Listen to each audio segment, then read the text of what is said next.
是八球，风靡全球的中国运动。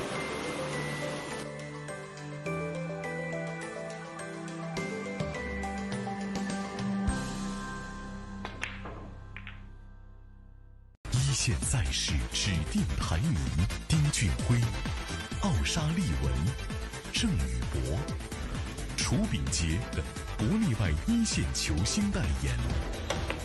利百文，中国台米领导品牌。中式八球，俗称黑八，是一项原创于中国的运动，在乔氏的推动下，已走进全球69个国家。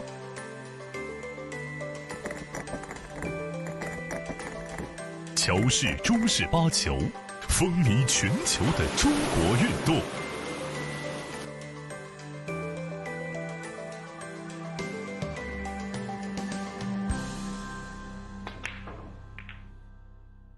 一线赛事指定台名：丁俊晖、奥沙利文、郑宇博、楚秉洁等国内外一线球星代言。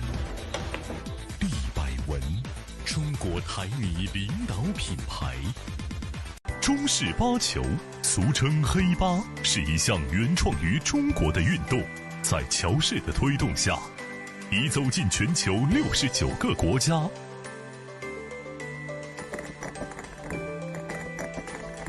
乔氏中式八球，风靡全球的中国运动。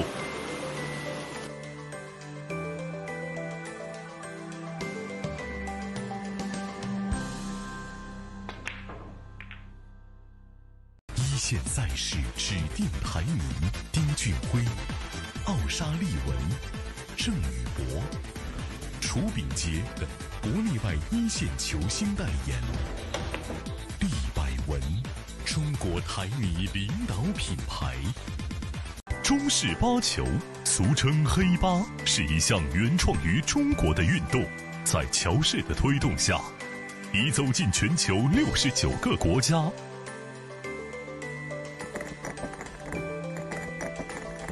乔氏中式八球，风靡全球的中国运动。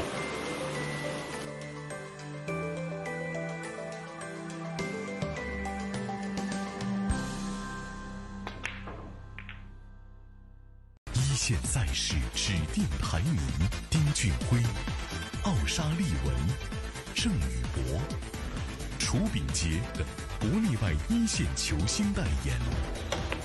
利百文，中国台米领导品牌。中式八球，俗称黑八，是一项原创于中国的运动，在乔氏的推动下，已走进全球69个国家。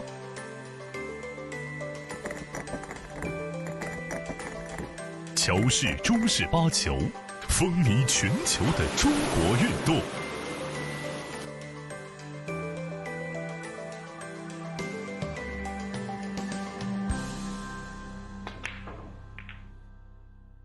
一线赛事指定台名：丁俊晖、奥沙利文、郑宇博、楚秉洁等国内外一线球星代言。利百文，中国台米领导品牌。中式八球，俗称黑八，是一项原创于中国的运动，在乔氏的推动下，已走进全球69个国家。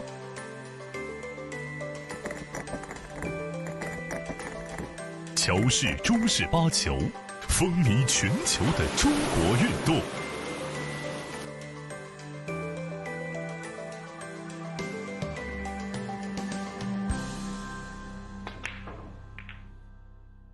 一线赛事指定台名：丁俊晖、奥沙利文、郑宇博、楚秉洁等国内外一线球星代言。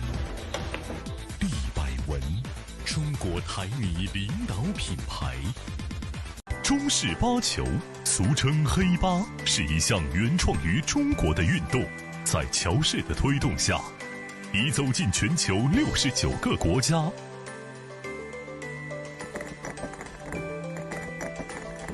乔氏中式八球，风靡全球的中国运动。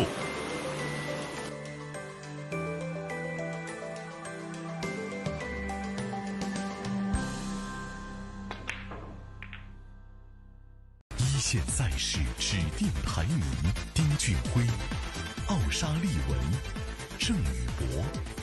楚秉洁等国内外一线球星代言。利百文，中国台泥领导品牌。中式八球，俗称黑八，是一项原创于中国的运动，在乔氏的推动下，已走进全球69个国家。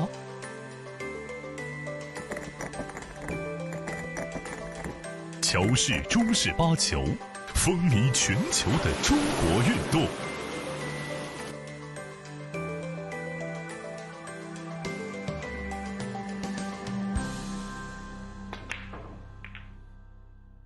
一线赛事指定排名：丁俊晖、奥沙利文、郑宇博。楚秉洁等国内外一线球星代言。利百文，中国台泥领导品牌。中式八球，俗称黑八，是一项原创于中国的运动，在乔氏的推动下，已走进全球69个国家。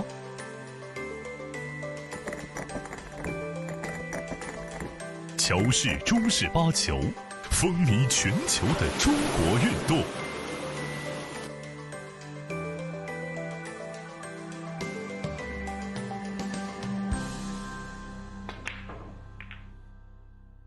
一线赛事指定排名：丁俊晖、奥沙利文、郑宇博。楚秉洁等国内外一线球星代言。利百文，中国台泥领导品牌。中式八球，俗称黑八，是一项原创于中国的运动，在乔氏的推动下，已走进全球69个国家。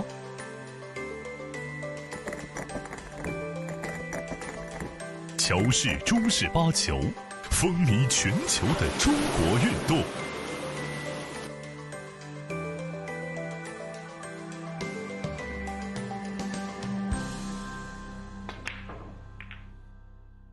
一线赛事指定排名：丁俊晖、奥沙利文、郑宇博。楚秉洁等国内外一线球星代言。利百文，中国台泥领导品牌。中式八球，俗称黑八，是一项原创于中国的运动，在乔氏的推动下，已走进全球69个国家。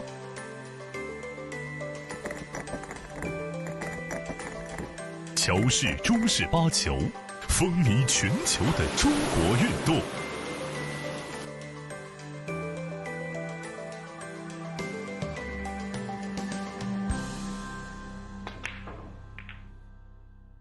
一线赛事指定排名：丁俊晖、奥沙利文、郑宇博。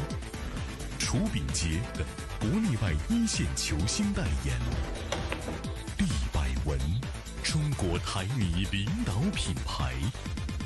中式八球，俗称黑八，是一项原创于中国的运动，在乔氏的推动下，已走进全球69个国家。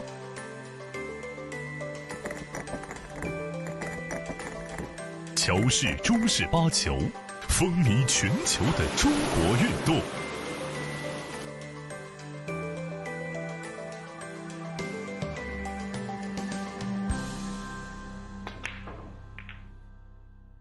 一线赛事指定排名：丁俊晖、奥沙利文、郑宇博。楚秉洁等国内外一线球星代言。利百文，中国台泥领导品牌。中式八球，俗称黑八，是一项原创于中国的运动，在乔氏的推动下，已走进全球69个国家。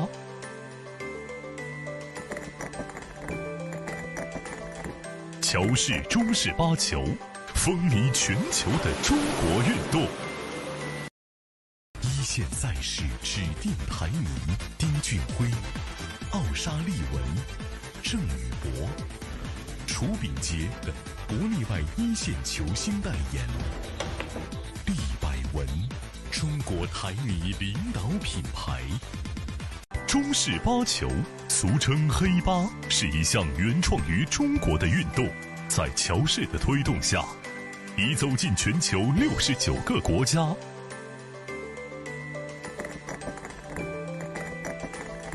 乔氏中式八球，风靡全球的中国运动。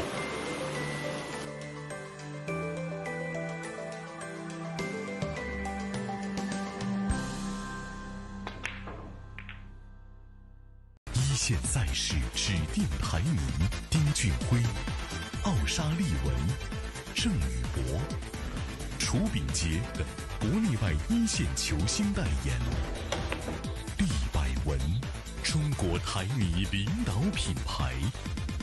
中式八球，俗称黑八，是一项原创于中国的运动，在乔氏的推动下，已走进全球69个国家。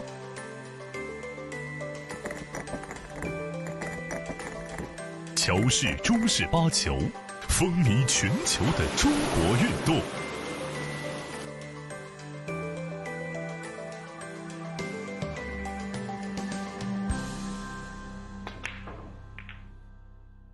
一线赛事指定排名：丁俊晖、奥沙利文、郑宇博、楚秉杰等国内外一线球星代言。利百文，中国台泥领导品牌。中式八球，俗称黑八，是一项原创于中国的运动，在乔氏的推动下，已走进全球69个国家。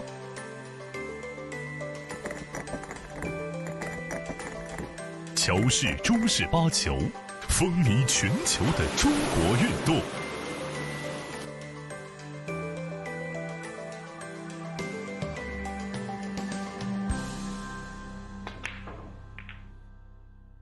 一线赛事指定排名：丁俊晖、奥沙利文、郑宇博、楚秉杰等国内外一线球星代言。利百文，中国台泥领导品牌。中式八球，俗称黑八，是一项原创于中国的运动，在乔氏的推动下，已走进全球69个国家。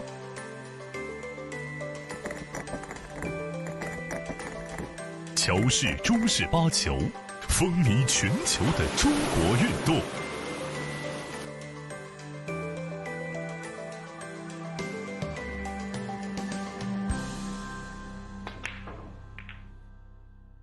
一线赛事指定排名：丁俊晖、奥沙利文、郑宇博、楚秉杰等国内外一线球星代言。利百文，中国台泥领导品牌。中式八球，俗称黑八，是一项原创于中国的运动，在乔氏的推动下，已走进全球69个国家。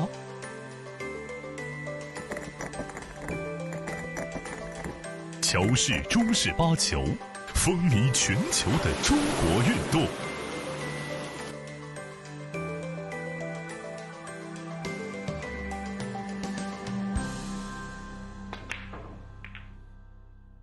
一线赛事指定排名：丁俊晖、奥沙利文、郑宇博、楚秉杰等国内外一线球星代言。利百文，中国台泥领导品牌。中式八球，俗称黑八，是一项原创于中国的运动，在乔氏的推动下，已走进全球69个国家。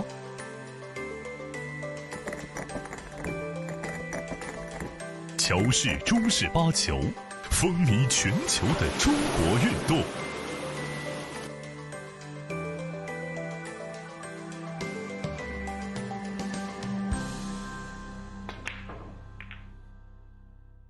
线赛事指定排名：丁俊晖、奥沙利文、郑宇博、楚秉杰等国内外一线球星代言。利百文，中国台泥领导品牌。中式八球，俗称黑八，是一项原创于中国的运动，在乔氏的推动下，已走进全球69个国家。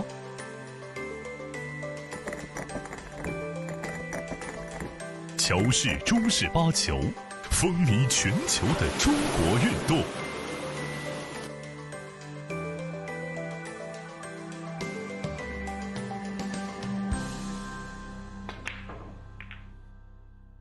一线赛事指定排名：丁俊晖、奥沙利文、郑宇博、楚。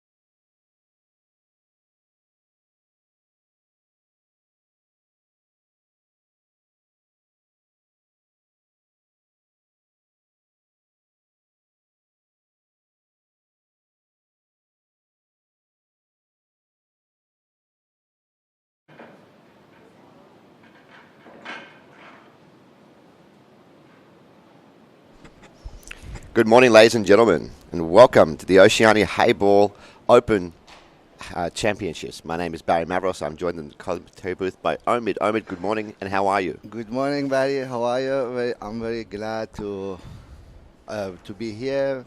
Commentating with legend like you is amazing. Amazing game, amazing atmosphere, everything right. I'm happy to be here.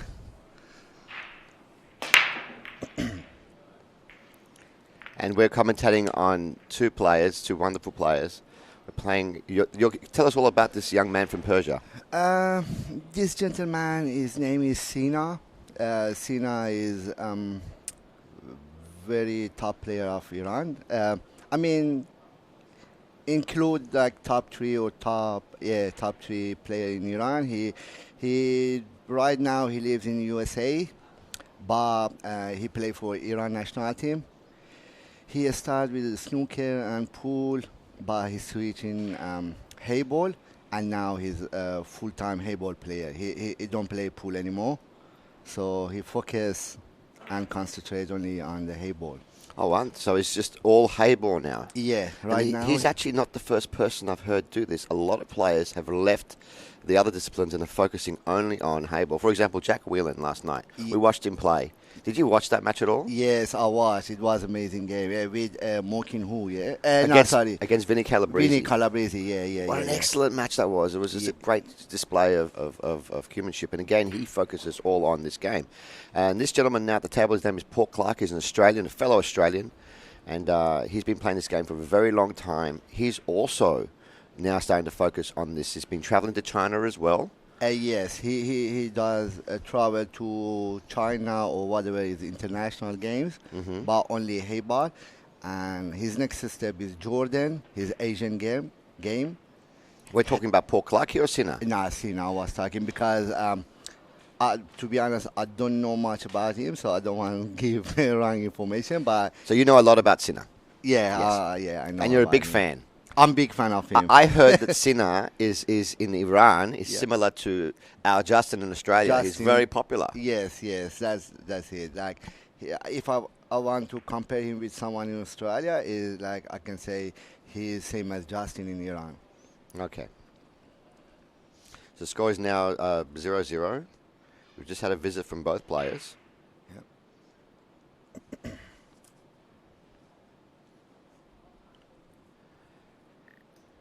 And Sina is studying the table, wants to see what move he can make to put himself in control. Now, this ball does go in the middle, but it's not the easiest of shots. It's very missable.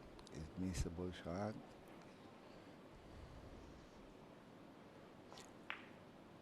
So he's played down the corner, What a shot. That's very clever. Very intelligent shot there.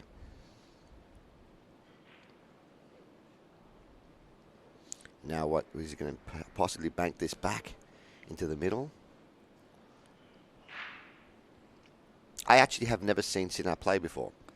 I've seen him in the room because I notice he's a very strapping young man. He's very well groomed. He's got a very good uniform. He's a very polite man as well. I have noticed him, but I've never watched him play. Yeah. Back to now. Yep, very nice double.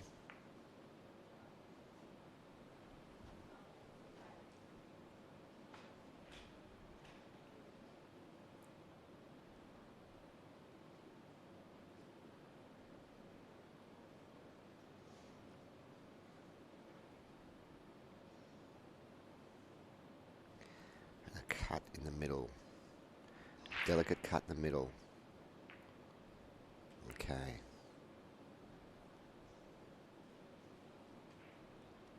Things are looking very good.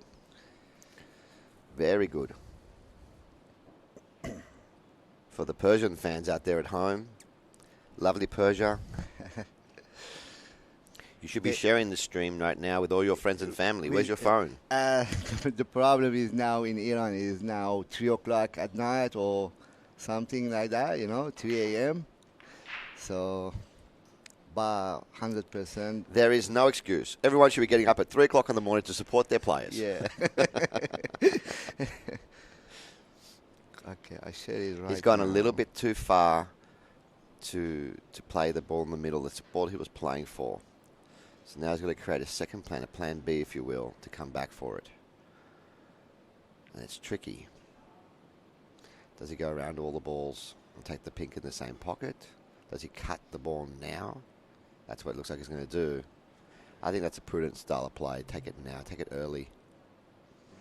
Don't come back for it. 10 seconds. Time pressure. He's asked for his extension.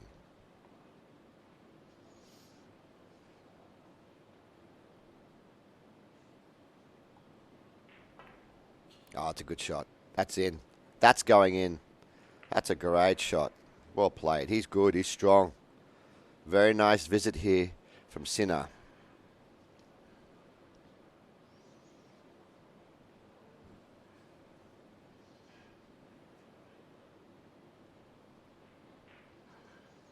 Screw one rail. The black in the opposite pocket. Very nice touch. Good speed control.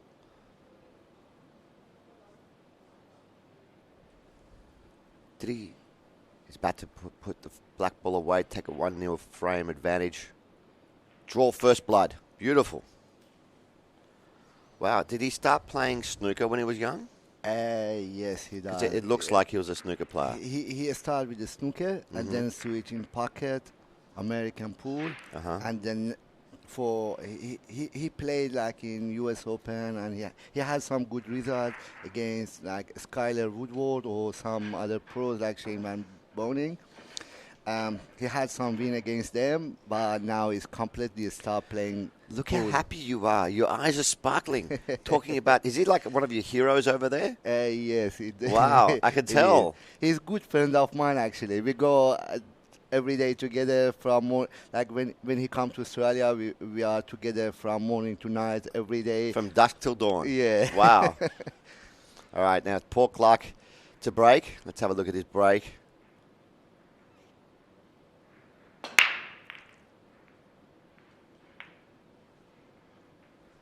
Oh, almost made that ball in the corner. It's a dry one, but it's a very powerful one. And the balls are kind of open. Sinner would love to go pink balls here because they are runnable. And he's got that shot in the middle pocket that opens up everything. He's also got the ball in the corner if he so chooses. Top corner, I'm saying, the cut back. I think he'll go the one in the middle to start his run. Obviously, he's going to go pinks. He does not want to go the blue balls. Good camera angle there from a cameraman. Choosing to roll this in dead weight. And he's got the continuation ball in the middle pocket. Very nicely done. I can see the pattern he wants to play now. But where does the black go is a question I've got already. I'm already seeing in my mind he's going to take all the pinks out of the way. Where does the black pot?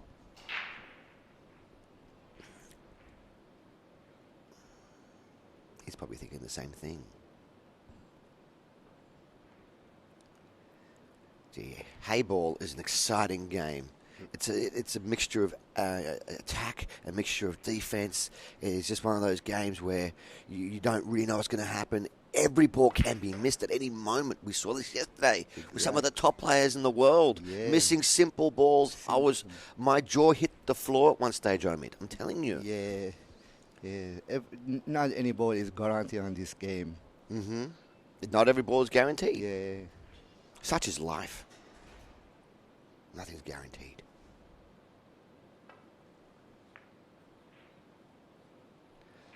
As we were saying. Yeah. The pockets are very small. Very small. Very tight, and you have to be super accurate. But we have seen players when they've adjusted. You're saying that Sydney is now playing this game full time. And so the little synchronicities of the game, you need to know when to roll the ball, when to punch the ball hard, and which area of the pocket to pot the ball in. And also, you have to cue the ball well every single time. Every single time. Uh-huh. Very tactical game. Mm-hmm.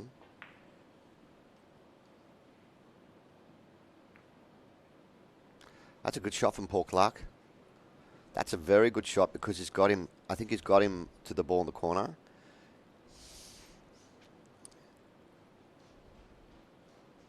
He's also promoted one of his balls down table. It's almost as if now Sinner has to use his ball in the corner to start his run because I don't think he's got anything else accessible. Does this ball pass on the bottom left-hand corner? Does it go? If it goes, he's going to shoot it because it also can release his other ball, but it doesn't go. He's going to cue this ball down the rail.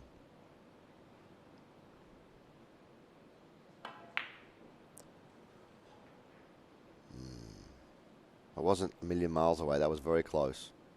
And that's a good result where the ball's landed. Yes. I think luck.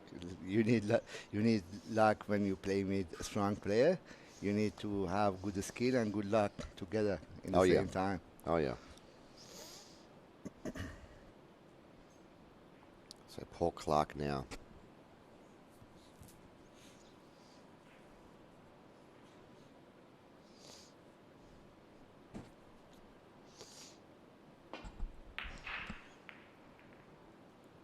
Trying to make something happen there, potting the ball in the corner and deliberately sending the white ball into the balls to open them up. This has now become kind of a messy table. And so we're going to have to switch from attack to defense and strategy. Perhaps blocking the pocket is going to double this and take control of the corner pocket. That's what he wants to do. That's a good shot there from Paul. Very good shot.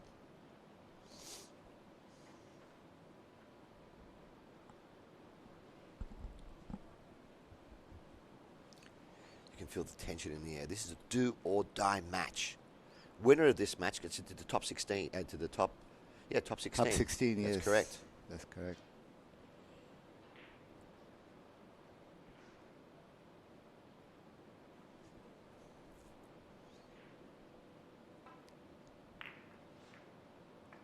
Yes. Appears to be very nice, but what does he have next?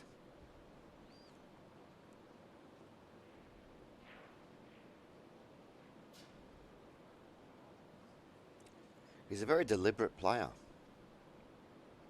Strong cueist, Sinner.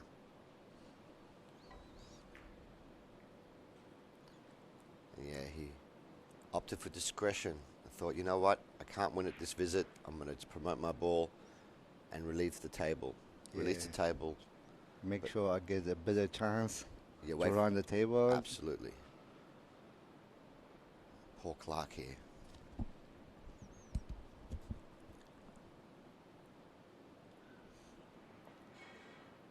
Rolling this ball in. Off the pink.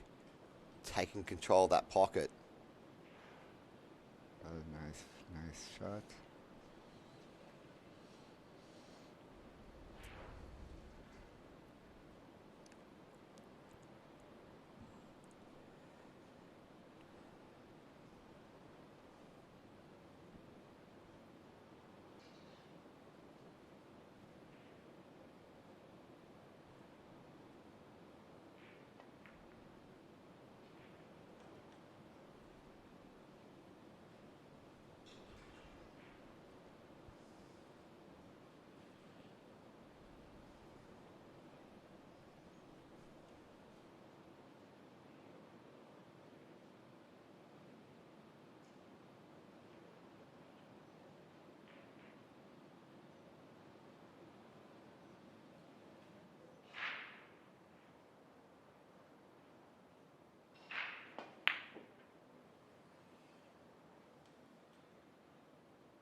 We're back, ladies and gentlemen. We just had some technical difficulties with the microphone there, but we've corrected them.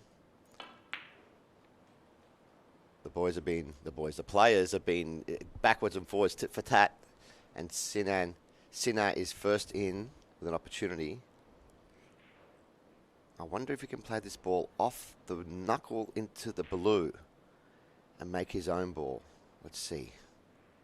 You know, off the bottom, off the left side knuckle into the blue ball. Or he's sending the white ball there. He's going to play carom. Look at this. Oh, he's played the pink.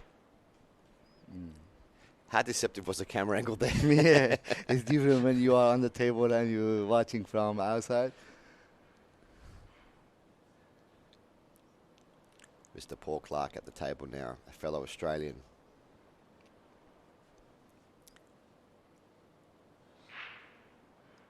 I like this choice of shots. This shows me that Paul Clark really understands the game. See, he's blocked the pocket. Okay, mate. I like that shot.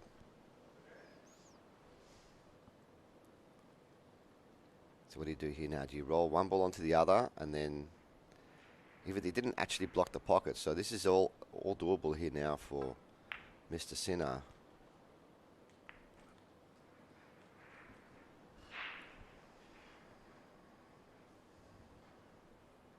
How do you pronounce Sinner's last name? Valizadeh, yeah. Valizadeh. Valizadeh, yes, that's correct. Do I have to say with a Persian accent? Nah, that's Valizadeh. Valizadeh, yeah, that's. This ball does go. I'm not going to fault to Paul Clark on that. I think that was a good decision to play that shot because his balls were in a more awkward situation. He didn't have the advantage in the defensive play there. Sinner.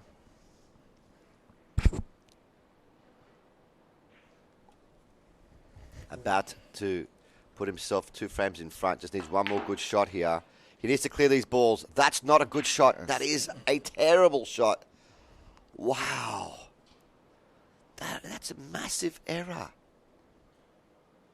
Why? Yeah, I'm not sure what it was in his mind. Oh, he's scratching his head. That's, you know, sometimes it's just he was trying to get in front of him and maybe bump in front of him. Oh, that is huge. So a good kick shot needed here. He'd love to be able to kick this in. That's as long as he finds a rail. Does he find a rail? No. No, he did not find a rail. That's a ball in hand foul for Clark. Clark has a demeanour. I mean, I've never watched him play before, but I can tell from the way he's been moving around the table, he's definitely at least played 2-shot before because some of the shots he's been playing, like kicking the ball on the side there, he understands the game. He's going to play a little safety here. There's no hurry. A lot of the young players I've seen, and also very experienced pool players that I've seen playing this match, these matches, have been in a hurry to finish the matches off. But there is really no hurry. When you have 5 or 6 balls on the table and your opponent is on the black, you can take your time, play 2, 3, 4, 5 safety shots if you need to. Get the balls in the right position and then make your attack.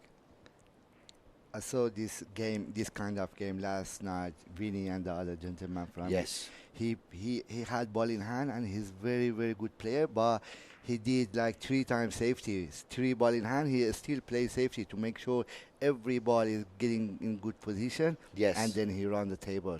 Yes, he didn't want to risk it. Yeah, that's the experience.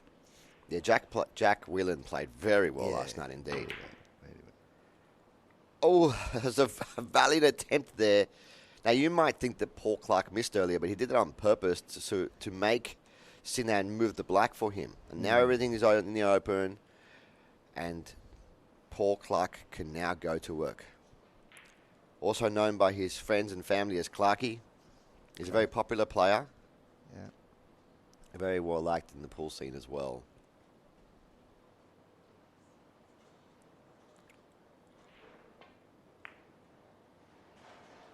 Oh, yes, that was the most difficult ball. He played that first.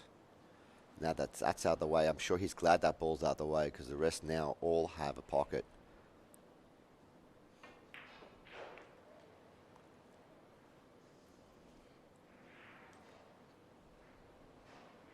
Very nicely done.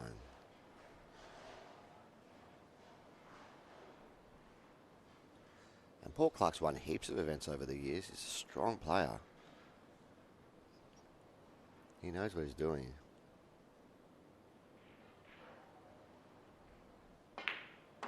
Look at that. What a shot. Yep, beautiful shot.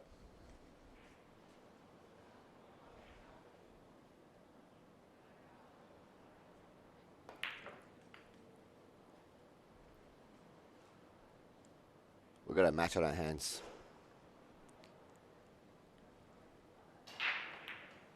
I can tell you now, both players are very strong. Very strong player.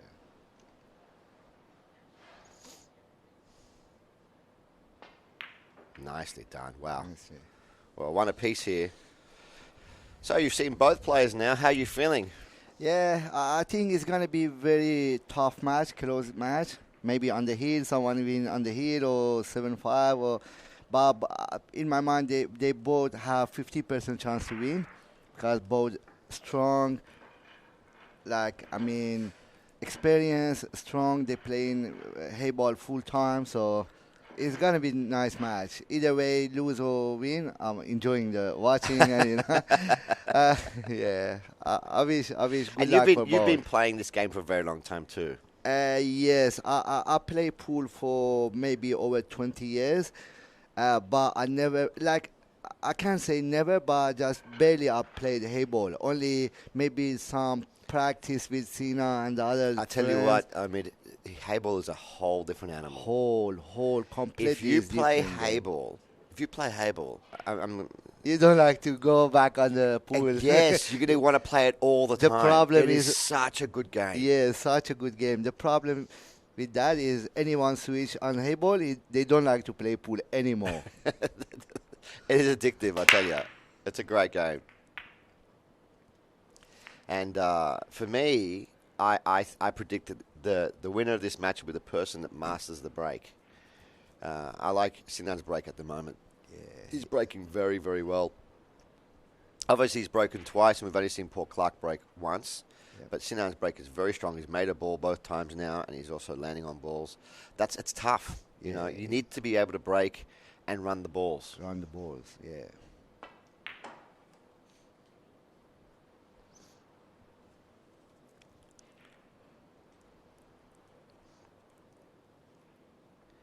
Three o'clock now, you said, in Persia, huh? Don't worry, they can watch this when they wake up tomorrow. Yeah, when they wake up, 100%. That's one of the things I love about Q Sports. It's such an international... Fans. International following. Every player from all over the world can play Q Sports. And the other great thing I love about pool, Heyball, and pool in general is that it doesn't matter if you're short, tall, fat, skinny, male, woman, you can still play. Doesn't Old, matter. young, whatever. Yeah, not too old. Not too old, but You can't be 90 my and play age pool. is still alright. What are you, like 85? So look at the way he's running the balls. He's cleared one side of the table, and now he's working his way back up. And that's what good pool players do. Ooh, that's okay. That's good. He's got the right angle on this ball to stun over for his last ball in the same pocket. Now he just wants to make sure he stuns low so he can get close to the black. He doesn't want to be playing the black from far away. That's what he went over there to do. I like the speed that Sinan plays. He doesn't mess around, you know. Mm-hmm. He plays pretty quick. Now, does he have the angle? I think he does have the angle to go forward one rail and back towards the black. He's going to screw back. What is he doing? Yeah, forward one rail. Getting very close to the black. And look at the way he's run the ball. He's very, very good run out. He's going to have to get his extension. You never want to stretch. Like I said earlier, on these tables, you've got to respect every single shot. Even shots like these can be missed. And it costs a lot if you miss it. Yeah, it costs a lot. Yeah. Not just the frame, but also costs your psychology. Yes. Because I tell you what, it's happened to me. The table, not so much your opponent, but the table can mess with your head. Yes. When you miss one or two balls, you start thinking, Oh my God! This guy don't deserve it. Yeah. Let me turn the game. Yeah, he doesn't want it. It happens so many times for me too. He doesn't want to win, Baz. To all you pool players and fans out there alike, it's a wonderful day to be watching Heyball coming to you straight live from the brand new club City Heroes in Dixon Street, the city. Now, if you're living anywhere in the local area, come on down, grab a queue and have a game. Or just come down and watch the finals. We've got some fantastic action coming to you all day long today and the finals tomorrow. But if you want to have a little drink and get to know some of the players, we've got an after party, before the party, after party happening tonight at Club 9 at 8 p.m. Yeah, Club 9 My North favorite Stratfield. club in Australia. Everyone's favourite club, mate. Everyone's favorite. All the players will be heading down to Club 9 tonight for a few drinks. So you can meet the players, sign some T-shirts, get some autographs, take some photos. Yeah. And look at this break from Mr. Paul Clark. Textbook break. Textbook. Now, looking at the layout, blues look a little better than the pinks. But he may choose to go pink if he feels like he can release that pink off the side. Yes, he can. So what he's seen already is what I've seen already. He's going to play his next shot, the pink off the knuckle to release the pink that's on the knuckle. Just watch what he's going to do here, Omid. He's going to play this pink off another pink. Oh, he's released it with a white ball. Didn't quite get there, though. Didn't quite get there. He wanted to get that pink out of the way. He's going to have to come back for it somehow. Amazing. Had he knocked that pink over the pocket, game starts to look easy. Yeah. Yes. Now, all of a sudden, a lot of work to be done. Yeah.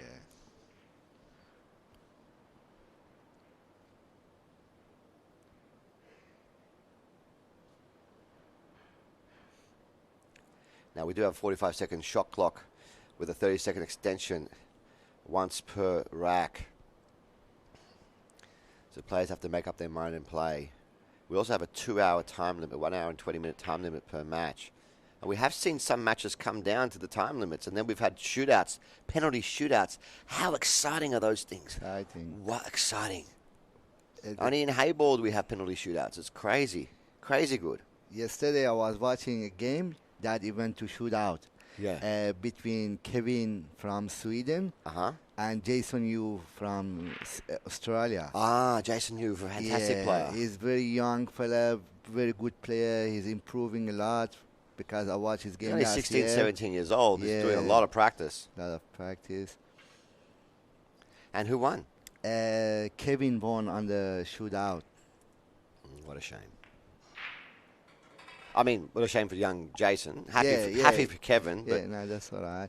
I know young Jason is a very talented young player, very good kid, and he's putting a lot of work into the game. But you know what? A lot of players here are putting a lot of work in the game. Look at this. Look at this. Wow. It was nice if you could putt it. Well, he didn't pot it, but at least he left it over the pocket, close to the pocket. So it is putting some pressure on Omid. Apologies, Omid. On Sinan. Yep. Now, Sinan cannot afford to make a miss. He has to run the balls or play a very good safety. Being a snooker player, though, you kind of back him to get all the balls, don't you? We'll see. Yeah, he's going to play this shot now because he's going to try and release his ball from the side rail. He's going to pot this ball in the corner, bottom left, as you see it. And he's going to try and release the ball on the side. Here we go. He just missed it. Just missed it, you see. And the reason why he did that, Mr. Omid, is because that ball is a very difficult ball to pot. Very difficult, yeah. On this table, it's very difficult.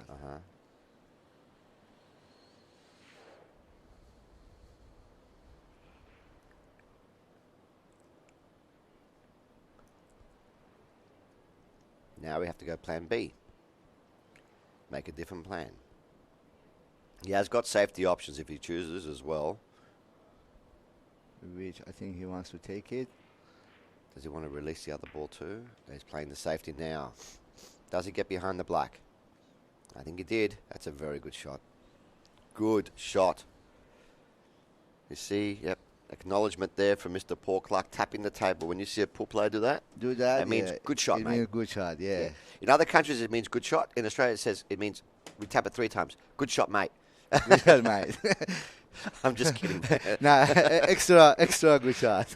Don't believe everything comes out of my mouth, mate. He's kicking at this. Oh, he's found the blue. Going to give away a ball in hand, and that, I believe, probably be this rack. I don't want to give it to him just yet because that ball is still on the rail. Yes. Hard shot, even with ball in hand. Even with the ball in hand, it's a tough shot. We know.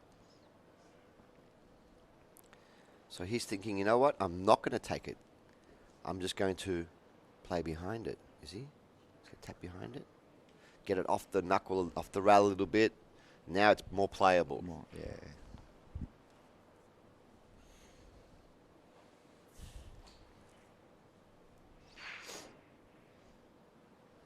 Oh, 3-rail kick, Efren Reyes shot. Oh, the Efren Reyes Z shot. Z shot. Almost made to perfection. Just one So ball close, over. so Very close. Very close. Very hard to judge those shots. Yeah. And now, Sinau will go to work.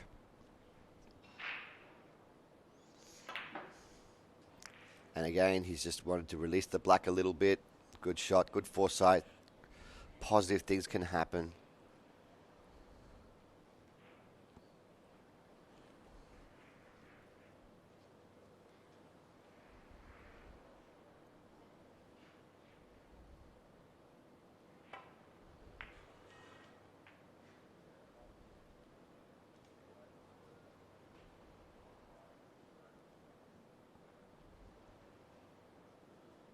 Going to stand up 1 rail now.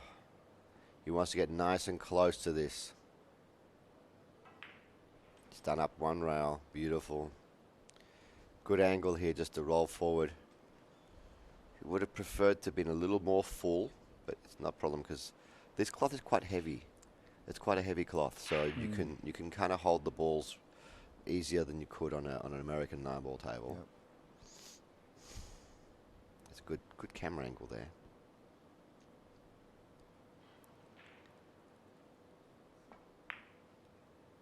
Oh, like I said, every shot can be missed. He would have preferred to have been a little straighter on that ball. He's probably thinking in his mind, why didn't I just take that ball first and come back for the other 3? Wow, what a shot. Unlucky, man. It wasn't a million miles away, was it? It's pretty close. So reprieve here for Sinai. He can now breathe a sigh of relief. One more chance. Yeah, because that mistake wasn't punished, you know. Yeah.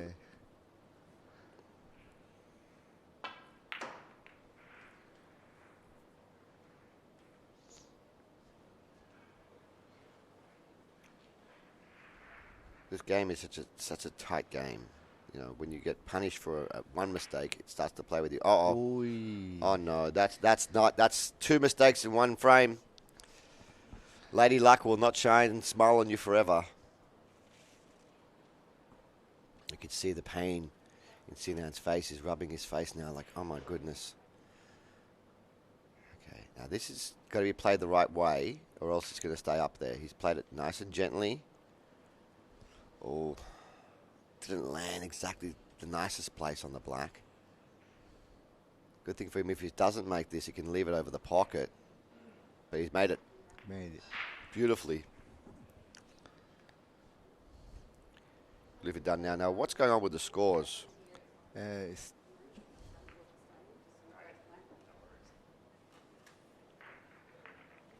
What does it say on your screen there?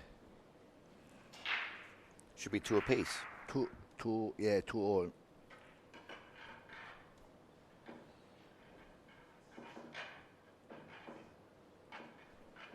Yes, it does. Yeah.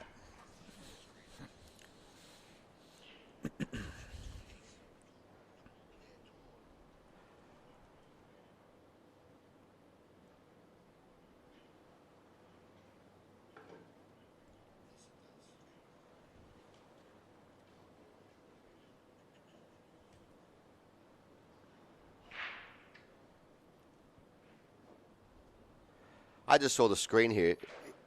My apologies to everybody out there. Mr. Paul's name is Paul Clark, not Paul Clark.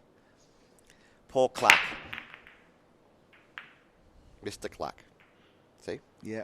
I don't have my glasses on me this morning. It's too early.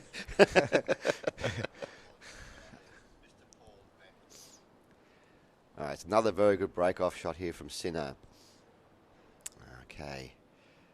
Blues look nice as well. If you can release that blue from the knuckle. Yeah, if you can play this ball now, I think he's got the right angle to get the other blue out. Let's see what he does. Yep, that's it. It hasn't gone anywhere. Got the dreaded double kiss. Double kiss. But I still have some ball around it. You can try again.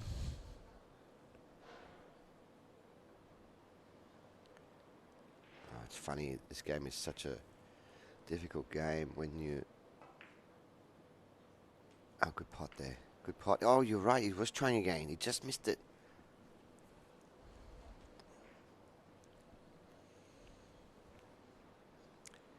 Isn't it amazing? This ball down the rail on an American pool table is quite easy. Easiest, not easiest, but it's one of the easy. Yeah, because it kind of helps yeah. to go down the rail. But in this game, it's very difficult. He's just played it dead weight. This looks good. This looks good. Wow, what a shot. And an acknowledgement there from Mr. Clark. That's a very good shot there.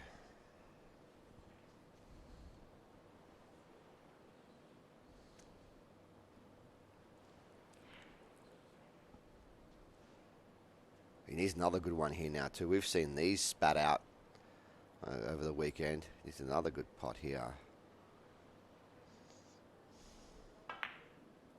See? We've seen that happen a few times. You have to be super duper accurate. You should be. Like 1 millimeters.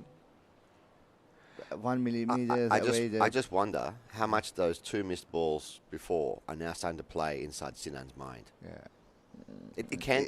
We were discussing that recently, right? We were talking yeah. about how sometimes if you miss one or two balls, it starts to play with you. Yes. The table, not your opponent or situation, but the table. Everything can change. Mr. Paul Clark here. Looking at weighing up his options. Does he take this ball down the rail now? I think he has to. I think he's forced to. It's any shot he's got on anyway. Got to cue this very well. Oh, what a shot. Nice. What a shot. The speed he played that at, the power he used, is just... That was very well done.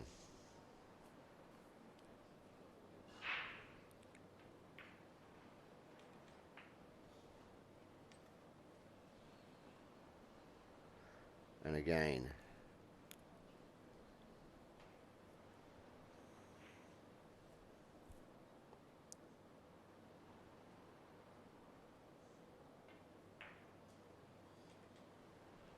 That was always the question in my mind. I didn't want to say it before he shot it, but again, that pocket just seems to doesn't let balls in. It's a stingy pocket, ladies and gentlemen.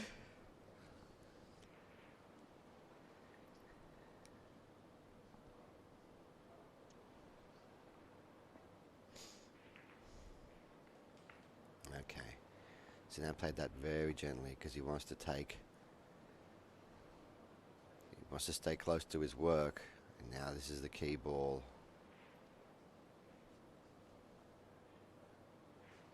He wants to take the ball next that's under the pink, but looks like... Yeah, there it is. He can take this ball now under the pink. Key ball here coming up. Needs to land nice on his next blue. 1, 2 rails. Wants to be quite full on this. I think he is quite full. He can just go forward. Yes, very nicely done.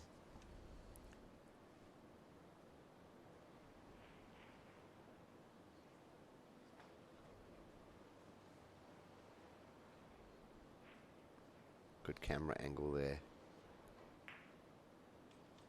Forward, he's got the angle. To bounce off the top rail and back.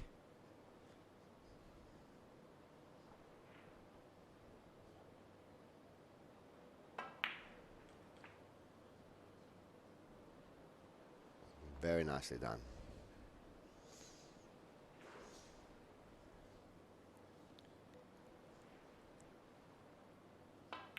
He wasn't missing that one. All attention. Attention on this. If it happened 2 rack in a row, it will be so painful. You might as well just give up then and there, right? 3 frames to 2 now. In favour of the Persian over my fellow Aussie. But Paul Clark is breaking next. It's going frame for frame. Whoever's broken the balls has won the game so far. Yeah, so far this game. Now, lovely referee there, wrecking the balls, doing an amazing job. The referees this weekend, these last few days, have really made the tournament. We've got a whole team of referees that do a fantastic job cleaning the tables, refereeing the matches, timing the matches. It's just, without the referees, we couldn't have a tournament. No way. It's so hard to manage it, to be honest. Someone give them a pay rise, please. Yeah, we have to.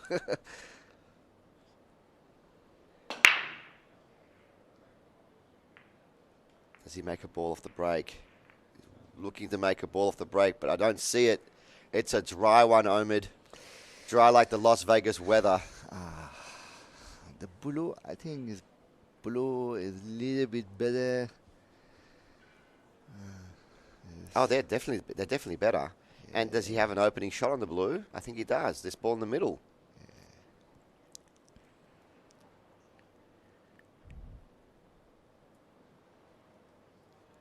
He's going to recompose himself now. Always tricky when you're bridging over that rail.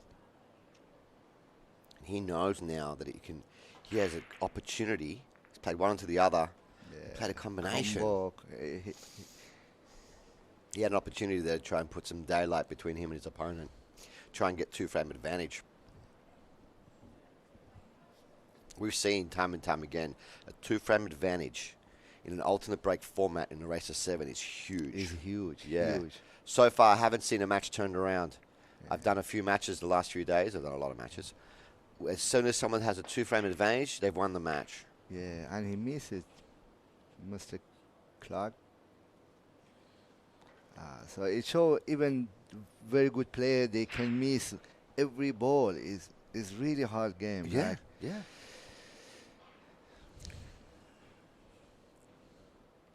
Okay, long range blue here. Both players want to get the blue balls because they're easier balls. Oh, he fired that in a million miles an hour. Punished it to the back of the pocket. Pop.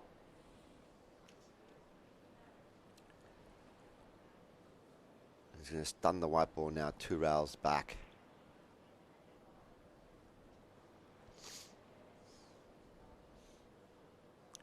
Watch how he plays this, Omid.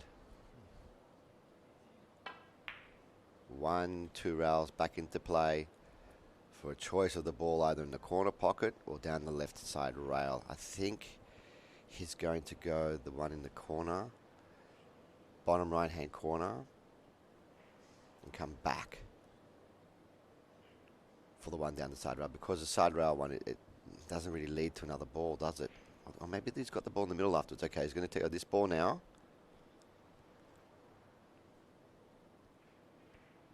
I like the way he cues the ball and that beautiful pause he has at the back. I like it.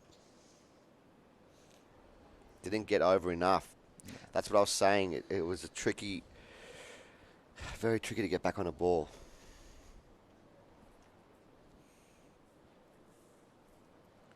What he has got now is a slight. You can do a masse, or you can cut the ball over. Yeah, that one next to him into the bottom left-hand corner. That's the one. Stun over.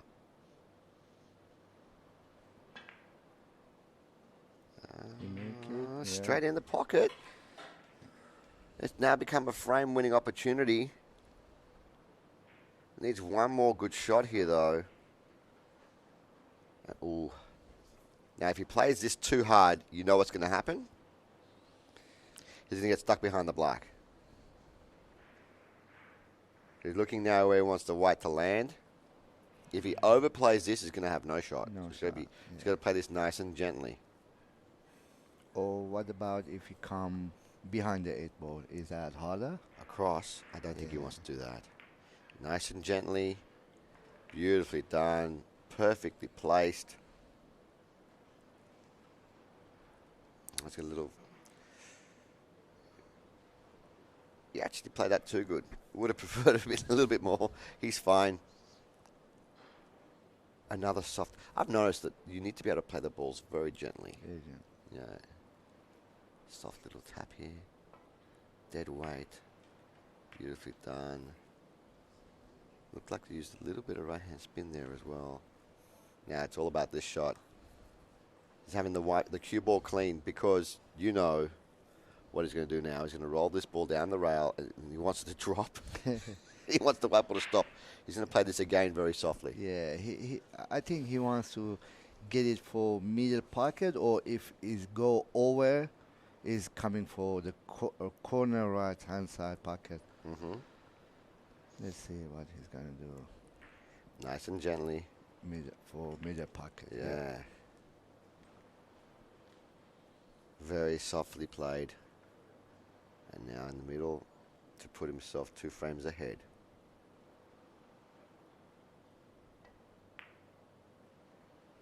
It's there.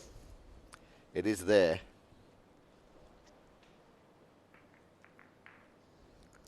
Four frames to 2. In a race to 7, that's big. With an alternate break format, it's big.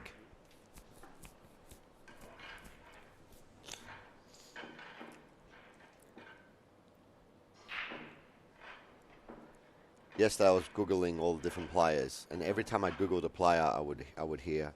I started playing the pool from the very young age, started training from a very young age. Every single player in the field. This Oceania Heyball Open is stacked full of players. We've got world-class players who came in and went loss. Yeah. Didn't win a match. We've had world. Yeah, I'm telling you. wondering, like, one good player, very, very top player. He was in last 4 in... yes. What was the last champion of champion? He lost. lost. So how it happened? How it happens? You know, you can wake up one day and have a bad match. True, but the bottom line is, every single player playing in this event, very strong player, champions in their own right. We won't give him many spots either, which is great. They were filled up. Lots of strong players played. And now you're looking at the best of the best. And make no doubt about it, this Sinan character, Sinan from Persia, is a very strong player.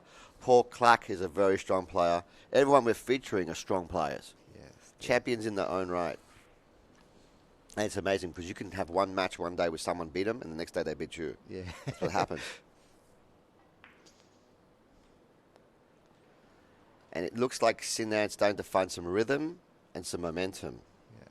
And when Mrs. Momentum is on your side, things are starting to happen.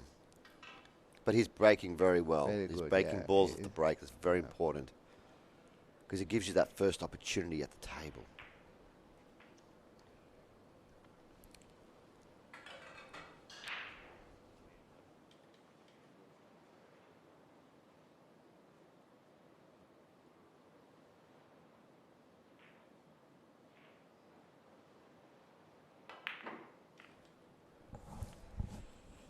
Now look at this position he's put himself in. He's another break and run.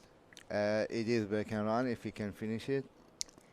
That's what I was saying before about his break. He's breaking very well. Yeah. Breaking gives you the chance to keep the momentum going. Even the way he's playing a little faster now, a little more confident. I don't see him missing this. So he's in rhythm, he's in stroke. He's in the zone. The danger zone for your opponent. Nicely done. Can you hear that? The Persian fans are screaming, "Yay!" Yeah. Cheering for him. Cheering. I guarantee a lot of Australian fans right now cheering as well for Paul Clark. Yeah, now, it's been 7 frames. For sure. Normally at 7 frames we have a break. There's an option for players to take a break. But they're not taking it, so we're going to continue going. You've been watching all the action. Any players really I know you're a big fan of Sinan, but I'm talking about other players. You had any other players stand out watching them play? Who do you like? To be honest, I like the Australian player, like Justin Sage. I'm a big fan of him as well. I like the way he plays. He's very calm. He's Very like calm, very very calm. calm, Yeah. and then he play like very simple but very strong. I love the way he He plays, doesn't miss much, I tell you. Yeah, he doesn't miss much. And I've said it for years that his personality and how calm he is he's very good under pressure, nice, man. So nice. Very good I under love pressure. this guy. And also Vinny. And you like Vinny as well, huh? Vinny. What do you like about Vinny? Vinny always smiling, always. He doesn't get angry when he miss a ball or whatever is happening in the game. He just chilling, relax, having fun, lose or win. Like he wants to win, but he don't get frustrated of losing. I love that. About Vinny. That's about Yeah. Vinny. He's got a very carefree attitude to life, Vinny. He's a wonderful man. So again, you see, Paul Clark did not make a ball off the break. That's It's the whole match has been going like this now. So only one. And that is it's a momentum killer. It also gives your opponent the first opportunity to get the easier set of balls.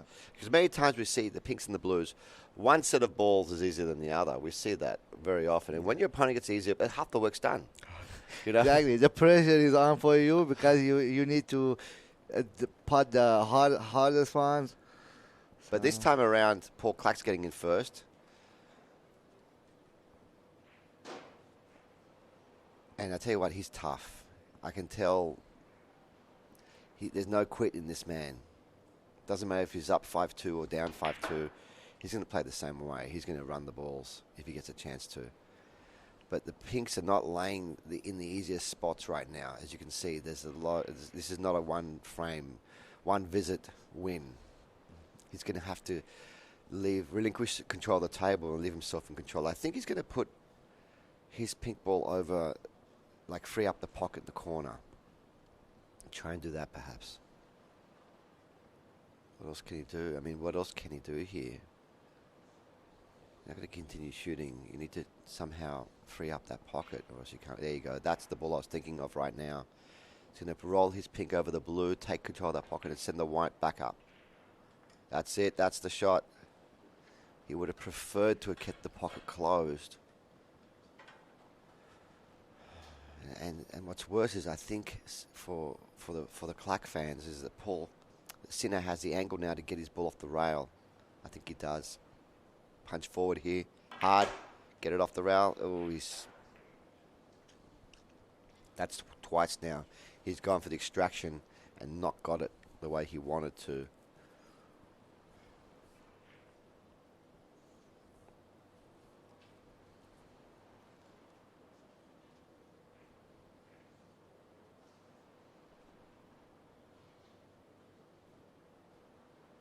Now, decision time.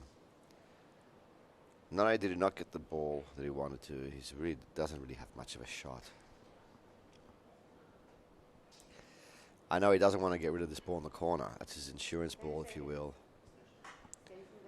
He's going to take it now anyway. I wouldn't want to move this ball. Not unless I felt like I can win the game now. So maybe he feels like he can win from this position. Like insurance ball. I thought this was his insurance ball, but maybe he feels like he can win now. Yeah, keep the rest in your hands. You're going to need it again, mate. When he pots this ball, he's got to get out of there because his next ball will be the one in the middle. I wonder if we can have a different camera angle to see how far back he's going to go. He's going to make sure he clears these balls. Clears the pink, black and the pink. Oh, we're very well done. Look at that. Look at that. He threaded the needle right through the balls.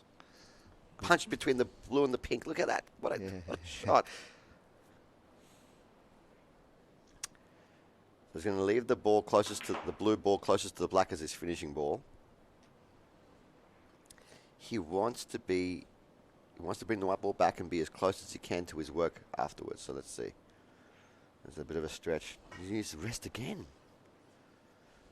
Every second shot he's played with the rest. Good thing he played snooker. He's short, actually. He's a Short? short guy, yeah. This guy is You short. can't tell.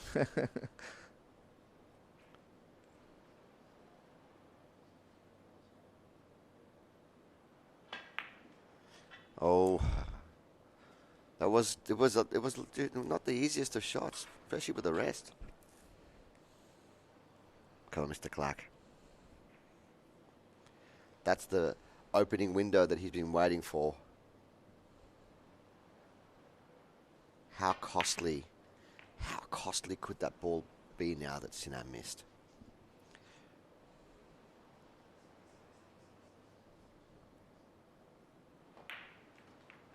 Yes.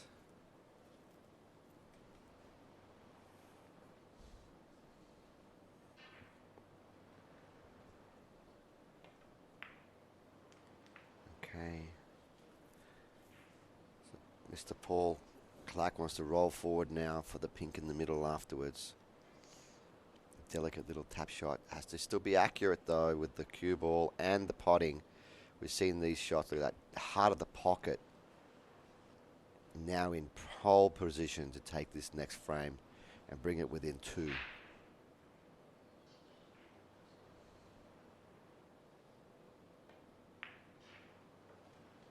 Paul Clark is very seasoned. I like his rhythm around the table. I like his demeanor. He's a no-nonsense type of guy. This man means business.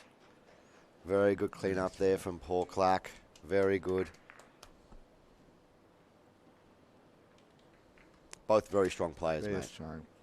It's actually a good game. I told you from the beginning it's going to be a very close match. Oh, yeah. And I think the players will be taking a timeout here now as well, which they're owed. Correct. So we've got a 5-minute timeout, ladies and gentlemen. I hope you're enjoying the match so far. It's been exciting. It's been thrilling. I can't wait to see the conclusion of this match. We'll have 1 hour and 3 minutes left in the match. And we're also going to take a quick 5-minute timeout as well. We'll see you back here in 5 minutes. Yeah, Thank you so much. Sure. Thank you for inviting me.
And we're back, ladies and gentlemen. Welcome to the Oceania Heyball Open Championships. I'm back in the commentary booth. Yours truly, Mr. Barry Mavros, the voice of pool, along with Mr. Omid from Persia. Omid, what an excellent match battle we've been having this afternoon between these two players. That's a great one. I'm happy to watch this game. It's exciting, that's for sure.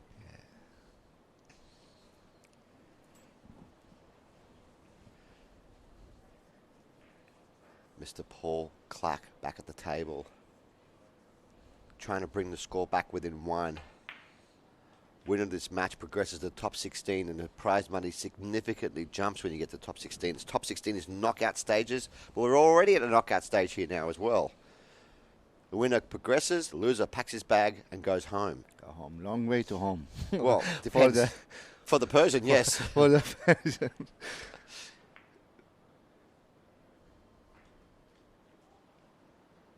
Oh, that was a bit ugly there. He's created a problem for himself here by bumping that pink.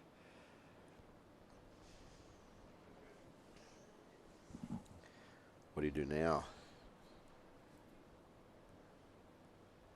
You can see from the camera angle there that the ball blue does not pass anymore. So he's just trying to block the pocket now.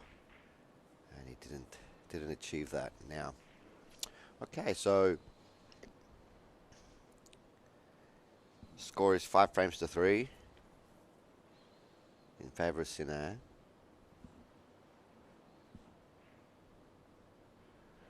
But the table does not lay favourably for a run out. So what do you do in this situation? He's taking a lot of time to think about what he's going to do. He's going to open up his problem balls here. He was screwing back, trying to... Oh, he made it. I did not see that. Either me, I didn't see that. He made him, but now his balls are tied together at the bottom, so he won't be making these ones. He's going to play a little safety shot here.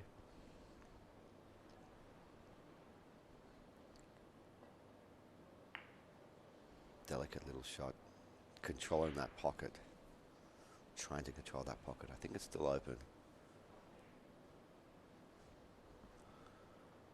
You can play the blue off the rail into the pink to make it. So that pocket's still open. Everything's there. What do you do about your one problem ball there that's tied up with the pink? So let's see what Mr. Paul Clark decided to go up and down. He's trying to open it now. Does he get a good extraction? He does. It's free. It is now a winning opportunity for Mr. Paul. What a fantastic shot that was. What a shot. What a shot. Yeah. Yeah, to up and down the table. That's like an 8-foot, 9-foot shot there. 4.5 feet one way, 4.5 feet the other way. Beautiful shot.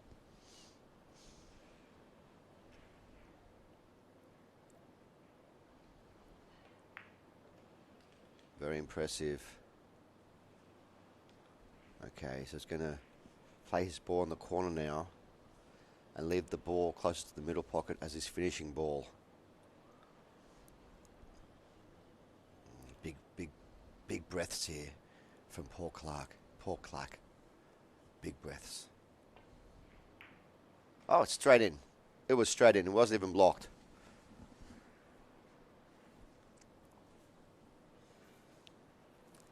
Tell you what, I mean, these balls in the middle, they're scary. These knuckles, I've seen a lot of these missed. This has to be hit pinpoint precision.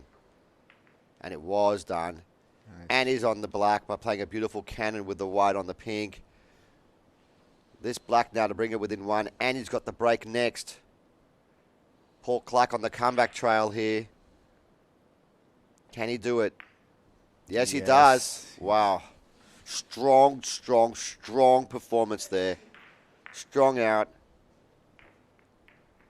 This match is, gee, it's a close one. You said it from the beginning of this outset of this match. You said, Mr. Omid, you said, Barry, this is going to be a close, tight match. Both players are strong. It's going to be within one or two. And so far, that is the case. That's the case, yeah.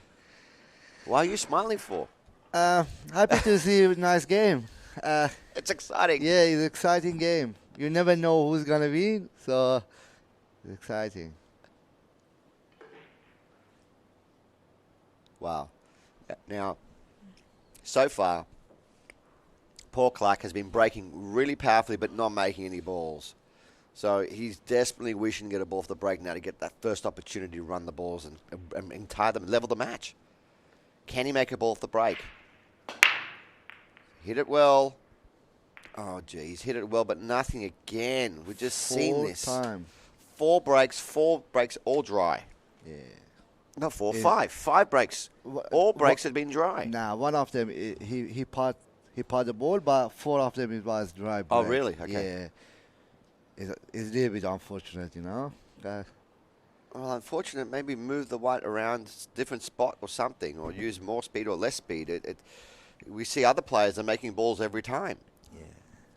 It's something that, as a player, if you want to win these events, you need to work on your break. The break we've seen time and time again can make or break a match. Yeah. So, Sinan's happy. He's at the table first. He's opted to take the pinks.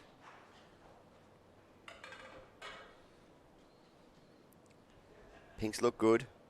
They look very good.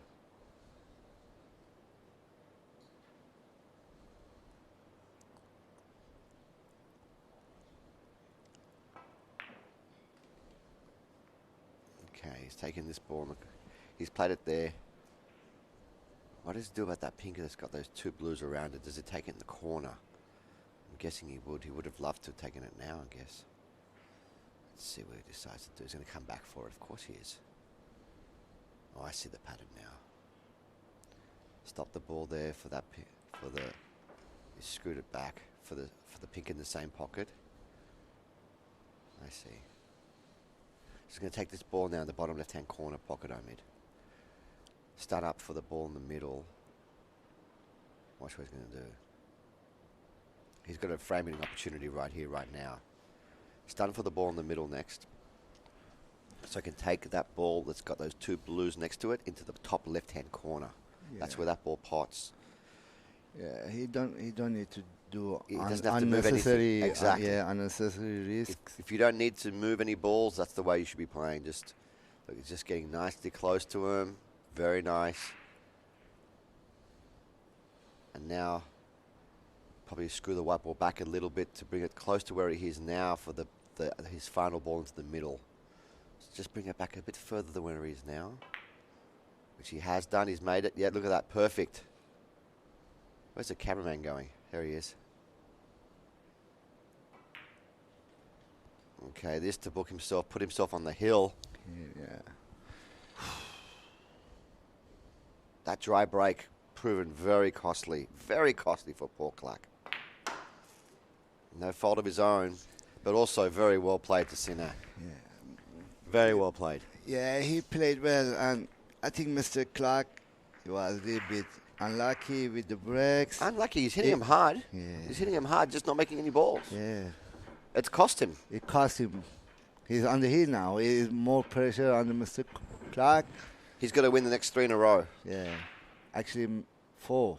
3. It's 6-3, and if he wins, he has to win 4 in a row. 7-6. Oh, no, it's 6-4. 6-4? Yes. Oh, yeah, 6-4, sorry. I thought it's 6-3. All right. So next 3 frame, and 2 of the break, it should be with Sina. So it's going to be tough. Wait. Yes, you're correct. I'm sorry. Your accent is my beautiful. accent is it is lovely. Every time I hear your accent, I feel like going and getting some rainbow trout and some kingfish for you to make cutlets, because a lot of my Persian customers, they like their rainbow trouts. You don't know what I'm talking about, do you? I do? know. Yeah, I do. Butterfly, thin cutlets. Okay. Big break here needed for Sinner. Look, backwards now. Now it's the opposite way around. Now he's ending up dry. Yay. Wow. Look at him. He's looking at the table like, you go dry for me? Why? Paul Clark's like, don't worry, mate. I'll sort them out for you. I'll put the balls away for you. Pinks are the go here. I think pinks look really nice. He's going to go blue. Yeah, blue Okay. is all. Oh, yes, because of the one up the rail. Yeah. Okay, so it's going to go blue. And He would love to do a run out as well off Sinad's dry break. You can now use this ball to free up his ball off the rail next. Yes, very well done. Look at this. Perfect. Perfection. Look how much the game has just changed texture now. It's become a run-out fiesta. Clearance, clearance, clearance. You want to win these tournaments, you've got to put away the balls under the pump, under the pressure in these moments. Paul Clark's no stranger to winning. He's won many a title over the years. Many, many tournaments. A feared player back in his hometown. And I can see why. He is very... Oh, did not want that. Did not want that to happen. Do you see what happened there? Hit the wrong point of the object ball and it's gone towards the pink. The whole thing's just changed now. But still, I think still he can make it. I don't think so. I think that's just carried over too far.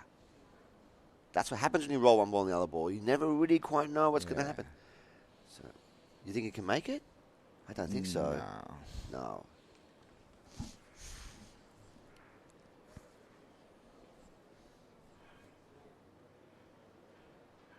I thought it was all over. I thought the frame was done. You never quite know. The balls just have this funny way of remembering. You're always saying that. Balls remember. The balls remember. I said it in all my commentary. Yes. Balls don't care what your name is. If you make a mistake, doesn't matter if you're Efren Reyes or not, they remember. Look at this. Look at this. What a touch. I don't even know if he was trying to make that. I don't think he was.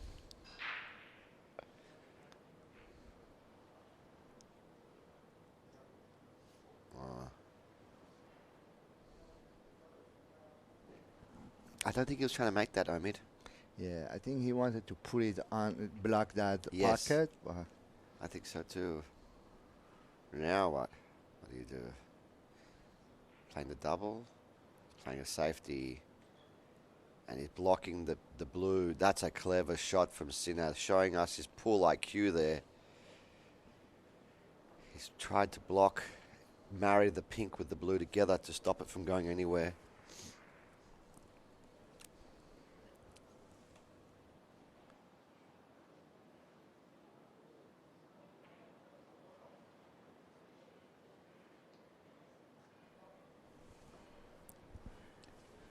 What do you do now, Mr. Paul Clark? He's played... Oh, wow! Almost made it too. He cut back the blue into bottom left-hand corner. Was so close. Just kissed the pink ball. Yeah, close is good in the horseshoes and some other sports, but in pool, not so good. Look at that shot. Again, I don't think he was trying to make both balls. But he did. Two-way shot, maybe. Yeah, he's got a great... Yeah, well, he was going to snooker him anyway in the blue. Yeah. He's going to snooker him again now, if he so chooses. Or does he attack? You know, he can just snooker behind the pink on the left-hand side of the table there and just tap it, snooker him there. Yeah, that's what he's going to do. He was looking at the run-out, but he's thinking, you know what? Just like Jack Whelan last night. Yeah. Why rush it? You've got control now. But I'll tell you why you rush it in this situation. This is a very makeable shot. You're not favoured to make it, but he's going to kick only one rail. He might make this, or at least push it towards the pocket. Yeah. I like his chances.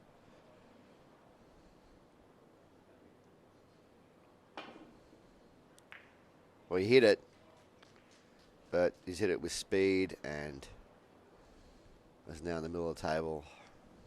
It's changed everything. You might see another safety shot here now from Sinat. If he wins this frame, he wins the match, and he's in the driver's seat. There it is, safety behind the black. Now in Heyball you can jump, and this is a doable jump. I like jumping this ball.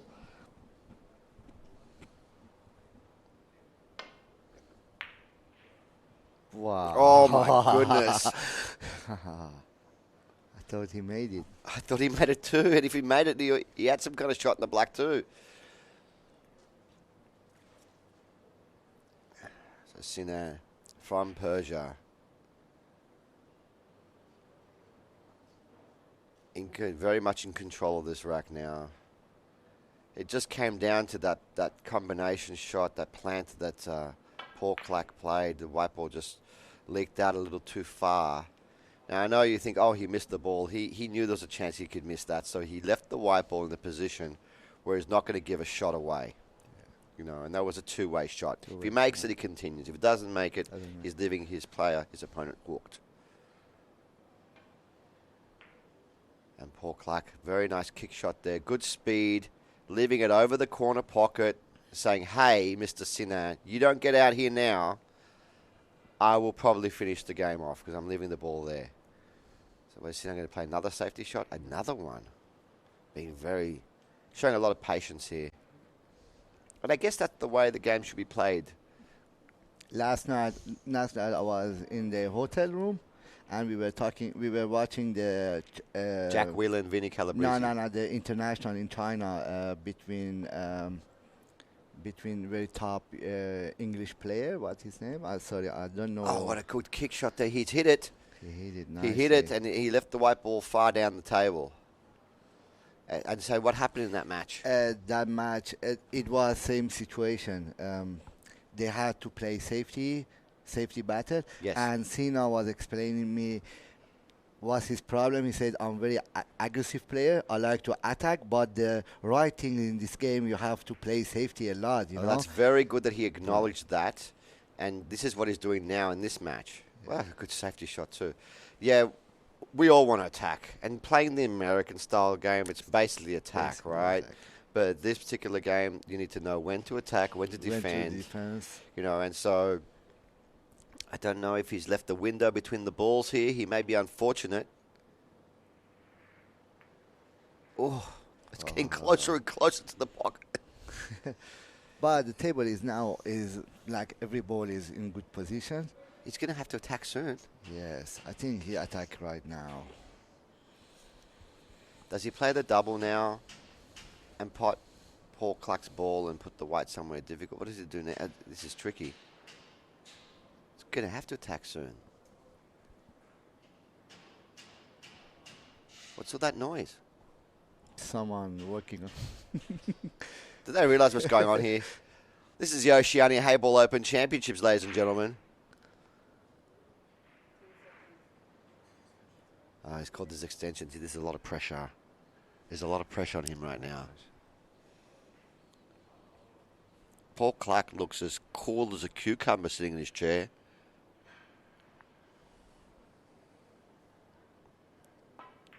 Big shot here. Well, he's made the first shot. Oof. Even I'm breathing heavy. I wonder what he's thinking. Is he thinking, do I need to play another safety? I think you go for this, mate. I think you go for this ball in the top right-hand corner. You make it. You can win the game right here, right now. Got to cue this smooth. Very nicely done. He doesn't want to be stuck behind these balls. Doesn't want to sit on it. Oh, just made it. Yeah. Just made it. Yeah. He's pretty much perfect. Rolling forward. He's going to take the ball underneath the black now. And yeah, the writing's on the wall. The fat lady's starting to warm up. Warm up her vocal cords. He is using the rester with a little bit of left-hand spin. Look at that. Just to get around. He's gone a little high. He's gone a little bit high. Would have preferred to have been lower.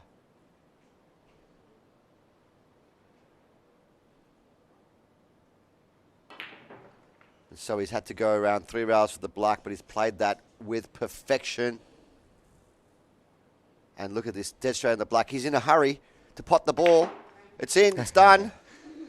Thank you very much. A very well played match from both gentlemen. The difference for me was just ended up being the break. Mr. Paul Clark played an excellent match, just did not make balls at the break. And sometimes at this level, as we've seen, that could be the difference between winning and losing a match. Yes, right. Thank you very much, Omid, for joining me in the commentary booth. No, that's all right. It was first time on the mic, so sorry for any mistake or any nonsense ball. No, it's wonderful, but I'll be back later on today at 12:30 with my partner in crime, Kate Allman, our professional presentator and commentator. And she's new to the sport, but I tell you what, she's learning, she's studying, and she's amazing to work with. I'm looking forward to doing some more commentary with her this afternoon. I'll see you guys all back here at 12:30. My name is Barry Marios. It's my pleasure to commentate this match. And I can't wait to see the conclusion of this tournament. Yeah, Bye for now. Bye. 一线赛事指定排名：丁俊晖、奥沙利文、郑宇博、楚秉杰等国内外一线球星代言。厉百文，中国台女领导品牌。中式八球，俗称黑八，是一项原创于中国的运动。在乔氏的推动下，已走进全球69个国家。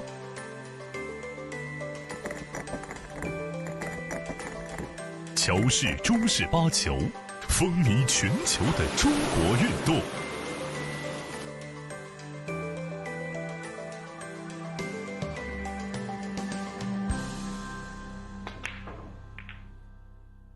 一线赛事指定排名：丁俊晖、奥沙利文、郑宇博、楚秉杰等国内外一线球星代言。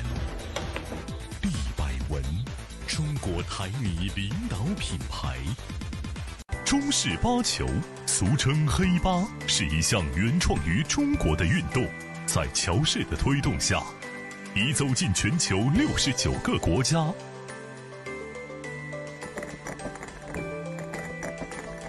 乔氏中式八球，风靡全球的中国运动。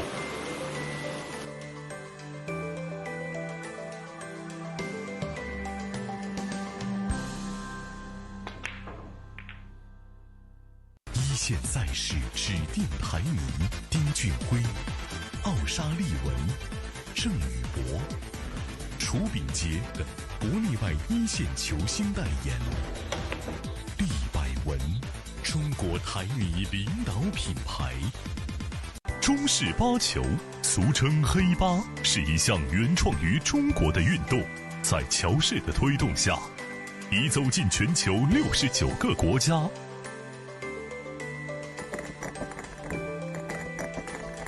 乔氏中式八球，风靡全球的中国运动。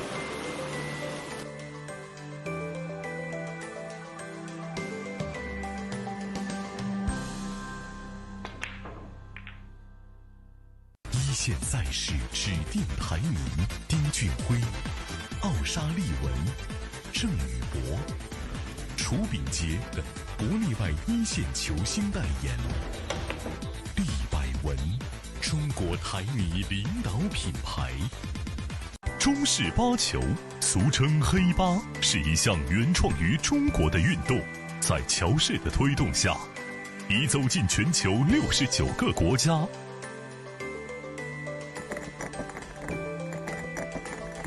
乔氏中式八球，风靡全球的中国运动。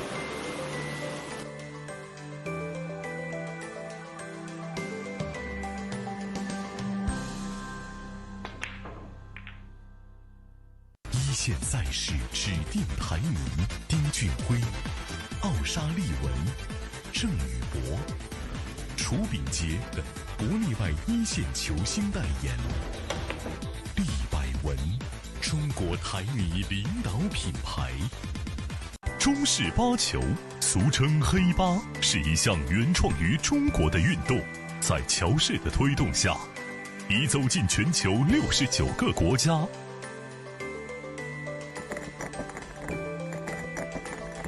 乔氏中式八球，风靡全球的中国运动。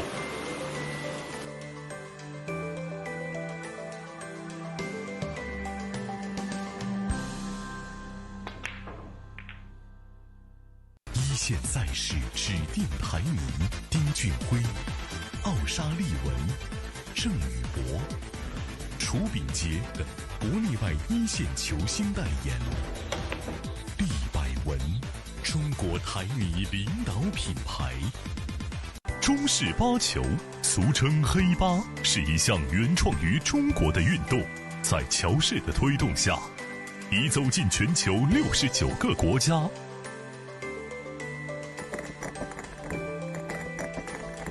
乔氏中式八球，风靡全球的中国运动。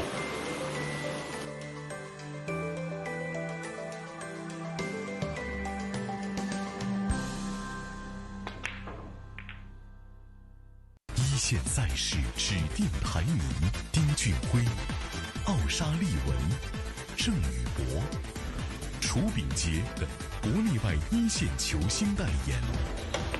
毕百文，中国台女领导品牌。中式八球，俗称黑八，是一项原创于中国的运动，在乔氏的推动下，已走进全球69个国家。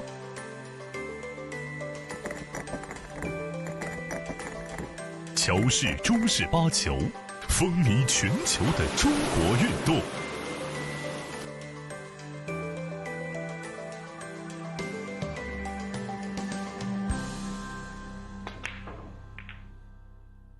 一线赛事指定排名：丁俊晖、奥沙利文、郑宇博、楚秉杰等国内外一线球星代言。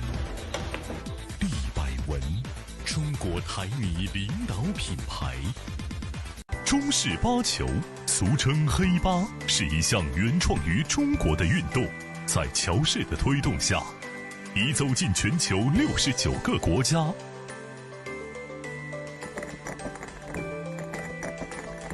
乔氏中式八球，风靡全球的中国运动。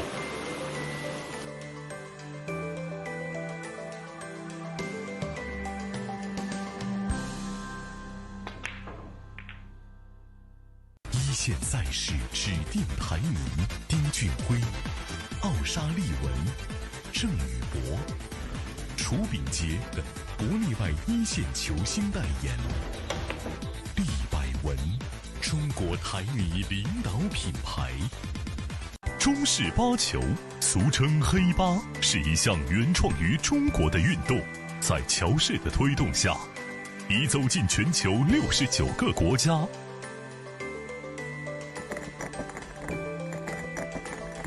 乔氏中式八球，风靡全球的中国运动。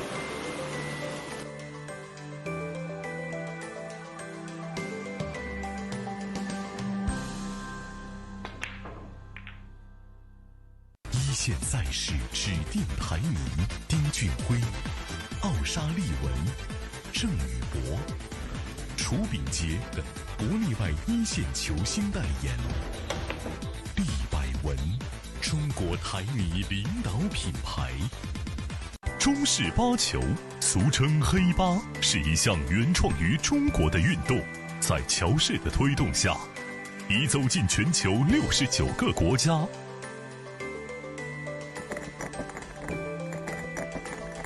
乔氏中式八球，风靡全球的中国运动。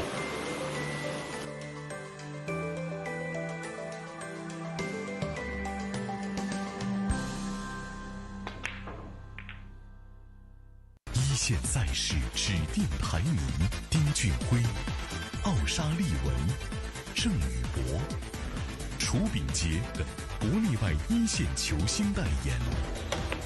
毕百文，中国台女领导品牌。中式八球，俗称黑八，是一项原创于中国的运动，在乔氏的推动下，已走进全球69个国家。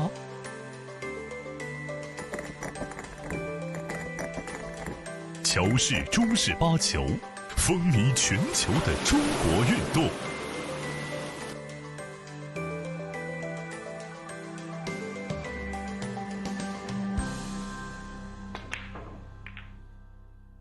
一线赛事指定排名：丁俊晖、奥沙利文、郑宇博。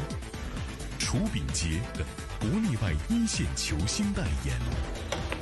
利百文，中国台女领导品牌。中式八球，俗称黑八，是一项原创于中国的运动，在乔氏的推动下，已走进全球69个国家。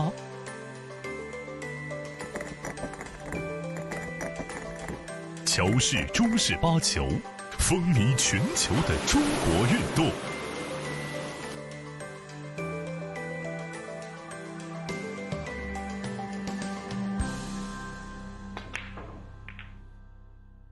一线赛事指定排名：丁俊晖、奥沙利文、郑宇博。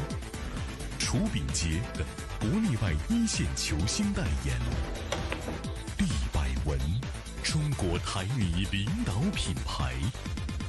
中式八球，俗称黑八，是一项原创于中国的运动，在乔氏的推动下，已走进全球69个国家。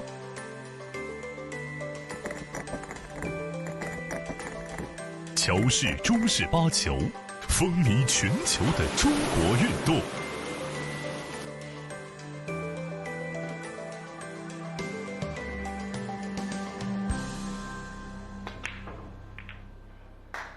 一线赛事指定排名：丁俊晖、奥沙利文、郑宇博。楚秉杰等国内外一线球星代言。利百文，中国台女领导品牌。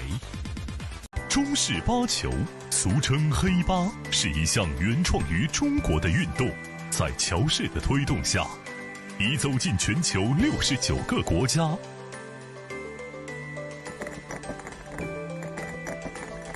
乔氏中式八球，风靡全球的中国运动。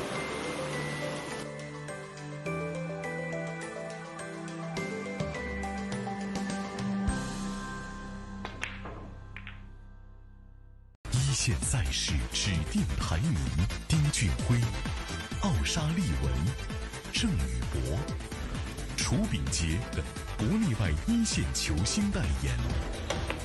利百文，中国台女领导品牌。中式八球，俗称黑八，是一项原创于中国的运动，在乔氏的推动下，已走进全球69个国家。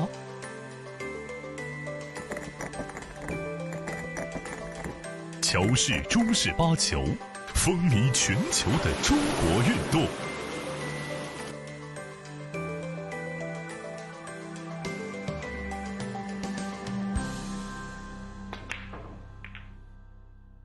一线赛事指定排名：丁俊晖、奥沙利文、郑宇博。楚秉杰等国内外一线球星代言。利百文，中国台女领导品牌。中式八球，俗称黑八，是一项原创于中国的运动，在乔氏的推动下，已走进全球69个国家。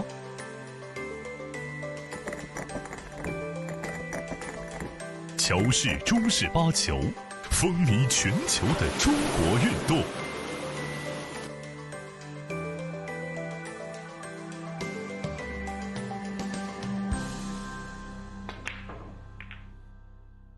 一线赛事指定排名：丁俊晖、奥沙利文、郑宇博。楚秉杰等国内外一线球星代言。利百文，中国台女领导品牌。中式八球，俗称黑八，是一项原创于中国的运动，在乔氏的推动下，已走进全球69个国家。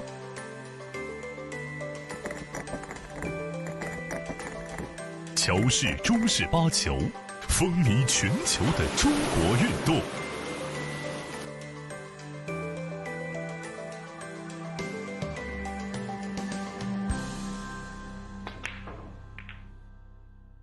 一一线赛事指定排名：丁俊晖、奥沙利文、郑宇博、楚秉杰等国内外一线球星代言。利百文，中国台女领导品牌。中式八球，俗称黑八，是一项原创于中国的运动，在乔氏的推动下，已走进全球69个国家。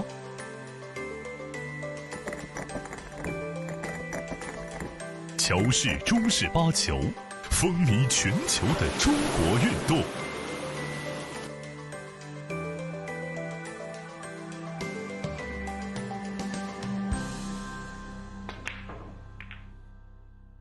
一线赛事指定排名：丁俊晖、奥沙利文、郑宇博、楚秉杰等国内外一线球星代言。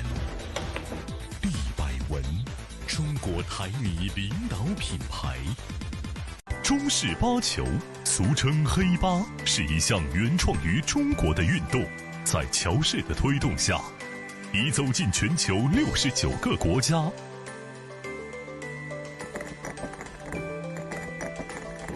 乔氏中式八球，风靡全球的中国运动。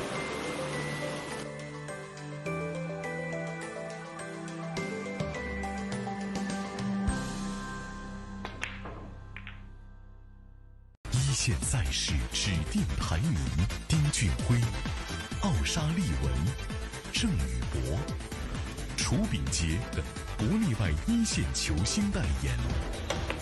利百文，中国台女领导品牌。中式八球，俗称黑八，是一项原创于中国的运动，在乔氏的推动下，已走进全球69个国家。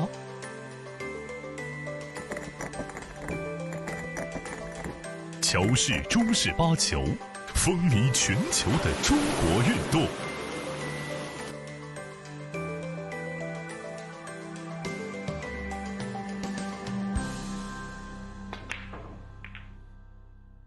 一线赛事指定排名：丁俊晖、奥沙利文、郑宇博、楚秉杰等国内外一线球星代言。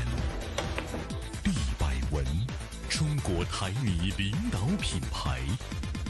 中式八球，俗称黑八，是一项原创于中国的运动，在乔氏的推动下，已走进全球69个国家。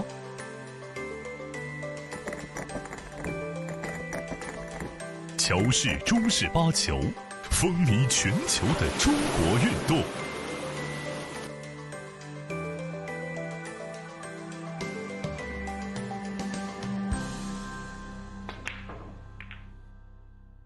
一线赛事指定排名：丁俊晖、奥沙利文、郑宇博、楚秉杰等国内外一线球星代言。利百文，中国台女领导品牌。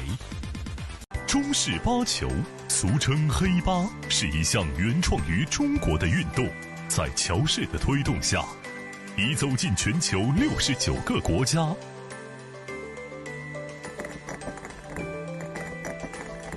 乔氏中式八球，风靡全球的中国运动。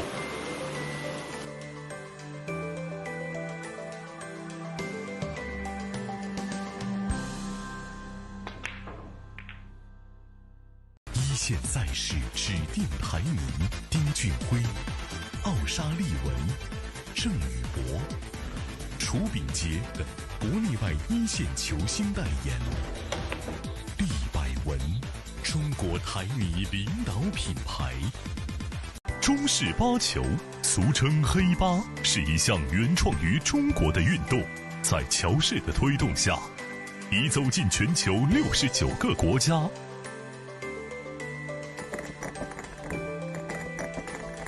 乔氏中式八球，风靡全球的中国运动。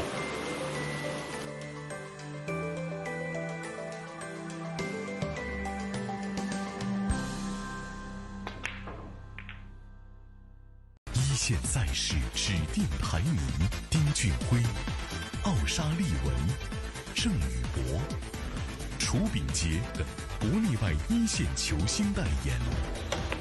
利百文，中国台米领导品牌。中式八球，俗称黑八，是一项原创于中国的运动，在乔氏的推动下，已走进全球69个国家。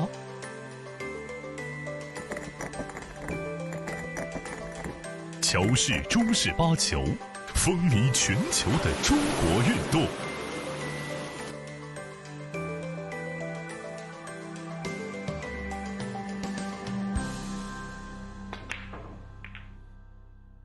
一线赛事指定排名：丁俊晖、奥沙利文、郑宇博。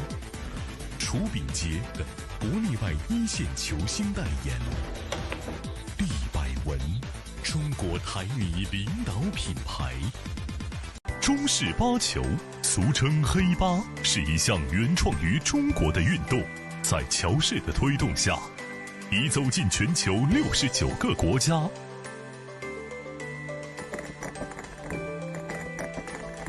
乔氏中式八球，风靡全球的中国运动。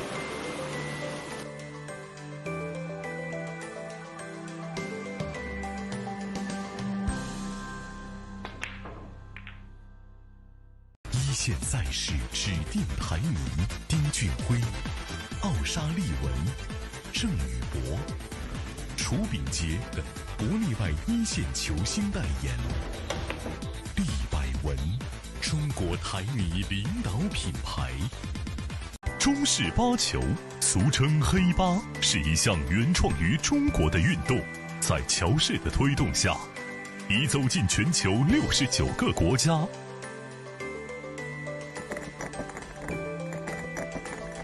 乔氏中式八球，风靡全球的中国运动。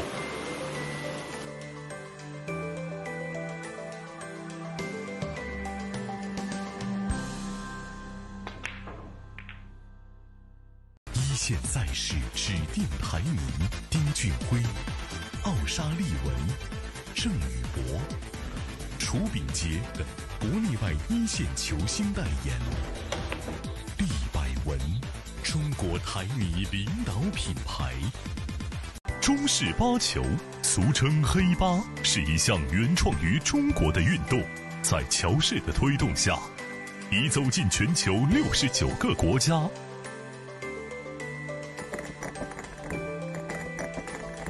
乔氏中式八球，风靡全球的中国运动。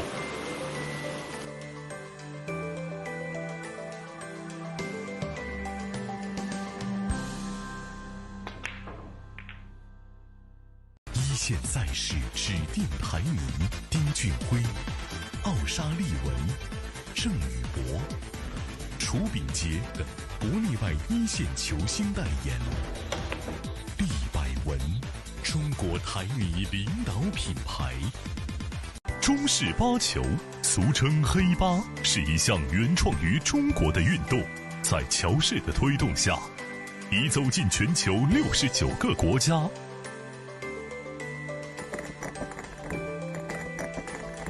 乔氏中式八球，风靡全球的中国运动。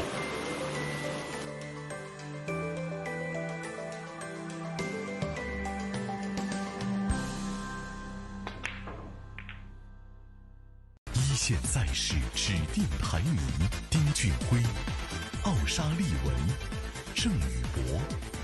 楚秉杰等国内外一线球星代言。利百文，中国台米领导品牌。中式八球，俗称黑八，是一项原创于中国的运动，在乔氏的推动下，已走进全球69个国家。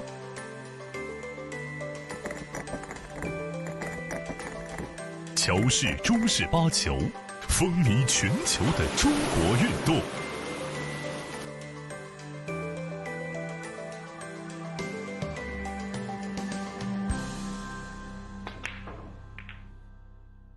一线赛事指定排名：丁俊晖、奥沙利文、郑宇博、楚炳杰等国内外一线球星代言。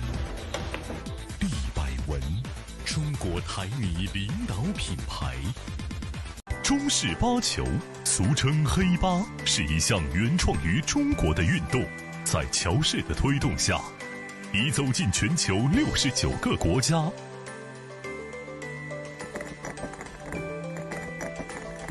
乔氏中式八球，风靡全球的中国运动。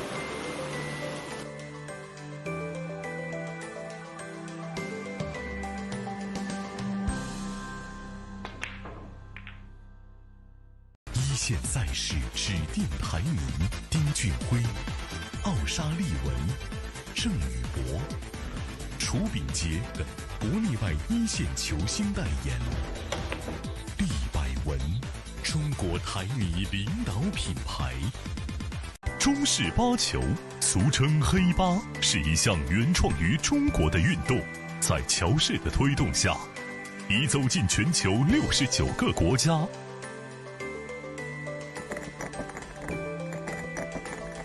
乔氏中式八球，风靡全球的中国运动。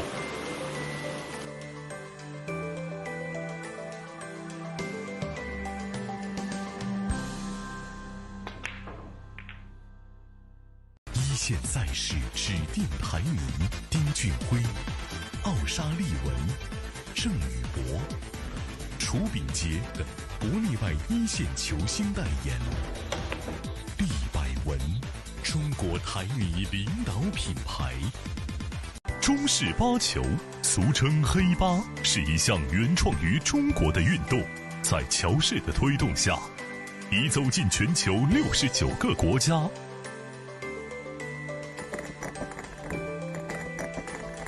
乔氏中式八球，风靡全球的中国运动。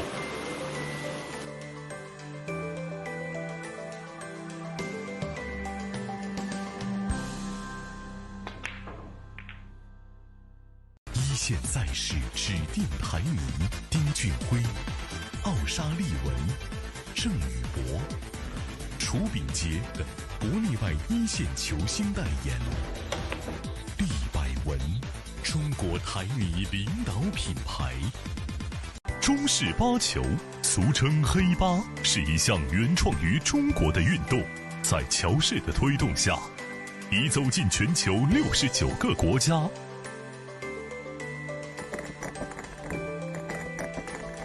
乔氏中式八球，风靡全球的中国运动。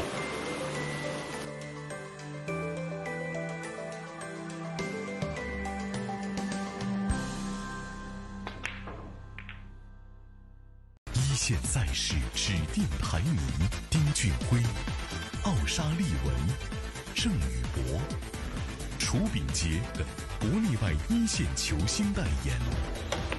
利百文，中国台泥领导品牌。中式八球，俗称黑八，是一项原创于中国的运动，在乔氏的推动下，已走进全球69个国家。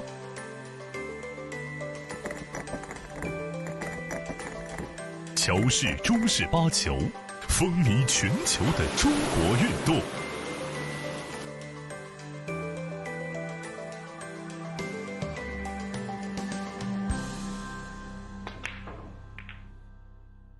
一线赛事指定排名：丁俊晖、奥沙利文、郑宇博、楚炳杰等国内外一线球星代言。利百文，中国台泥领导品牌。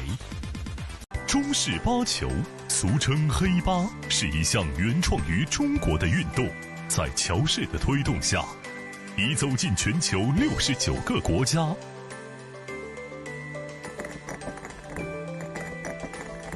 乔氏中式八球，风靡全球的中国运动。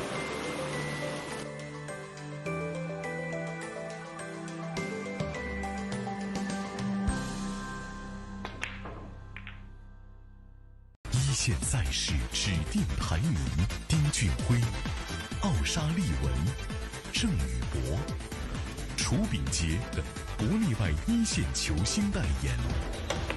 利百文，中国台女领导品牌。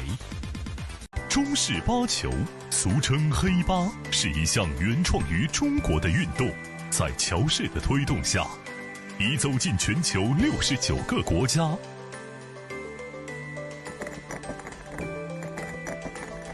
乔氏中式八球，风靡全球的中国运动。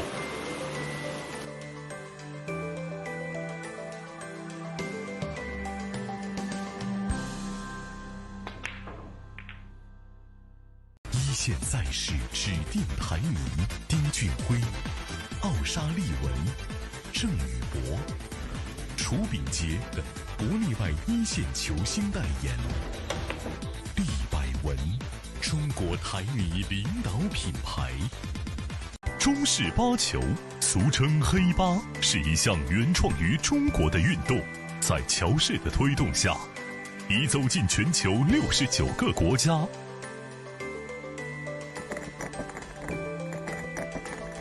乔氏中式八球，风靡全球的中国运动。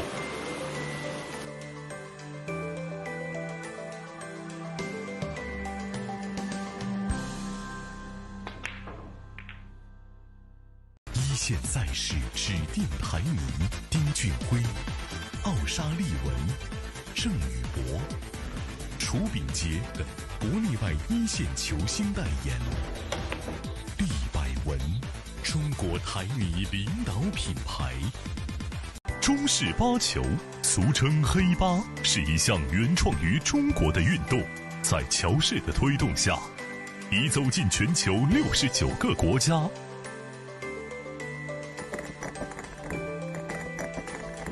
乔氏中式八球，风靡全球的中国运动。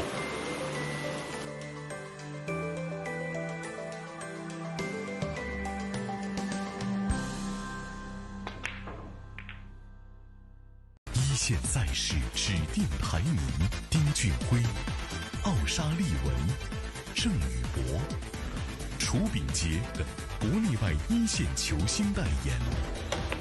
利百文，中国台女领导品牌。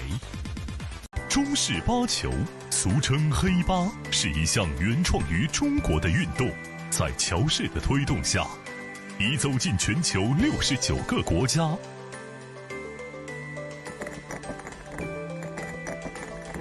乔氏中式八球，风靡全球的中国运动。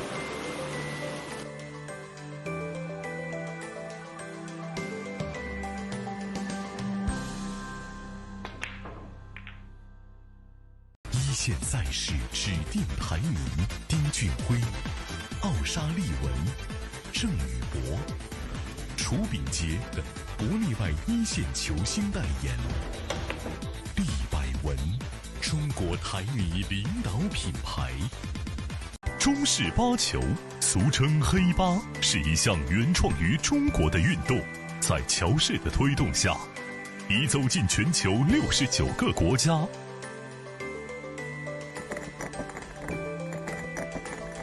乔氏中式八球，风靡全球的中国运动。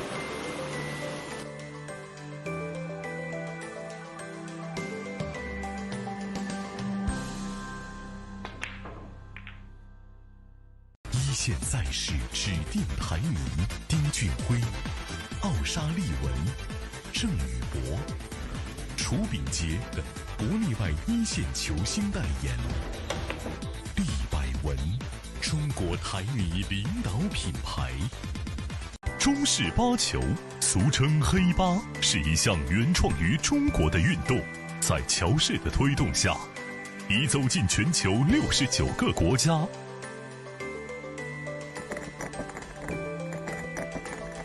乔氏中式八球，风靡全球的中国运动。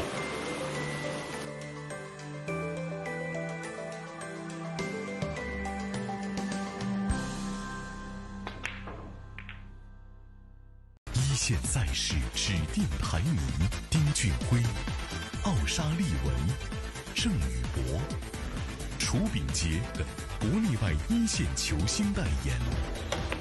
毕百文，中国台女领导品牌。中式八球，俗称黑八，是一项原创于中国的运动，在乔氏的推动下，已走进全球69个国家。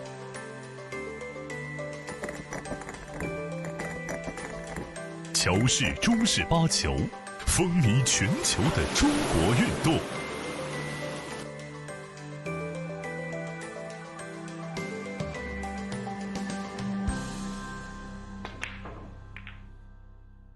一线赛事指定排名：丁俊晖、奥沙利文、郑宇博、楚秉杰等国内外一线球星代言。毕百文，中国台女领导品牌。中式八球，俗称黑八，是一项原创于中国的运动，在乔氏的推动下，已走进全球69个国家。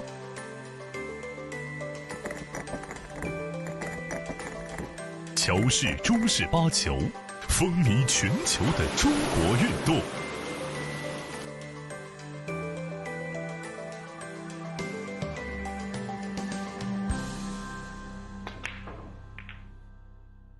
一线赛事指定排名：丁俊晖、奥沙利文、郑宇博、楚秉杰等国内外一线球星代言。毕百文，中国台女领导品牌。中式八球，俗称黑八，是一项原创于中国的运动，在乔氏的推动下，已走进全球69个国家。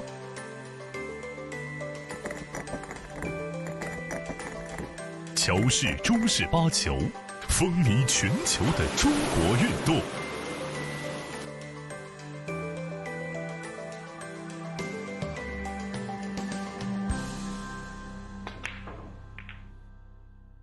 一线赛事指定排名：丁俊晖、奥沙利文、郑宇博、楚秉杰等国内外一线球星代言。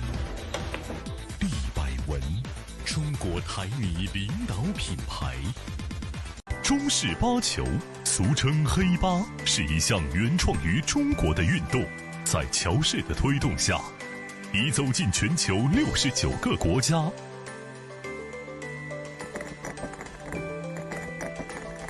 乔氏中式八球，风靡全球的中国运动。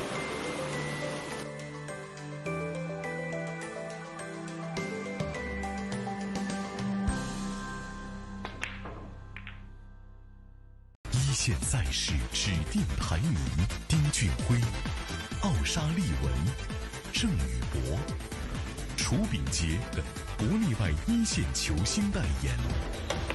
毕百文，中国台女领导品牌。中式八球，俗称黑八，是一项原创于中国的运动，在乔氏的推动下，已走进全球69个国家。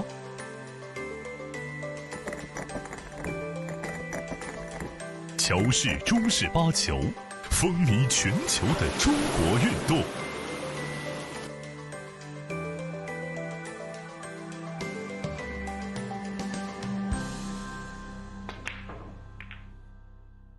一线赛事指定排名：丁俊晖、奥沙利文、郑宇博、楚秉杰等国内外一线球星代言。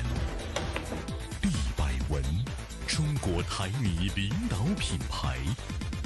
中式八球，俗称黑八，是一项原创于中国的运动，在乔氏的推动下，已走进全球69个国家。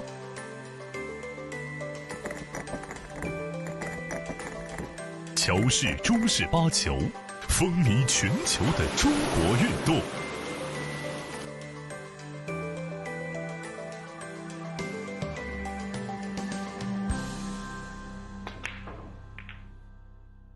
一线赛事指定排名：丁俊晖、奥沙利文、郑宇博、楚秉杰等国内外一线球星代言。利百文，中国台女领导品牌。中式八球，俗称黑八，是一项原创于中国的运动，在乔氏的推动下，已走进全球69个国家。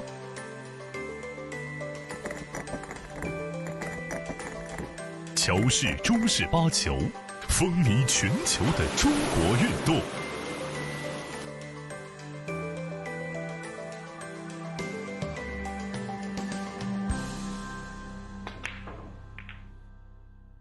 一线赛事指定排名：丁俊晖、奥沙利文、郑宇博、楚秉杰等国内外一线球星代言。利百文，中国台女领导品牌。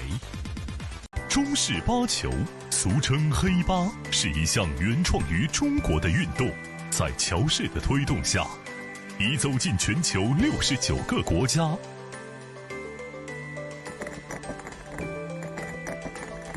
乔氏中式八球，风靡全球的中国运动。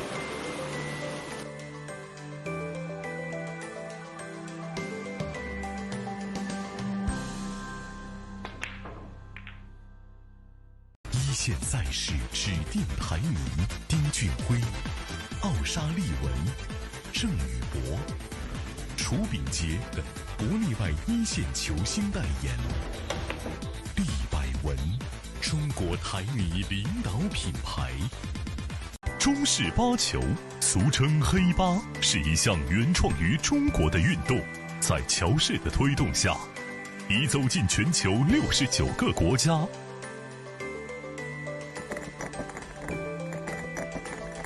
乔氏中式八球，风靡全球的中国运动。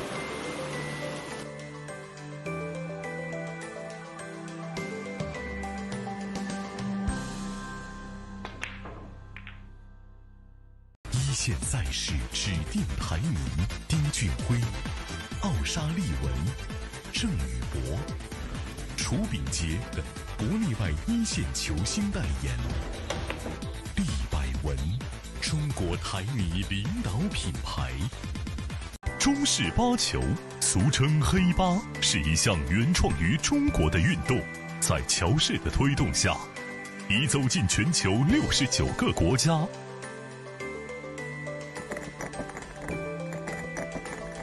乔氏中式八球，风靡全球的中国运动。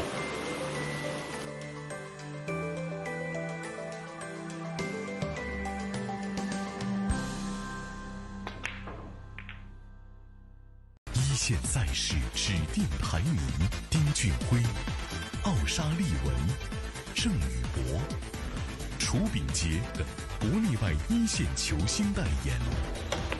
利百文，中国台女领导品牌。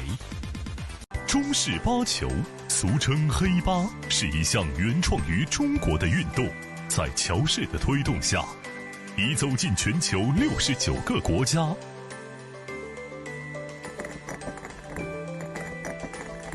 乔氏中式八球，风靡全球的中国运动。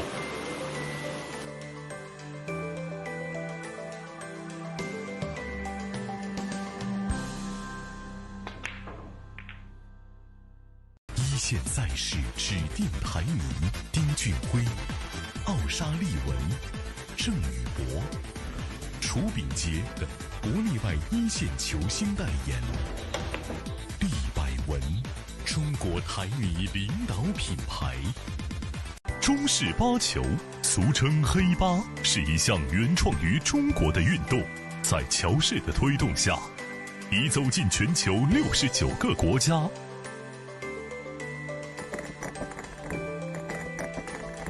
乔氏中式八球，风靡全球的中国运动。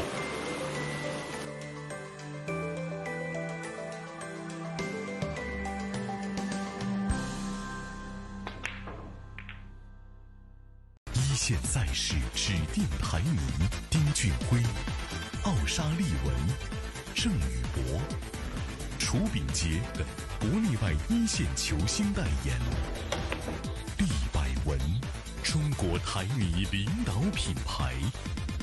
中式八球，俗称黑八，是一项原创于中国的运动，在乔氏的推动下，已走进全球69个国家。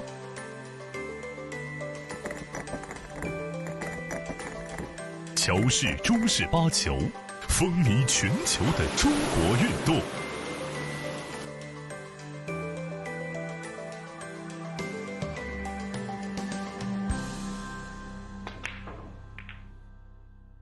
一线赛事指定排名：丁俊晖、奥沙利文、郑宇博、楚秉杰等国内外一线球星代言。利百文，中国台米领导品牌。中式八球，俗称黑八，是一项一线赛事指定排名：丁俊晖、奥沙利文、郑宇博、楚秉杰等国内外一线球星代言。利百文，中国台米领导品牌。中式八球，俗称黑八，是一项原创于中国的运动，在乔氏的推动下，已走进全球69个国家。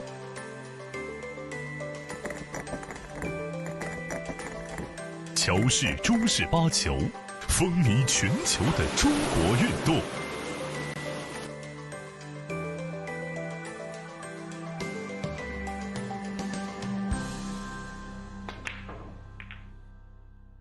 一线赛事指定排名：丁俊晖、奥沙利文、郑宇博、楚秉杰等国内外一线球星代言。利百文，中国台米领导品牌。中式八球，俗称黑八，是一项原创于中国的运动，在乔氏的推动下，已走进全球69个国家。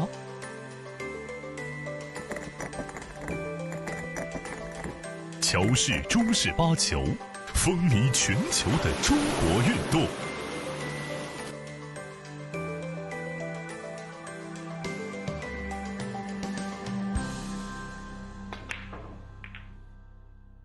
一线赛事指定排名：丁俊晖、奥沙利文、郑宇博、楚秉杰等国内外一线球星代言。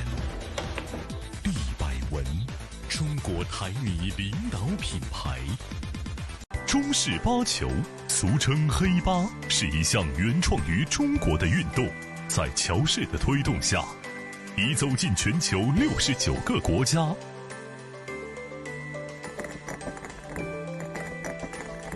乔氏中式八球，风靡全球的中国运动。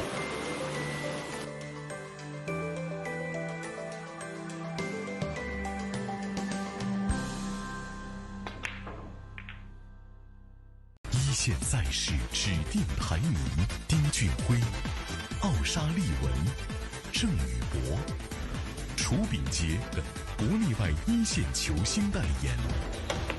利百文，中国台米领导品牌。中式八球，俗称黑八，是一项原创于中国的运动，在乔氏的推动下，已走进全球69个国家。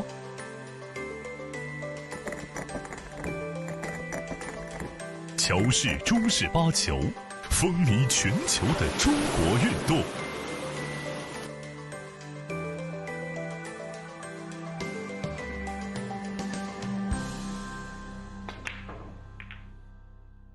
一线赛事指定排名：丁俊晖、奥沙利文、郑宇博、楚秉杰等国内外一线球星代言。利百文，中国台米领导品牌。中式八球，俗称黑八，是一项原创于中国的运动，在乔氏的推动下，已走进全球69个国家。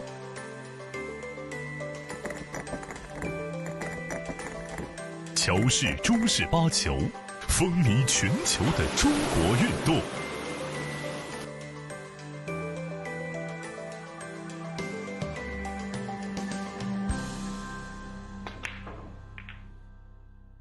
一线赛事指定排名：丁俊晖、奥沙利文、郑宇博、楚秉杰等国内外一线球星代言。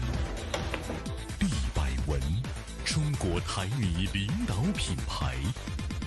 中式八球，俗称黑八，是一项原创于中国的运动，在乔氏的推动下，已走进全球69个国家。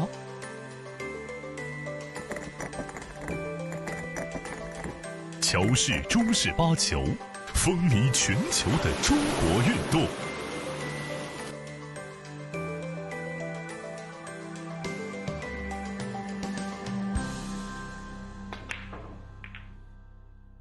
一线赛事指定排名：丁俊晖、奥沙利文、郑宇博、楚秉杰等国内外一线球星代言。利百文，中国台米领导品牌。中式八球，俗称黑八，是一项原创于中国的运动，在乔氏的推动下，已走进全球69个国家。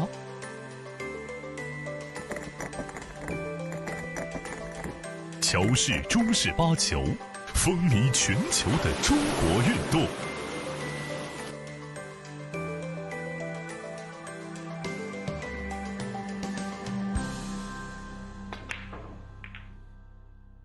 一线赛事指定排名：丁俊晖、奥沙利文、郑宇博、楚秉杰等国内外一线球星代言。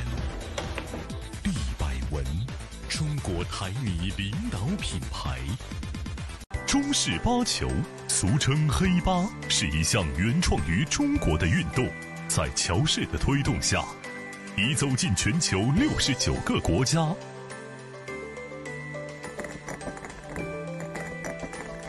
乔氏中式八球，风靡全球的中国运动。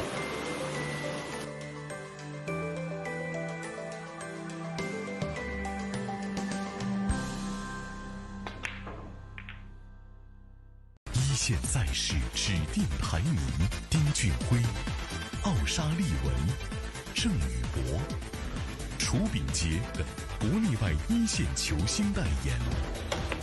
利百文，中国台米领导品牌。中式八球，俗称黑八，是一项原创于中国的运动，在乔氏的推动下，已走进全球69个国家。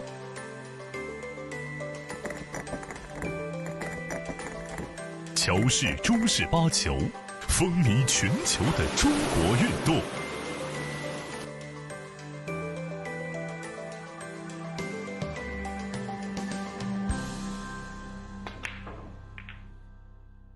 一线赛事指定排名：丁俊晖、奥沙利文、郑宇博、楚秉杰等国内外一线球星代言。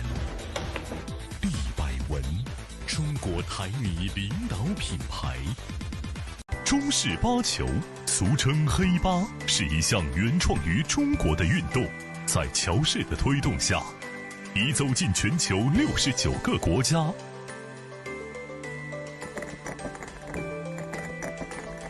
乔氏中式八球，风靡全球的中国运动。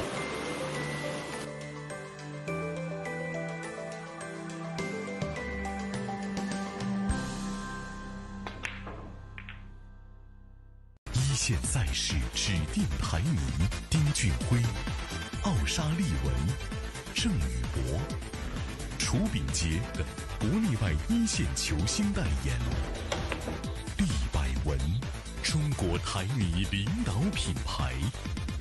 中式八球，俗称黑八，是一项原创于中国的运动，在乔氏的推动下，已走进全球69个国家。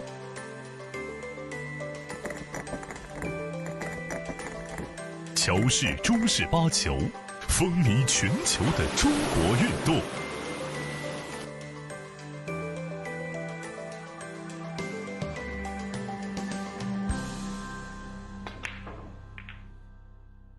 一线赛事指定排名：丁俊晖、奥沙利文、郑宇博、楚秉杰等国内外一线球星代言。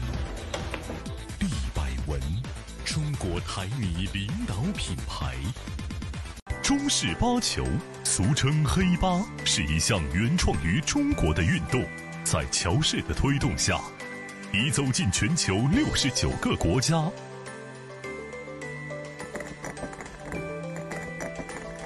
乔氏中式八球，风靡全球的中国运动。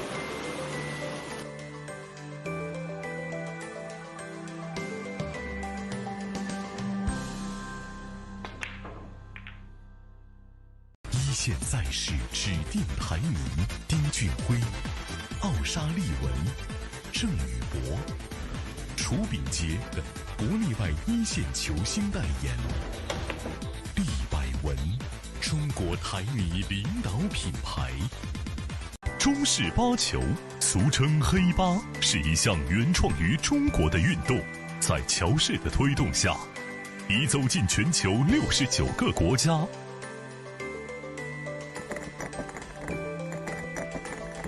乔氏中式八球，风靡全球的中国运动。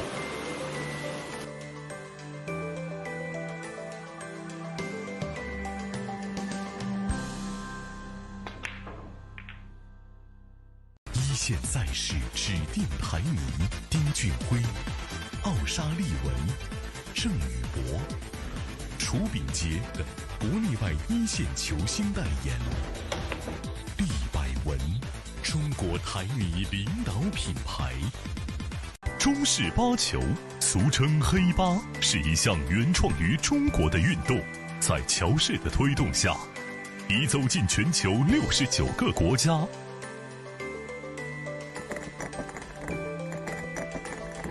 乔氏中式八球，风靡全球的中国运动。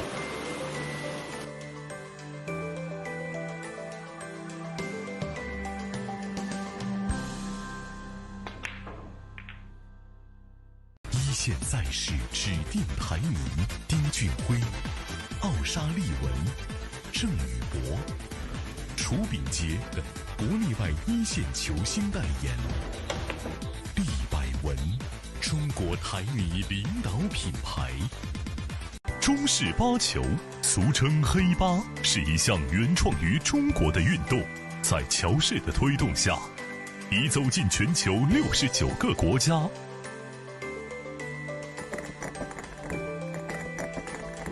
乔氏中式八球，风靡全球的中国运动。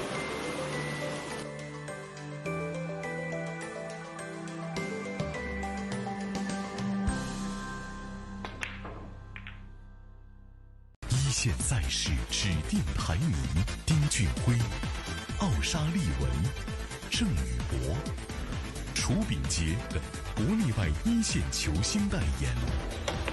利百文，中国台泥领导品牌。中式八球，俗称黑八，是一项原创于中国的运动，在乔氏的推动下，已走进全球69个国家。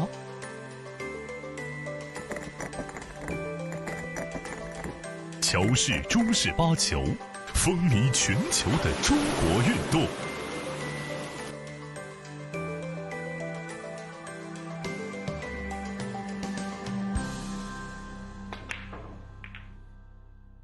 一线赛事指定排名：丁俊晖、奥沙利文、郑宇博、楚秉杰等国内外一线球星代言。利百文，中国台泥领导品牌。中式八球，俗称黑八，是一项原创于中国的运动，在乔氏的推动下，已走进全球69个国家。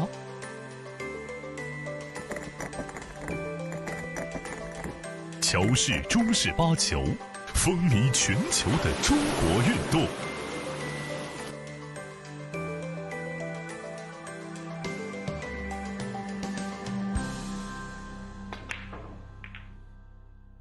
一线赛事指定排名：丁俊晖、奥沙利文、郑宇博。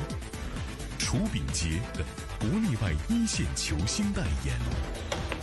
厉百文，中国台女领导品牌。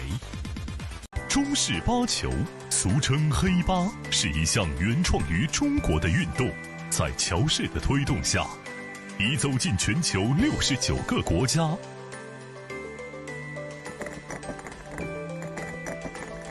乔氏中式八球，风靡全球的中国运动。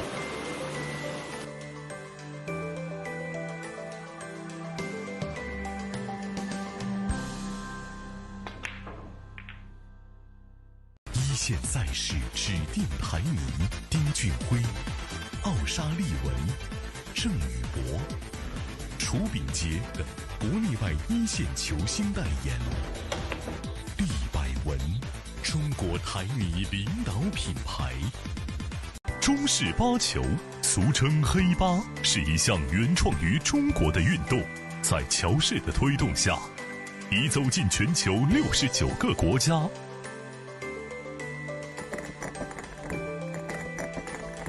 乔氏中式八球，风靡全球的中国运动。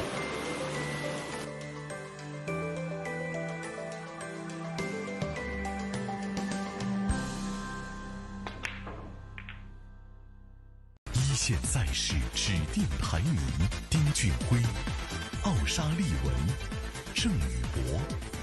楚秉杰的国内外一线球星代言。厉百文，中国台女领导品牌。中式八球，俗称黑八，是一项原创于中国的运动，在乔氏的推动下，已走进全球69个国家。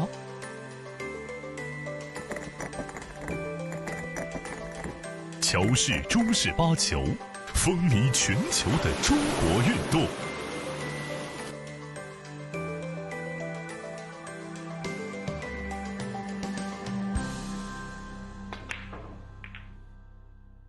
一线赛事指定排名：丁俊晖、奥沙利文、郑宇博。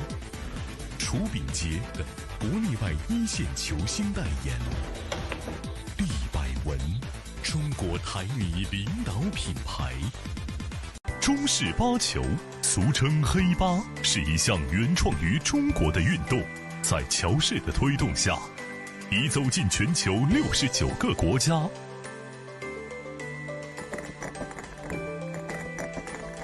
乔氏中式八球，风靡全球的中国运动。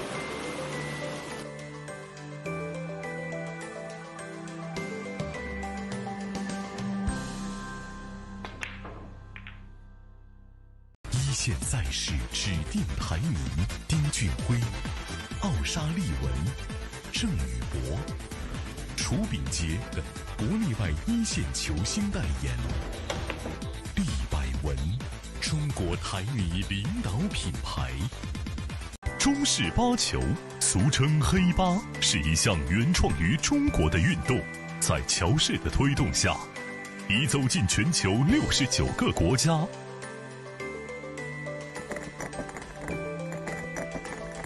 乔氏中式八球，风靡全球的中国运动。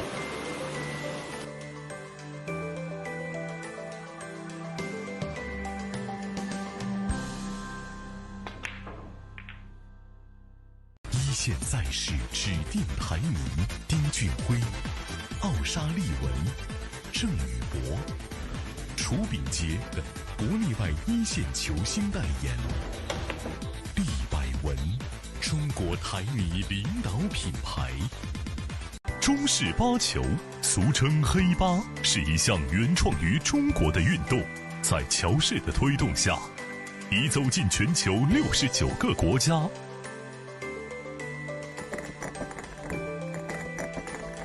乔氏中式八球，风风靡全球的中国运动。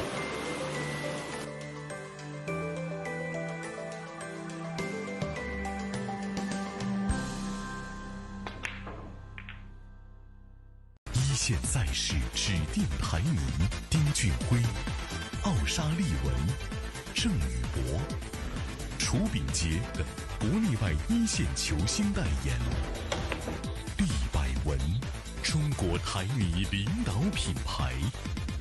中式八球，俗称黑八，是一项原创于中国的运动，在乔氏的推动下，已走进全球69个国家。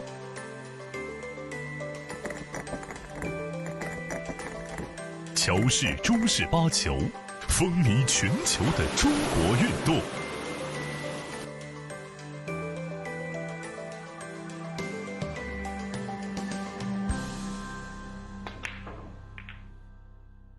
一线赛事指定排名：丁俊晖、奥沙利文、郑宇博、楚秉杰等国内外一线球星代言。利百文，中国台米领导品牌。中式八球，俗称黑八，是一项原创于中国的运动，在乔氏的推动下，已走进全球69个国家。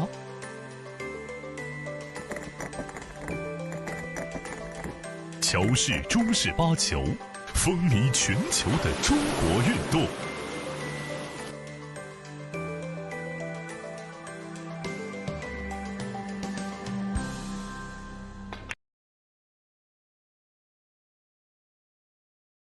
The lag take place. On your right is João Grillo from Portugal. He's one of Europe's forces in pool, and he's a national champion, a Masters winner, fresh off a very impressive run at the World Pool Championship. On the left side of the screen is a name many of us also know, Xin Liu, the powerhouse in the fast-growing discipline of Heyball.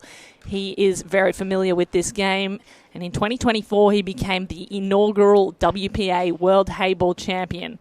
So he is really in the hot seat for the Heyball format of the game at the moment. My name's Kate Allman. I'm alongside Barry Mavros, bringing you all the action all week from the Heyball Open. It's getting interesting today. We're in day 3. It is the day before finals, Barry, and this is where things start to heat up. You've got to start winning matches, and if not, you're out. 100% you're out, and this is an exciting match. We've got last week's runner-up in the form of João Grillo, and I'm glad you're pronouncing the names because I've got no idea. The Portuguese is a little bit of tongue twister. You're right, he was runner-up in the Champion of Champions, played in Brisbane last week. That was the lead into this tournament? Yeah, he was leading 4 or 5-0, I believe, and he got picked back by Clint and lost double hill, which is heartbreaking. So close to being there, but I'm sure he wants to go one better this time around. So he's probably got a chip on his shoulder coming into this tournament. And who's the guy he's playing? Yeah. None other than the Chinese superstar, Xin Liu. How do you pronounce his name? Xin Liu. Xin Liu. Who we know is just such a star in this particular format. And one of the things that all the players have been coming up against as we see Xin Liu take the first break, one of the things we've watched is how they adapt if they've come from other formats of pool. And for Xin Liu, there's no problem because he's so used to it. That's a beautiful break. Barry Mavros. He's generated so much power. Most of the balls have gone past the top half of the table, but it hasn't made a ball. But yeah, Xin Liu, he's grown up playing. This is his sport. He is a monster, absolute monster of the game. This is the man that I have nightmares about sometimes. He is probably the man to beat at every tournament. When he goes to any tournament that's Heyball, he's the number one favourite. And he's still the number one favourite this tournament too. So he's gifted João Grillo, though, a very nice table off the break. And João can now make his way around. He's chosen the pinks. Of course, in Heyball, you choose either colour off the break, even when a ball is sunk. And how does this look to you, Barry, if you're deciding the pattern for the pinks? If I am João right now, I'm thinking, okay, I'm going to be down 1-0. When we get to this stage of the tournament, you'll see that there's not going to be as much safety play as we've seen earlier on. The breaking, the balls are setting much nicer in the triangle. The breaking's becoming more powerful. The players are stronger. The breaks are more powerful. It's going to be more or less 1 or 2 visits to the table. That's it. You're not going to get more than a couple of innings. We will have some safety battles, but this one's not it. This one is, if João does not get out here, Jin will. So Zhao in a must-win against Xin Liu. 2 stars in the game. Another one potted. He had a very impressive win last round, a 7-1 victory to get to here. I'm talking about João Grillo from Portugal. Yes, I heard that it took in less than an hour as well. He was on fire, and I wonder if he's going to carry that forward. This was just only half an hour ago. He's going to carry that win forward now into this match. And sometimes as a player, when you feel like you're in the zone in one match, you can carry it on, just win the tournament. So let's see how it goes. I thought it was from Mexico. Is he Mexican? Portuguese flag up there on the screen, by the looks of things, says that ball drops nicely. Now, 2 left, 1 down the bottom. This should be fairly simple if he can come off that rail there on the way through, Barry. Yeah, I don't think he's going to find the rail. He's going to stun back. He's going to try and put the white ball near all that writing down the bottom of the table. There you go. He's just stunning it down. Go as low as he can. You see how good his position play is. We're not even thinking about them missing pots here. When you get this late in the tournament, the players that have gotten this far are the players that are playing well. They're in the zone. You're not going to be seeing a lot of misses. So as soon as he had the innings, and we just really, commentators cursed him there. He is shaking his head, isn't he? I'm shaking my head too. I can't believe that happened. When it hit the top rail, it died. And he's in a world of hurt. He's just cleaned the whole table up and put himself right behind, not the 8 ball, but behind the ball, away from the 8 ball. How does he get to that 8 ball?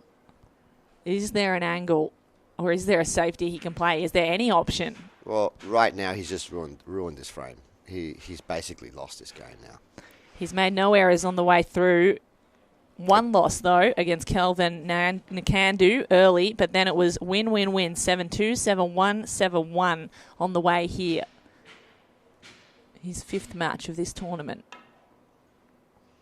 3 rails. He's not going to find... Oh, he does find a rail, okay. Well, he hit the ball, but... Calamity in the corner. But I think that Xin Liu is licking his lips as he spies this table and has an opportunity to get back. It's not often that happens off a dry break. No. In a break like that where everything opened up. We all thought it was over. Zhao was just pulling the balls away, had one more position shot to play. We thought it was done and dusted, but now Xin wants to bury that mistake. Oh. In Zhao's mind. That was a 2-way shot he had played there. He knew that there was a good chance he could miss that ball because we've seen all week long, balls down the rails don't go down very easily. So he played that on purpose, knowing he was going to snooker his opponent. And look at this, he's grabbed a jump cue. He's going to jump and try and land on the black. Gee, I love to this. make it in the corner. We're going to go airborne. We're going to go airborne. And the thing is that blue ball's far away. He's going to jump and land on the black. Well, Grillo takes to the air and nearly made that shot. Oh, watch the middle pocket is in play. Almost. Not quite enough on it. That's a good jump shot. Almost. I love the aggression. Aggression will get you far in life, and it'll get you even further in pool. So now Xin Liu can take a look at the table the way he wants. Any problems that you're spying here, Barry? No. Not for this gentleman here, Xin Liu.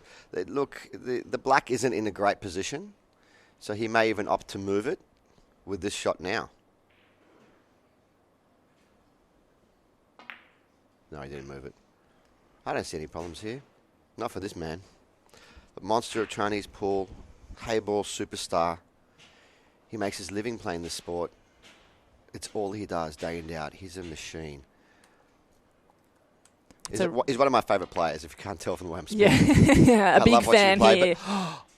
Oh, wow. So one of your favourite players, Barry, just made a huge mistake. Yeah, he was just extracting that ball off the rail for later, for the future.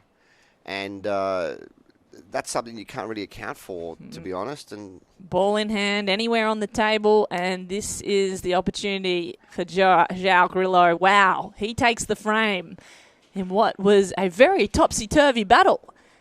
There's so unexpected. I don't expect to see that. Could we go over the matches that Jin played to get to this stage? Yeah, certainly. So Xin Liu, he had a win against Jason Yu, 7-2 in the early rounds. Then against Jaden Thompson, 7-1. And then he played Michael Ogard. That was a loss, 5-7, as Michael Ogard got over the top. So, again, he's had 2 wins and a loss. 1 loss each for each of these players.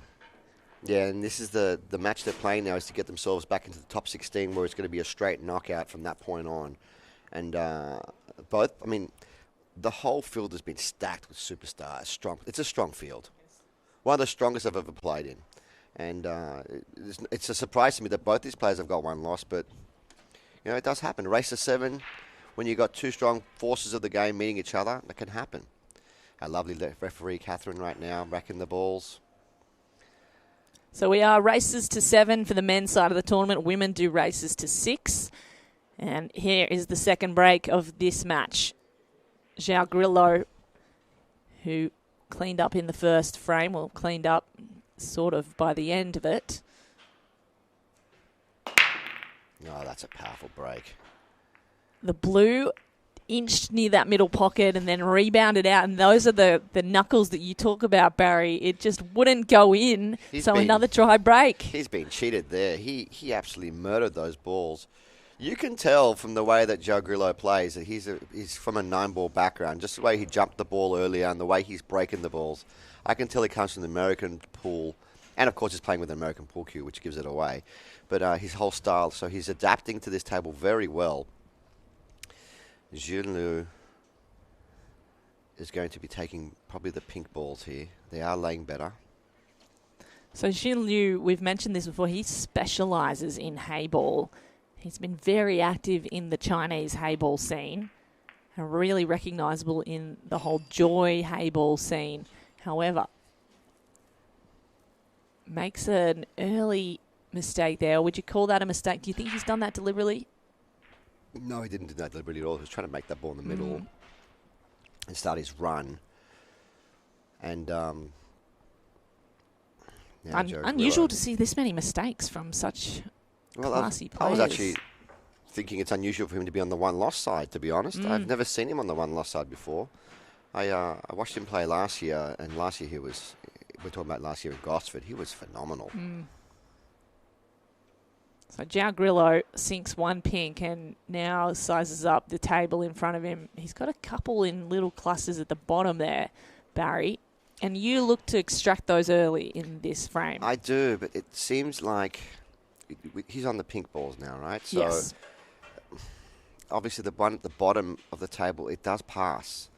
And the one that's on the right-hand side actually pots into the middle left pocket. So he doesn't really have to. If you don't need to move the balls and you can play good position for him, then you should.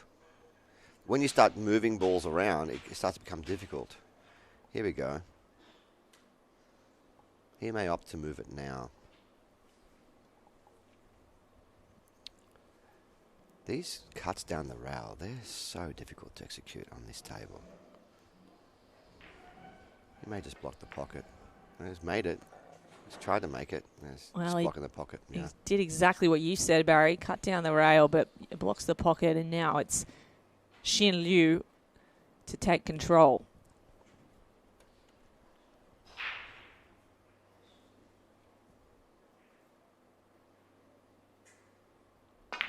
Leans over, gets the distance on his first, and that has opened up things a little. However, 2 pinks now in the way of that bottom left pocket.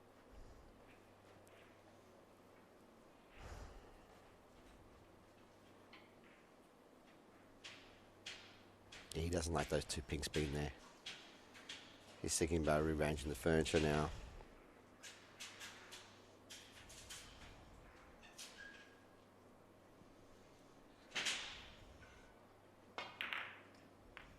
Okay. So he pots a pink and hopes to give the innings back over to to João Grillo, my apologies. That's an interesting choice. Talk us through that, Barry. Well, didn't have any other option. He knew he couldn't finish the table with that visit, so he thought, hey, how can I leave the table in more control than when I got here? And you see now that the bottom left-hand corner pocket is freed up for later. But this is a messy table. This has now become a defensive battle. And this is where I feel that the Chinese player has the advantage of the defensive, tactical part of the game. Yeah, he's so used to playing it. The inaugural world champion of the WPA World Heyball. Oh, but look at that. Forget about defense. Don't worry about it. Let's go on all offense here now. He found a pocket, and he has a chance now, a really good chance now, to put himself 2 in front. And he's a sharp shooter, this guy. Shooters can shoot, will do, and now this is looking a lot easier for him to clear out. He's already 1-0 up. João Grillo against the reigning 2024 inaugural champion. Against one who masters Heyball in China, where the game is massive. I don't think we can overstate how popular it's becoming. When he goes to the airport, people flock to him. They want photographs with him. He's also a content creator. He's quite popular. He creates streams and teaches. And there it goes. So 2-1 to João Grillo, the Portuguese. On paper, who we thought would be the underdog. Here he is 2 up against Xin Liu. And we've seen time and time again that 2-frame advantage in the ultimate make format is actually quite big. Quite big. Now, as a pool player, as a athlete, you're not too worried when you go down 2-0. It happens all the time. But when you go down, if you go down 3-0, then It's the a lot alarm bells harder. start to ring in your head. Yeah, because 2-0 now, it's his break. He could break and run, make it 2-1. It's common. But 3-0 down, he really does want to win the next game. We've seen 2 dry breaks, though, so far. So Xin really hoping to break and run. As you say, he's got a really powerful break. I wonder if he'll try a different angle or just keep shooting from the top. Yep. Slide angle. Slide angle. That helps you generate more power into the pack, the more head-on you are. But also, the more head-on you are, the more accurate you need to be. You glance off, you go in the middle pocket. It's a good break. He's made the black in the middle. Oh, wow, yeah. So the black will get respotted. And he'll continue.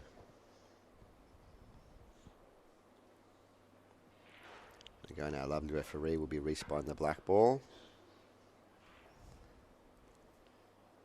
And let's have a look at where he's going to choose. A pretty lopsided table here, Barry. He would love to go the pinks if that pink ball wasn't covered up.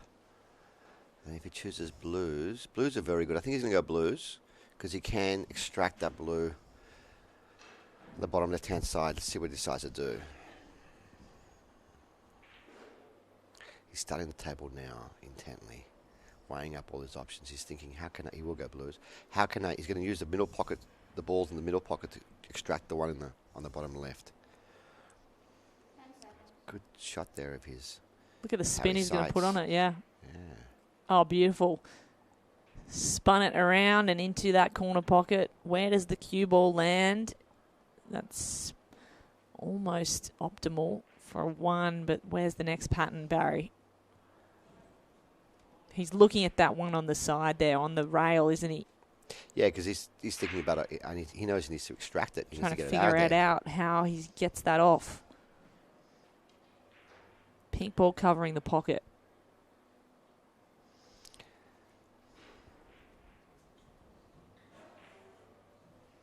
This surprises me. He's just going to take the pocket. This is surprising me.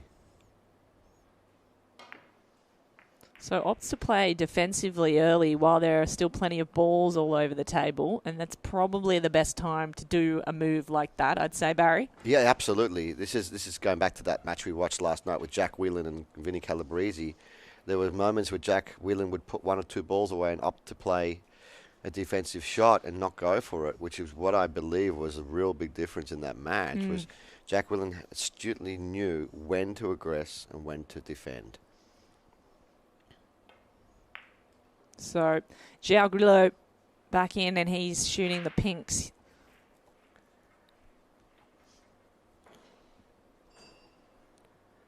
Let's see if Xin Liu's decision to play defense is vindicated, or he'll walk away with some egg on his face. Yeah. I mean, You're scared to leave people back at the table because they can make things happen. He might be able to pop both balls now. He didn't. Oh, okay, so now he's going to try. He didn't cover the pocket, though.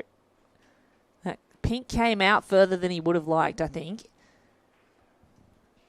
Yes, it did. And he allows Xin Liu back in. Had a little chat to Xin Liu before this game.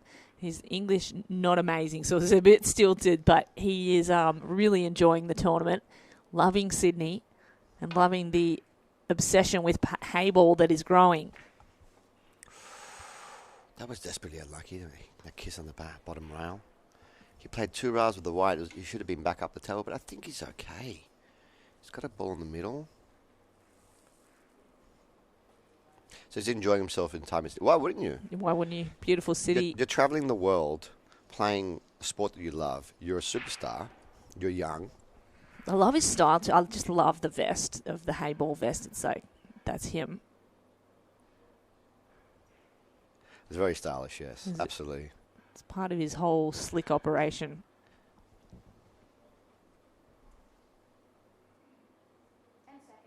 10 seconds called. There's a 45-second shot clock. You can call an extension once per frame. He shoots it just in time. He knew earlier on that it was going to be very difficult for Joe to get out because his blue ball was blocking that pink in the top left-hand corner of the screen. Played good position here. Just screw back out. Somewhere near the pink ball. Doesn't want to be over the pink ball. Bill. Because he wanted to be playing this ball in the top left-hand corner next, come back, but... Has he got a line on it? Oh, it's an ugly one. Maybe just. I think yeah, this is the type of shot where he had to be round about that area. Otherwise, the ball wasn't kind of on. So he's going to soft screw back. Using the extension on his cue. Sometimes that can take away some of your accuracy, the extension. He's played that well. See, very nice. Had he played that any harder, he would have been hooked behind the pink.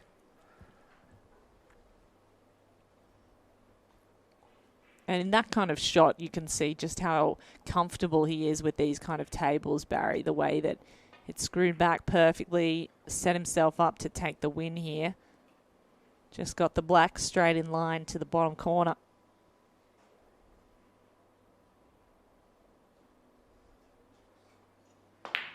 So Xin Liu gets one back, the Heyball champion from China. It is 2-1, and we head over to Zhao Grillo's break next. What a fascinating battle so far. Yeah, Xin Liu could have been up 2-1, to be honest, because of that first frame after Zhao snooked himself, which was a shock to me. And then when Xin Liu was extracting the ball, he miraculously went in off. That's a difficult scratch to find, but he found it, you know. And so 2-1's a fair result. Could be 2-1 either way, but it's going to be a close match regardless. Yeah. Xin Liu, I'm just noticing he's drinking Red Bull in the corner. He's keeping himself really focused, hyper-focused. Yeah, Red Bull is something that I would normally... So you get a little agitated, a little angsty? Yeah, I wouldn't be drinking that because it can make you a little bit jittery. Yeah. But then again, I barely ever drink any caffeine. So if I have a Red Bull, I'd be, oh my goodness, can you imagine me commentary Maybe we'll on Red get Bull? you one for one of For the the matches finals. later on, just to amp things up a little. If you enjoy that, leave a comment and tell us what you think. Barry Mavros on Red Bull. So we look at the break. A pink has gone in. 2 balls gone in fact. And so a great break, actually. It's opened things up. I'd say the pinks look a lot better. And I tell you what, Zhao Grillo is breaking extremely well. His break is a huge weapon. How do you deliver enough force into... How do you improve the force on your break, Barry? How do I, or does does anyone any pool put player? more force in? Well, one, you have to understand the limitations of your body if you're a small person or a big person. Secondly, oh my goodness. No, that's an error. That's a huge error. That is a huge error. The table was at his mercy. Oh. Gee, now it's those little mistakes that... A crack here and there. You don't expect anybody to miss a ball like that. It's such a game of moments, isn't it? Oh, this frame is done. You cannot let this monster back at the table. He's a talented cueist, and I mean that with the utmost respect. He's one of my favourite players to watch for a reason. He is so good. Any discipline, any sport he chooses to play, if he wanted to play snooker, if he wanted to play American pool, I think this man would be one of the top players in the world. And he's chosen to commit his life to Heyball, and he's devastatingly good.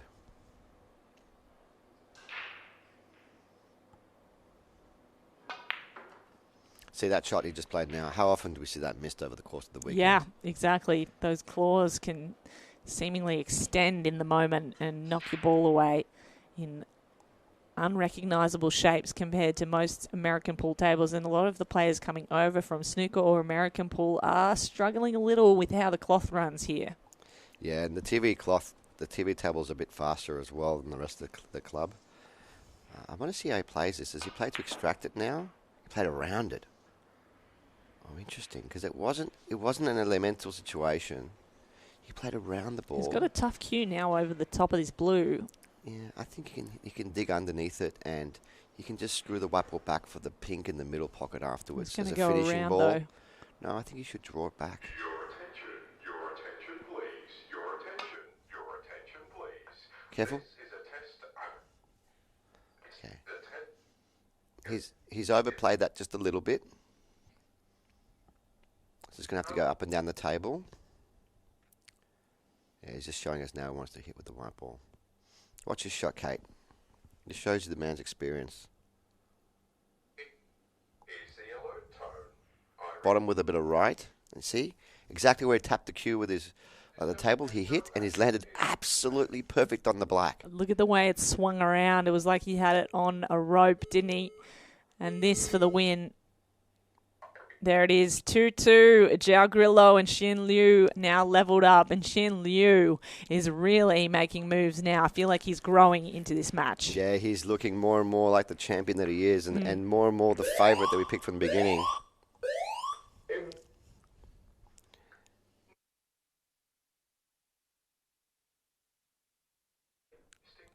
If you can hear any of the sounds that are coming through on your screens at home, we apologise. There is a little bit of a audio error here, and we're going to get that fixed as I think the emergency alarm system is being tested. There is no emergency. We are safe here, Barry, in our lovely commentary box here at City Heroes, and the alarm system is working by the sounds of things. This our commentary box looks like a bit of a bomb shelter, to be honest. We're very safe here. Nothing can reach us. Only the emotions of this match, and things have just got a little tighter as Xin Liu now gets the break, and he could go 3-2 up here if he gets a good one. So look how low he's getting on the break, and just have a look how far his cue goes. It'll go towards the middle of the table. See that? How far down it goes? That's how you generate the power.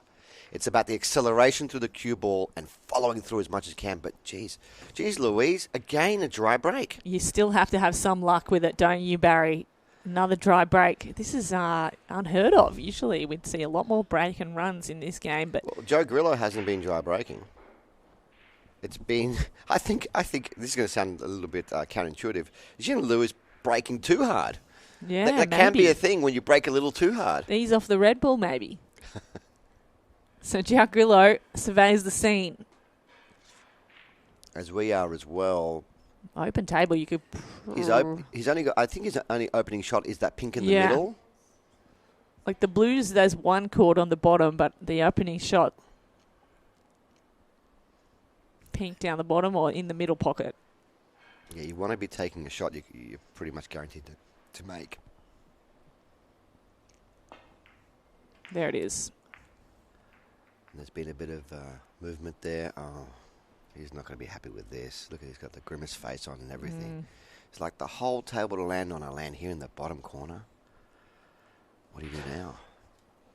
I don't think he's got a ball on anywhere. So Zhao Grillo shooting for pink. That means Xin Liu will be shooting the blue. And no obvious shot here. This is a long-range shot. Long-range shot. Oh, my wow. goodness.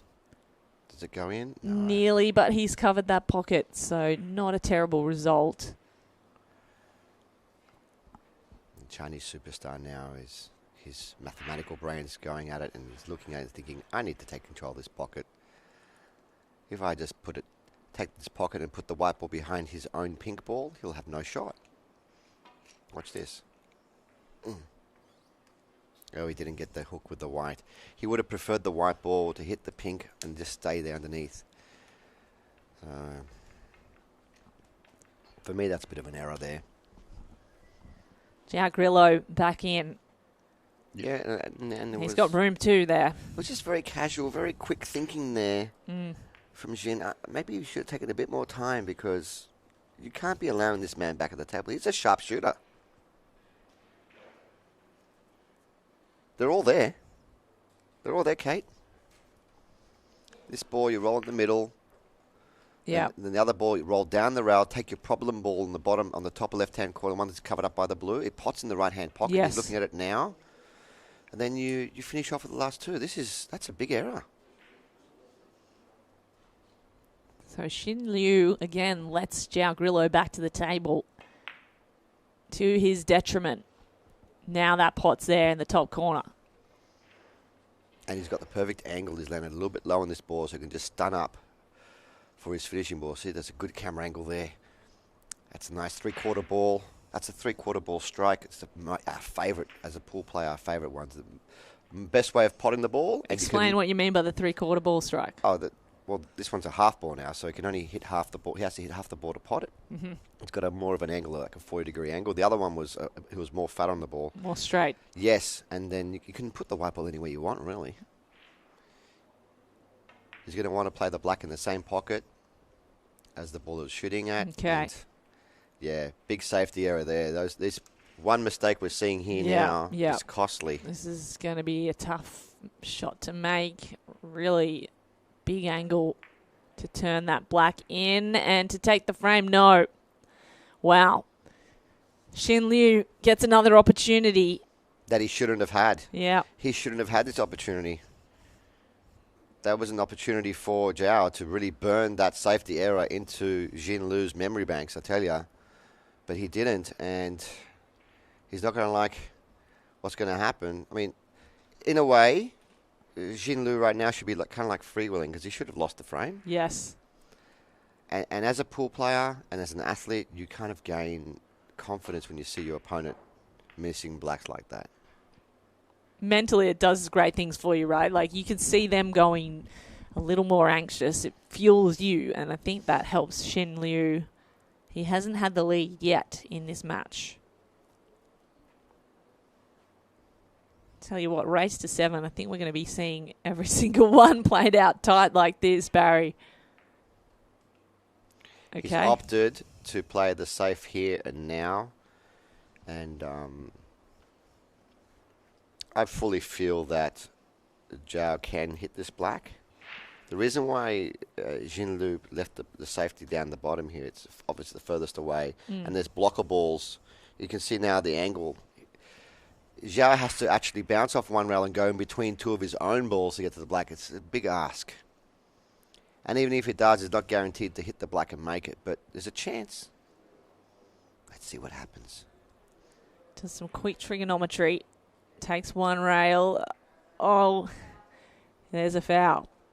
So he didn't really quite calculate that angle correct. Tried to dribble it through two blues. Instead hits a blue, no black. And now Xin Liu is gifted a ball anywhere he wants. And he can clean this up. And he wants to extract that ball that's near the black. He has to do it carefully. He doesn't want the cue ball or that blue ball potting the black by accident. So he needs to figure out a way to extract that ball. Let's see what he does.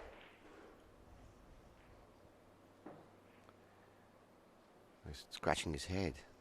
I wish we had a microphone inside their head to hear what they're saying. Yeah, wouldn't it be What they're great? thinking. But in this particular case, I wouldn't be able to understand what he's thinking because it'd be another language. But Probably in Chinese, yeah. he's probably thinking, how do I get control? How do I get this ball out? Now, me, I'm thinking you can use the ball in the middle to knock it out, but if you don't, you've lost the game. So he's gonna do it again. He's gonna risk it again. Watch this.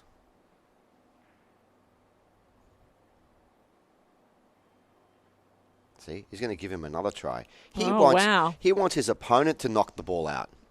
and try and hit that black in the process, miss it, and take it back out for him. Yeah. That would be kind, wouldn't it? That's Gee, really... this is daring. Yeah, it's like slapping him in the face with a white glove. You can't do it, mate. He tries the same shot. This time misses the blue. And is he going to get it? Oh, no. And you see this, the pace he hit that at. He's acknowledging that his opponent is... Well, he had a ball in hand before, right? He could have tried to get it out.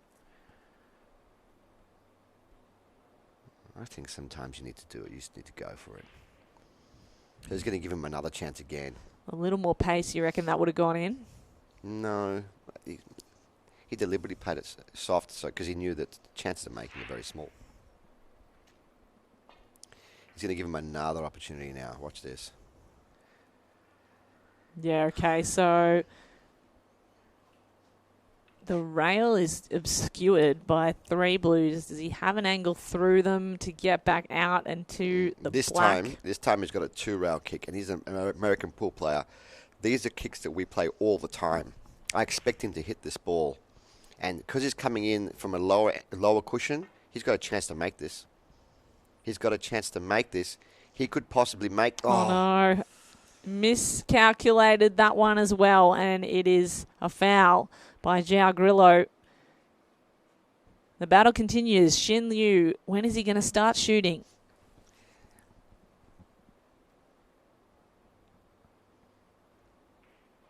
It's actually exciting to watch this, to see what they're thinking. Even the best players in the world are not daring enough to knock that ball out. Now he's thinking, can I somehow knock that ball out and screw the white ball back? I like this. Oh, there you go. Oh. Ball in hand. Yes. Gives you the opportunity to do so. Take it onto the corner. There's a ball hanging in the pocket. He's going to make it. Nearly reaches the time limit of the shot clock. Does make that ball. And he even screwed the white ball back just in case he didn't pot the ball. He wouldn't be giving a shot for his opponent. That's a very clever shot. His pool IQ is like Einstein level at the moment. The Einstein of Heyball surveys the scene. I reckon he's going to start shooting now. Well, he has to. And even though he's in the driver's seat, there's still pressure. He makes any error, he's lost the rack. See? He's opting not to shoot this ball.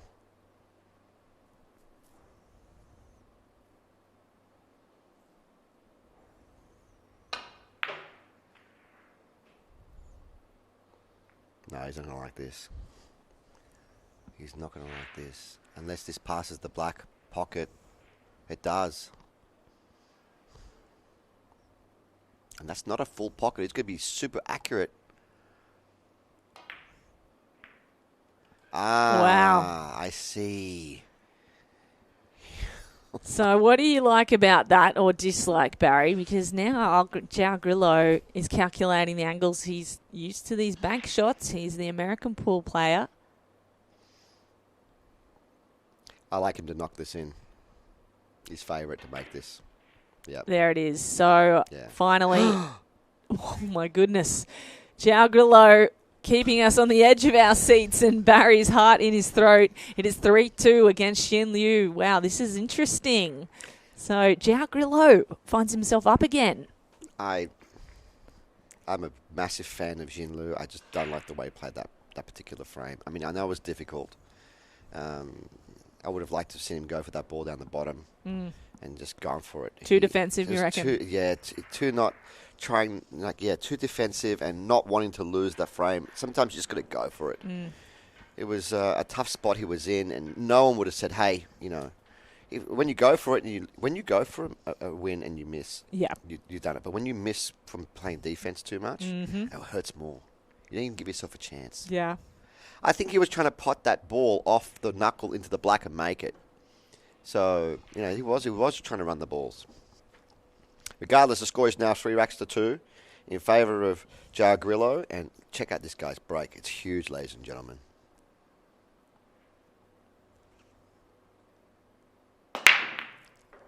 Made ball again. 2 balls again. Almost 3 balls. He's been breaking well. And 3 Xin balls. Liu, oh my goodness. Made 3 balls. It's a big advantage, Kate, to be breaking better than your opponent. Yeah, because Xin Liu has had some trouble. He's had a couple of dry breaks. It's kept him in the chair in the corner for longer than he would like. What are you choosing here if you're João Grillo? So first, when you're making a decision, you want to look at the balls that are able to be run on. And also, if you have an opening shot at something. He doesn't have an opening shot at the pink. He's going to be forced to go blue. But the blues do sit nicer, much nicer. And they all have pockets. And the black ball is also free to go into the bottom right-hand corner as you see it now. Good camera angle of Xin Liu now looking at the sky, going, oh my goodness, I'm about to go 2 frames down. Why didn't I just go for the out earlier on?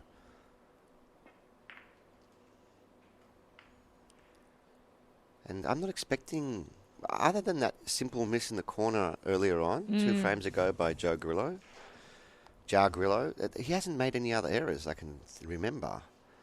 So I'm not expecting him to miss. I'm expecting him to get all the balls here. This should be a 4-2 scoreline. I don't like to give the player 5 balls. The work has to get done, but we're talking about some of the best players in the world here. The best players in the world here.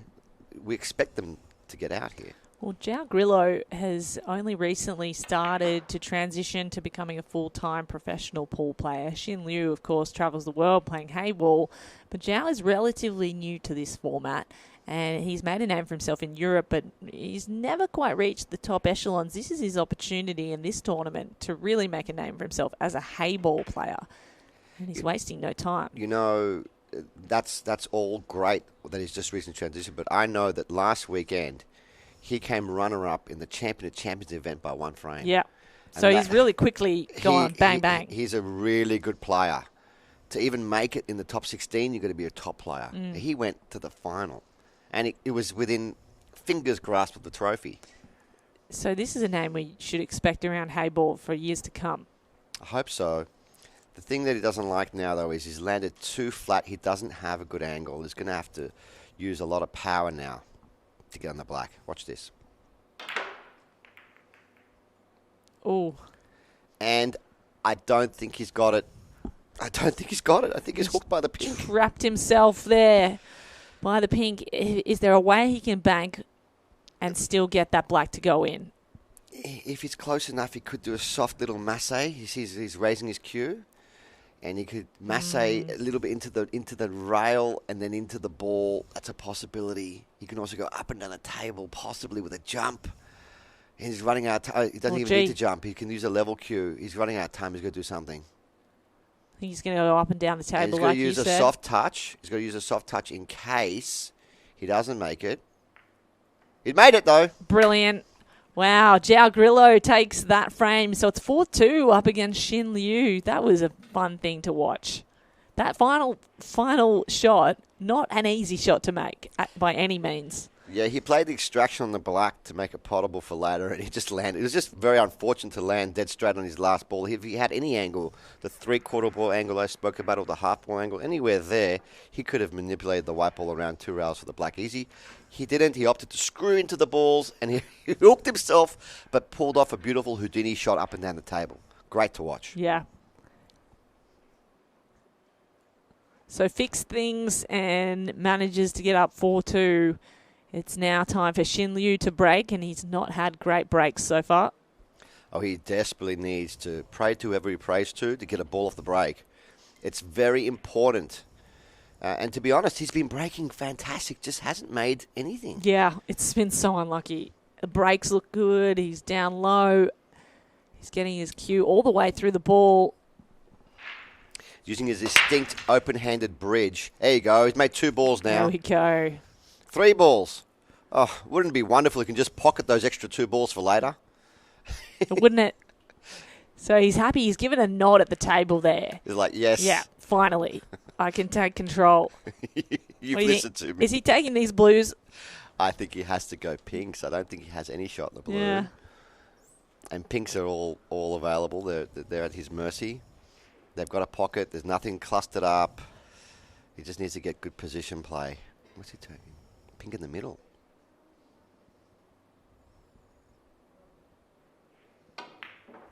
There we go. Pink in the middle. It is so. Pinks for That is Shin such Liu. a good shot there. That is such a confident. He screwed that ball with power into the middle off one rail for his ball at the top, at the very top. Remember how I said to you yesterday, players like to clear one side of the table first and come back? Yes. And usually they come back to the side where the black is, unless the black's in an easy spot. Look, he just said, okay, I'm going to slam this in the middle, bottom left-hand spin, slammed it in, 100 miles an hour, and he's running the balls. Beautiful to watch. Top left-hand spin. Did the slide get him? Oh, Forschutz kissed there. Had he not kissed that ball, it was going to be behind it. Risking a lot there with a power shot like that. So he's got a pink line to the bottom left corner. Looks like he's going to take that and land himself somewhere. He's got 2 on the rail at the bottom. He's going to have to deal with those 2 pinks. All very close to the black there. Yeah, but the main thing is he has a right angle. He can just basically tap this in. He's looking at where he wants to be for his final pink. The finishing ball is the one that's next to those 2 blue balls.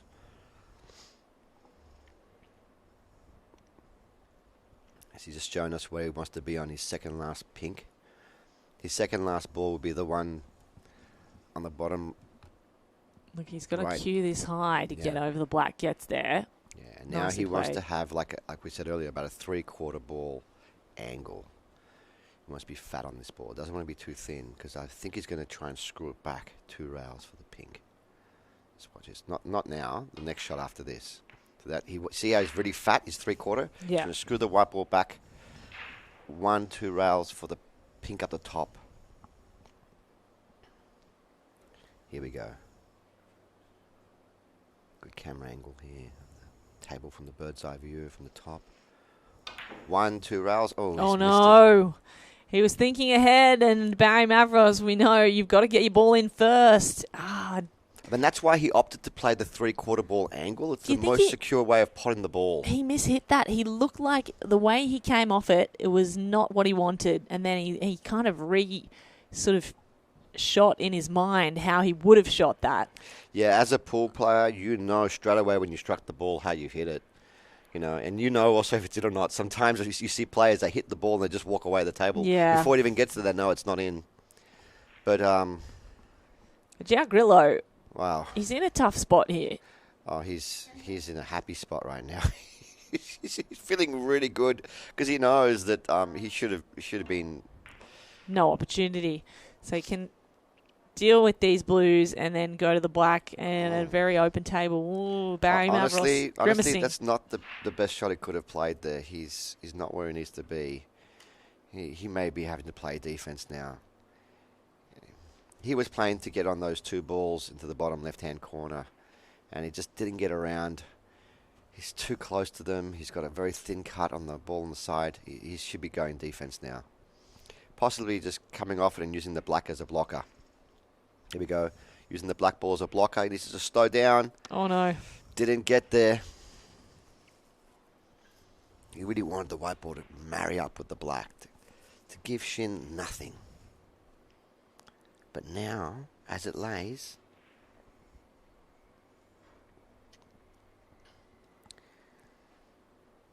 I wonder if it's going to go at the bottom. Yes, he will.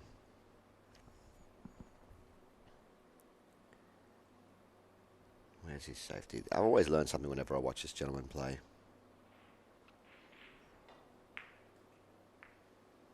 Yeah, and put the white ball on the nameplate. Nameplate's this area here, where the name of the company, Joy Billiards, they make the table, and they usually have the writing there. That's the target area when you're playing safety. It's the most secure place usually on the table to play safety.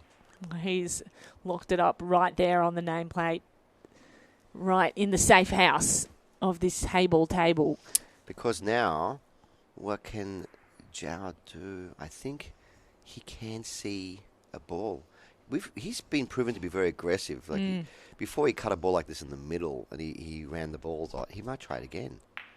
Okay, he didn't this time. This time he's gone to the other side of the table. See? On snooker tables, the nameplate's up there. Up the top. On these tables, it's on the other end because we do filming.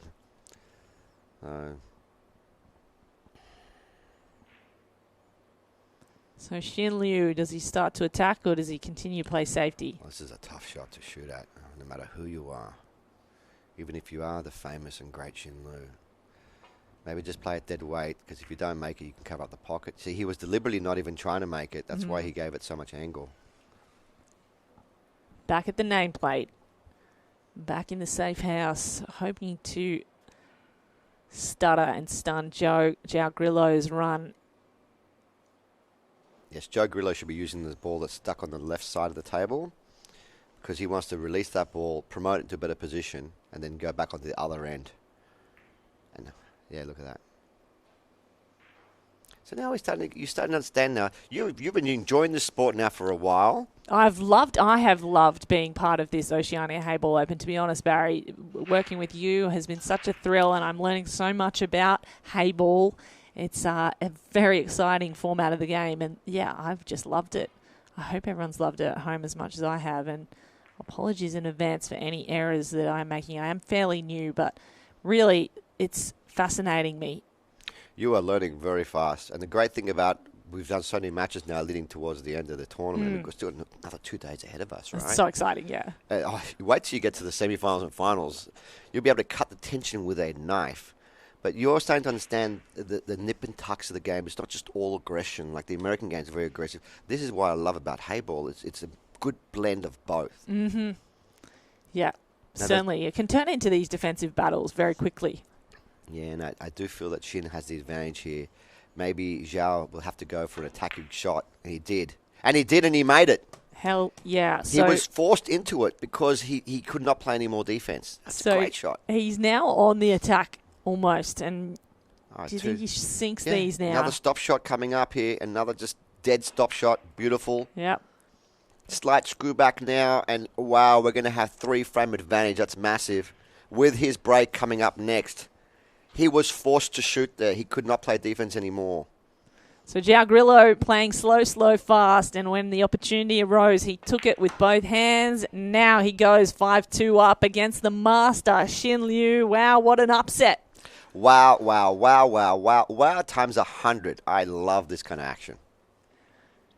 This is a fascinating battle, and I think before we started this game, both you and I, Barry, would probably have thought Xin Liu would be up, that the tables would be reversed. It would be 5-2 to Xin Liu, perhaps. The way we've seen him play, and we know his name in Heyball, but João Grillo, the new master. Last week's runner-up in the Champion of Champions, that does speak volumes. Yeah. And also, yes, of course, on paper, you're going to put Xin Liu as a favourite. But here's the thing, right?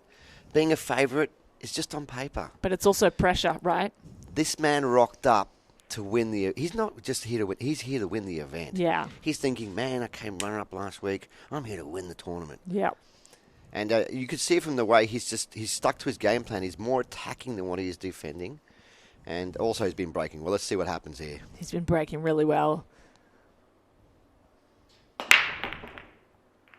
White ball ricochets backwards off 3 banks and nothing is going in. Oh. Barry Mavros is shaking his head. That's a dry break again. Yeah, I just can't believe it. I mean, how Lady Luck changes sides all of a sudden.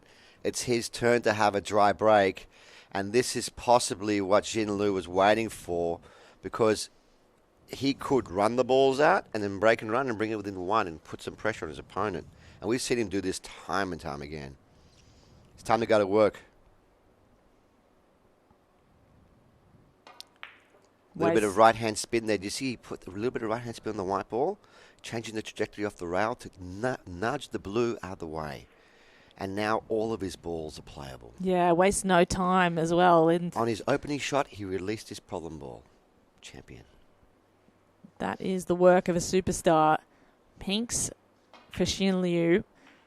João Grillo can only sit and watch. You've got to make balls if you break. Now, it's easier said than done. We're giving it everything we have as players, as athletes. But this time around, you know it's going to even out. The luck will even out throughout the tournament. One thing that's really impressive about Xin's game is his temperament and his position play so spot on. He rarely ever gets out of position.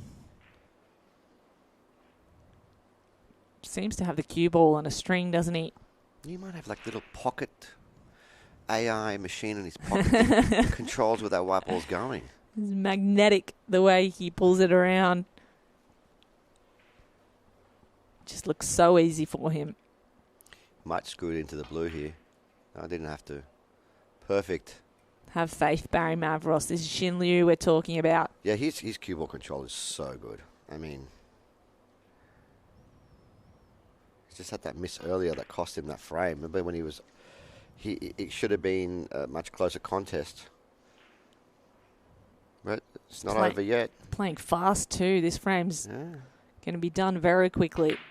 There it is. With authority. With a resounding thud into the bottom corner. It's Zhao Grillo 5-3 against Xin Liu as Liu calls one back. 5-3 is the score. If I was Xin Liu right now, I would request a timeout break. Make his opponent think about that dry break. But he's not going to. They're going to continue playing. They can have a 5-minute timeout break after 7 frames, I believe. So they continue to play here. And I was thinking Xin Liu might like to arrest the momentum of Zhao Grillo because as he comes up to break, we know he can break and run. He's got a really powerful break.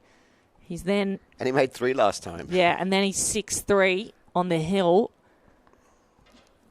No, but it's Xin Liu breaking Oh, down. my apologies to everyone at home. It's Xin Liu, yes. But Xin Liu has had a couple of dry breaks.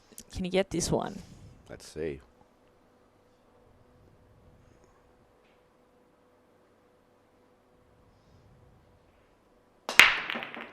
Oh, that's such a powerful break. Yes, he's got a ball.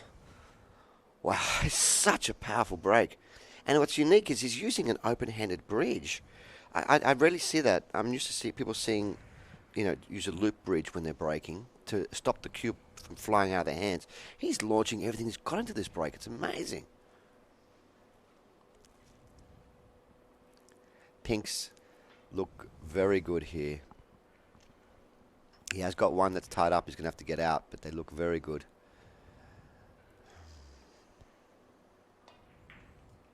Yeah, he's playing for the pink that's at the top near the balk line to clear up the area, and then he'll come up for the rest of them. And you see, because the black's over the pocket up there, he'll come back for that at the very end.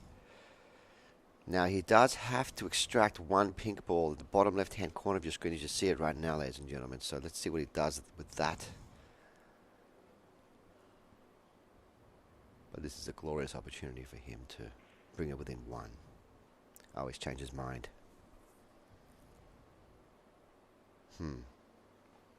Bit of doubt there. For a man who has the cue ball usually on a string, that's an unusual sight to see him doubt. We'll reconsider the 10-second warning called. Screws back now. What, Barry? He's got the ball in the middle. That pink ball next to the blue is the problem ball that you're eyeing off. He's got the pink ball in the middle, and what he's going to do is he's going to leave the white ball right there, see? And then he can use the ball, it's in the middle of the table, and then get that other one out. Let's see. He just needs to play very good position with his cue ball. That'll do. That'll do. He's guaranteed a shot. After he makes this, he's guaranteed a shot with the ball on the right-hand side anyway. But he wants to free up his ball. See how he plays it. The speed he plays it. Oh, no, that's not it. That's not it. Oh, look, he's looking away from the table. He's like, what did I just do now? He wanted to come underneath it and nudge it more into play. A heavy exhale tells the story from Xin Liu. He is not happy with that pink landed up, kissing the blue. He's going to have to deal with it. Does he go early or late? He was playing a finesse shot to kiss it from underneath. And I'm never going to second-guess a player like Liu. He just didn't get into it deep enough. It's funny. Maybe another 2-3 millimeters lower on the white ball would have been perfect. It's a game of millimeters. He's going to try and snooker him with his own ball. That's it, with that pink there. Didn't quite get there. Zhao Grillo has got a ball in the top right-hand corner if he wants to start his run. The one that's nearest the black. If he wants to run the balls, he may even choose to play a safety because, yep, he's going to choose to promote his ball on the left-hand side There you go. Fully knowing that Jin Liu cannot win the game at this visit.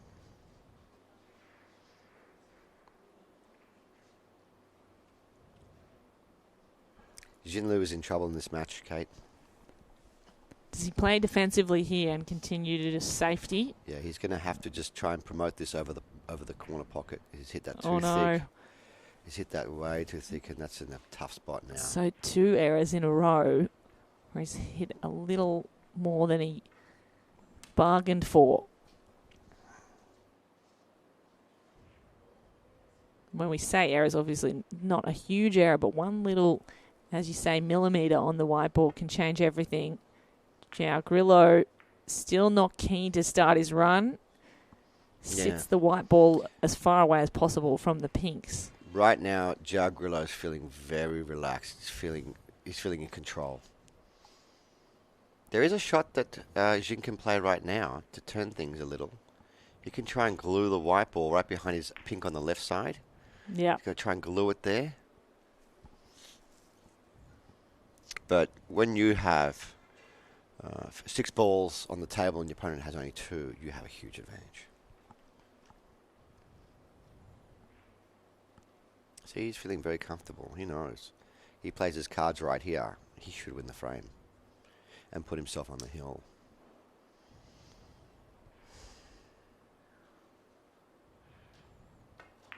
He's opting to move those balls because the black is tied up. See, the black's in a tough spot. All right, I feel like Jin's going to start being forced to have a shot and have a go soon. Amazing, this game. One little kiss that goes too thin instead of thicker, and all of a sudden you're in trouble. You may be forced to shoot this. Oh, he's bringing it up the top. What a clever shot that is. Look, he snookered him, and he's brought it up the top into the corner pocket near the black. That is such a clever shot. Setting up his pink for the future and also keeping João Grillo trapped in behind the pink there. Yeah, if João Grillo doesn't hit a ball, then it's over. Jin Liu can win. He can roll the ball down the rail, stop shot on the pink near the black. Must hit a blue. Must hit a blue. He played this slow. Really slow. Look I at think it was a this. mishit there. It went over the top. His cue, it did not strike that white like he wanted it to. And now the game, this frame might be handed straight to Jin Liu. It's in his hand. He's got 3 fingers and a thumb on it. My mouth is open. I can't believe he missed that kick shot by that much. Barry Mavros has to pick his jaw up off the floor to continue commentary on this. He leans over. Pink in the corner. Done. Where does the cue ball end up? Oh, my goodness. He's trapped himself inside that pocket. I've seen everything. It nearly dropped, and it is so close to the edge. He can't get out. Those claws, those knuckles, they are deep. The amount of errors that I've seen in this match so far from Jin that is just, you can't even script that. If you were telling me a story, I would say this story is too unbelievable. How does he get out of here, Barry? How did he even get in there is the question. He's going to have to play a slight masse. See, he's lifting up back of the cue. He's going to swerve the white ball. He swerved the white. He swerved it too much. Too much swerve. Oh my! He can't believe it himself. He's thinking. Oh, he's thinking the now same he's thing caught. I'm thinking. Now that pink ball is caught between 2 blues. João Grillo very happy with that. He's going to leave that right there. I can't believe that happened. I'm sorry. I can't believe this is happening either. So he's now played defensively, and defense can turn to attack as Jin Liu, with the ball in hand, the second in this frame. Oh, wow. He can close things up now. He may be able to make this even. He's going to try to just play off the blue. Get as close as he can. He's made it. He's made it. Unbelievable. So from defense to attack, Jin Liu has to have a look at this black now. Again, he's going to have to play it off the rail, off the blue into the corner pocket. a chance he should never have been given back.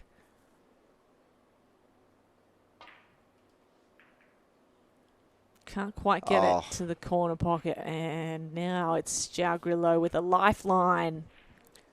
I'm not convinced. I'm not convinced João is going to win at this inning. Can you believe what we just saw the last 5 minutes? Everything. I can't.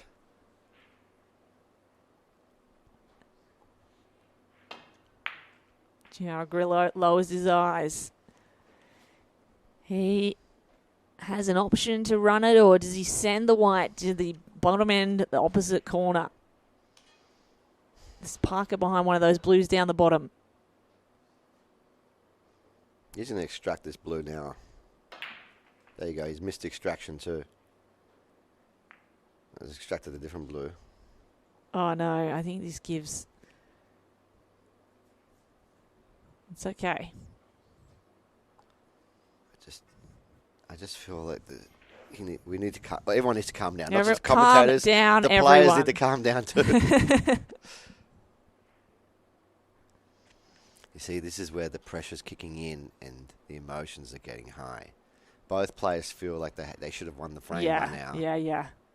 And where João Grillo was feeling comfortable earlier on, he's not feeling that comfortable now. I've been there myself. You know, the balls start to get really big and the pockets start to get really small in your mind. You need to keep your mind on your work. He's an excellent cueist, this gentleman.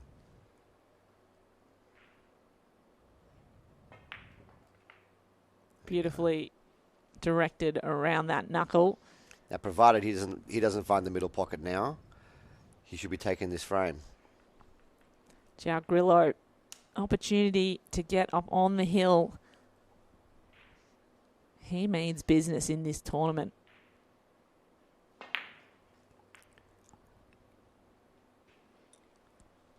A little too much there, maybe, Barry. Yeah, just a little bit thinner than a half ball. A little thinner than a half ball. We've seen these stay up. He's going to have to play this with some speed. Yeah. Beautifully done. So he lines up the black and he gets ready to sit up on the hill against Xin Liu in the Oceania Heyball Open, competing to go through to the round of 16. They both need wins here, with each a loss on their records. Really want to win to put themselves in a position to go through. It's Xin Liu 6-3 down as we head into the 5-minute break. We will take a short break here in commentary and we will bring you the final frames, if they are, and maybe just one more if João Grillo can play well, right after the break. Stay with us.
Ladies and gentlemen, welcome back to Sydney, Australia, where you are watching the Oceania Heyball Open. And we are in an exciting matchup between João Grillo from Portugal and Xin Liu of China.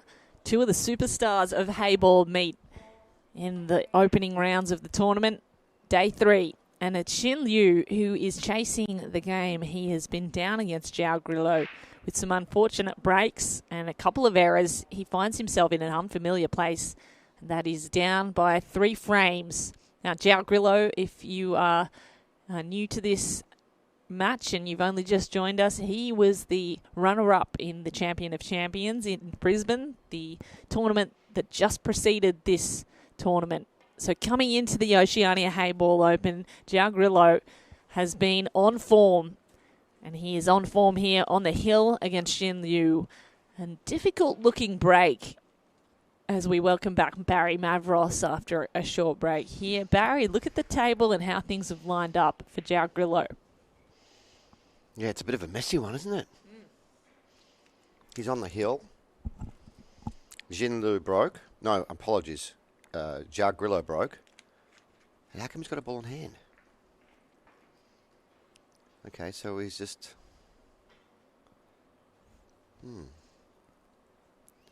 No ball in hand. It was just where it landed in the end. There's a blue sunk.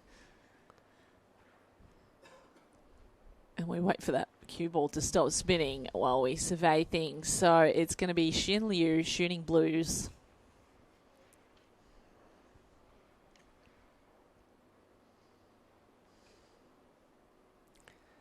And it's a tricky looking table. I believe, obviously it's better to be blue in this situation because after he makes this ball, when he gets down to the bottom of the table there later on, you can see you can shoot the blue into the black. Pot the blue and release the black, and it's the last ball. This is one of the more interesting looking tables that we've seen. This lends itself to a bit more defensive battle. And Xin Liu has got a task ahead of him. He's got to win 4 games in a row. A monumental task of the alternate break format. Very hard to do. And see, we're going to go back to playing some safety now and tactics. So João Grillo just parks the white ball up into a difficult spot for Xin Liu to get any look. He's trying to extract the balls too, but puts it right back where it was, and there's a cluster forming in that top left corner. It's a very brave individual who's screwing the white ball back into them, trying to get rid of that pink. And yeah, the black passes now. The pink doesn't.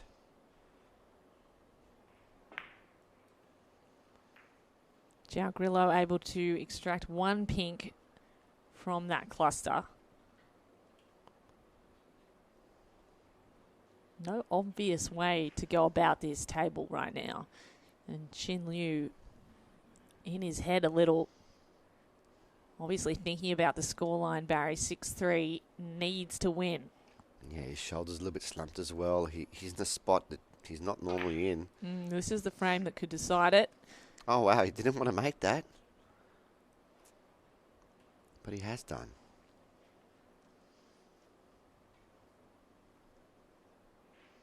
In this game, you know, if you make a ball, you keep shooting.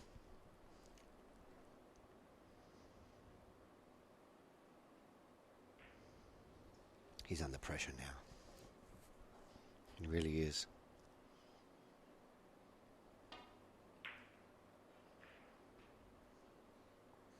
Oh, wow. And a great player has found a shot.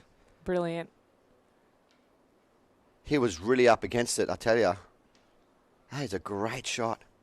So he can pot this blue here, but he needs the cue ball to get in around that wall of pinks and give him a shot with the other blue. How good is his speed control? It's good enough. This will do. This is now a frame-winning opportunity. Yeah. 1 more ball away. The black is sitting right over that top corner pocket. A bit of right-hand spin on the white ball, you can see there. Spin the white around Beautiful. the table. Doesn't want to find the pink. He doesn't. Black ball passes.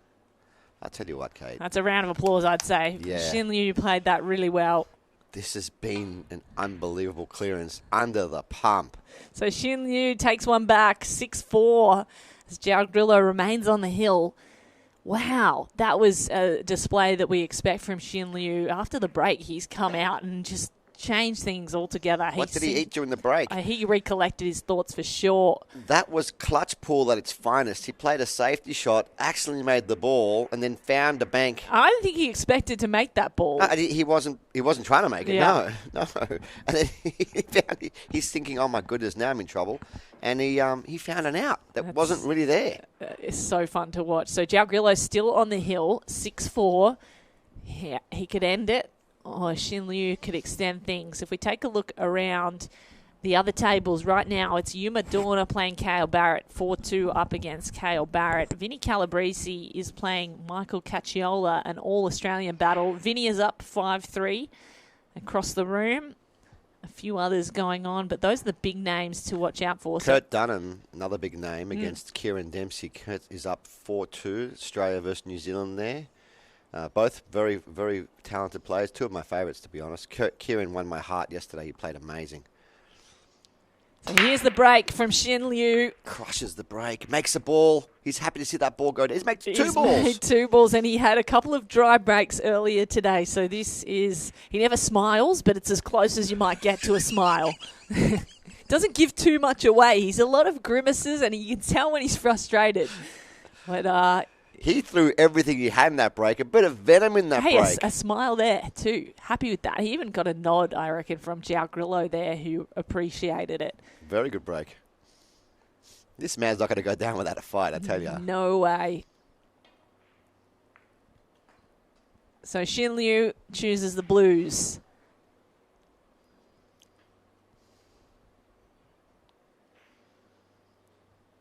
Two frames down against the Portuguese rival.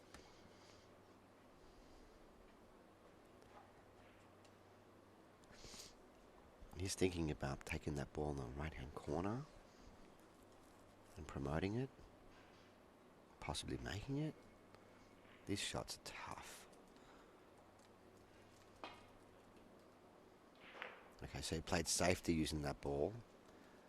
Again, opting to go defense. So he's pot the balls that he feels are the better ones, which are the blue, the blue, which are better.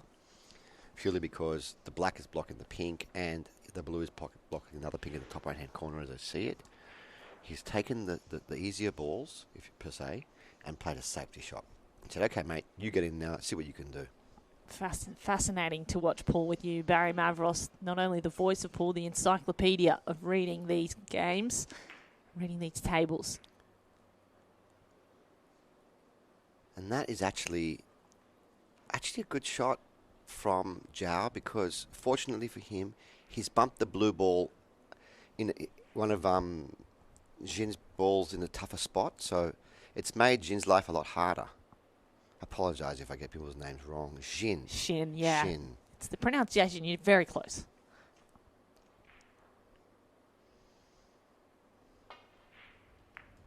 And again, he's deliberately leaving it there. Mm-hmm. He wasn't trying to make that. He's just trying to promote himself. In a way, he's like a large python right now, slowly reaching around the table, squeezing himself in better position. I love that. Taking the air out of the contest for João Grillo. And I'd said it from the outset of this match, in the beginning of this match, if it comes down to strategy, Jin has an advantage over João. Why not use it?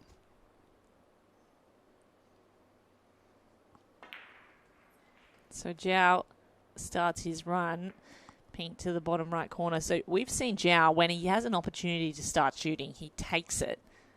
He's got a shot on here.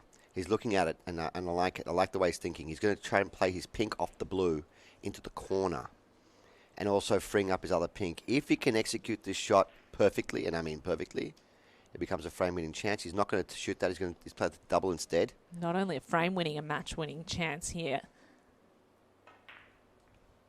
Okay. He's played the double.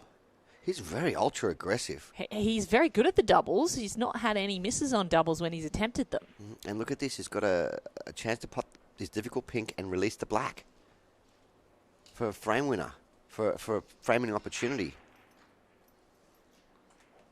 take nothing away from this man, this gentleman, João Grillo, who's been full attack and very good at it. He's kissing the black into play. I think he hasn't hit this hard enough. He just got it's going to drop. Wow. Everyone's heartbeat went a little faster as we watched that go down. He's done it. He's opened up the table. He's created an opportunity. He's gone for it. Wow. Jin's going to regret playing defense again. This will be the second time it's cost him 2 frames, but this is the frame that really matters. Lovely.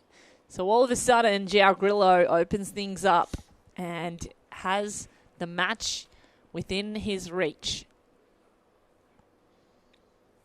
And to be really fair to him, he's created this opportunity out of thin air. It's fascinating. He's played a very different strategy. He's gone aggressive when he can and hoped to keep Xin Liu off the table.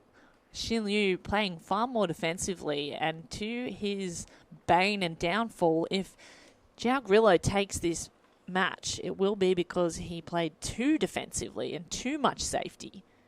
Probably didn't expect João Grillo could come back out on this frame and do what he's doing. So here it is, the frame and the match-winning shot.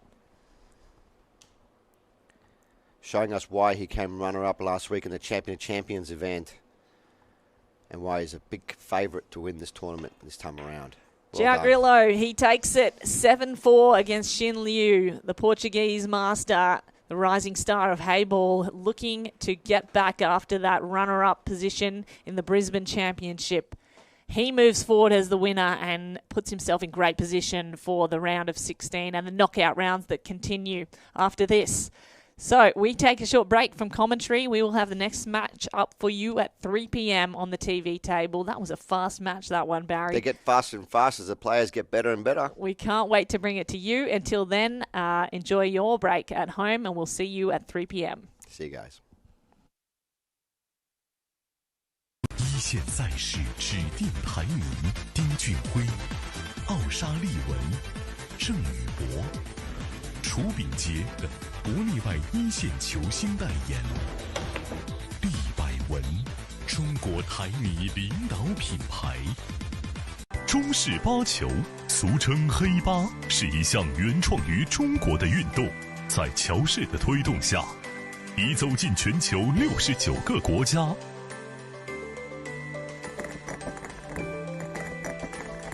乔氏中式八球，风靡全球的中国运动。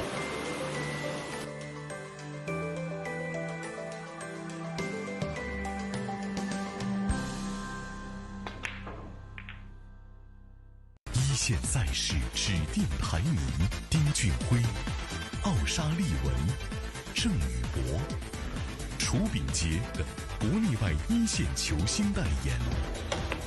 厉百文，中国台女领导品牌。中式八球，俗称黑八，是一项原创于中国的运动，在乔氏的推动下，已走进全球69个国家。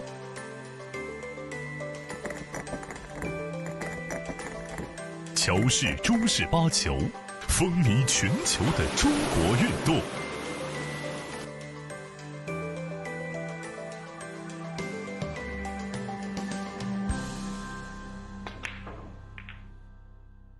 一线赛事指定排名：丁俊晖、奥沙利文、郑宇博、楚秉杰等国内外一线球星代言。厉百文，中国台女领导品牌。中式八球，俗称黑八，是一项原创于中国的运动，在乔氏的推动下，已走进全球69个国家。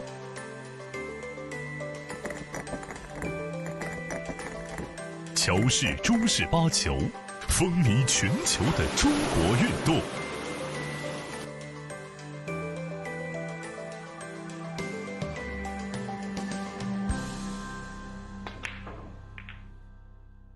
一线赛事指定排名：丁俊晖、奥沙利文、郑宇博、楚秉杰等国内外一线球星代言。厉百文，中中国台米领导品牌。中式八球，俗称黑八，是一项原创于中国的运动，在乔氏的推动下，已走进全球69个国家。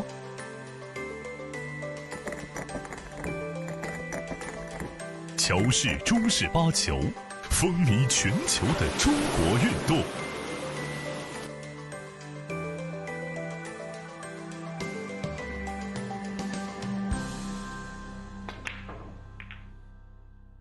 一线赛事指定排名：丁俊晖、奥沙利文、郑宇博、楚秉杰等国内外一线球星代言。厉百文，中国台米领导品牌。中式八球，俗称黑八，是一项原创于中国的运动，在乔氏的推动下，已走进全球69个国家。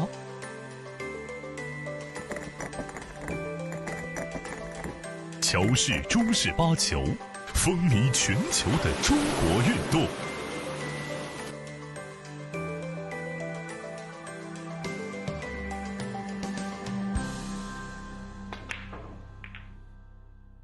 一线赛事指定排名：丁俊晖、奥沙利文、郑宇博、楚秉杰等国内外一线球星代言。厉百文，中国台米领导品牌。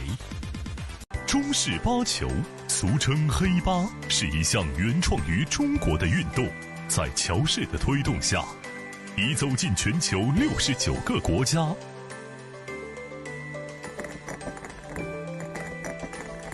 乔氏中式八球，风靡全球的中国运动。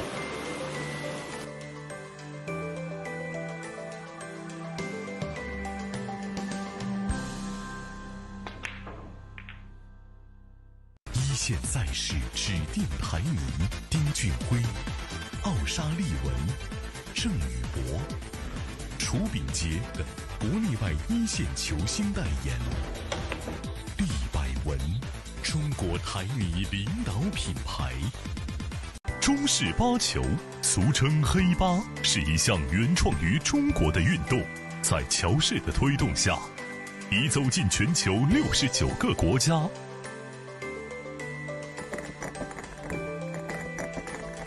乔氏中式八球，风靡全球的中国运动。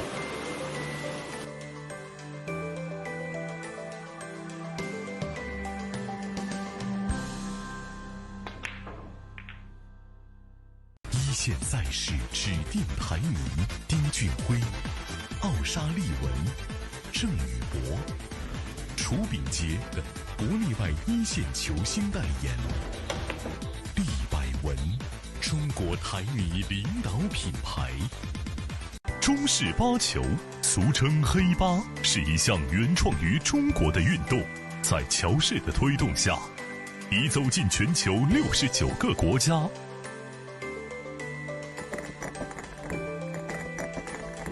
乔氏中式八球，风靡全球的中国运动。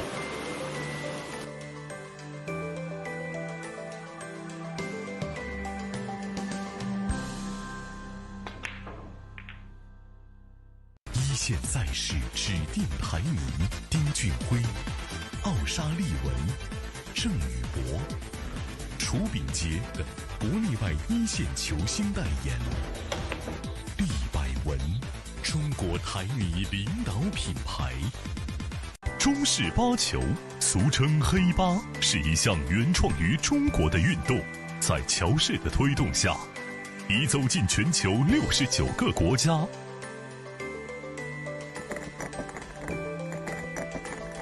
乔氏中式八球，风靡全球的中国运动。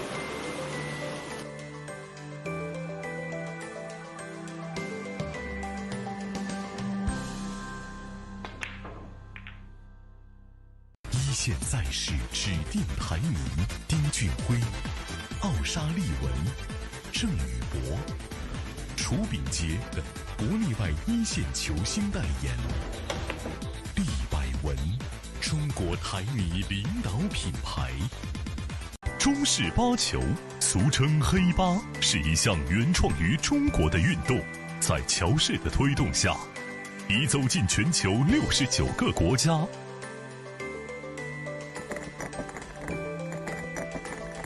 乔氏中式八球，风靡全球的中国运动。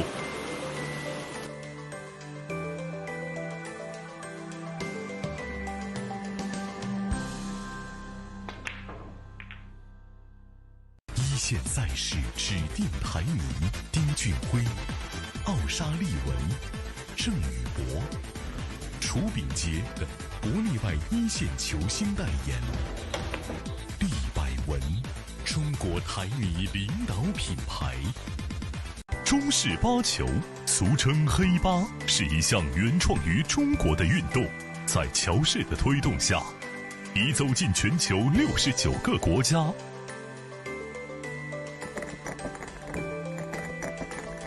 乔氏中式八球，风靡全球的中国运动。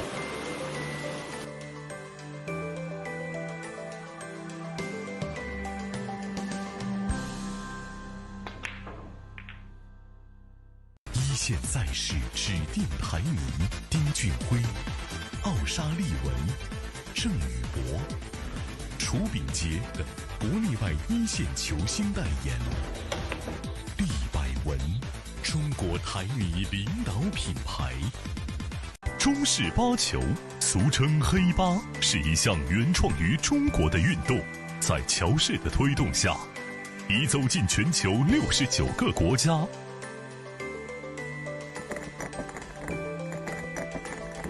乔氏中。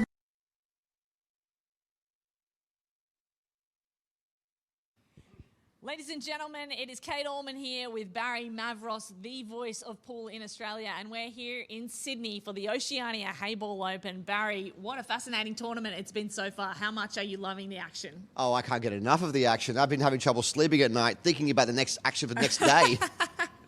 And so we just had a really interesting battle right here on the pool table, the TV table, against two of the superstars of the game. Talk us through it.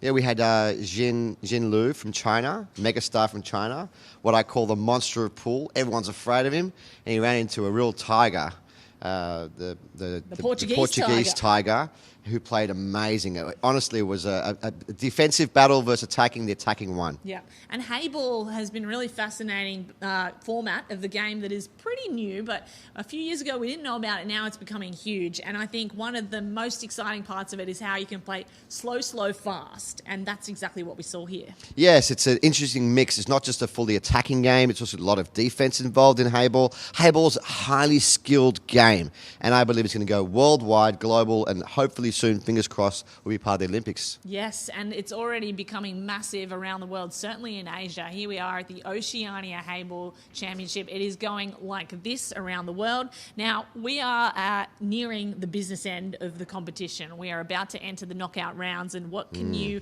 expect? Can we get some predictions from you, Barry I got Mavros? some predictions for you. Stay glued to your TV screen because the matches are going to be even more intense. We have finished with the one lost side. We have finished with the one life. Every match from this point on is now going to be do or die. You don't win, pack your bag and go home. And so what can we expect then from you in commentary with me?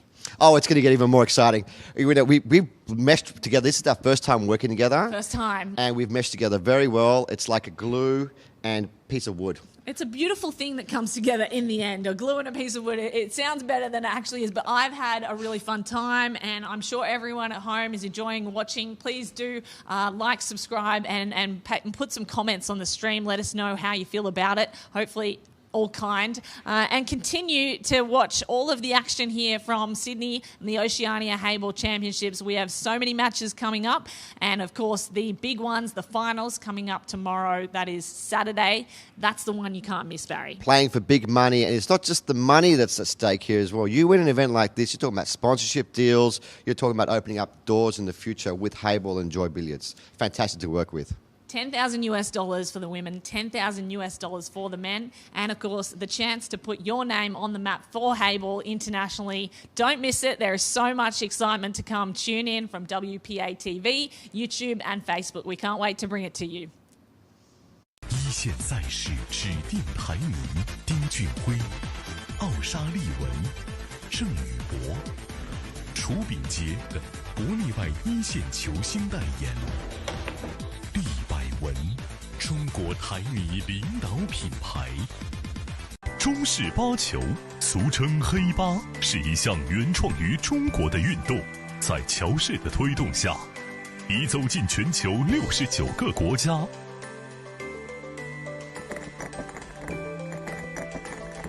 乔氏中式八球，风靡全球的中国运动。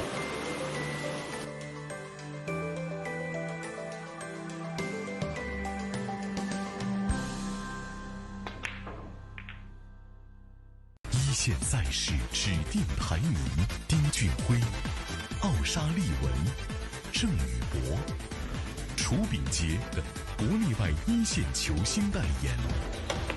利百文，中国台米领导品牌。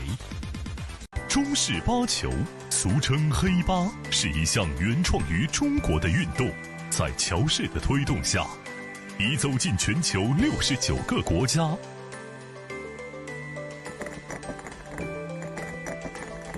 乔氏中式八球，风靡全球的中国运动。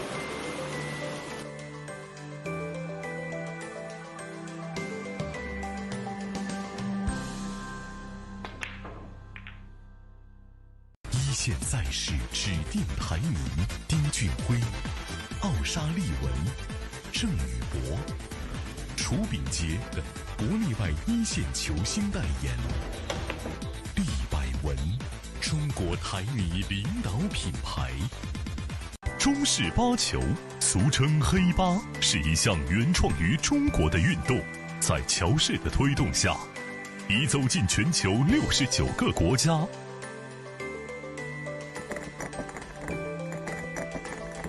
乔氏中式八球，风靡全球的中国运动。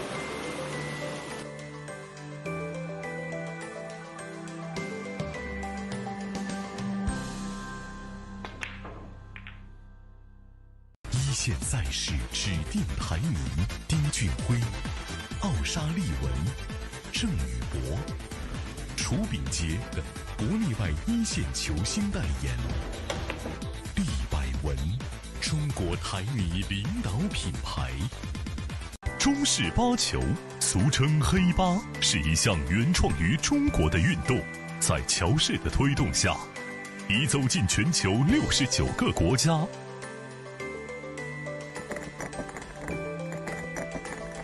乔氏中式八球，风靡全球的中国运动。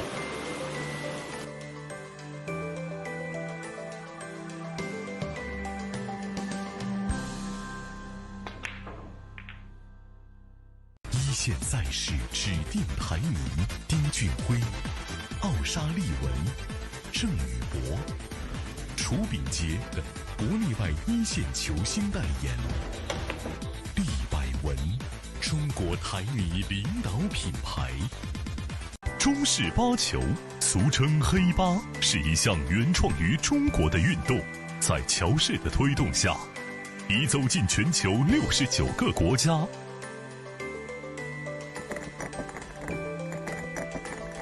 乔氏中式八球，风靡全球的中国运动。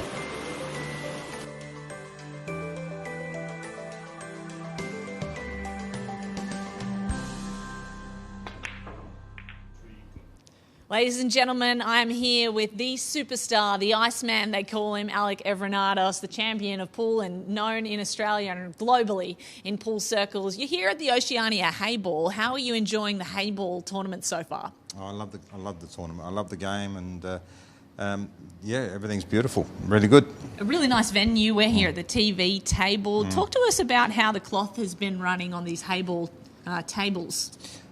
Well, unfortunately, they're a little bit different. This is the Liberwin, which is the stuff, the quality one that they're using, and the other tables they're just running a little bit slower. So I think, you know, if you're watching here and you see, well, why is he running short? Why is he running fast? I think it's just maybe adjusting to the slippery cloth of the Liberwin. And of course, Joy put this together, and obviously I do a very good job when they work. So, yeah. And why do they call you the Iceman? Well, I used to be cool under pressure, but unfortunately... It's getting a little hot under the lights. Yeah, no, I just a bit like poker, like poker face, and just don't show any emotion and basically nail the tough shots and survive in the game, always in trouble on the hill, so I just keep fighting and never know what happens. You've been playing for many, many years. Yeah. Just tell us where your pool journey started. I started in the pubs back in Adelaide, and up against my brothers, and they used to beat me and tease me, and I used to hate it, and so it just made me want to try harder. And by the time a couple of years went past and I was beating them, and then they didn't want to play me anymore, so then I progressed further and made state teams and Australian teams, and captained Australia like 11 times, went to England 14 times, representing Australia, and I never really got into snooker. It was always a tough game, and as a young fellow, there was always table fees to pay. We're a little bit different now, where we're always encouraging the young kids, and we don't really charge them for table hire, and we want them to play the game and progress. And then with Heyball coming out now, it's enthused me to start playing, and I haven't stopped playing, but practice this game and play this game, and it's a new challenge, and I really enjoy it. Yeah, it's so interesting to hear you talking about the young kids and getting the next generation into pool. Yep. Is there anything you would say to those young kids who are considering this sport, and anything you could say about how much enjoyment you've had from it for 40 years? Oh, yeah, look, all the people you meet and the friends you make, it goes a long way. I've known Barry for 25, 30 years, and my closest friends are over 40 years. My business partners 40 years ago, I met them in 8-ball, and then 8 years later we're opening a pool hall in Adelaide, and so as a young fella to learn off them is great, and it's been a long journey. So if we come down to Adelaide, where can we find you and this pool hall? Well, you would find me in the city at Empire Bar and Pool, or at the Bay at Glenelg. I have 2 rooms over there, and they're both very nice and very different in their own way. Can I count you in for a round when I hit Adelaide soon? Only if you can keep up. Okay, we'll see about that. Might need a few lessons from the Iceman. All right, Alec, let me get your predictions for this tournament. Obviously someone on the winner's side is going very well, but then obviously that double chance goes away. So, Justin's very hard to beat, and Jake McCartney, proven winners of the game, and they travel to China and have that experience and play under a lot of pressure over there, where the Australian players or the who don't travel to China haven't experienced that intense pressure. And of course we have a lot of other international players playing, which are a big chance. But I'd like to go with the Australians that do, obviously know what's going on and drink our water and all that sort of stuff and feel more comfortable. So I'd have to say Justin in his hometown. The defending champion, Justin Sayich. That is the call from the Iceman. Yep. You're going to have to tune in at home to see whether that call is right. So stay with us for the next 2 days. We've got finals tomorrow. Are you going to be here for this? I'll definitely be here, yes. We can't wait to bring it to you. Thank you so much to the Iceman, Alec, and thanks to everyone watching at home. Stay with us for the finals. 一线赛事指定排名：丁俊晖、奥沙利文、郑宇博、楚秉杰等国内外一线球星代言。利百文，中国台泥领导品牌。中式八球，俗称黑八，是一项原创于中国的运动，在乔氏的推动下，已走进全球69个国家。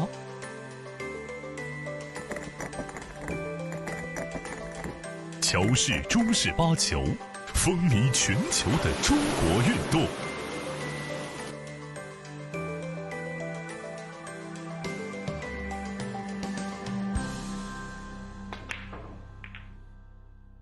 一线赛事指定排名：丁俊晖、奥沙利文、郑宇博、楚秉杰等国内外一线球星代言。利百文，中国国台女领导品牌。中式八球，俗称黑八，是一项原创于中国的运动，在乔氏的推动下，已走进全球69个国家。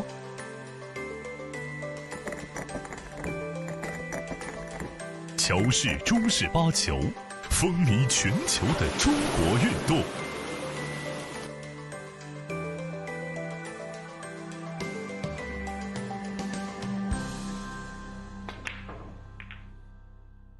一线赛事指定排名：丁俊晖、奥沙利文、郑宇博、楚秉杰等国内外一线球星代言。厉百文，中国台女领导品牌。中式八球，俗称黑八，是一项原创于中国的运动，在乔氏的推动下，已走进全球69个国家。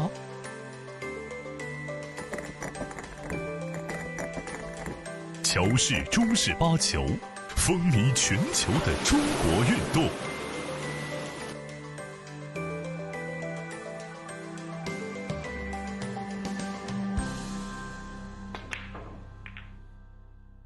一线赛事指定排名：丁俊晖、奥沙利文、郑宇博、楚秉杰等国内外一线球星代言。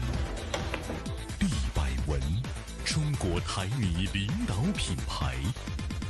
中式八球，俗称黑八，是一项原创于中国的运动，在乔氏的推动下，已走进全球69个国家。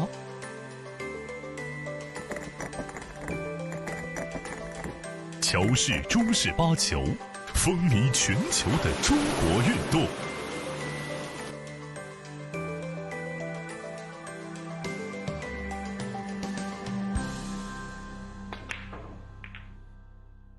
一线赛事指定排名：丁俊晖、奥沙利文、郑宇博、楚秉杰等国内外一线球星代言。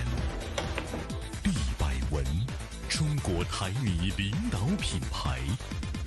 中式八球，俗称黑八，是一项原创于中国的运动，在乔氏的推动下，已走进全球69个国家。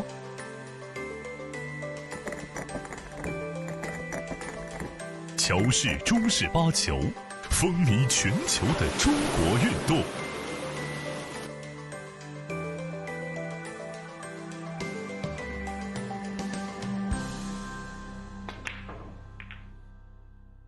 一线赛事指定排名：丁俊晖、奥沙利文、郑宇博、楚秉杰等国内外一线球星代言。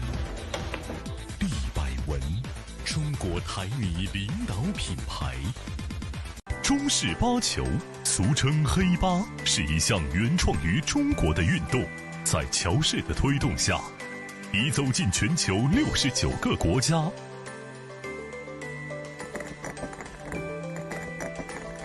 乔氏中式八球，风靡全球的中国运动。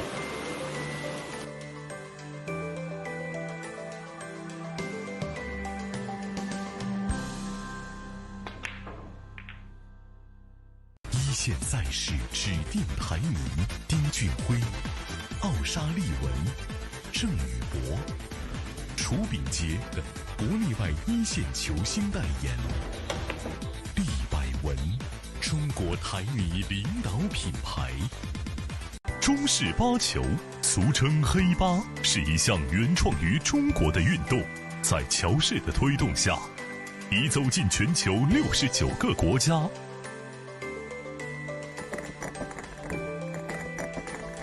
乔氏中式八球，风靡全球的中国运动。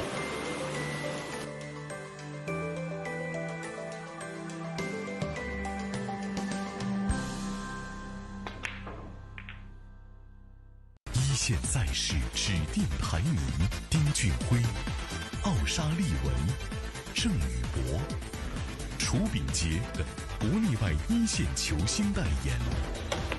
厉百文，中国台泥领导品牌。中式八球，俗称黑八，是一项原创于中国的运动，在乔氏的推动下，已走进全球69个国家。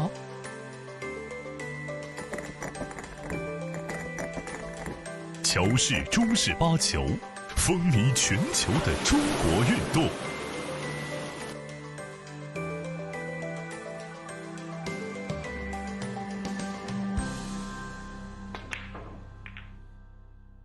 一线赛事指定排名：丁俊晖、奥沙利文、郑宇博、楚炳杰等国内外一线球星代言。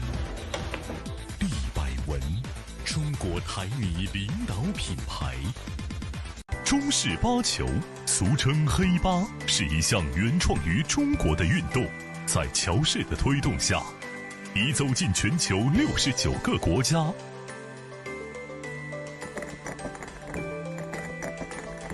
乔氏中式八球，风靡全球的中国运动。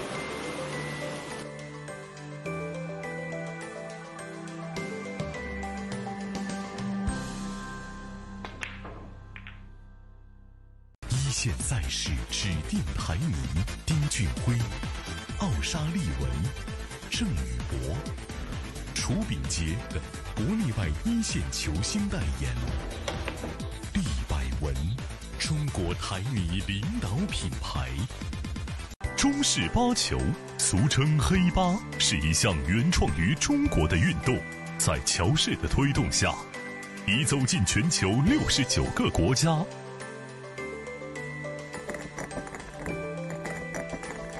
乔氏中式八球，风靡全球的中国运动。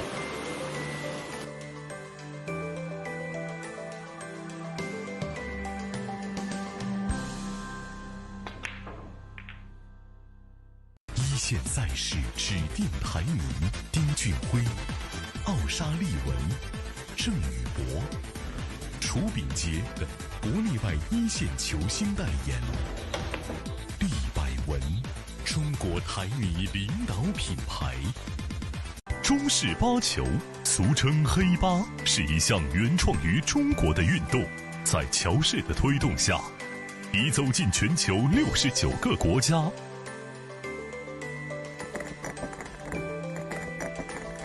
乔氏中式八球，风靡全球的中国运动。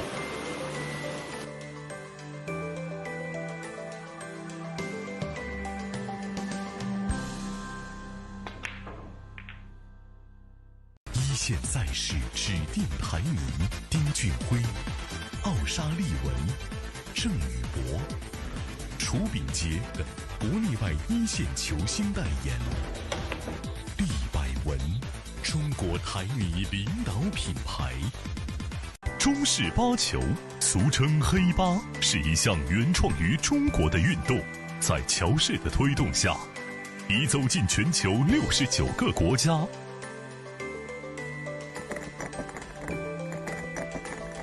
乔氏中式八球，风靡全球的中国运动。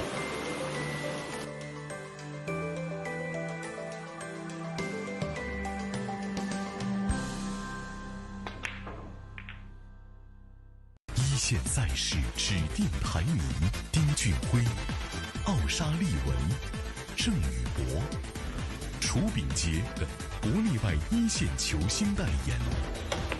利百文，中国台泥领导品牌。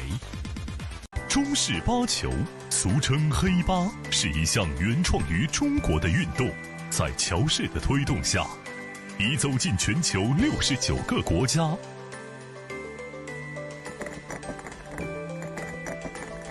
乔氏中式八球，风靡全球的中国运动。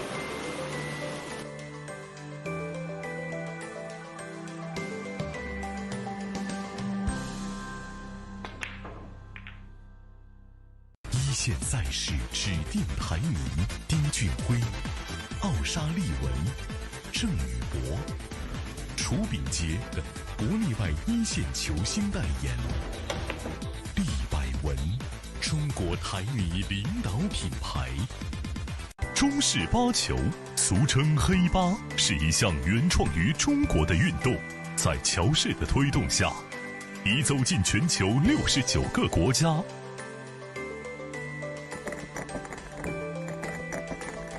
乔氏中式八球，风靡全球的中国运动。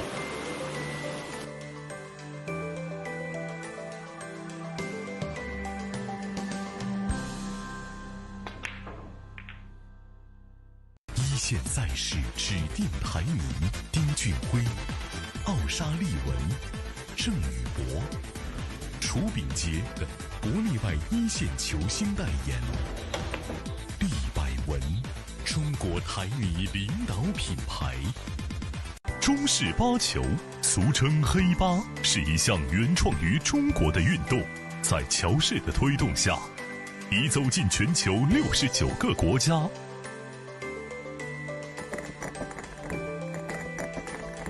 乔氏中式八球，风靡全球的中国运动。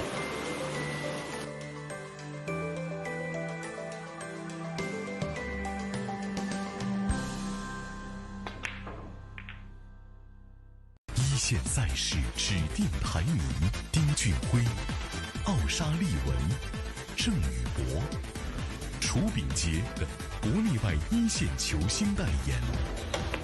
厉百文，中国台女领导品牌。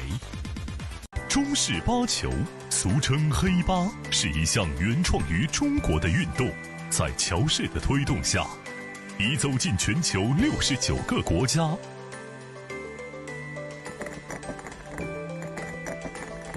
乔氏中式八球，风靡全球的中国运动。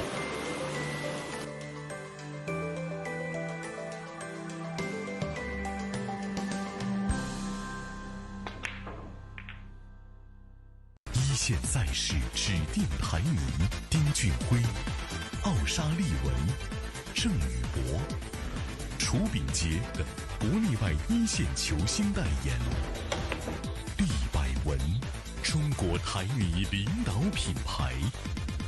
中式八球，俗称黑八，是一项原创于中国的运动，在乔氏的推动下，已走进全球69个国家。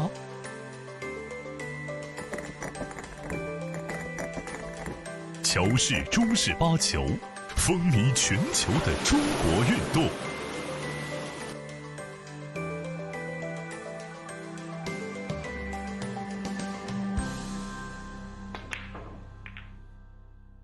一线赛事指定排名：丁俊晖、奥沙利文、郑宇博、楚炳杰等国内外一线球星代言。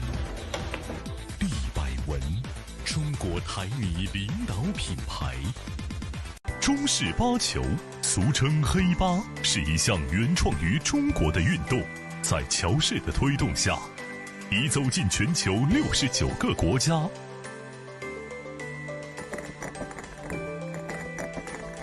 乔氏中式八球，风靡全球的中国运动。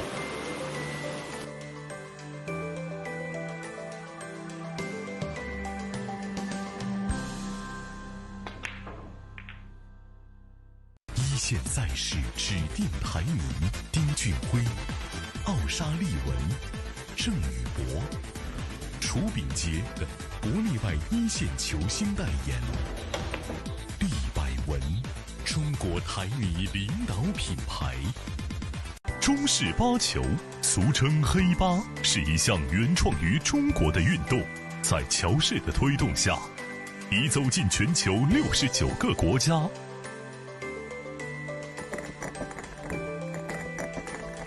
乔氏中式八球，风靡全球的中国运动。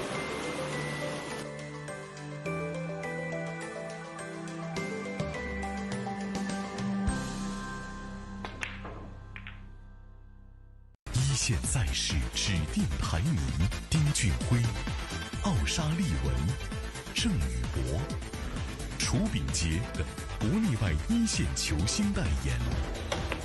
厉百文，中国台泥领导品牌。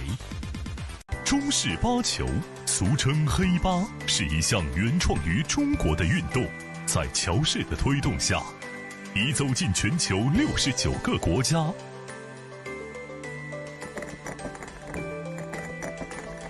乔氏中式八球，风靡全球的中国运动。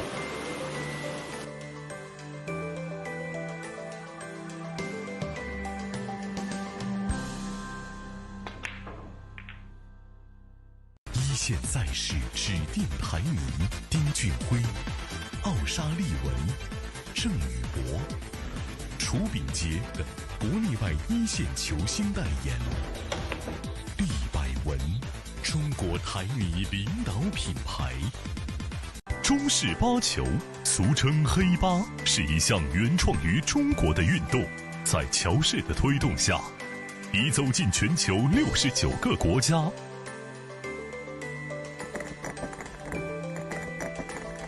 乔氏中式八球，风靡全球的中国运动。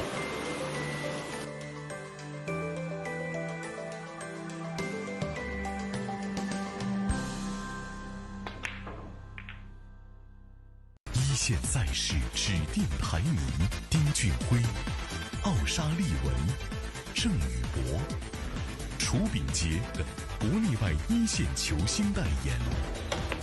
利百文，中国台泥领导品牌。中式八球，俗称黑八，是一项原创于中国的运动，在乔氏的推动下，已走进全球69个国家。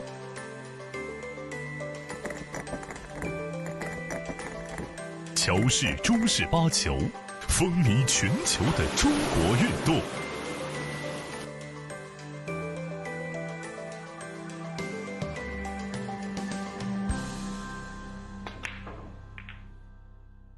一线赛事指定排名：丁俊晖、奥沙利文、郑宇博、楚秉杰等国内外一线球星代言。利百文，中国台泥领导品牌。中式八球，俗称黑八，是一项原创于中国的运动，在乔氏的推动下，已走进全球69个国家。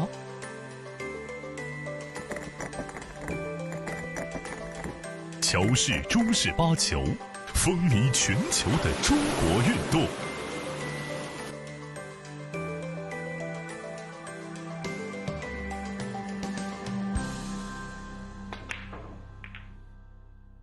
一线赛事指定排名：丁俊晖、奥沙利文、郑宇博、楚秉杰等国内外一线球星代言。利百文，中国台泥领导品牌。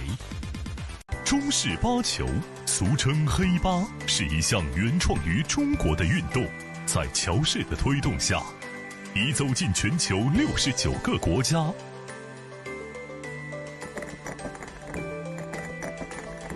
乔氏中式八球，风靡全球的中国运动。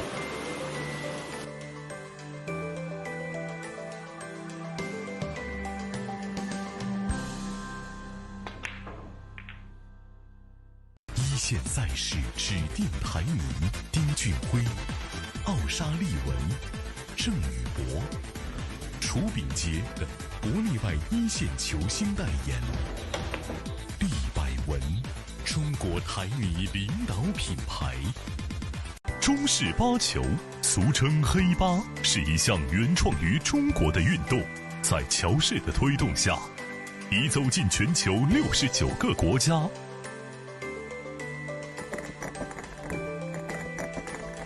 乔氏中式八球，风靡全球的中国运动。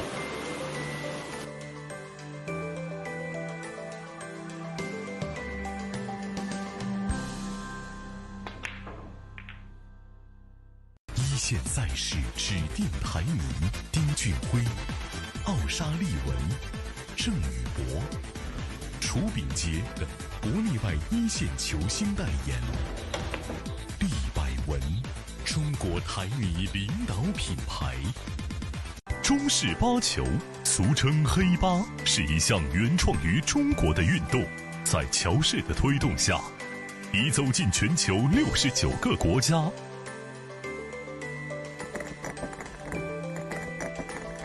乔氏中式八球，风靡全球的中国运动。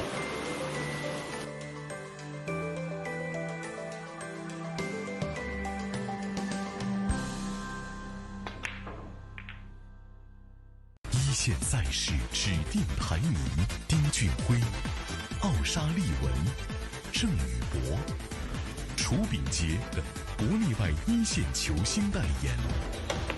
厉百文，中国台女领导品牌。中式八球，俗称黑八，是一项原创于中国的运动，在乔氏的推动下，已走进全球69个国家。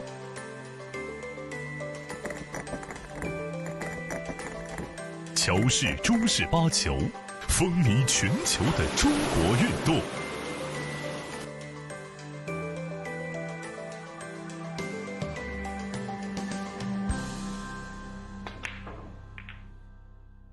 一线赛事指定排名：丁俊晖、奥沙利文、郑宇博、楚秉洁等国内外一线球星代言。厉百文，中国台女领导品牌。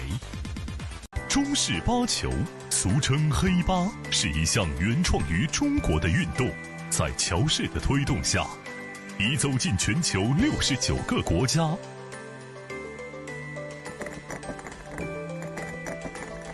乔氏中式八球，风靡全球的中国运动。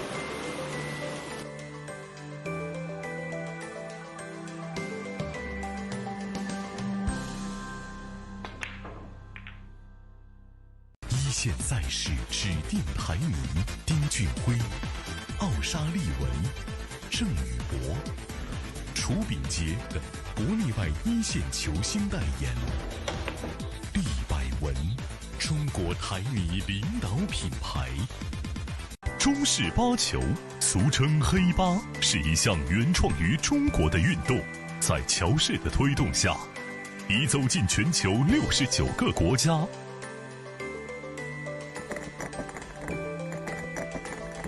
乔氏中式八球，风靡全球的中国运动。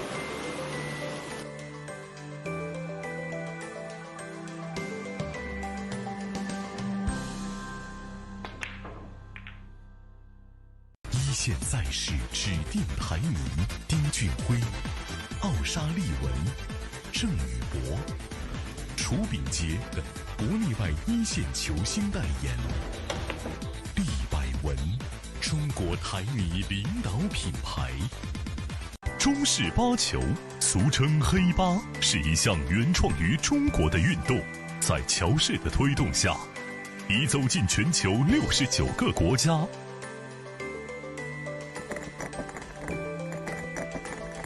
乔氏中式八球，风靡全球的中国运动。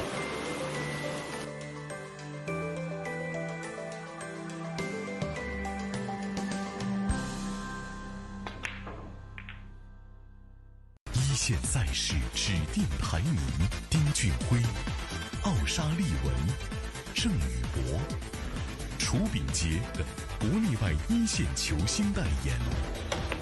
厉百文，中国台女领导品牌。中式八球，俗称黑八，是一项原创于中国的运动，在乔氏的推动下，已走进全球69个国家。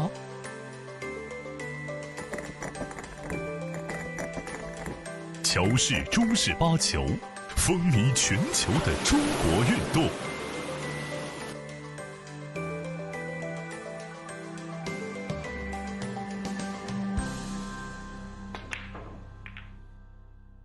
一线赛事指定排名：丁俊晖、奥沙利文、郑宇博、楚秉洁等国内外一线球星代言。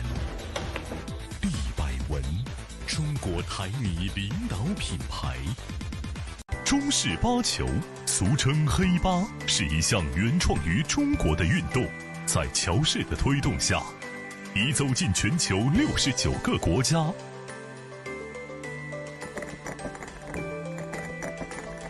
乔氏中式八球，风靡全球的中国运动。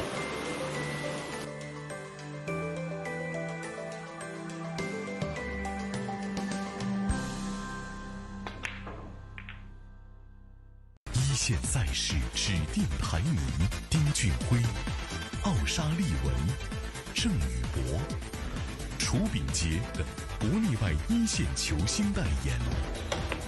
厉百文，中国台女领导品牌。中式八球，俗称黑八，是一项原创于中国的运动，在乔氏的推动下，已走进全球69个国家。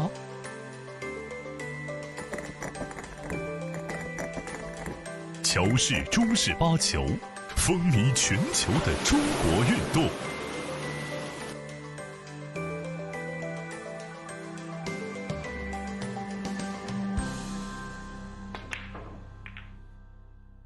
一线赛事指定排名：丁俊晖、奥沙利文、郑宇博、楚秉杰等国内外一线球星代言。厉百文，中国台女领导品牌。中式八球，俗称黑八，是一项原创于中国的运动，在乔氏的推动下，已走进全球69个国家。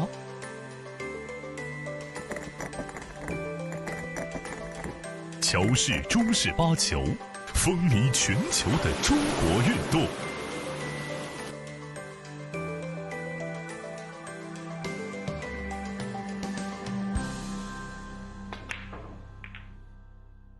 一线赛事指定排名：丁俊晖、奥沙利文、郑宇博、楚秉杰等国内外一线球星代言。厉百文，中国台女领导品牌。中式八球，俗称黑八，是一项原创于中国的运动，在乔氏的推动下，已走进全球69个国家。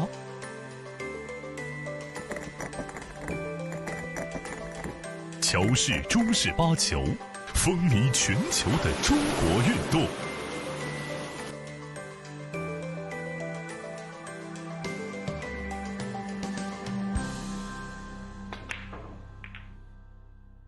一线赛事指定排名：丁俊晖、奥沙利文、郑宇博、楚秉杰等国内外一线球星代言。厉百文，中国台女领导品牌。中式八球，俗称黑八，是一项原创于中国的运动，在乔氏的推动下，已走进全球69个国家。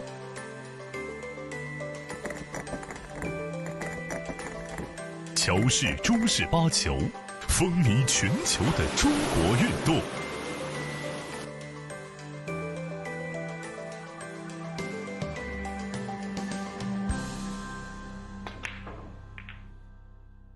一线赛事指定排名：丁俊晖、奥沙利文、郑宇博、楚秉杰等国内外一线球星代言。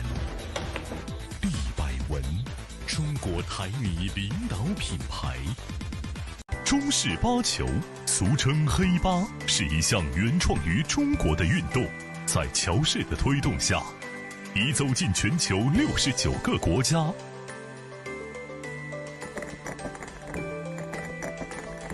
乔氏中式八球，风靡全球的中国运动。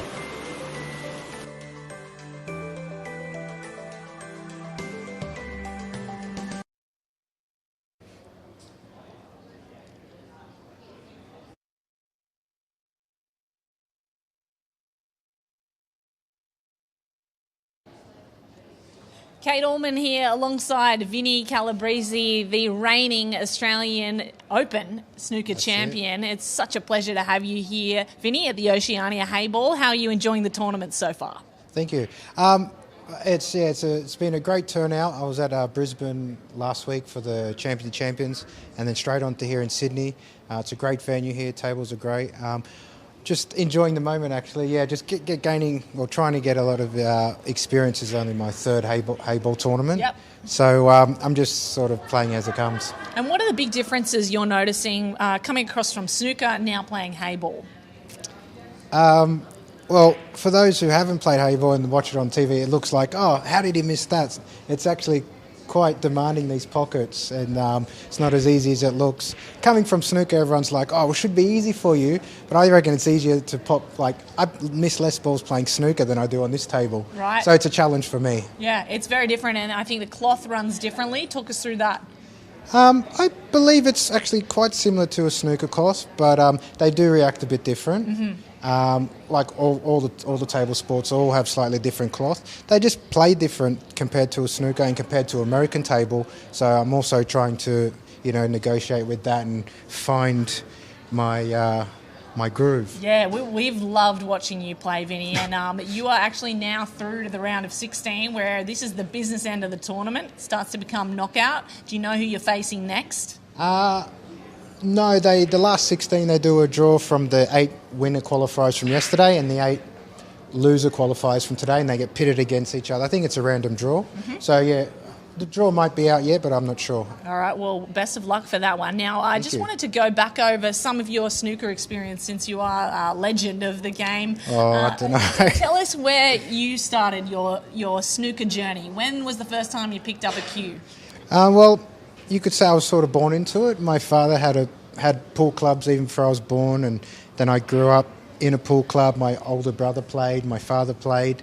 My older brother's very good as well. So I guess I was always going to play, and I, at a young age, I went through the juniors and then through the men's, and I ended up winning I actually have an Australian record. I'm the youngest Australian national snooker champion. You kept that one quiet. At 17. Yep. So I've been in, and I went to England as a pro for a few years, and could have done better, but done okay. And now I had a few years off the game, and now I'm sort of trying to get back into all the games. What do you love about it? What brings you back every time? About this game or all the games? All the pool, all billiards. Yeah, because I love playing American pool as well. It's just it's the only thing I'm good at, I guess. So true. I just love hitting balls, and and hopefully with this Heyball tour, it's a great opportunity. If I can learn the game a little bit more, I think I could do okay. And there's a bit of a push to get billiards pool into the Olympics. Which format do you think lends itself? Is it Heyball? And how much would it mean to go through to the Olympics in your sport? I do believe in the past that a few of the games, like the other table sports, have been pushing for Olympic participation, but for whatever reason, up till now, hasn't been included. But Heyball have focus on getting into the 2032, and they're doing a great job. And I think it's, I think it would be possible. How much would it mean to play in the Olympics for you? Oh, obviously, yeah. For anyone to represent their country is a dream come true.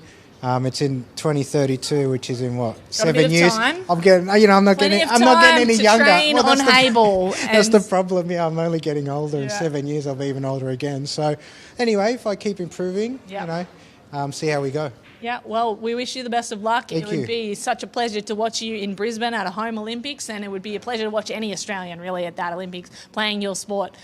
Best of luck in the Oceania Heyball. You can watch Vinny live on the stream. You can watch others and everyone that we've got on the TV table here in front of us from 3 p.m. And we have all the matches tomorrow, the finals, if you're going to make it. We hope to see you there. Vinny, best of luck. Thank you. Thank you. And thank you to everyone tuning in at home. Stick with us for the match at 3 p.m. Cheers.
Hey everyone at home, it's Kate Allman here. I am alongside Jason Theron from South Africa. He is one of the superstars of pool around the world, fresh off a silver medal at the World Games and into the quarterfinals in the Champion of Champions in Brisbane. Now he's here in Sydney for the Oceania Heyball. Jason, how are you playing so far?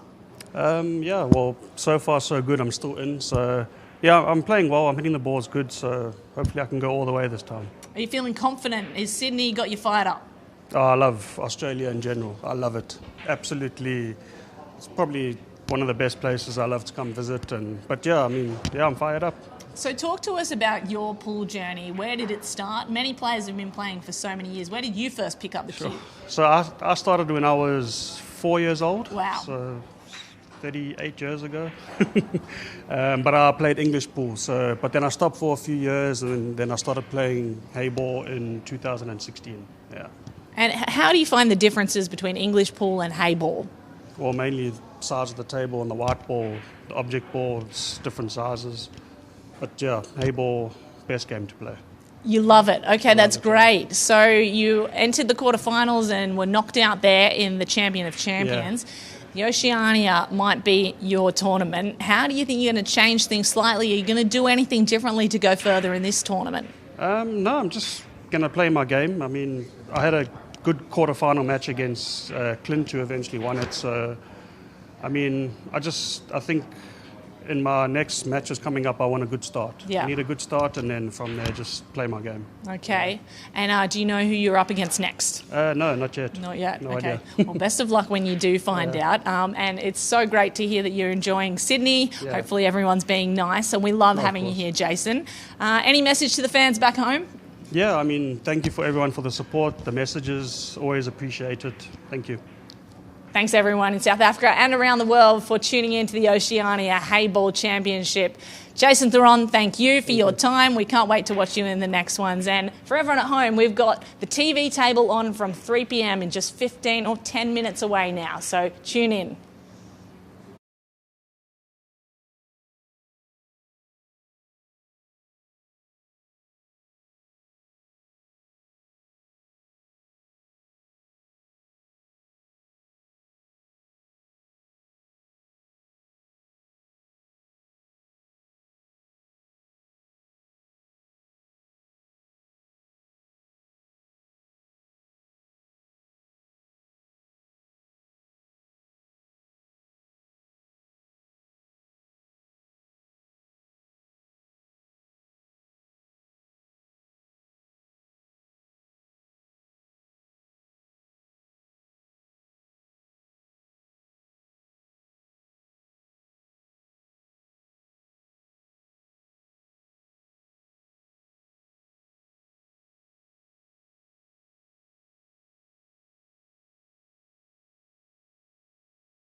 Ladies and gentlemen, I'm now here with Kirshen Mudley of South Africa, the young rising star of Heyball, just 24 years old and already making a name for himself internationally. Kirshen, welcome to Sydney. How are you loving it here?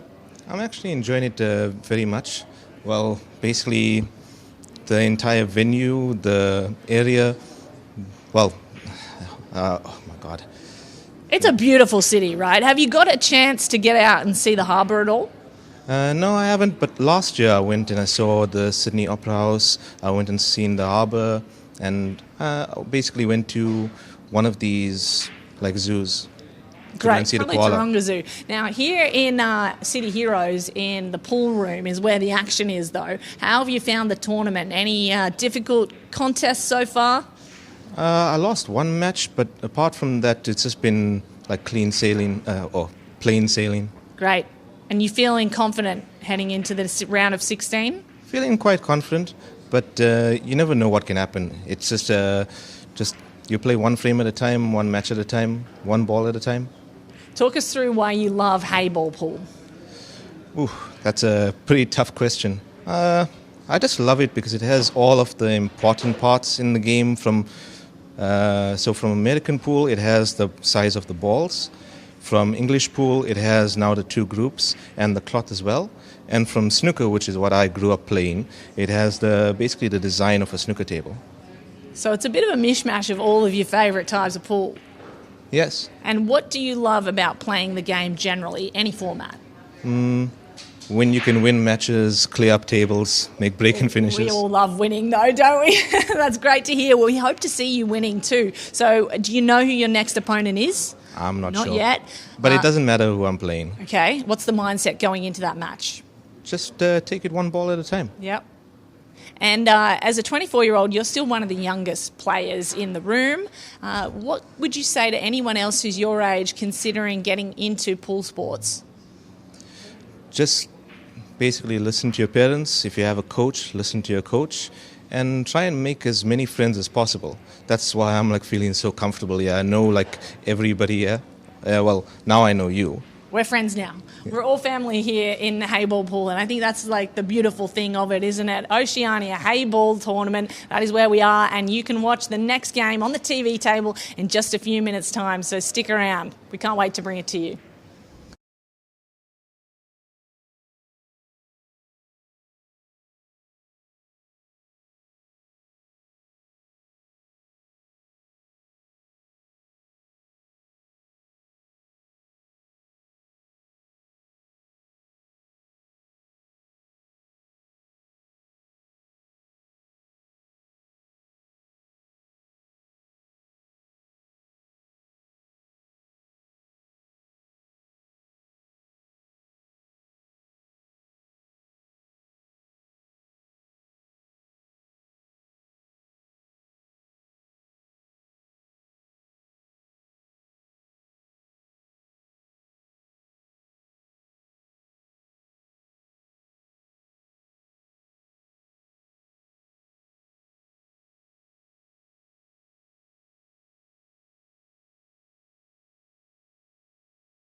Gentlemen, welcome into the Oceania Heyball Open. You're watching the lag between Justin Sajic and Vinny Calibreezy as they compete in their first matchup in this tournament.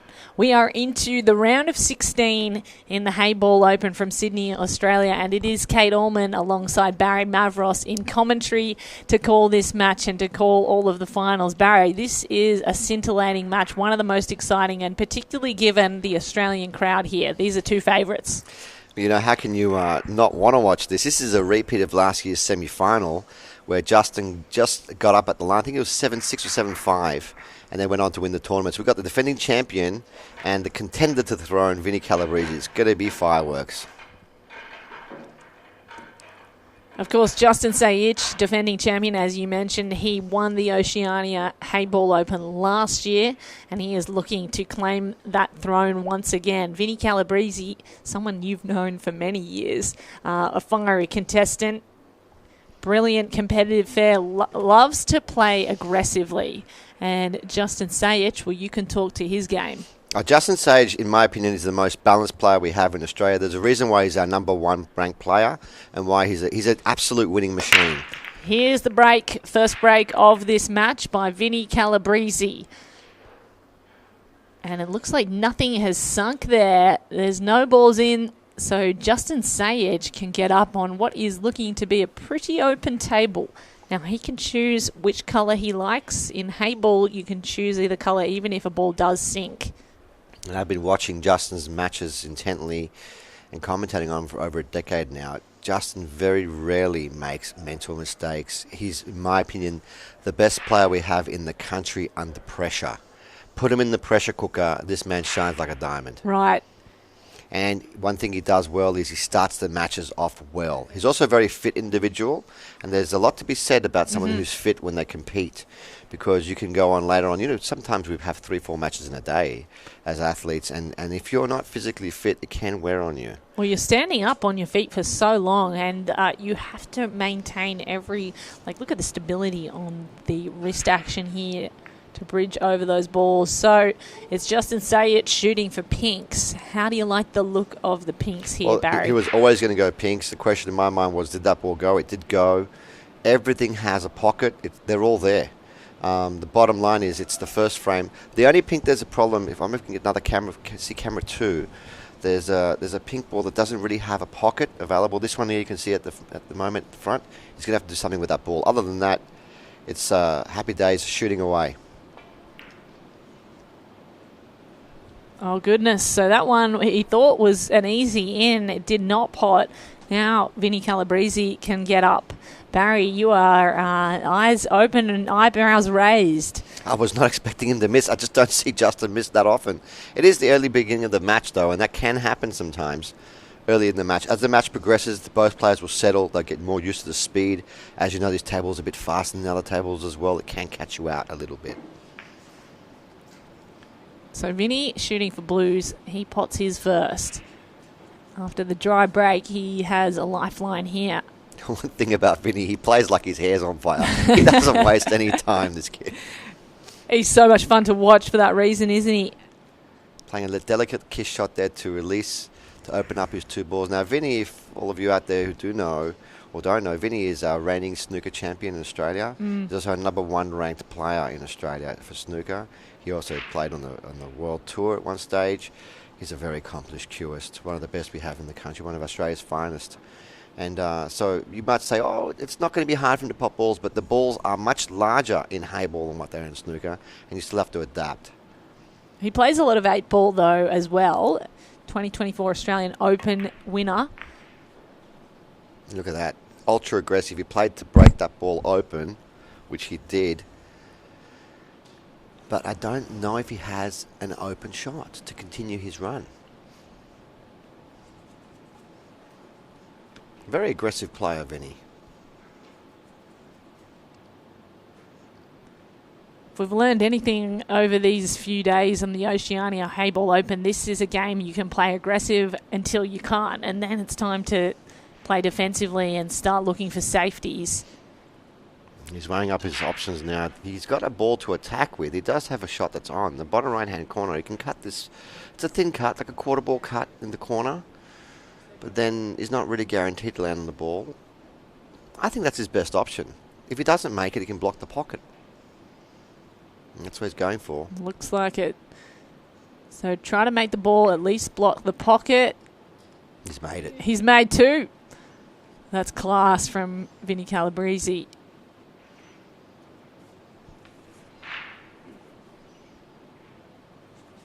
I think he's going to have to shoot this blue ball in the middle pocket afterwards.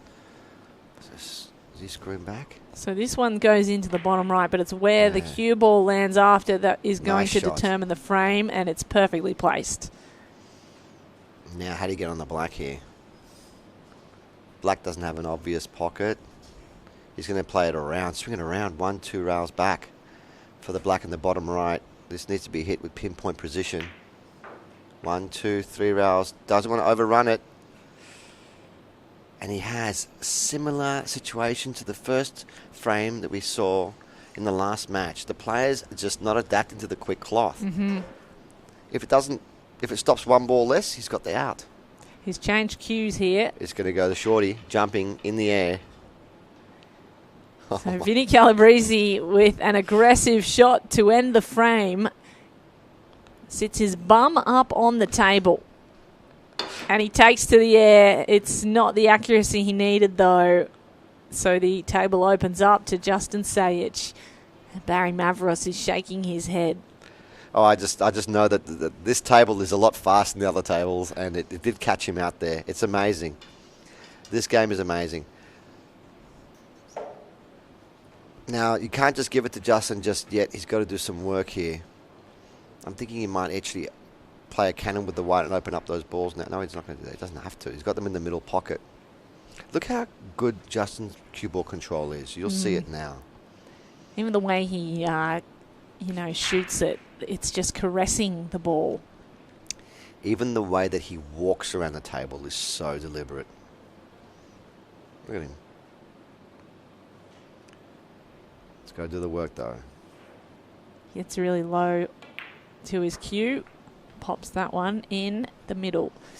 In the last decade, Kate, there hasn't been a man in Australia that's won more tournaments than Justin. You could combine the top 2 or 3 players together, you wouldn't be able to get as many. Justin's been winning everything. He's our most accomplished player, one of my favourite players to watch, and I'm one of his biggest fans and supporters. Whenever he's overseas, I'll wake up in the middle of the night to watch him play. A resume that is unrivaled. Working his way around the table now. And he can probably clear the table. This one might be his trickiest shot. Yeah, he landed a little bit low on this ball. He may have to come back for it because if he does shoot it, it is missable. He would have loved to have been a little bit higher to take it straight in. I think he's looking at that top left corner now. He may even be looking. Okay, he's going to shoot it.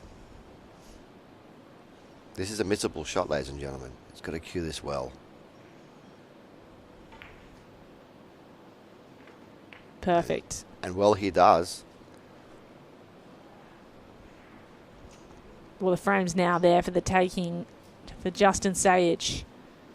It's just the order in which he decides to pot them.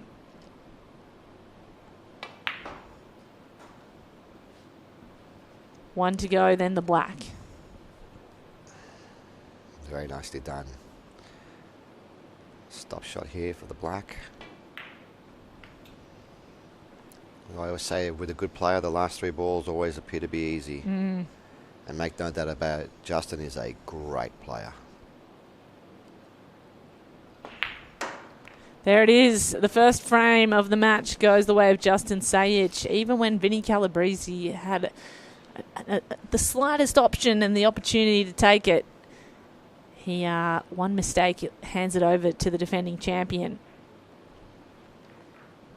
This is the top 16, round of 16 match. So the winner of this goes into the quarterfinals. That's right.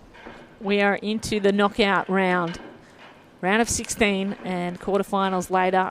Finals tomorrow. On the other tables, there are a few other matchups that shall be interesting to those watching at home. Jason Theron of South Africa is playing João Grillo from Portugal. We just watched João Grillo and saw how dominant he can be. At the moment, Jason is in the lead 1-0.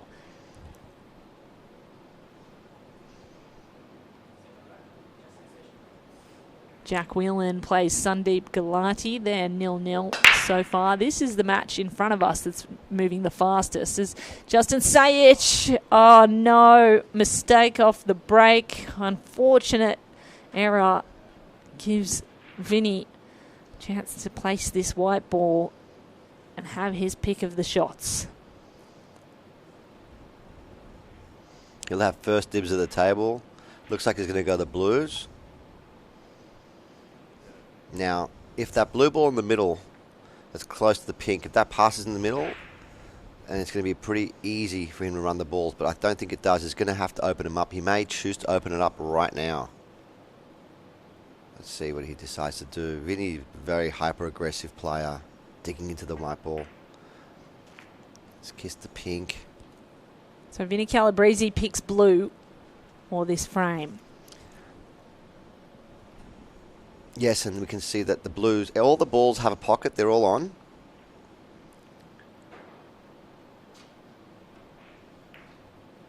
Oh, he's hit the knuckle. And That's these early. knuckles can be so devastating. They reach out and grab your ball when you think it's going in. So there, he's covered up the bottom right pocket. That might be useful later on. The pinks now on offer for Justin Sage, all spread across the table. I really love how he said that. The knuckles are reaching out and grabbing They the ball. do. It looks like they're out to get them sometimes. They're different from other tables. And explain to those viewing at home who might be more familiar with American pool or snooker how these knuckles differ. Yeah, so these are more like the snooker cut pockets. They're very round pockets, and they're not much larger than the balls. It's very hard to pot a ball. If you're not deadly accurate, the ball gets spat out, just like we saw just now. And early indications from Vinny, it's missing a ball like that is not a good sign. Sage takes over that pocket, happy to pot Vinny's ball and give him the innings. Vinny, ultra aggressive, goes for the bank shot. He nearly had it too. Yeah, he did. Again, those knuckles clawing back at the blue balls. As I was saying at the offset of this match, before this match began to you off camera, is that Justin's a very balanced player. He's great at switching gears. He knows how to win events. He's very good tactically, defensively, and ultra good attacking. He's got the all-round game for me. And he's a superstar in the country. With Vinny as well, if any downfall I can say about Vinny is just maybe a little bit too aggressive at times. But he can play tactically well. He's going to have to switch it up here if he wants to win this match. So Sayich just playing a safety there. Now Vinny, who is shooting for blue, looking for a way around. He may be forced to take another double here, another bank shot. Don't think he wants to get involved in tactical battles against Justin. Trying to make his ball in the middle, and he does. Brilliant. And he does. He's got a shot on in the middle again.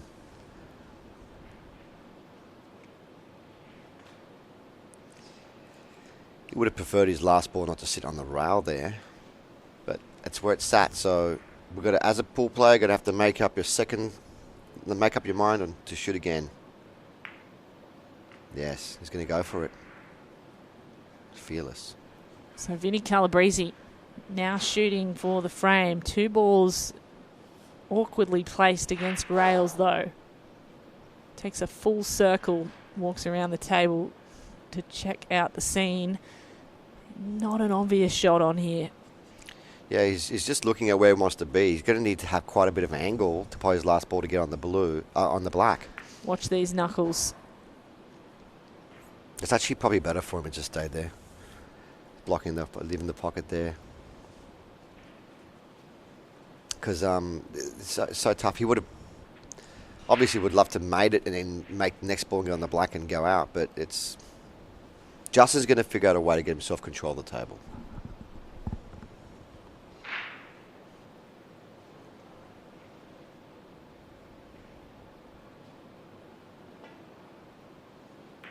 Softly caresses that into the pocket, bottom corner. And what Justin can do here, if he so chooses, he can pot this ball in the middle. Well, let's see what he does. he's weighing up his options. Does he want to do that? Doesn't he? Does he want to go in the corner? He's going corner.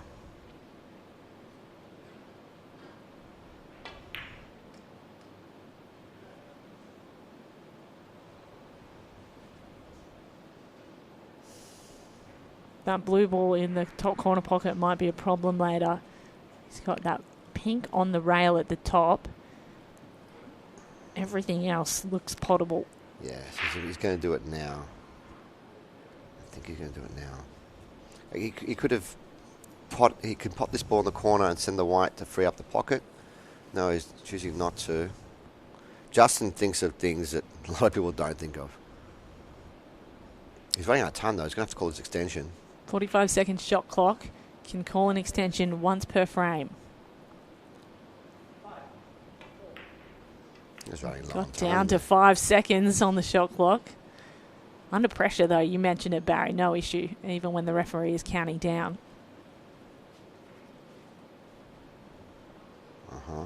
There you go. He's going to play his ball onto the corner pocket and send the white ball around the table for a snooker behind the two balls. Watch this.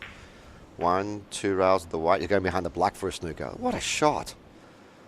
How good is that? That's impressive. Wow. How good is that? So now Vinny Calibreezy has to find a way around to get to his blue. And just touch it. There's no way he can get a shot here.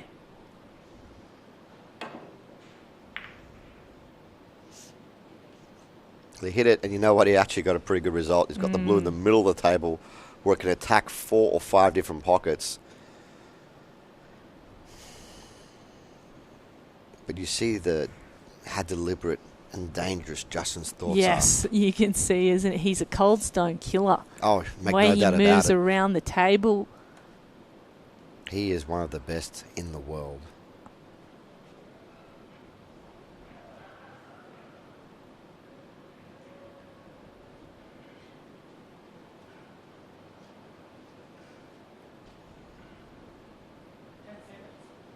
Looks like he's going to play another safety shot here. 10 seconds called on the shot clock.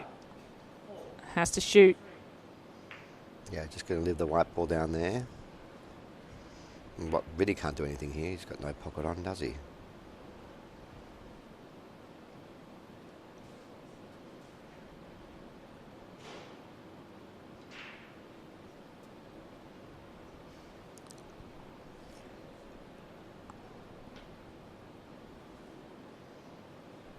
Both players are known to be quick players, but you see they're both taking a long time here. Mm-hmm.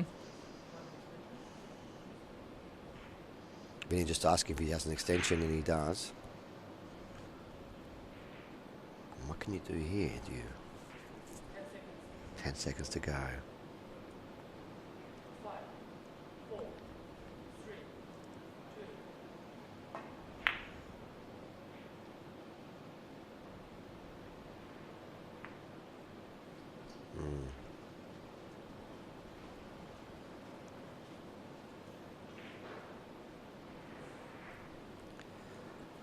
Not much Vinny could have done there. Justin's really not leaving him many options. Wouldn't be surprised if Justin plays another safety shot here now. Possibly on the left side of the table he can play a safety shot over here. But he's choosing to aggress. He's going to go attack. At some point, you do have to move from defence to attack to win the game. And the opportunity is now open for Justin Sayich.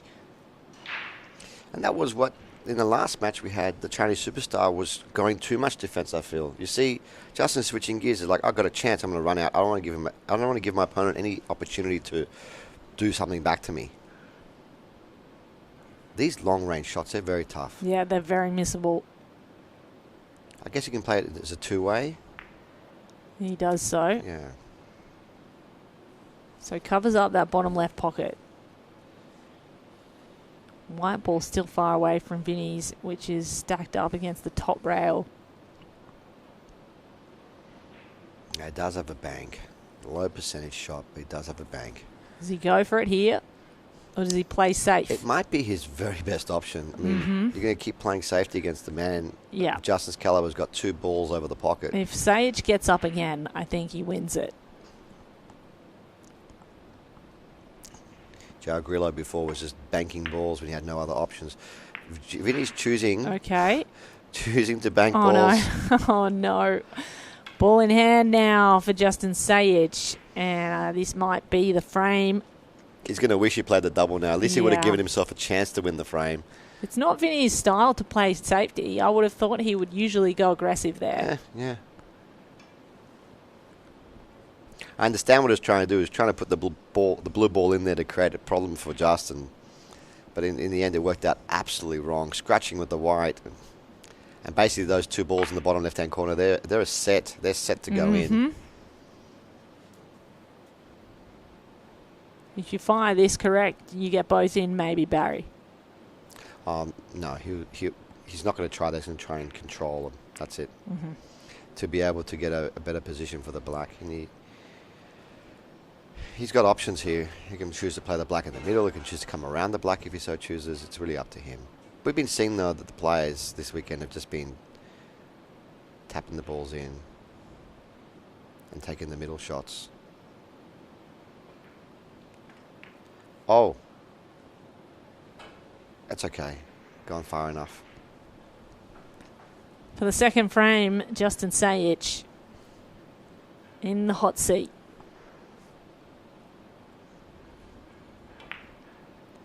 He's a man on a mission to defend his title, and he's so far 2 frames towards that. He takes another step forward against Vinny Calibreezy, and gosh, he looks powerful. Powerful, determined, talented, born to win. Now, Justin, from a very young age, was trained in the sports, Q sports. His mother would take him around the age of 8 to go compete. And you know what happens when you're training and you're competing from the age of 8? When you get to his age, you become a winning machine. He's brilliant to watch. Now Vinny on the other side is now 2-0 down. In my opinion, cannot afford to go 3-0 down. This is a must-win frame. Look at the face on him too. He is deeply thinking about how he might change things. Well, he could have had the first frame if he didn't overroll the ball. The second frame, he really wasn't that in it. It was no chance. So he needs a good break off here. Vinny Calibreezy. Strong break. 1 ball drops in the middle pocket.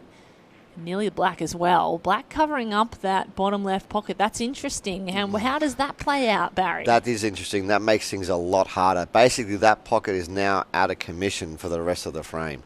It makes the run out a lot harder. It's tough. So now you only have 5 pockets effectively on a 6-pocket table, and it's Vinny Calibreezy who's got to weigh up his options. Pinks, blues, everything's a little covered up. It's not obvious the first shot. And what's even more interesting is that there's a lot of balls in the bottom right-hand quadrant near the black. Exactly. This could be a long frame. Yeah.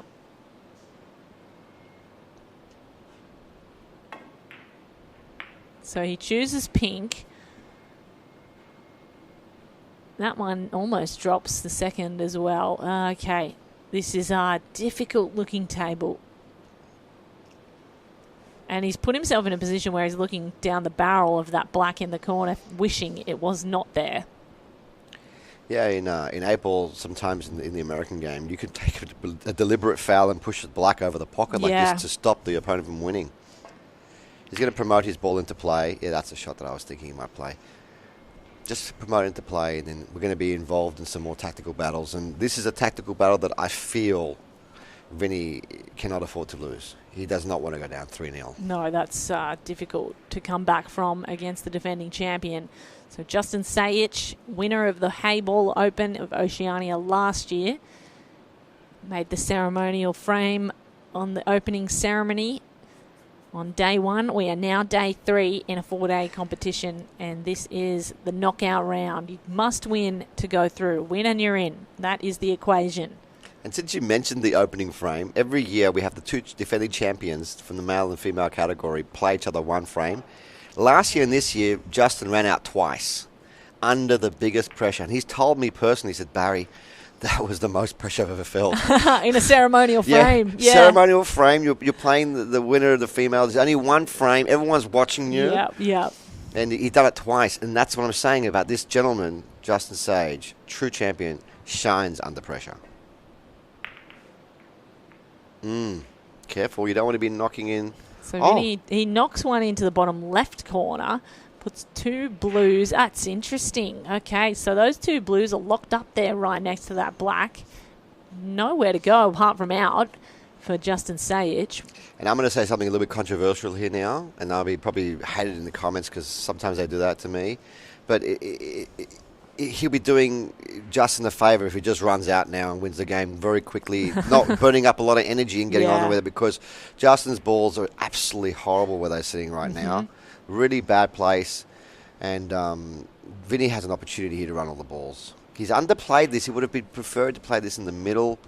Yeah, I think he would like that white slightly further up. It seems like he's struggling a little bit with the speed. He's got to adapt quicker. And this is what I'm saying about certain players who have actually applied themselves to Chinese Heyball. They're playing day in, week in, week out. I mean, look at Justin. He's using a Heyball cue. He's been to China. He's practicing the game. That's Vinny, not bad, though. Yeah, it's a great recovery shot. Tight angle on it. He made it. Almost a right angle. He would have loved to have been on the corner and the ball on the left-hand side here. How do you get out here and back for your ball in the middle? Do you power through the blue? I mean, how do you do it? I don't think he can pot his camera 3. Can we get camera 3 for a second? Too late now. Here it is. Look at that. He's going to try and kiss it into Oh, play. beautiful. Good spin. Now what? And now he's very thin on this ball. What I was saying was, he's got a ball in the top right-hand corner, and when he pots it, he's going to be kissing the blue, so he's going to use that to hold for the black. He wants to use that as a finishing ball. He needs to make this. It's hit the knuckle. It's hit the knuckle. It stayed up. Good news is that Sayich has 2 balls covered up and that pocket covered up down the bottom as well now by a pink ball. The black, which, if you're just joining us, landed where it is off the break. Unfriendly table for both players at this point. I wonder if those 2 balls, those 2 blue balls, are set to make the pink. If they are, I'm not sure. Justin's trying to figure out a way to make a ball and make Vinny's life very difficult. Calling it extension, because I think he can make this ball off the knuckle into the pink and into the corner. If they're set, he'll play this if they're set. Okay, he's going to play the blue off the knuckle into the pink into the corner. Watch this. Didn't even need it. Wow, barely scraped through on the pink as he sunk that. And now he's got a low angle. I think he can kick these from the back end, yep, and make Vinny's ball. Watch this. So I was talking about the balls being set to make Vinny's ball. He's going to make Vinny's ball beautiful. And Vinny doesn't have it. Does he? He doesn't have a shot. Oh, well, hang on. That's great, isn't We'll it? try and get a look at that angle. Yeah, that... Oh, that is brilliant work from Justin. Vinny's going to be kicking himself now for not making that ball earlier. he's going to have to try. I don't think there's anything he can do short of massing around the whole table. I don't think this is on. Incredible. Those 2 balls were set to pot the pink. Justin took his ball first to give himself a low angle so he doesn't pot his black by accident. Brilliant stuff from Justin. And he's going to go for it. That wasn't on. Always off. It was wishful thinking. It wasn't on. The good thing for Vinny is that Justin still has one more ball here around the black. Very close to the black. But he now has options to move around the table. He's going to want to move it now. If he could. He's going to want to move his blue out of the way now because Vinny's pink is... Or do you pot that top right blue, then move it? I'm not sure. come back for it. He doesn't have an extension. He's just going to play safe, is he? Playing safe, hoping to get a ball in hand. Yeah, I would be jumping this if I was Vinny. He's already got the jump. He's already got the jump cue. He loves taking to the air, doesn't he? He's going to be careful, though, because there's a chance he It's could a- jump this it's a and make the long black jump. by accident. It's a long He jump. could make the black by accident. He jumped it from behind. Well, he set it up closer to the middle of the table, which is not a bad result. Good result. Could block off an arena for Justin.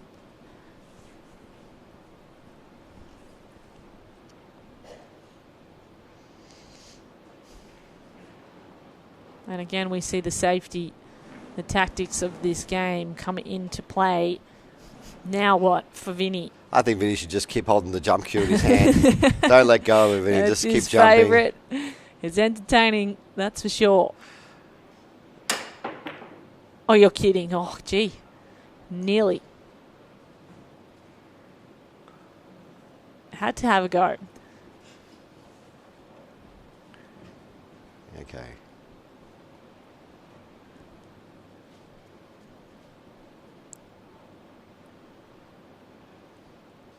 Justin's weighing up his options again. He's going to be potting balls here.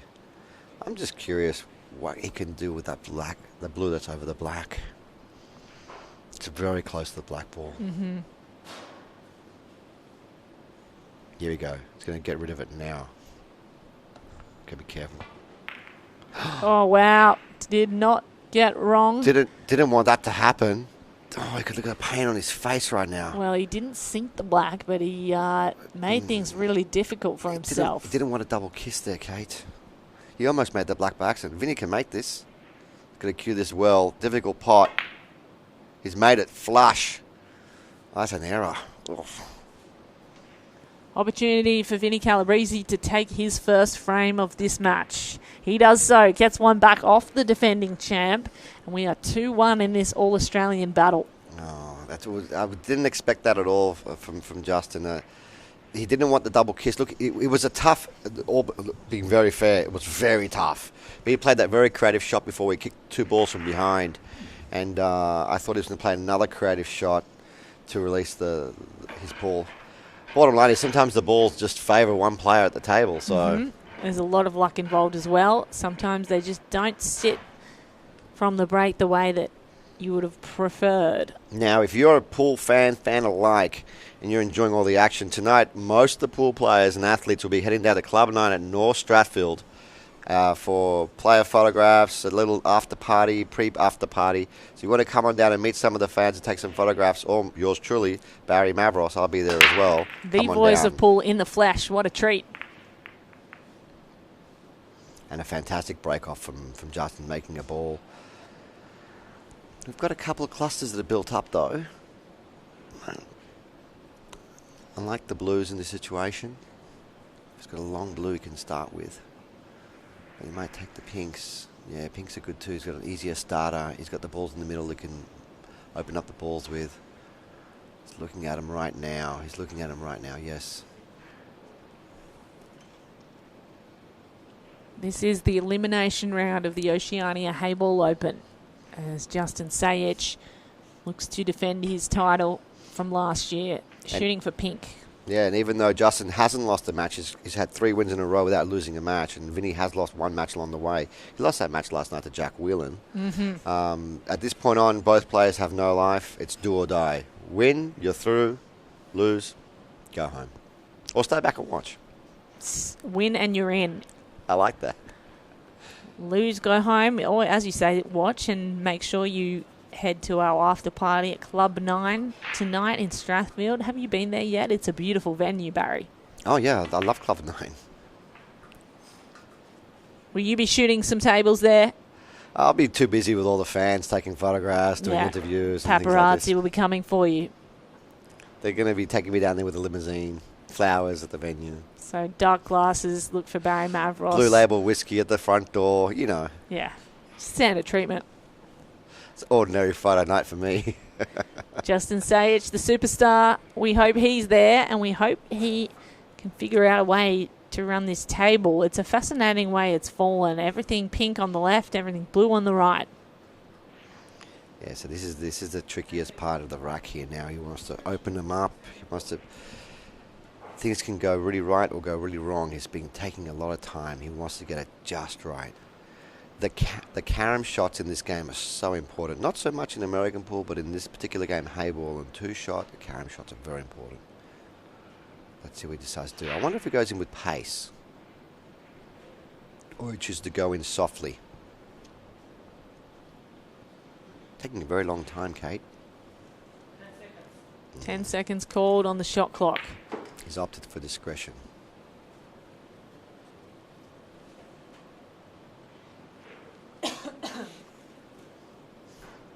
Oh, he's going to play safety here. He's opted to play it this way. He didn't like going into them, so he's opted to play. Very clever. The double, wow! Just when you think he's going to be defensive, he goes on the attack with the double. You didn't even think that was an option, Barry. I didn't see it. I thought I was going to tie him up behind the pink. It's brilliant. Well, Justin Savage sees things that most people don't. Here we go. Didn't want that to go forward. Is that still on? He's got to get around a big knuckle, if so. I don't think he wanted that to go forward. I don't think that's on. Camera 3. Let's get the camera 3 happening. He's going to try Let's it. go on in the middle. This is very tight, If Kate. you get enough spin on it, does it fall? It does drop. Of course, it drops for Justin Sayich. He had to hit that perfect. And look how soft he hit that, the right speed. Yeah. This is a brilliant out from Justin. Look at him leaning over the table. You can smell blood. Just the black to go. The black close to that rail. Not an easy shot. Like a shark in water. Yeah. So here we go for his third frame. Justin Sayich, the Australian. Oh, no. That's hit the knuckle. It doesn't drop for him. It's so close. It is teetering on the edge of that bottom right corner. The pocket unkind to Justin Sayich. So here comes Vinny Calibreezy. Just playing a safety there. But I think... Opens up those balls a bit. I think Justin can kick this one rail. He's just got to tap it, right? Up and down the table. He's just got to find it. It's hanging really deep in the pocket. I mean, that's really all Vinny could have done there. He had no shot to attack, so he opted to play the safety. He's just got to hit. He's got to hope now that Justin doesn't find the ball. It's deep in there, eh? It's only like half a ball. Yeah, it is almost. I can't believe it's sort of hanging there. It's just looks like a little wide. Against the laws of physics, the way it's standing there, and still a miss for Justin Sayich. Wow. I did not expect him to miss the black to begin with. It was such a good out. And Vinny now, with an opportunity, he's going to pot this ball and knock the other one off the rail. Things looking pretty good here for Vinny. Should have been 3-1 to Justin. Might still be if Vinny doesn't get out, but gee, wouldn't want to bet against him. It looks like he's got a bit of pep in his step now as well. Yeah, he's happy to see his opponent make a miss. Changing his mind. Love that clunk. I was just thinking the same thing. It's a ball with a lot of authority. Great sound. I wonder if he plays... He might leave the bottom ball at the end for the finishing ball. He doesn't need a finishing ball because the black's already in the pocket. Any ball he finishes on, it's fine. He just needs to make sure he gets them all.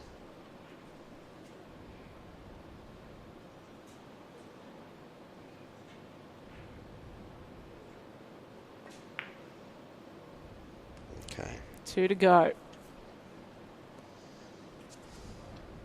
Doesn't have to do much now. Just roll it in and then take the blue in the middle to finish with. Takes it with authority. Yeah, he's got a little low on this, but man of Vinny's caliber. Oh no, it bounces straight back off the knuckle. And Justin Sayich just has to find a way to tap that black ball that is teetering on the precipice of a 3-1 frame. He gets it. Justin Sajic goes up 3-1. Vinny Calibreezy can only sit and watch from the corner. He had the frame within his grasp, Barry, and he let it go. Fame was at his mercy, just had to roll the ball in. He punched it instead of rolling it in and trying to get, he wanted to get closer. He got a little far down and I even said it's man of his caliber, shouldn't put. And he shot it very quick, didn't take any time on it at all. Mm-hmm. Gets a little confident, doesn't he? Well, the confidence now that was in his sails has now just been... Yeah, deflated is the word I would use.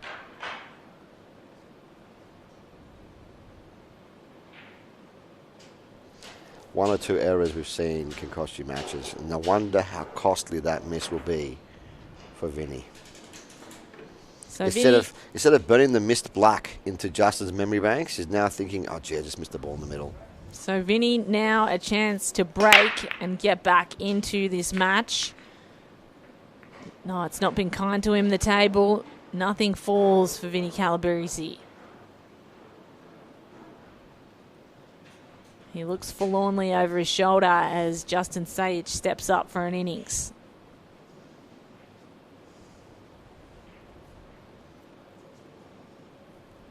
Decision to make. Does he take the pinks or the blues?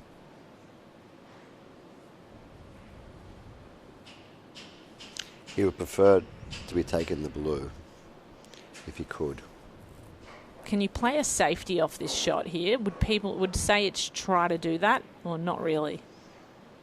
A safety? Would you just avoid potting anything so that the other player has to make a decision? He's going to go pink. No, yeah, you could, but in this situation, the table's really open. He knows he only has one problem ball to worry about, and he wants to get the angle to be able to get it out. Mm-hmm. It's very high on this.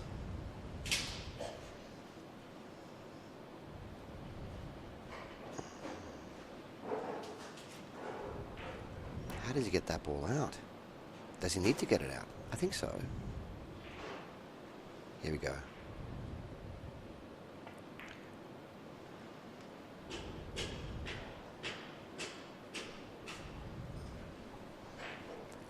Justin Sajic controlling things here at the moment.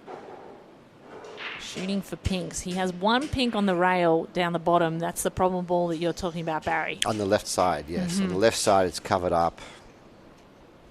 He needs to find a way to get that ball out, I believe. He does have a ball in the middle pocket, close proximity they can use to get on that ball. Yeah, camera 2 is just showing us now. Here it is, where that's the pink he wants to get out. Let's see what he decides to do.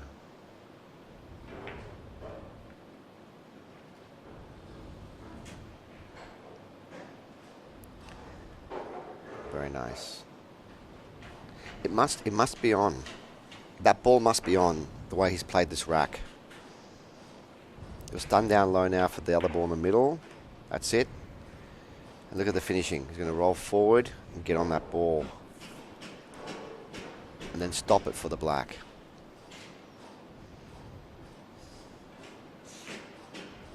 Very nicely done. Perfect with the white. Beautiful.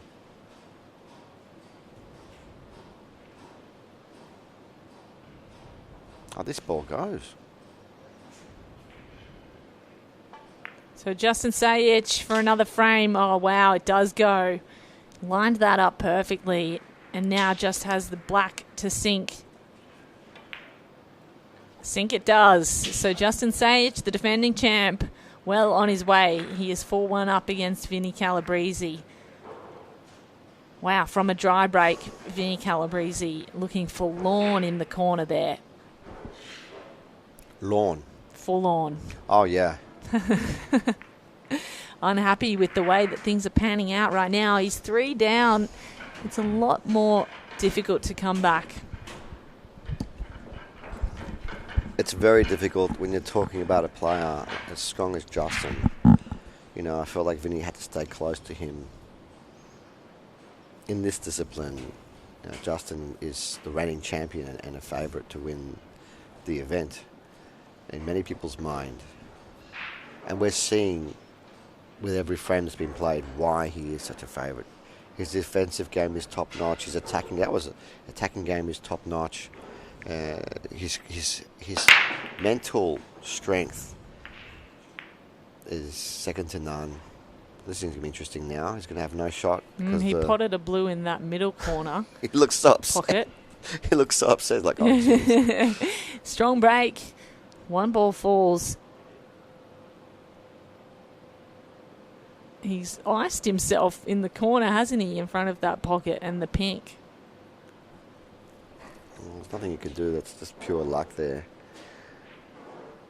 Obviously, the white ball shouldn't have been close to the pocket. He's going to play a safety here. This is what you were asking me about earlier. Would you play a safe? This is the frames where you would play a safe at early in the frame.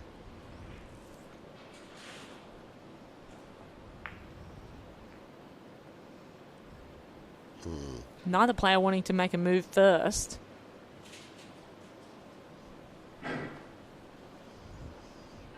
Well, there is a ball on. He could possibly go blue in the middle, or he could also go pink in the left corner to start his run. Just looking at it though, what he can see when he's there. Table always appears different when you're there as opposed to when we see it on Yes, TV. yeah. Might call his extension here. No, he's not going to use it. Just deciding to go safe. Another defensive battle opening up here. I think Vinny's done with defensive. He's going to go straight for this long pink. Long pink is going to start his run here. He just wants to get. He wants to get on with this. He wants to run the rack. Well, where he is, being 4-1 down, you've got to start making things happen, right? You have to kind of take the game in two hands. Take the bull by the horns. Yep. Yes. You're in my thoughts. It's the only way out because we've seen how Justin Sayich can trap you. Yeah, Vinny's done with all this defense stuff. Let's get on with it. The best way to erase a mistake is to win the next frame quick.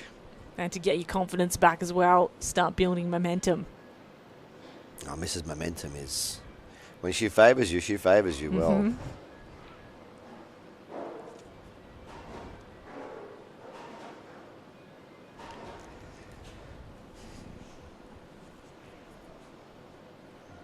Okay, probably thinking, why is Vinny taking such a long time? He wants to make sure in his mind the pattern he wants to play.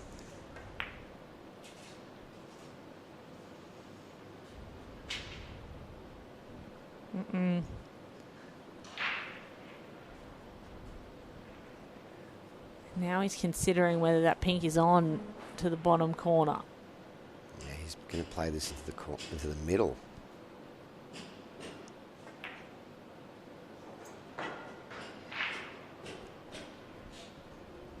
Pretty much perfect position there. He wants to be high on his next pink to go down to finish off with a pink on the bottom rail.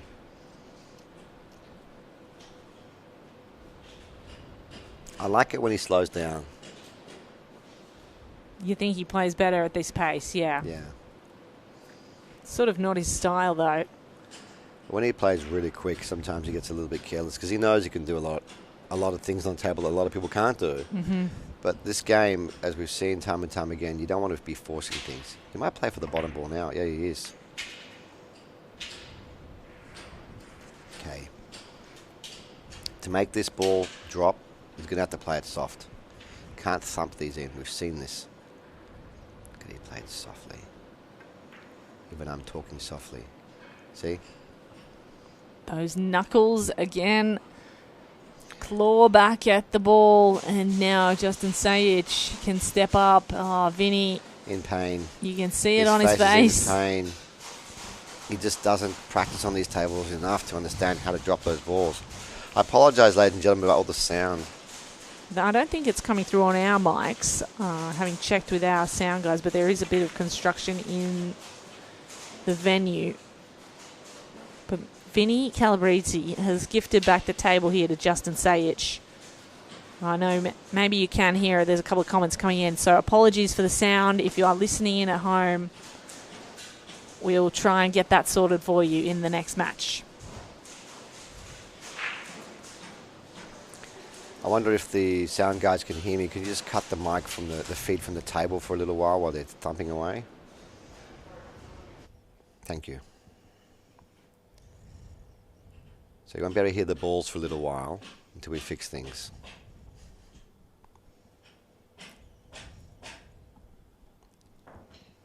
Justin with an opportunity here. Wow, to put himself 4 frames clear.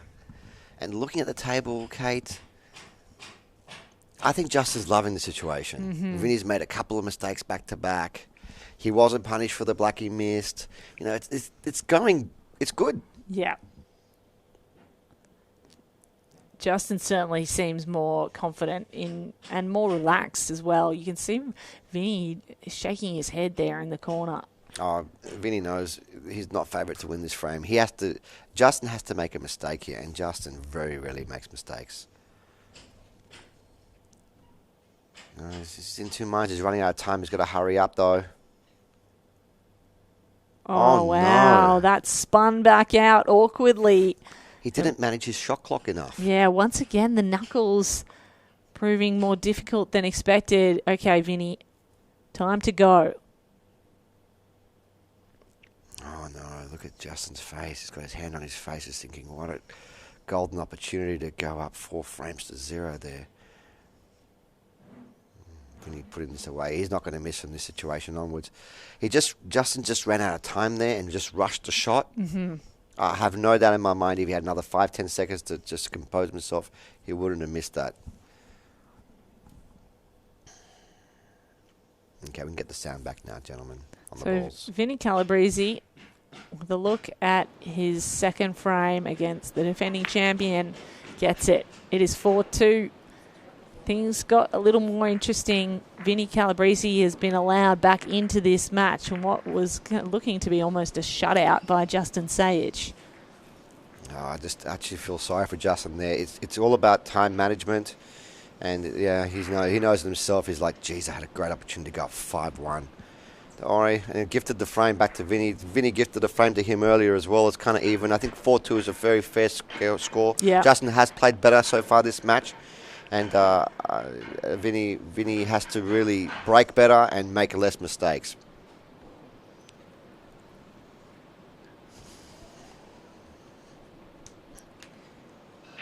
Kate, it's been a pleasure. I'm going to say it again. It's been a pleasure meeting you. Oh, it's been such a pleasure commentating with you, Barry. And the best part, we still have a day to go with the finals.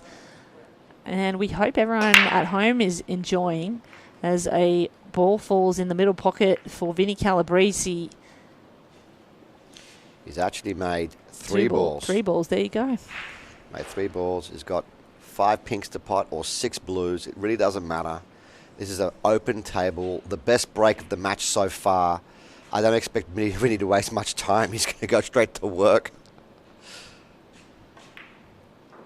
This is why Justin was so upset with himself earlier, because he knows you don't want to give Vinny any momentum. As soon as he gets on, Vinny is on, and he loves to play aggressive and shoot, doesn't he?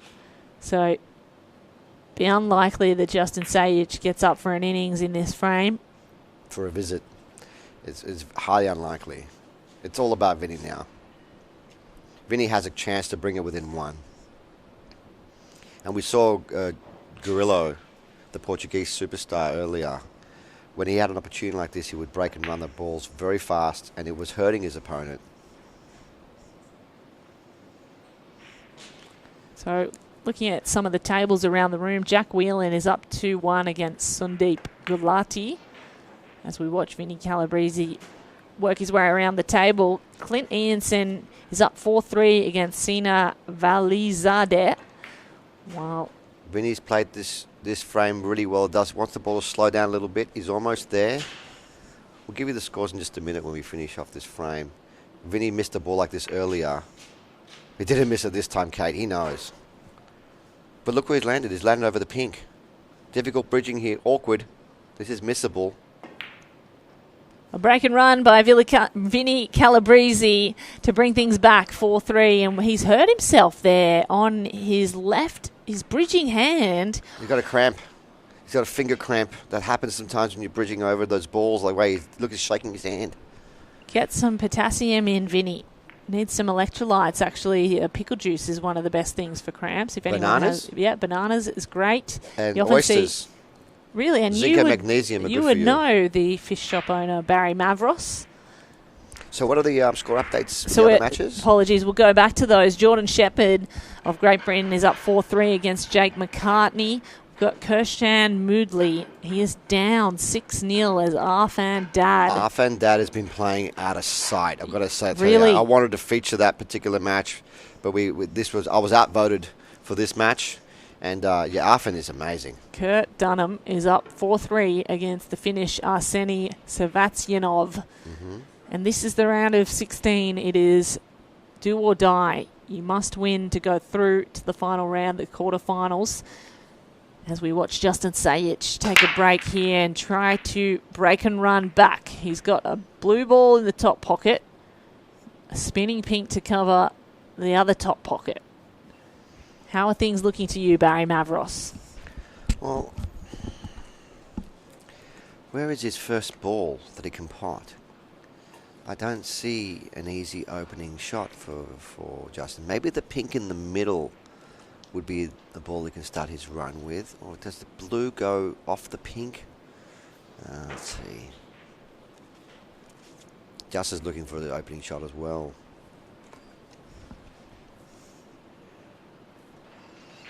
This is not an easy layout. The break that Vinny had earlier was much easier. Justin's going to have to pull out a difficult out if he wants to win this frame with one visit.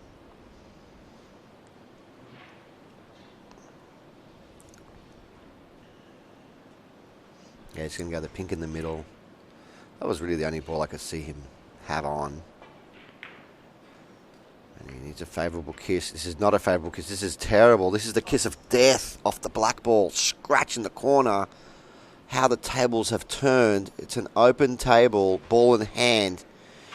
Vinny can place the ball anywhere on the table and choose. I believe he can place the ball anywhere on the table and choose anything he likes.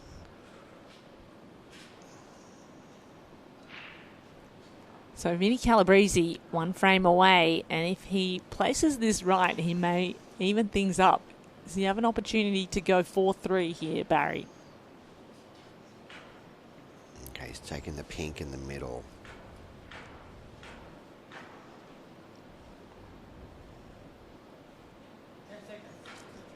Ten 10 second seconds. warning called, 45 He should second use his shot clock. extension here. He should use it. Haven't heard him say extension yet. He has said. Okay, he's going to take this ball in the middle.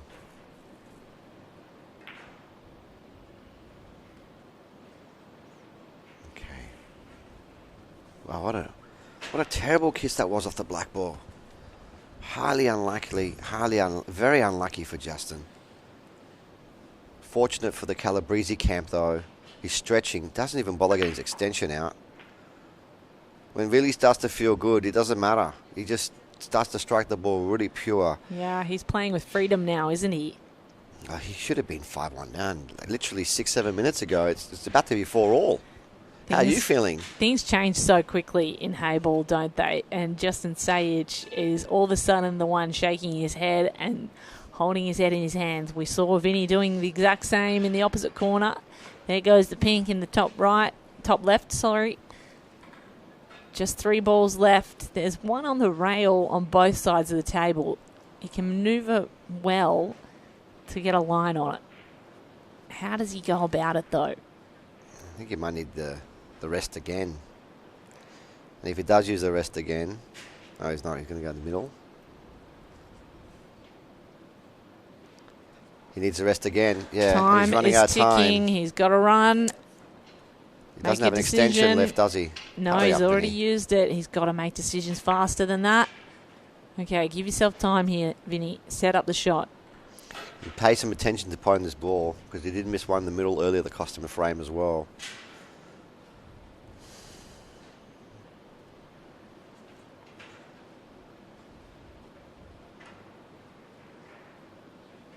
He's taking a long time. I like it when he plays like this. Just has to make sure of everything in his mind. Decision made. Plan executed. That's probably just about where he needs to land, not too far off. Needs to be close to that rail. And the rest again. The good news for him, he just doesn't have to do any work, just roll it in. This needs a light touch.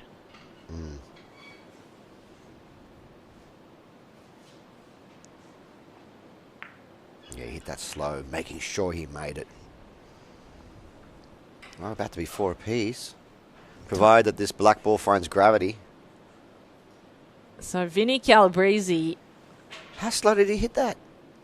he's made it just as we hold our breaths. We can now release the breath. Unbelievable. Well done by Vinny Calibreezy to tie things up 4-4 as the players have an opportunity to take a break. And they discuss things with the referee. And the referee says, no, you cannot take a break now because it's Vinny's break. Only if Vinny agrees you can take a break, he says to Justin. So Vinny is, of course, on his momentum here. Why would he want to take a break? Well, because Justin's saying he needs to use the bathroom. Justin wants to take a break anyway to Yes. slow down his momentum. Yep. But he can only take a break when it's his turn to break the balls. It's Vinny's turn to break the balls. He has the option.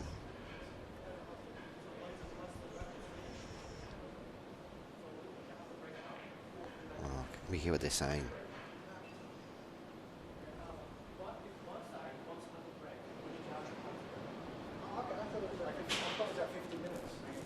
Okay, so Vinny said, that's fine. If he needs to go to the bathroom, let's just take a break. Let's go. And it's the gentleman thing to do. Yeah, but it would have been interesting if he was getting up to break again. He's on such a momentum swing at the moment. Vinny Calibreezy, he is 4-4 against Justin Sayich. Score on your screen is not accurate. We'll get that updated, and we'll see you in 5 minutes after the break.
So we're back, ladies and gentlemen.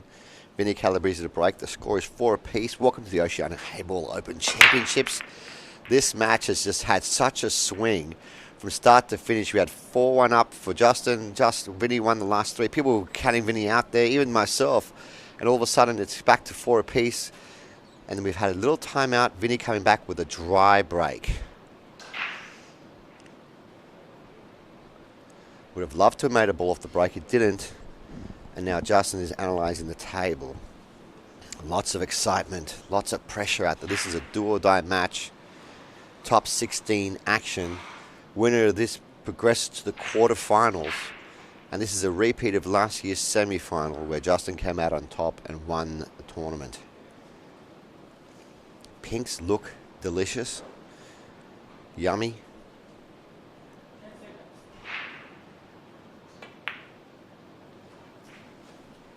And he's played a nice opening shot there. They're all in the open. This is exactly what the remedy that Justin needed to try and stop the momentum of the Calibreezy train coming back into the match.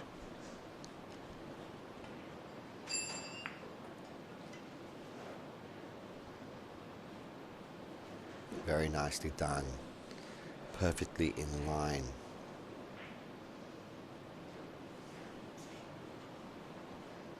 These are the moments that you train for. And I've said it time and time again, I haven't seen anybody better under pressure in this country than Justin. He handles it very well. I was speaking earlier today to Alec Vinayadis, and Alec was like, listen, for me, he's the big favourite to win the event. And for all good reason. He's the defending champion and whatnot, but all that can be thrown out the window.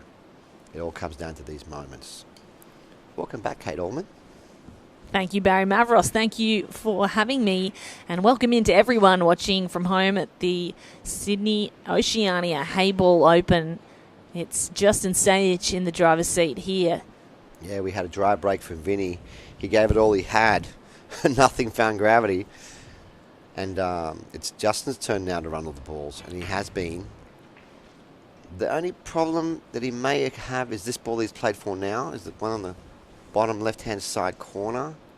That's the trickiest ball to get on. And I believe Justin's on it now, so he wants to get rid of it now.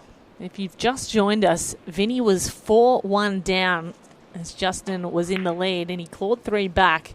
And there's been an opportune moment for a break here. They took a 5-minute break when Vinny was on a roll, and now it looks like Justin has gained some momentum back.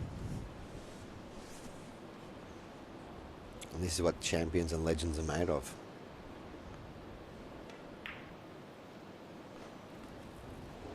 Okay, so a stop shot.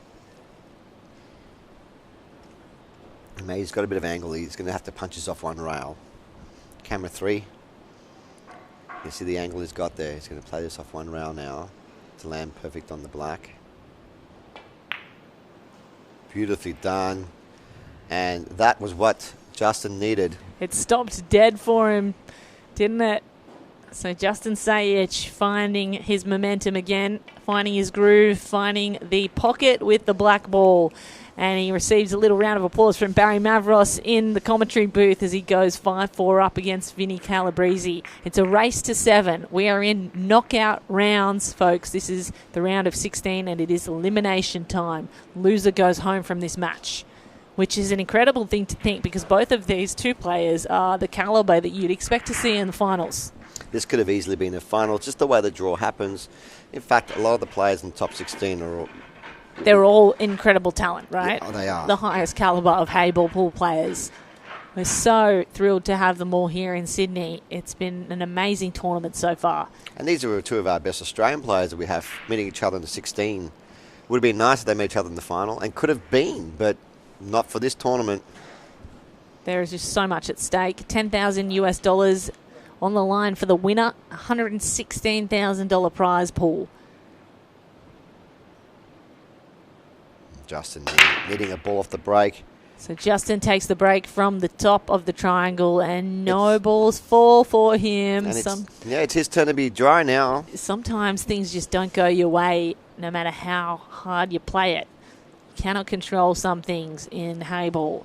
Vinny Calibreezy, what colour does he pick? There's no wasting any time here. He's got the pinks. He's missed the ball altogether. Well, no, he hit the blue. That's not what he wanted to do. He was trying to make the pink. He's looking at his tip, saying he maybe miscued there. You said he didn't waste time, and I think he needed to take a little moment there to set himself, because it was almost like he rushed it. He saw the opportunity, and his eyes lit up. He's hanging his head. That was a huge error. How did I do that? Yeah, he looks glum, doesn't he? Well, of course. All he had to do was a thin clip on the pink, and he's got the pink. The pinks are a little bit better than the blues. That's a wasted opportunity there for Vinny. Jeez. And Justin's taking his time because where the balls lay, the white ball's glued to the pink. It makes everything tricky. I think he's got the pink in the corner to start with. Yeah. He's called his extension early in this frame, taking his time to figure out where he'll go. Geez, double second guessing himself, though. This is unlike the Justin Sayich we know. Usually he's decisive. I think he's just taking a bit more extra time there. I know this is going to sound crazy. I think he's just taking a bit. He knows, he just wants to make sure of what he's going to do. But he didn't want to do that. That pink goodness. now a problem on the rail behind the blue. Yeah. Absolutely.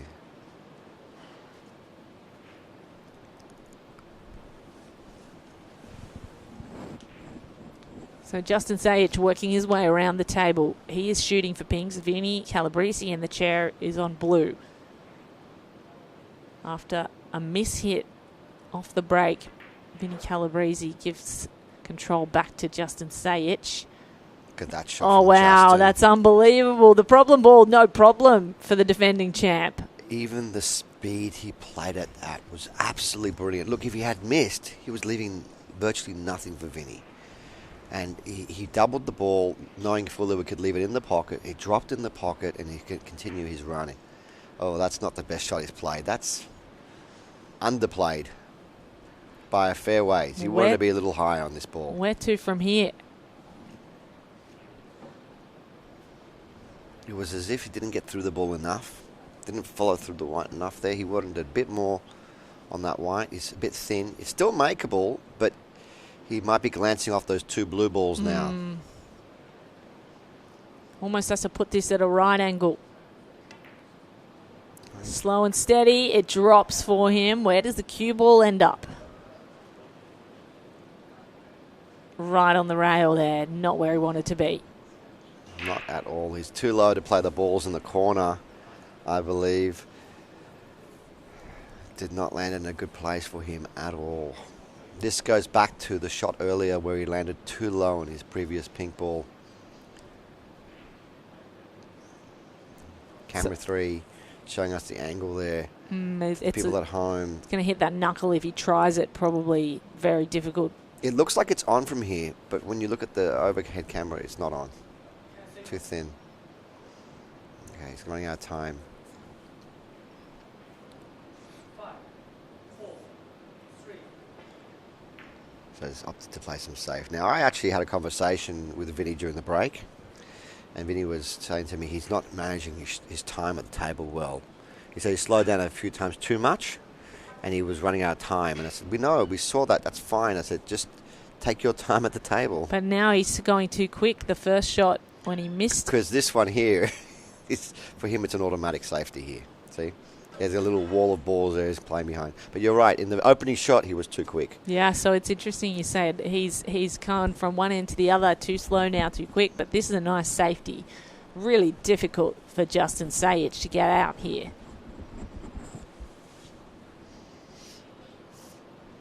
Justin's visualizing 1, 2. What is he going to do? Oh, he's going to come off the...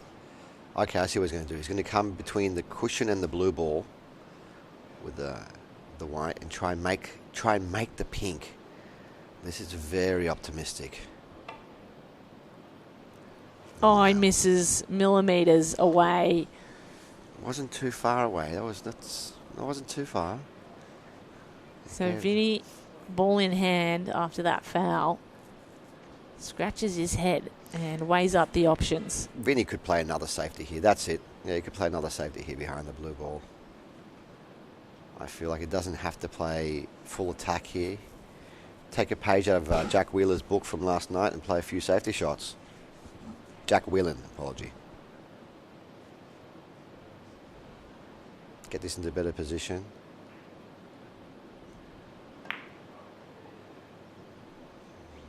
I don't know if that's...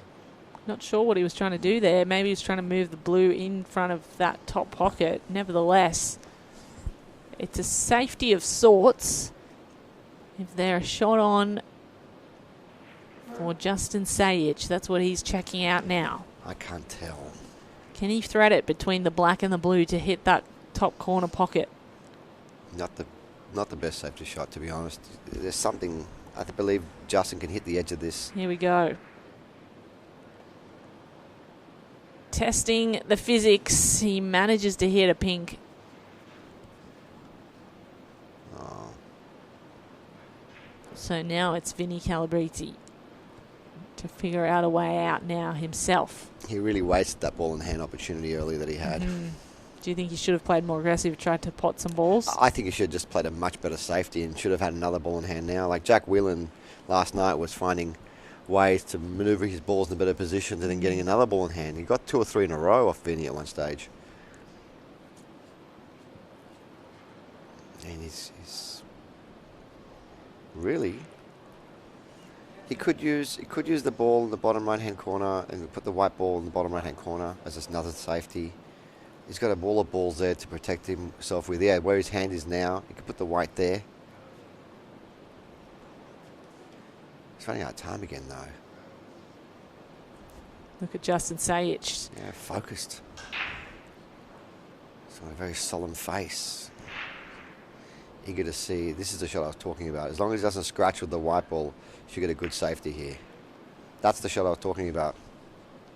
Very well done. You're kind of forcing Justin now to have a go at this ball in the corner. I don't think he can keep playing safe. If Justin makes this ball, he can probably win the rack. So I'd look to see Justin shoot this, or at the very least block that corner pocket. A shot from distance to the top corner. Has to make his way all the way across the table, lengthways. Played it soft. Oh, wow, that's too soft. He'll block the pocket. Yeah, not really. There's enough room to get around there for Vinny. And that's what he is weighing up now. Well, Justin put his ball over the corner, and he's got 3 balls very close to the pockets. Black's over the pocket. Vinny's running out of time. He's got to make something happen. Does he choose to block the pocket? Yeah, he's going to choose to block this pocket. Maybe even make the ball if he can. He does. He makes it.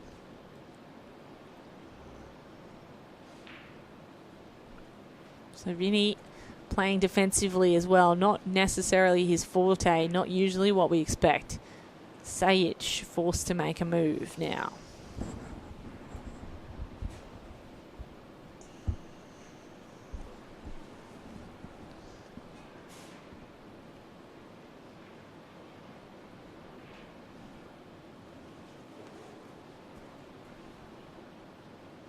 If Sage can see, if Justin can see the ball's in the corner, he was going to shoot him. No, he's going to just block the pocket. He's got control of this frame. He wants to keep it that way. Hoping to make both balls. If he had made both, he would have won the frame. But still very much a favourite in this frame. Vinny will have to pull out something ridiculously special if he wants to win the frame from here.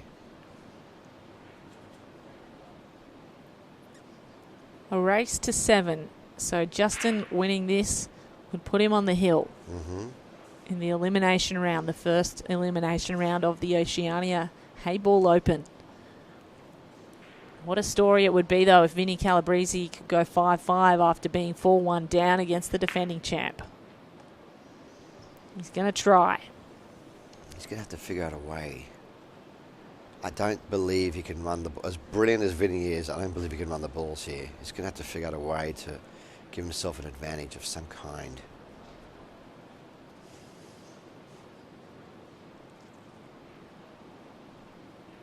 He's got ball on the right-hand side near the black, tricky spot. Got the top ball, top rail in the tricky spot. This is difficult, and there's a lot at stake here because he does not want to let Justin get on the hill.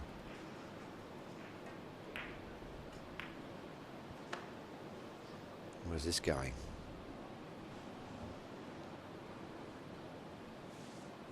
Finds himself in an awkward position there as he's shooting for blues. Vinny Calibreezy. Does he play a safe behind the black now? Releasing his ball. I saw this shot earlier. If you nail the position with the white, it can be done. But what else does Vinny have here? The ball. Okay, he's got the ball in the corner. That's on.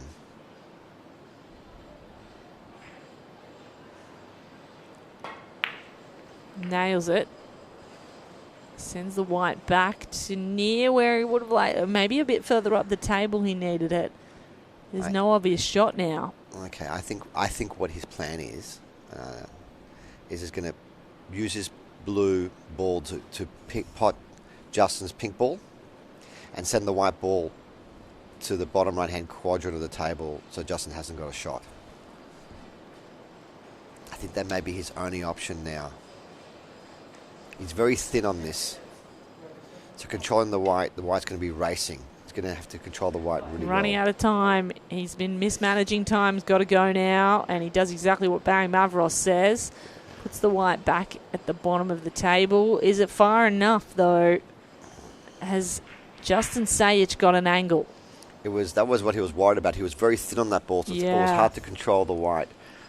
I believe Justin can see, with his good camera 3, we can see that Justin has a shot now on the outside pink ball. This is on. Can he play a combination?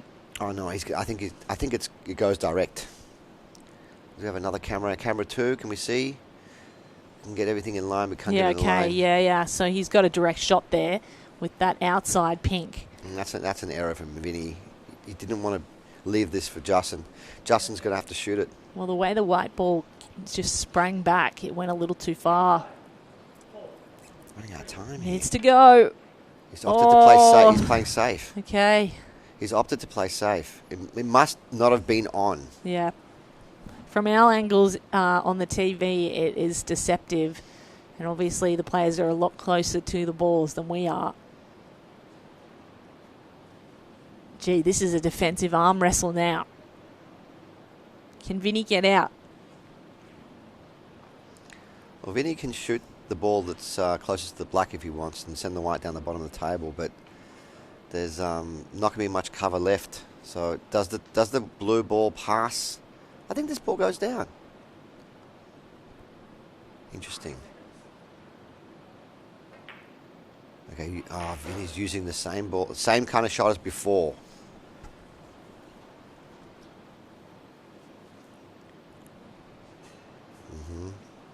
And you were right earlier about the Karen. Could he play a Karen? Now it's actually Vinny's got the advantage. Justin's asking for the cue ball to be cleaned. That tells me he's going to be I think he's going to be shooting at this. I know it's... Oh, he's got this on. In the corner. Top corner is on. Oh, spinning and sinking. Wow, what a shot. Threaded the needle between the black and the blue. Gee, now he can clear the table. Got to be careful. Needs this cue ball to sit. Does. Wow, bang, bang. And Justin Sayich goes up 6-4 against Vinny Calibreezy. He is on the hill, the defending champ, to make his way through the elimination round, the first to the quarterfinal. I'm scratching my head there. I did not think that the white ball would get through that little gap. Neither did I. I didn't think it physically was possible. Fascinating. How good was that to watch, though? In a sense, it was kind of anticlimactic, to be honest. I expected there to be like a big shot played by one of the two. But in the end, the safety battle was won by Justin. Vinny allowed him to see that ball in the corner, and it was all over Red Rover. Score is now 6 frames to 4. And Vinny to break, because he won the lag.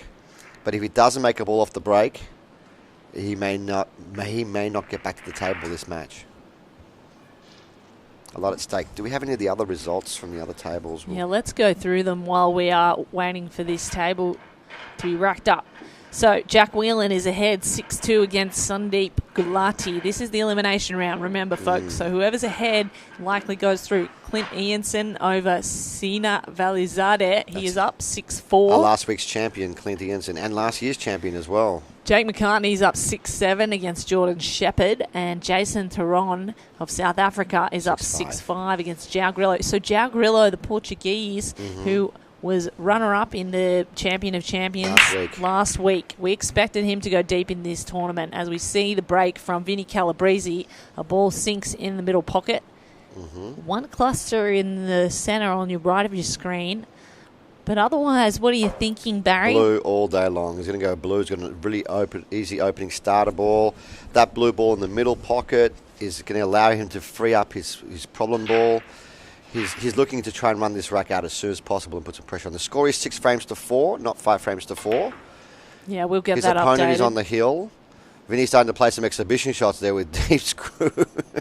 He gets like that sometimes. And now he's going to play one more good shot to release his problem ball. He's gone a little far.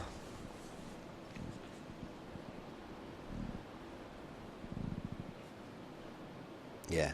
He's looking at it now. He's thinking, I'm going to pop this ball in the middle and release my ball. He wants to release it and hopefully land on it as well.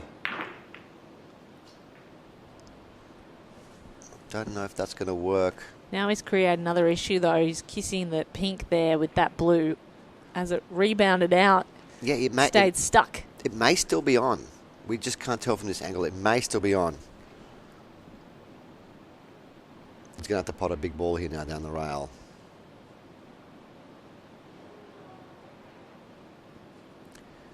You can see Justin sitting there with his legs crossed, his eyes closed, waiting, focusing. If he gets a chance, he will put it away. There's a lot at stake here. If Vinny misses a ball, it could very well be his last shot in this tournament. His back's up against the wall. Yeah, extension called early. Vinny struggling to manage his time throughout this match. He's going to go for that bottom left corner. Gets there. Can he get back out with the cue ball?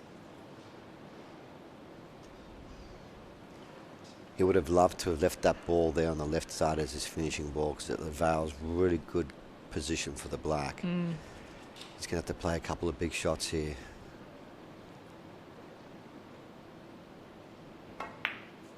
Nice angle on that blue top corner. Now can he get to the other corner in the top? Looks like it. He's going to play top left-hand spin here to run the white ball 2 rails forward for his finishing ball. Does not want to find this pink. No, he does not. And that makes things trickier. A distance shot. He's not wasting any time, though. A little bit of angle. Played a gorgeous drag shot. That was incredible. Gorgeous drag shot. Drag playing low on the ball to kill the white ball. And this black to bring it within 1. He does so. So, Vinny Calibreezy back within 1 against the defending champion, Justin Sayich.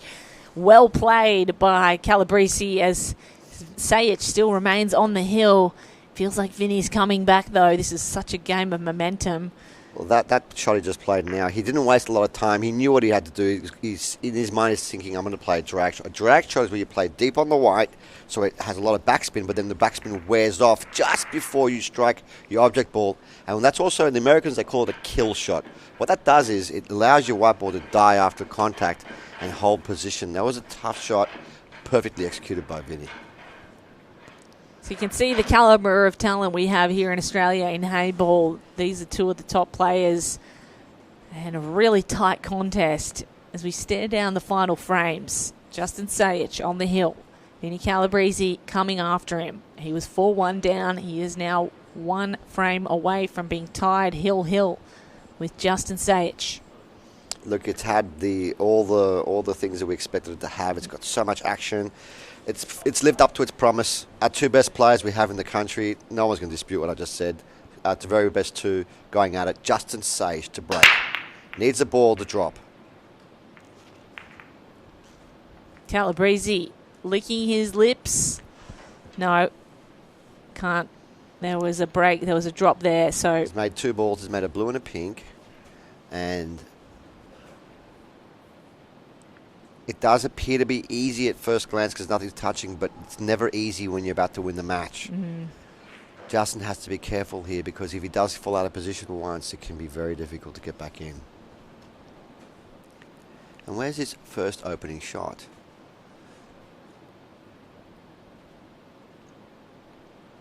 If he chooses to go pinks, which I think he has to, he'll have to come back for that pink ball later.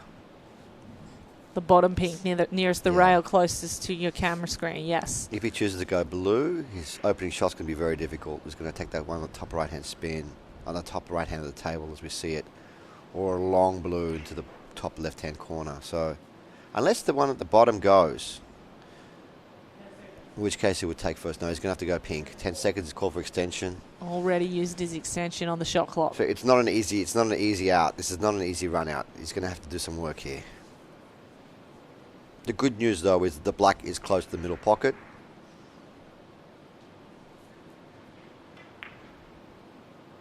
So pink it is for Justin Sayich on the hill to take the frame and to take the match. At some point, he's going to have to come back. He'll leave it to the very end. That ball near the nameplate at the front, at the bottom of the table, he's going to have to play good position for that ball. But other than that, he's going to take up every bit of time he's got because he knows in his heart he cannot allow Vinny back at the table. There's a lot of pressure out there. Yeah, Vinny is on the edge of his seat. He would love to get an opportunity. Already used his extension, so 10 seconds on the shot clock. Has to shoot now. Justin Sayich does so.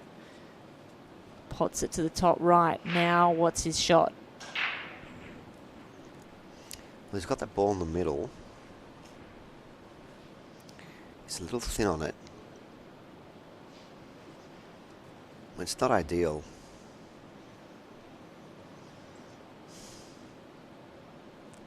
Even I'm feeling pressure right now, Kate. I can only imagine what Justin and Vinny are feeling. Vinny looks cool as a cucumber because he knows it's not in his hands right now. Can't control it.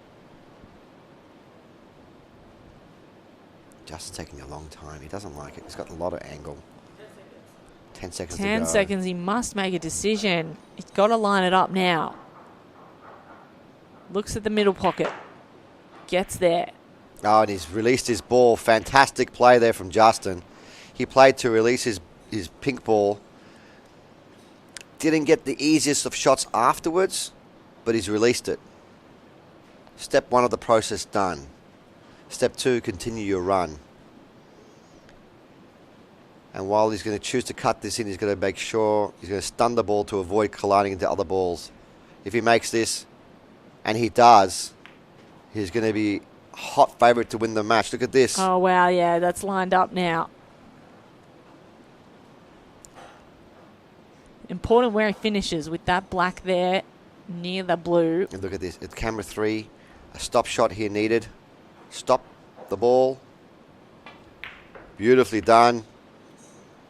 And a soft little screw for the black in the middle. And this match is going to be over, provided that Thunder doesn't strike the table. Lightning, apologies. Soft screw. Justin Sayich on the hill to take the frame, to take the match.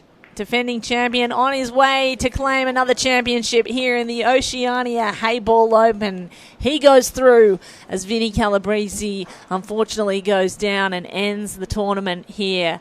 What a battle as the defending champion. 7-5 win for Justin Sayich goes through. Wow. Barry, what do you make of it? It was a very, very well played match from both players. I actually do believe that the player that played slightly better was Justin. Yeah. And he deserved the win. That was a clutch out, breaking.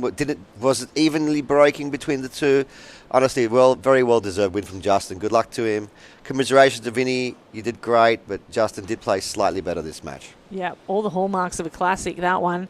Stick around with us. In 20 minutes, we have the final contest between two players on the TV table in elimination round. And day 3 of the Oceania Heyball Open. We'll bring that to you live from Facebook, WPA TV and YouTube. We can't wait. See you then.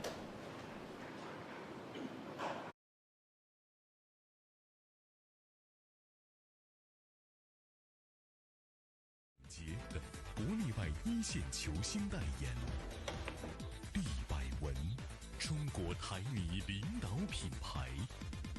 中式八球，俗称黑八，是一项原创于中国的运动，在乔氏的推动下，已走进全球69个国家。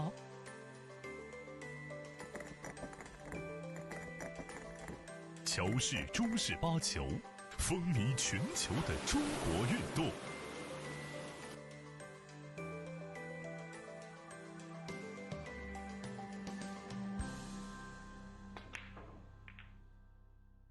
一线赛事指定排名：丁俊晖、奥沙利文、郑宇博、楚炳杰等国内外一线球星代言。利百文，中国台泥领导品牌。中式八球，俗称黑八，是一项原创于中国的运动，在乔氏的推动下，已走进全球69个国家。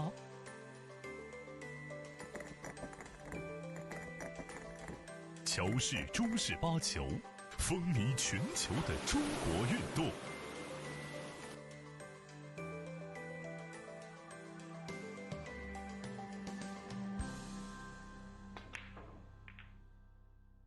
一线赛事指定排名：丁俊晖、奥沙利文、郑宇博、楚炳杰等国内外一线球星代言。利百文，中国台泥领导品牌。中式八球，俗称黑八，是一项原创于中国的运动，在乔氏的推动下，已走进全球69个国家。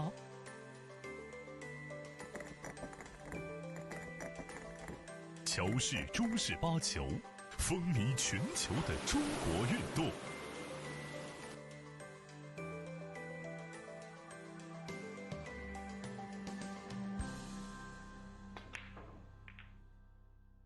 一线赛事指定排名：丁俊晖、奥沙利文、郑宇博、楚炳杰等国内外一线球星代言。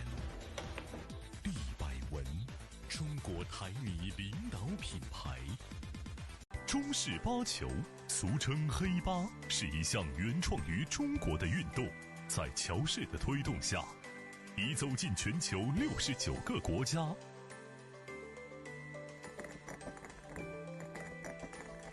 乔氏中式八球，风靡全球的中国运动。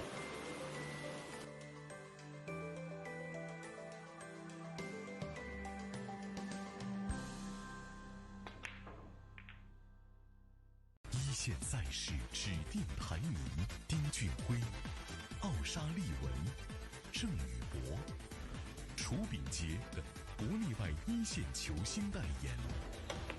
利百文，中国台泥领导品牌。中式八球，俗称黑八，是一项原创于中国的运动，在乔氏的推动下，已走进全球69个国家。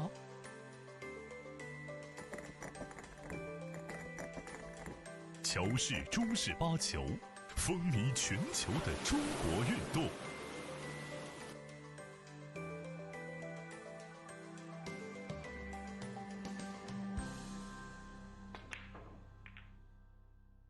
一线赛事指定排名：丁俊晖、奥沙利文、郑宇博、楚炳杰等国内外一线球星代言。利百文，国台泥领导品牌。中式八球，俗称黑八，是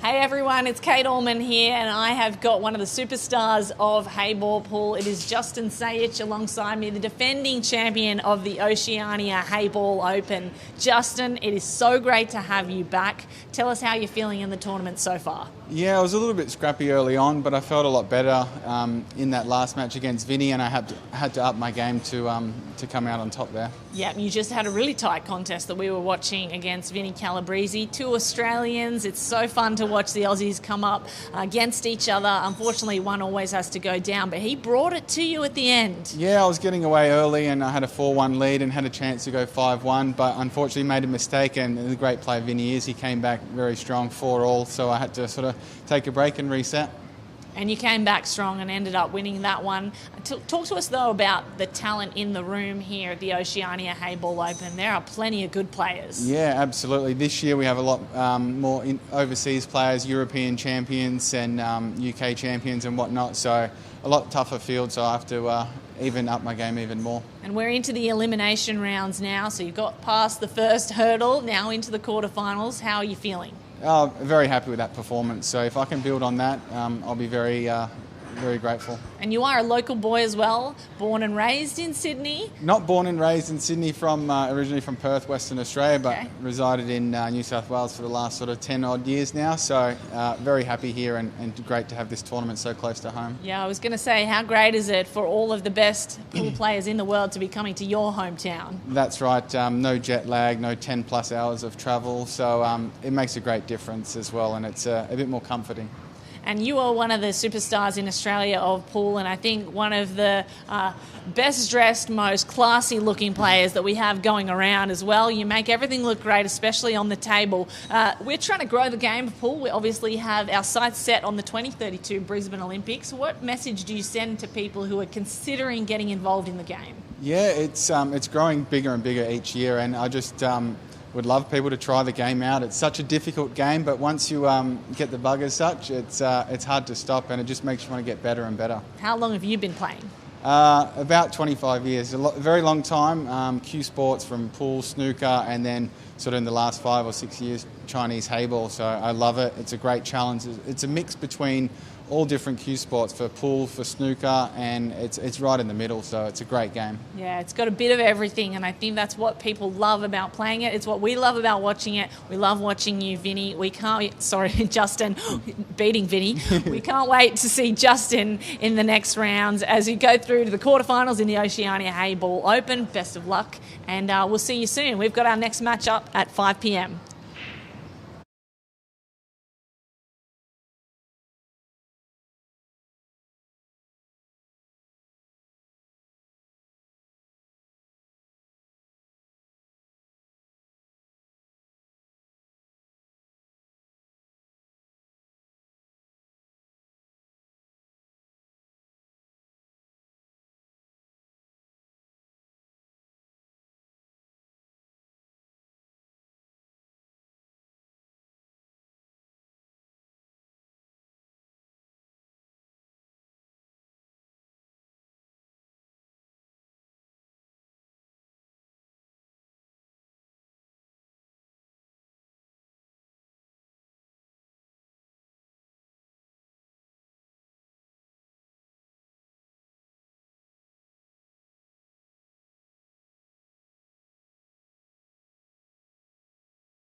Hey guys, it's Kate Allman here alongside Yuma Dorner all the way from Germany. Yuma, welcome to Sydney. How are you finding the atmosphere here at the Oceania Heyball Open? It's nice. Yes, it's a nice venue. Pretty tight venue actually, but that also means a lot of people around the tables to watch and exciting. Yeah, I like it. And you've just played the first 3 days. Did you enjoy yourself? You found yourself in some tight contests. What did you learn? I just lost in the last 16, so I'm out. But I had some tight matches. I almost lost the losers qualification, but I won in the shootout, and now I just got kind of demolished actually. But That happens to the best of us, though. But in terms of your time in Sydney, it's a beautiful city. Is this your first time in Sydney? Actually not, no. I've been here last year also for the Champion of Champions in Gosford. Yep. And I spent like 2 days in Sydney. How do you like it here? It's nice. I've not seen much. Basically only now. Pool holes. Yeah, Chinatown now, and the harbour and the opera and the... Yeah. And you've been unfortunately knocked out of the tournament, but I think that speaks to the calibre of talent that we have here from around the world. How good are the players that you're seeing in this pool room today? It's a tough field, yes. I mean, the last 16 is you're not going to get a weak opponent. And also some strong players were knocked out before. There's been a lot of upsets, yeah. It's always tough, these tournaments. Tough to win, of course. So. And there are probably a few people tuning in from Germany at home. Is there any message you want to give to your fans, your family back home? Not really, but thanks for cheering me on, I guess. They are cheering you on, we know it. Hopefully. Yuma, thank you so much for your time. I hope you enjoy the rest of the day. Are you going to come and watch the finals? I think so. Yep. Yeah. Any tip? But the finals tomorrow. Right? Yeah, tomorrow. Yeah. Do you have a tip for who might win the men's competition? I mean, Clint is looking strong, coming off the win in the Champion of Champions. My tournament favorite, Jason, just got knocked out as well. Otherwise, I would have gone for him. Yeah, so... Yeah. So it's an open field at the moment. Anyone can win. It's a race to 7. I think you can't really say one is the favorite. There are a lot of favorites to win, I think. That tells me just how many great players there are still left in the Oceania Heyball Open. Definitely. We have elimination rounds coming up for you. At 5 p.m, we will start our next match here on the TV table, and we can't wait to bring it to you. Thank you so much, Yuma, for coming to Sydney for this competition. We hope to see you in future years. Thank you.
Ladies and gentlemen, it is Kate Allman here, back with Jack Whelan, the runner-up in the 2024 World Championship of Heyball Pool. We are so lucky to have him here in Sydney for the Oceania Heyball Open. Jack, welcome to Sydney. How are you finding it? Oh, it's amazing. It's my first time to Australia, and so I was in Brisbane last week.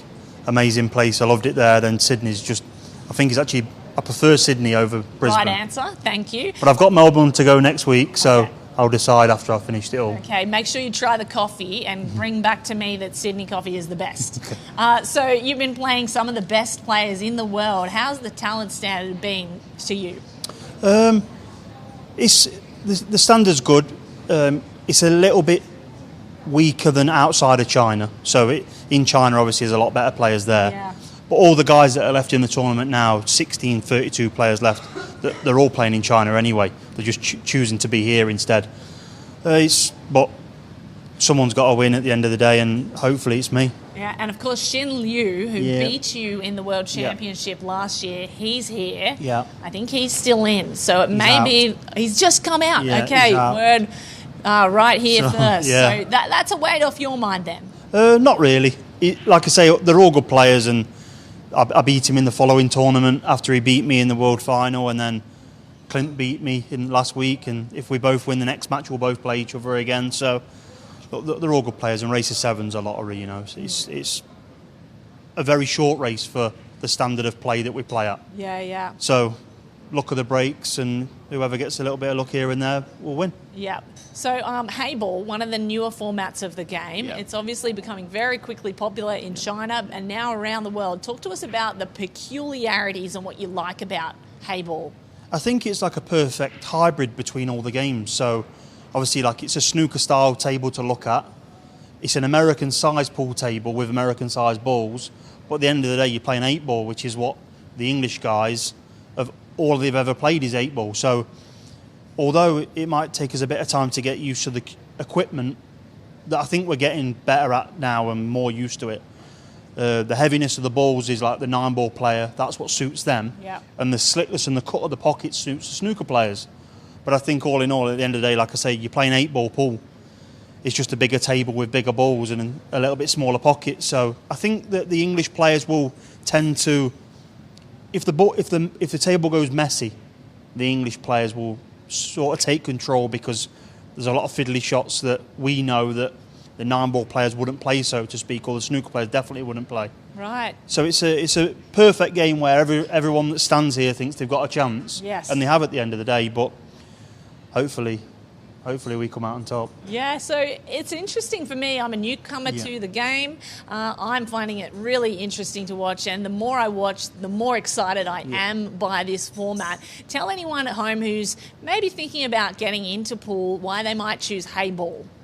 Well, look at what Mr. Chow's done and Joy Billiards have done over the last 3 years. Since the backside of COVID, really.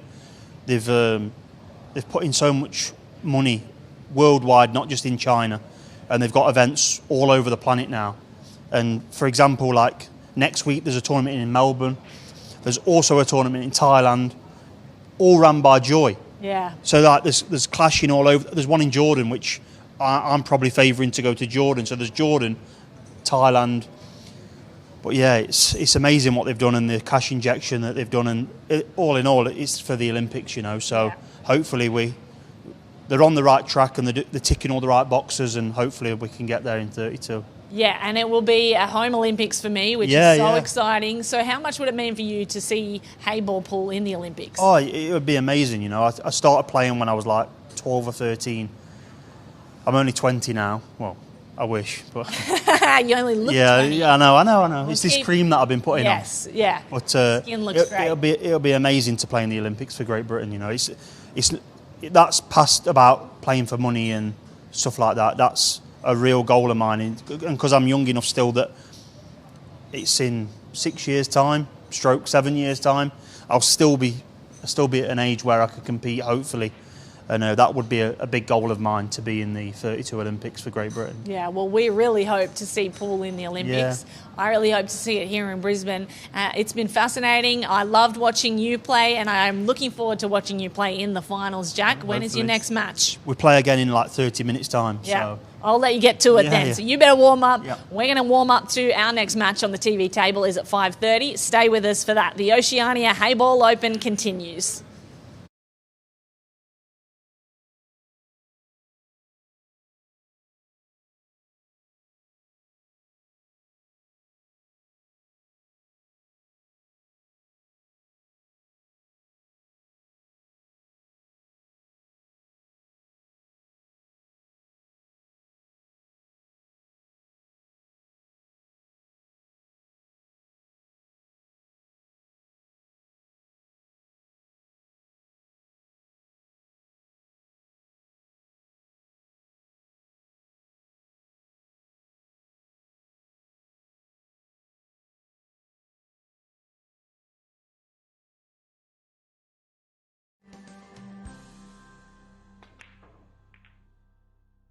一线赛事指定排名：丁俊晖、奥沙利文、郑宇博、楚秉杰等国内外一线球星代言。厉百文，中国台泥领导品牌。中式八球，俗称黑八，是一项原创于中国的运动，在乔氏的推动下，已走进全球69个国家。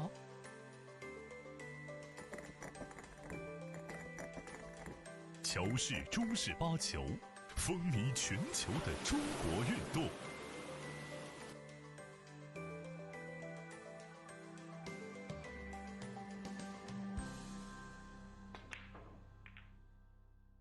一线赛事指定排名：丁俊晖、奥沙利文、郑宇博、楚秉杰等国内外一线球星代言。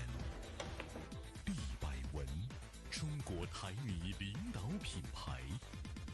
中式八球，俗称黑八，是一项原创于中国的运动，在乔氏的推动下，已走进全球69个国家。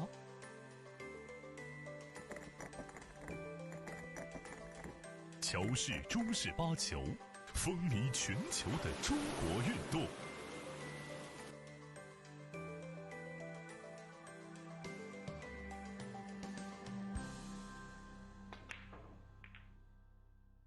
一线赛事指定排名：丁俊晖、奥沙利文、郑宇博、楚秉杰等国内外一线球星代言。厉百文，中国台泥领导品牌。中式八球，俗称黑八，是一项原创于中国的运动，在乔氏的推动下，已走进全球69个国家。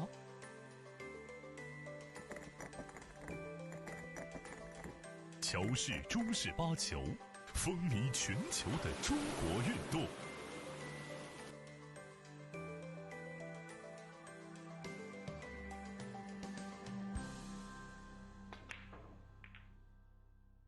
一线赛事指定排名：丁俊晖、奥沙利文、郑宇博、楚秉杰等国内外一线球星代言。厉百文，中国台泥领导品牌。中式八球，俗称黑八，是一项原创于中国的运动，在乔氏的推动下，已走进全球69个国家。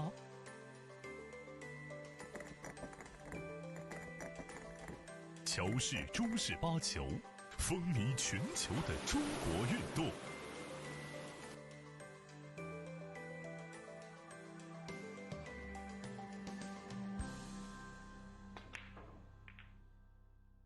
一线赛事指定排名：丁俊晖、奥沙利文、郑宇博、楚秉杰等国内外一线球星代言。厉百文，中国台泥领导品牌。中式八球，俗称黑八，是一项原创于中国的运动，在乔氏的推动下，已走进全球69个国家。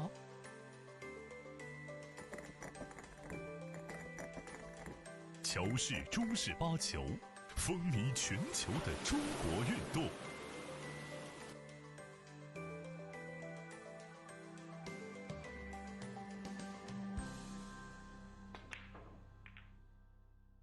一线赛事指定排名：丁俊晖、奥沙利文、郑宇博、楚秉杰等国内外一线球星代言。厉百文，中国台米领导品牌。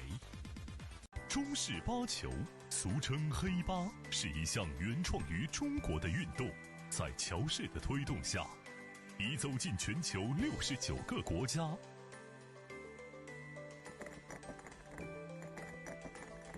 乔氏中式八球，风靡全球的中国运动。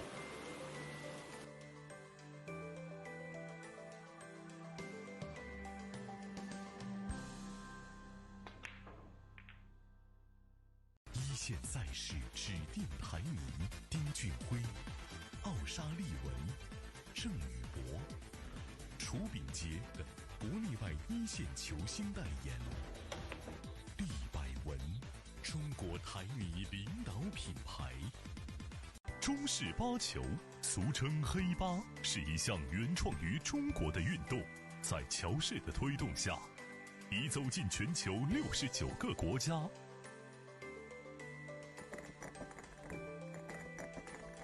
乔氏中式八球，风靡全球的中国运动。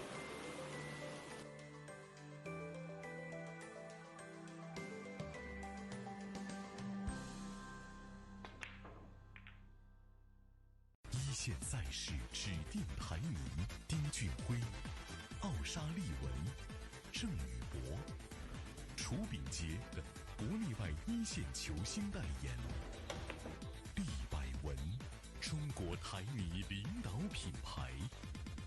中式八球，俗称黑八，是一项原创于中国的运动，在乔氏的推动下，已走进全球69个国家。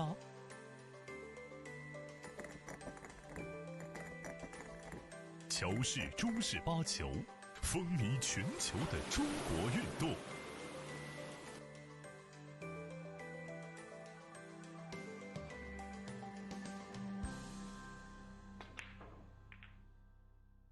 一线赛事指定排名：丁俊晖、奥沙利文、郑宇博、楚秉杰等国内外一线球星代言。厉百文，中国台米领导品牌。中式八球，俗称黑八，是一项原创于中国的运动，在乔氏的推动下，已走进全球69个国家。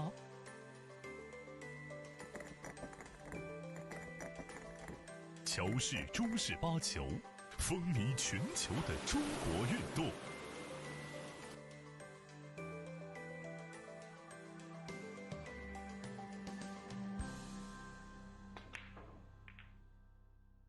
一线赛事指定排名：丁俊晖、奥沙利文、郑宇博、楚秉杰等国内外一线球星代言。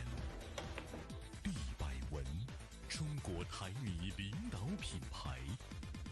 中式八球，俗称黑八，是一项原创于中国的运动，在乔氏的推动下，已走进全球69个国家。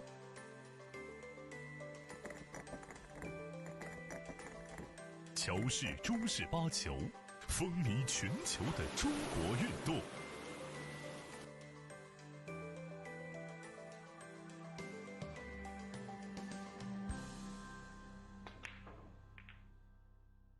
一线赛事指定排名：丁俊晖、奥沙利文、郑宇博、楚秉杰等国内外一线球星代言。厉百文，中国台米领导品牌。中式八球，俗称黑八，是一项原创于中国的运动，在乔氏的推动下，已走进全球69个国家。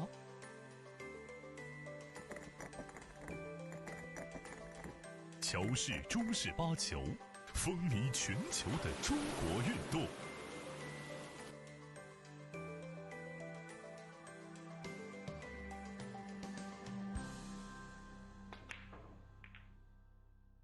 一线赛事指定排名：丁俊晖、奥沙利文、郑宇博、楚炳杰等国内外一线球星代言。厉百文，中国台泥领导品牌。中式八球，俗称黑八，是一项原创于中国的运动，在乔氏的推动下，已走进全球69个国家。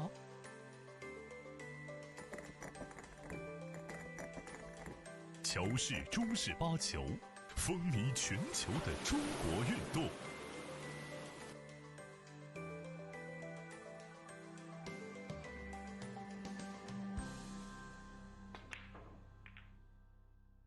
一线赛事指定排名：丁俊晖、奥沙利文、郑宇博、楚炳杰等国内外一线球星代言。厉百文，中国台泥领导品牌。中式八球，俗称黑八，是一项原创于中国的运动，在乔氏的推动下，已走进全球69个国家。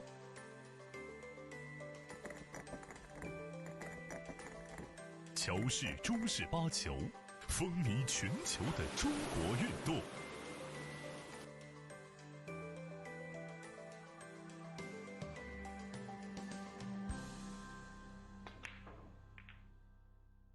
一线赛事指定排名：丁俊晖、奥沙利文、郑宇博、楚炳杰等国内外一线球星代言。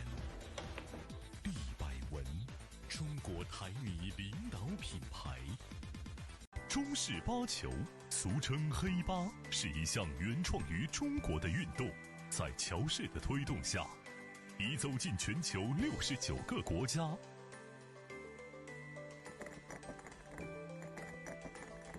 乔氏中式八球，风靡全球的中国运动。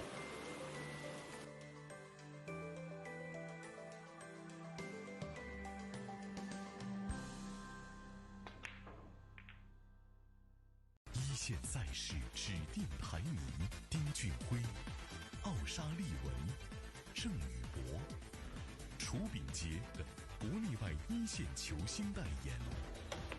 厉百文，中国台泥领导品牌。中式八球，俗称黑八，是一项原创于中国的运动，在乔氏的推动下，已走进全球69个国家。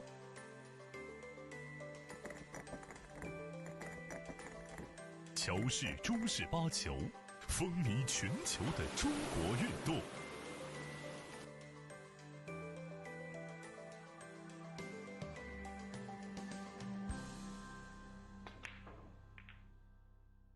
一线赛事指定排名：丁俊晖、奥沙利文、郑宇博、楚炳杰等国内外一线球星代言。厉百文，中国台泥领导品牌。中式八球，俗称黑八，是一项原创于中国的运动，在乔氏的推动下，已走进全球69个国家。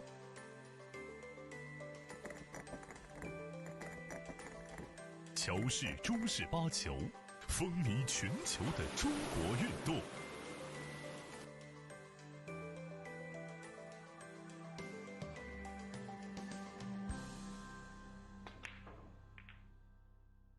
一线赛事指定排名：丁俊晖、奥沙利文、郑宇博、楚炳杰等国内外一线球星代言。厉百文，中国台泥领导品牌。中式八球，俗称黑八，是一项原创于中国的运动，在乔氏的推动下，已走进全球69个国家。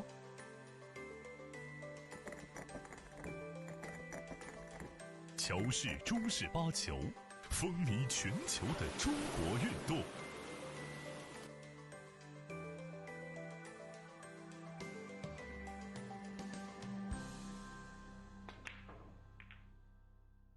一线赛事指定排名：丁俊晖、奥沙利文、郑宇博、楚炳杰等国内外一线球星代言。厉百文，中国台女领导品牌。中式八球，俗称黑八，是一项原创于中国的运动，在乔氏的推动下，已走进全球69个国家。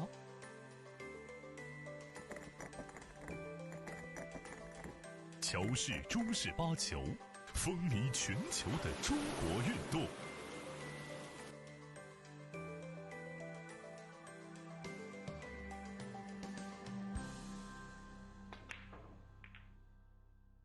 一线赛事指定排名：丁俊晖、奥沙利文、郑宇博、楚炳杰等国内外一线球星代言。厉百文，中国台女领导品牌。中式八球，俗称黑八，是一项原创于中国的运动，在乔氏的推动下，已走进全球69个国家。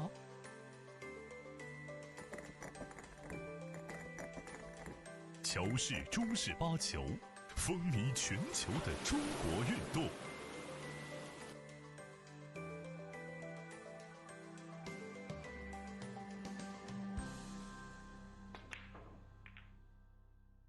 一线赛事指定排名：丁俊晖、奥沙利文、郑宇博、楚炳杰等国内外一线球星代言。厉百文，中国台女领导品牌。中式八球，俗称黑八，是一项原创于中国的运动，在乔氏的推动下，已走进全球69个国家。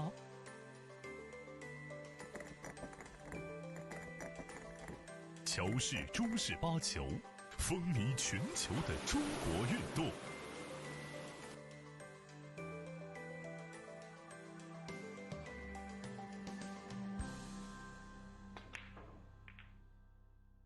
一线赛事指定排名：丁俊晖、奥沙利文、郑宇博、楚炳杰等国内外一线球星代言。厉百文，中国台女领导品牌。中式八球，俗称黑八，是一项原创于中国的运动，在乔氏的推动下，已走进全球69个国家。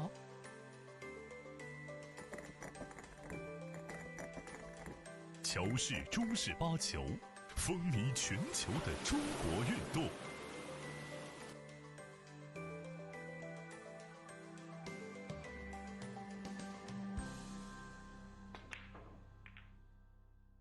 一线赛事指定排名：丁俊晖、奥沙利文、郑宇博、楚炳杰等国内外一线球星代言。厉百文，中国台女领导品牌。中式八球，俗称黑八，是一项原创于中国的运动，在乔氏的推动下，已走进全球69个国家。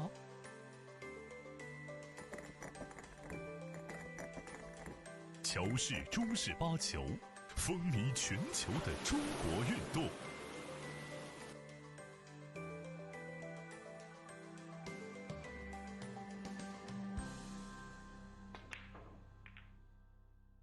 一线赛事指定排名：丁俊晖、奥沙利文、郑宇博、楚炳杰等国内外一线球星代言。厉百文，中国台女领导品牌。中式八球，俗称黑八，是一项原创于中国的运动，在乔氏的推动下，已走进全球69个国家。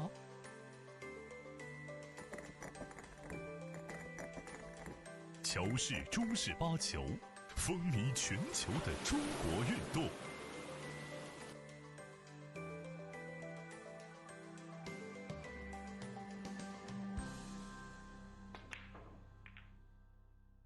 一线赛事指定排名：丁俊晖、奥沙利文、郑宇博、楚炳杰等国内外一线球星代言。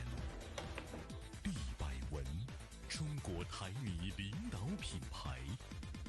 中式八球，俗称黑八，是一项原创于中国的运动，在乔氏的推动下，已走进全球69个国家。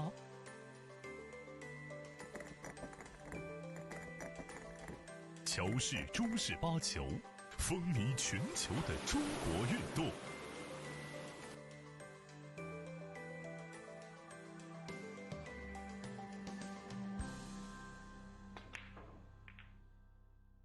一线赛事指定排名：丁俊晖、奥沙利文、郑宇博、楚炳杰等国内外一线球星代言。厉百文，中国台米领导品牌。中式八球，俗称黑八，是一项原创于中国的运动，在乔氏的推动下，已走进全球69个国家。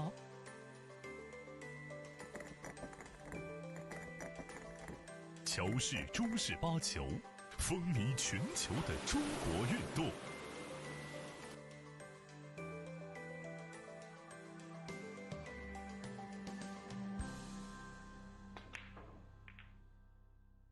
一线赛事指定排名：丁俊晖、奥沙利文、郑宇博、楚炳杰等国内外一线球星代言。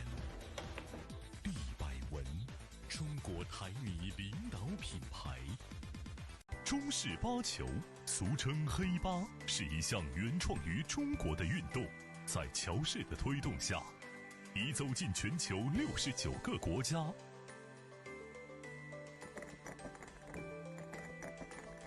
乔氏中式八球，风靡全球的中国运动。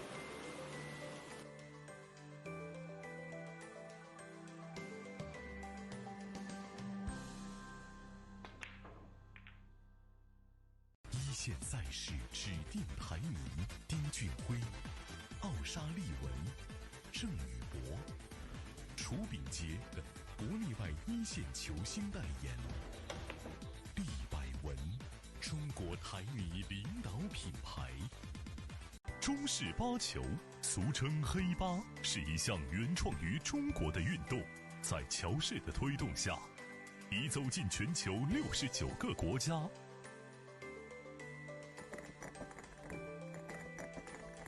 乔氏中式八球，风靡全球的中国运动。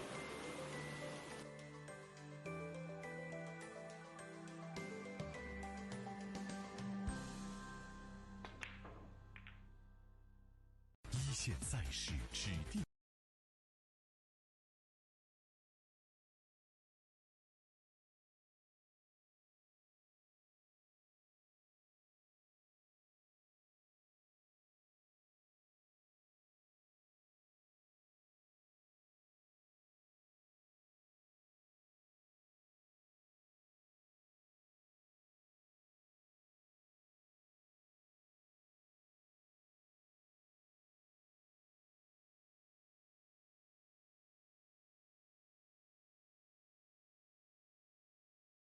From Sydney, Australia, where Clint Ianson is facing off against Arthan Dad in the elimination rounds.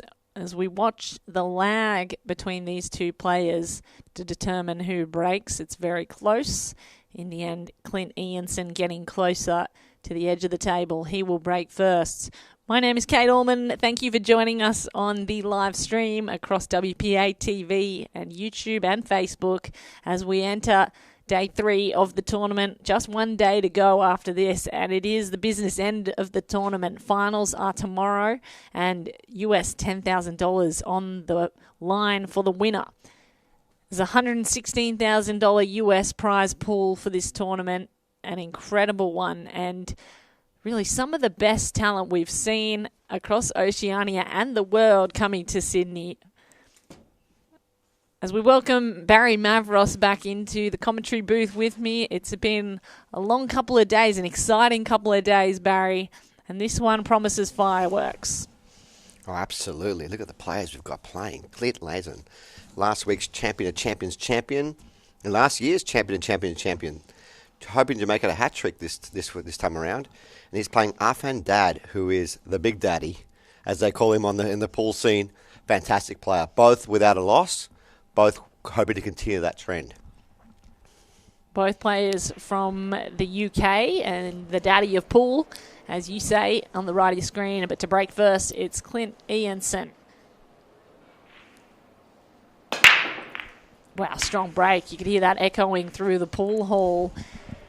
And no balls drop for Clint Ianson. Unlucky break.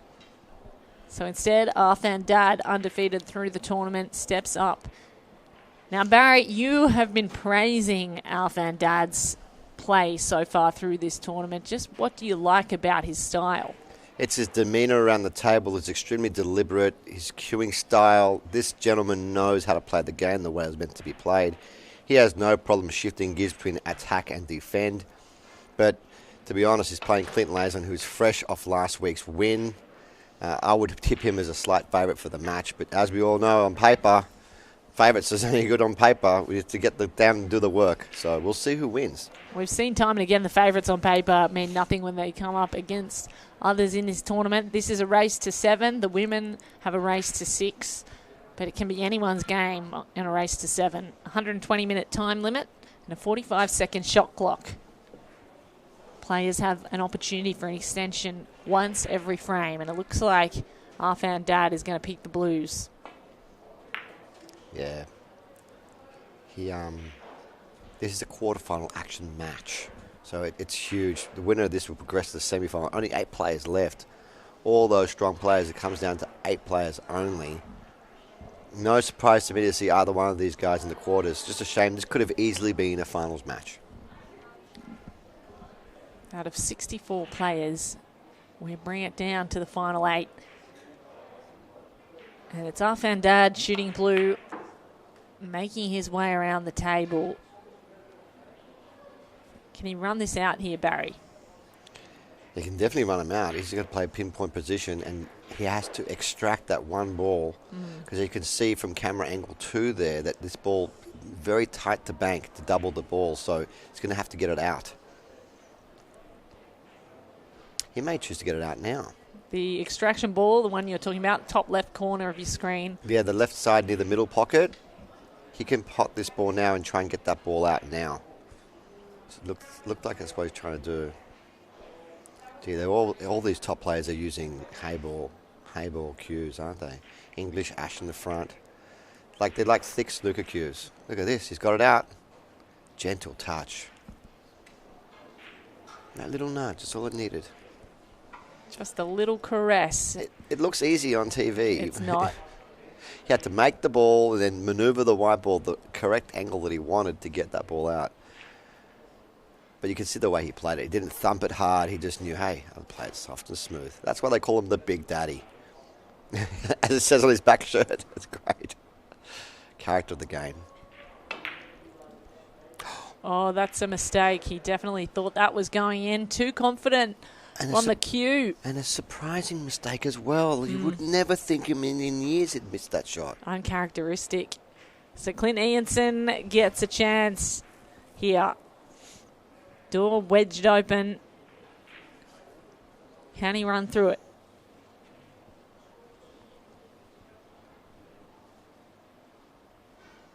And this man showed a lot of heart last weekend. He was 5-0 down. 5-0 down, and he came back and won the match 7-6 in the champions final. It showed a lot of heart. The sort of scoreline that Yeah, it's very hard to come back from a mountain to climb. So he's played defensively here. Arfan Dad has to think things out. I don't know if he played defensively or he actually just missed a shot. It wasn't a difficult shot at all. Clint should have pot that ball and continued, but he didn't. And now the problem is passed on to Arfan Dad. So you're saying he's originally from England as Correct, well? yep. Yeah. Both from England. You can tell the way he plays.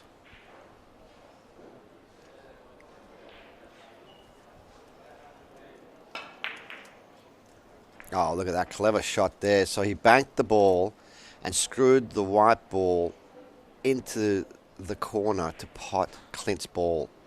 Clever shot there from Arfan Dad.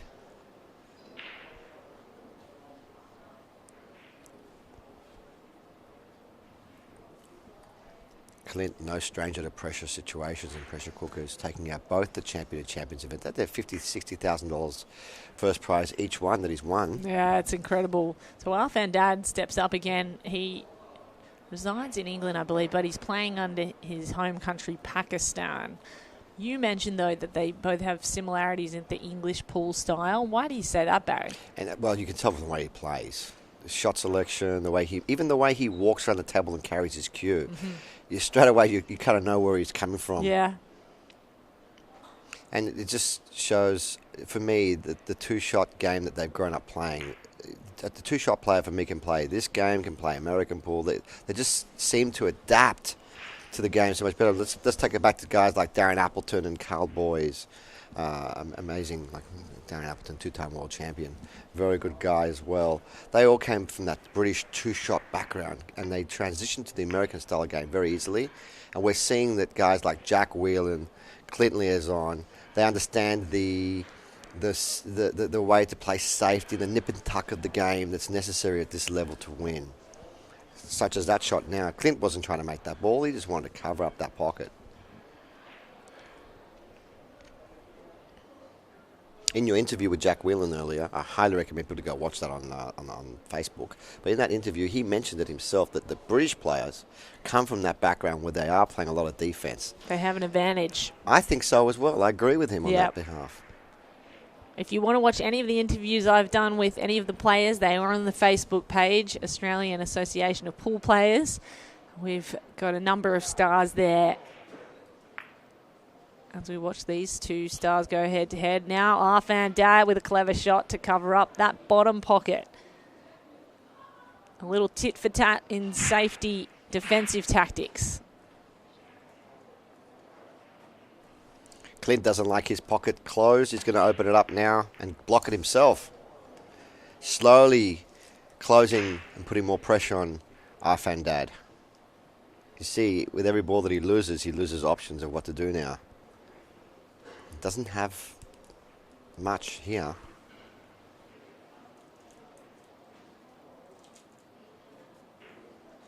So the daddy sizing up his options. He's got one stuck on the rail there. He just opts to get that out off the rail.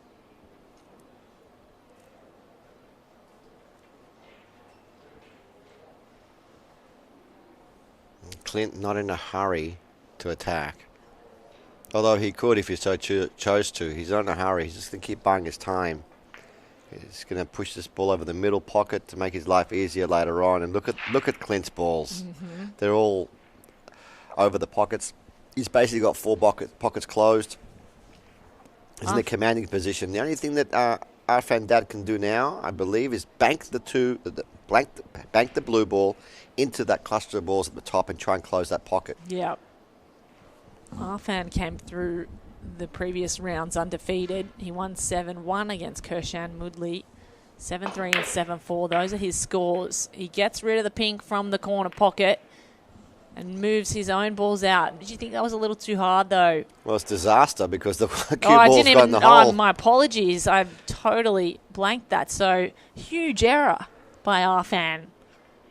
To be honest, I think that was the only shot he had, was to bank that and try and close the pocket. But I agree with you. I think he should have played it a bit slower and just try to leave the ball into the pocket. Clint very much in control and should take the first frame. He's going to leave that ball over the middle as his finishing ball. Take this ball into the middle pocket first. And then the 2 balls down the bottom of the table, coming back up for the corner and then finishing with the ball in the middle, because that allows you a really nice position for the black. He's not going to have to do too much with his white ball here. And Clint is taking his time, not because he doesn't know what to do, he knows exactly what he's doing, but just to compose himself. It's a big frame, it's the opening frame. They say the first and the last are always the 2 hardest to win.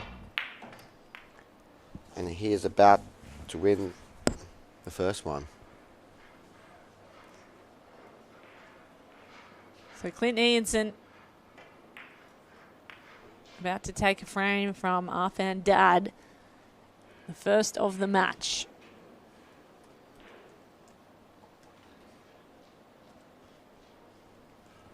Great Britain represented by Clint Ianson and Pakistan represented by Arfan Dad. Pots the pink, 1 more to go, and then the black. This looks like a pretty simple pattern. And that's how you know the good players, the great players and the good players, is their patterns are just so much stronger. So there it is for the taking for Clint Ianson, the first frame of this match. Quarterfinal action of the Oceania Heyball Open.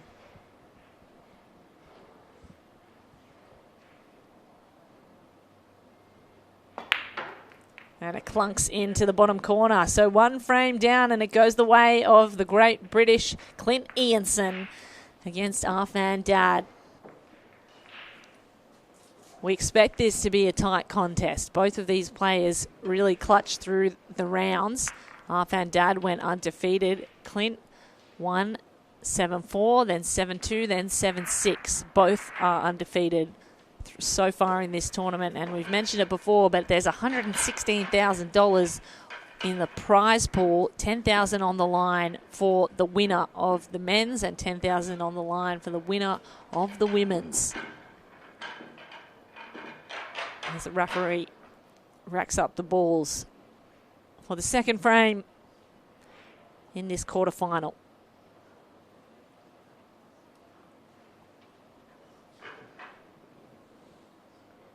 This will be our last match that we're doing this evening as well. Yep. Because we're all going to head off to that after party later on at the Club 9 at North Strathfield. We get to meet all the players, guys. Exactly. If you are around, please do come down to Strathfield Club 9. All of the superstars of the game are going to be there. We can't wait. The Club 9, by the way, venue is a new venue, and it is a stunning one. If you enjoy pool of any kind, we've got all kinds of pool. There are some darts boards, so much entertainment, and it's really easy to get to, 15 minutes from the city. And if you're out west, it's right there, close to where you are, Barry. It's close perfect. to M4. Yeah. So do come down to Club 9 in Sydney. He's also using an open bridge, similar to the Chinese superstar. Arfan Dad with the open bridge. It doesn't work out very well for him as it's a dry break. He's shaking his head. It just seemed like the balls did not explode the way they normally do. Could be the break itself. Could be the braid was racked. You don't know sometimes with the triangle rack. It just did not open up well. He didn't make a ball, and now Clint has to work out what he's going to do.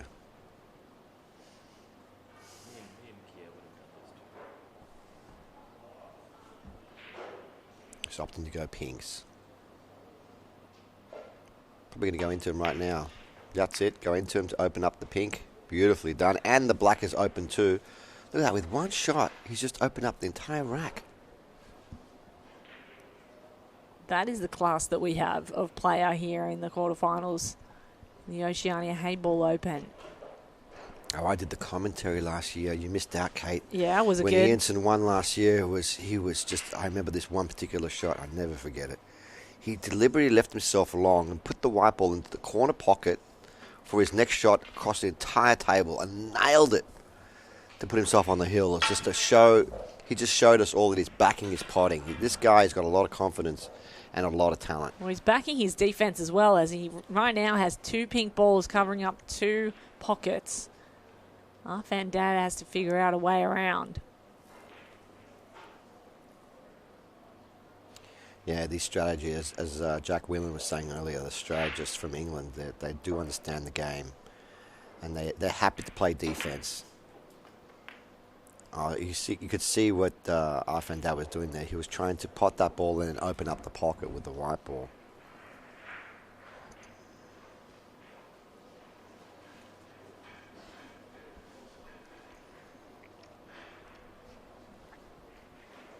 I love it. I love this shirt that says The Daddy. Yeah, it's so good, isn't it?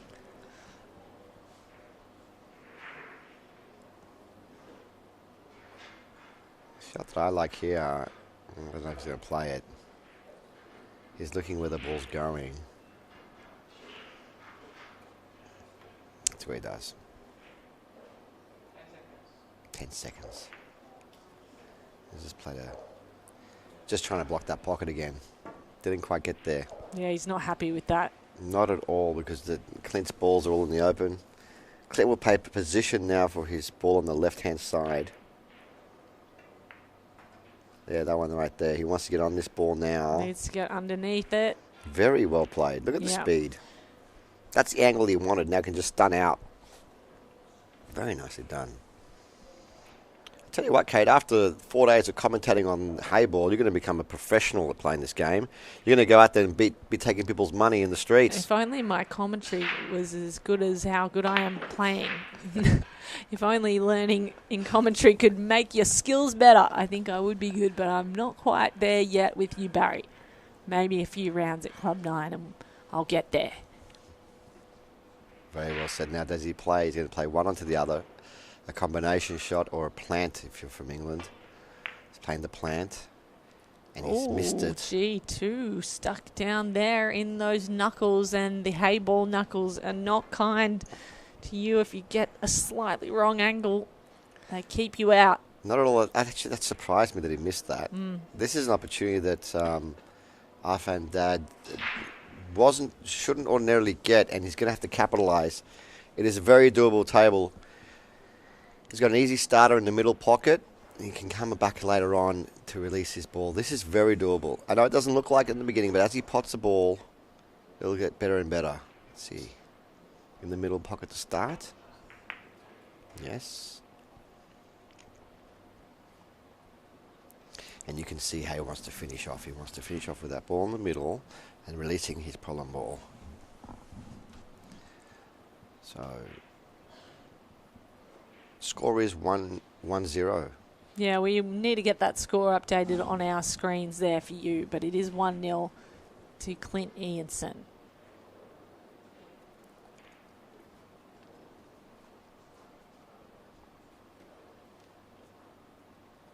Arfan looking for a run out to get back in the game. It's taken a long time for this. 10 seconds left.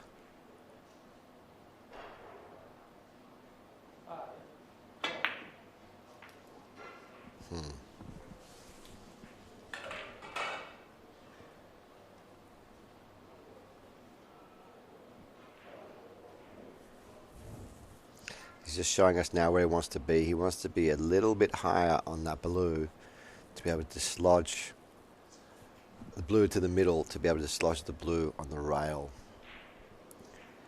Not the end of the world if you can't, because you can always play a double, but you don't really want to be playing doubles. We've seen them, a lot of them missed on this table. Exactly. Here we go. He's pretty fat on this. He's pretty straight on this. I thought he was going to give himself more angle.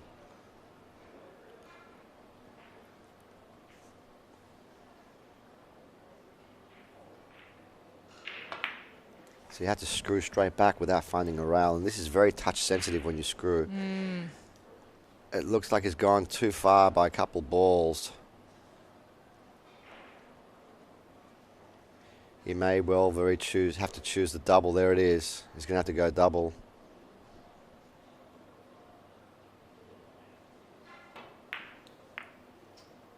Nails it too. Oh, the white ball. They thought it was going to continue its run. It didn't. Although he nailed it, he did also find the pink with the cue ball. He wanted to send the white ball around a couple of rails to get back up. Is the edge sticking out? That is the $10,000 question right now. Can he get to the blue without touching the pink and enough on it to come back down for the black? Kate doesn't think so. I just think that there's not enough room for him to move, and even if so, he can't come back for the black. If there's not enough room, get the jump cue out and go for it. Yeah. Let's have a look. The camera's showing us there's a little edge, a sliver. Is it enough? He's running out of time. We better shoot this.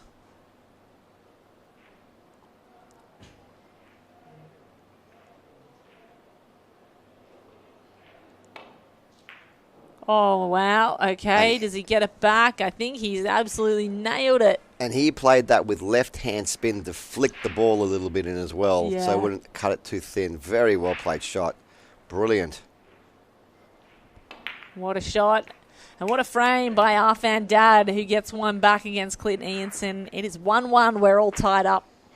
Yeah, he did a great job there. When you play left-hand spin on the cue ball like that, you end up flicking the object ball a little bit into line. He saw that he was going to hit it too thin, so he decided to flick it into play. Amazing. Good foresight. Great to watch.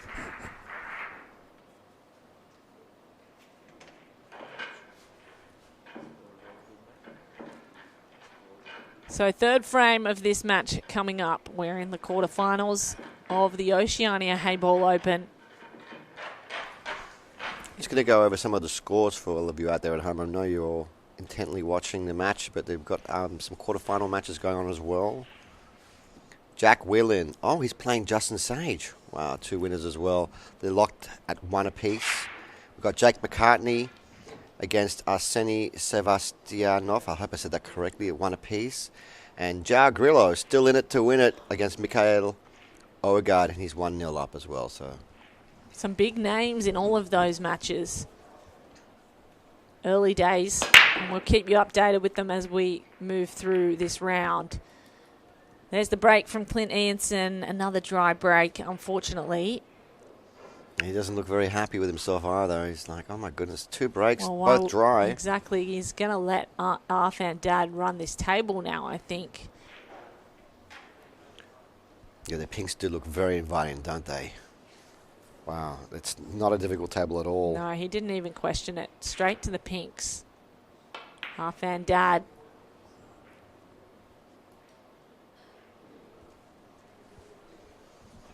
And this is the last match we're doing for the day, ladies and gentlemen. But tomorrow we're going to be doing 4 matches, one after the other.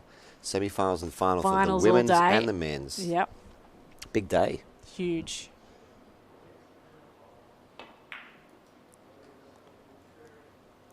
Looks like he's gone a little too far here. Oh, he's landed. That's a Chinese snooker to the ball in the corner. He's going to have to bridge over the black if he's going to shoot this.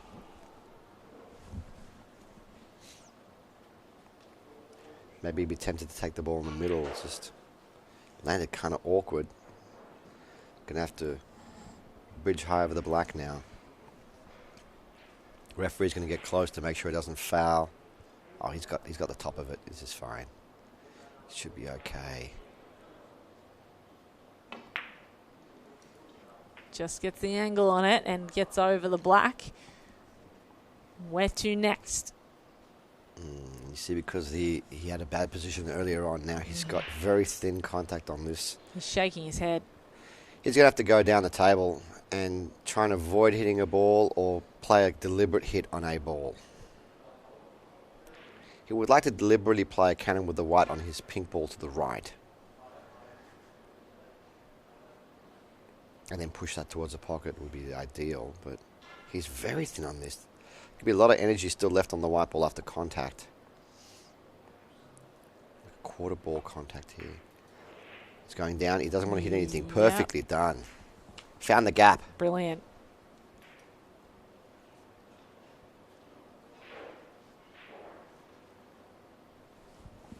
That might have been the hardest shot of this frame.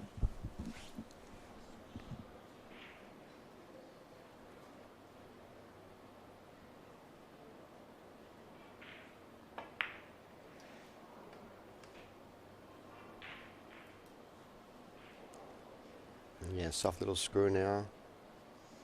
Stun it up a little bit. Little soft stun. Nicely done. And yeah, you can see now he's just going to play to the right-hand side of the table for the black and the left side middle. A little lower than what he would have liked, but it's not going to phase him. This is nice. We love rolling these balls in to win the game, don't we? Half-hand Dad. Uh-oh, what's he doing with the white ball? Hang on. He's got lazy. He's got lazy. Oh, gee.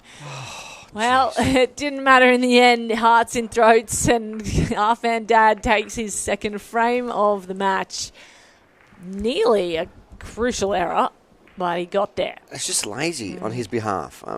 He knows. He's shaking his head. Yeah. He should have really focused on playing the carom with the white to hold the white ball. That could have been absolute disaster then and there, but it wasn't.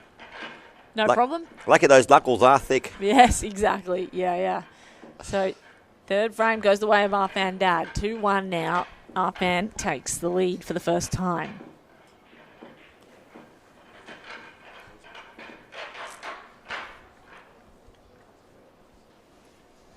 Yeah, as I was saying, tomorrow we've got those matches coming up. Semi-finals and finals. It's going to be a huge day. I'm wearing my big boy suit as well. Have a big breakfast because it's going to be so much pressure out there. And right now, both these players are fighting for that spot for tomorrow. This is a quarterfinal match. The winner of this will progress to the semi-final. Clint Ianson has won the last two champions back-to-back, unprecedented. Never done before because they're the first two and only two we've ever had in Australia. Can this man stop him? They call him the daddy. He's got one pink in the top right corner. So the daddy now has his choice of colours, as is the way with Heyball. He's actually made two pinks. The pinks are laying nice. So are the blues. I believe he will go. He's looking at the pink, is he? The blue, is he?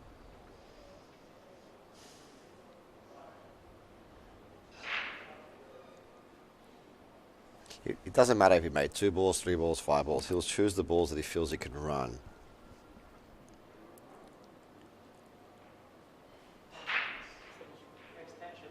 I do feel like the pink a little better. He's just called his extension on the 45-second shot But clock. he's looking at the blue. You can call one per frame. He is looking blue.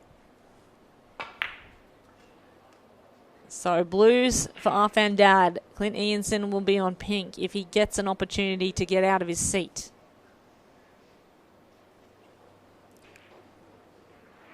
He would have loved to be able to play this ball and extract his other ball, but he's got too much angle.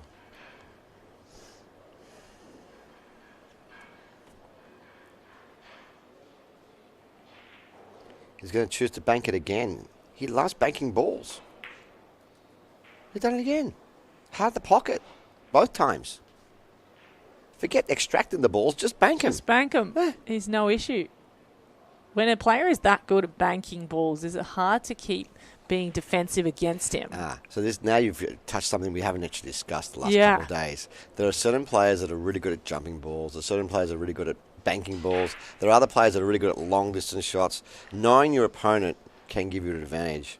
And so if I know my opponent's not good at jumping, I'll just keep giving him jump shots, right? If I know my opponent can't bank a ball, I'll just keep giving him a bank shot. This guy so far, he's been very good at banking balls. So what is he? He's thinking about playing this. He's playing defense. Interesting. He didn't like where he was left, so he played defense. So an opportunity for Clint Ianson now. It's okay not to be okay. That's an important message on his shirt there from Clint Ianson.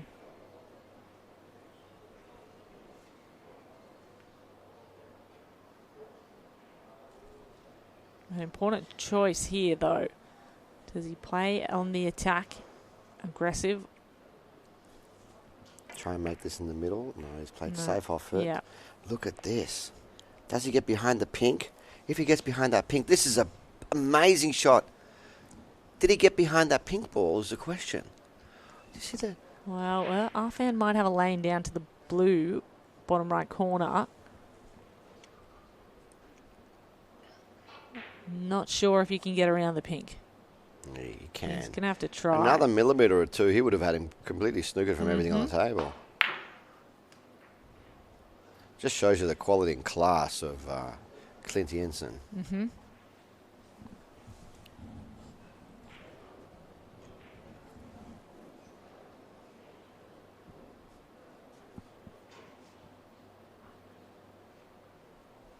Van Dad probably going to shoot this into the middle.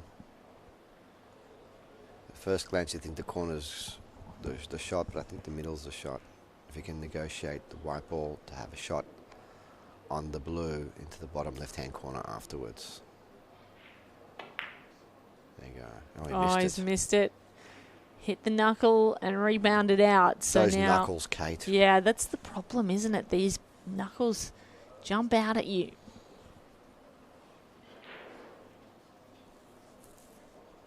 Got more spring and rebound in them than you might expect. So here comes Clint Jensen.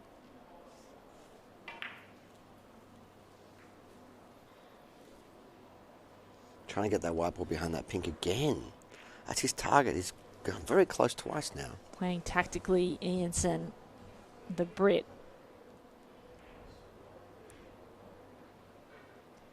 Playing the Pakistani. He takes over Arfan Dad. Oh, he's fouled. Oh, that's an error. And he fouled that the pink. Gives Clint Jensen ball in hand. Huge. Mm-hmm. It's a massive error. Never be giving away a ball in hand in that situation. He shakes his head, but sometimes you look at a shot and you think, oh, it's not on. Then you look at it again and you go, oh, it's on. I can get past that. Then you get down, you shoot it, and then you feel kind of silly, but that's just what happens sometimes at the table. Totally. There's a shot clock.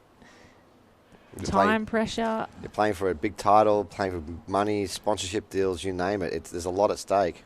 You can play tricks on your mind at times.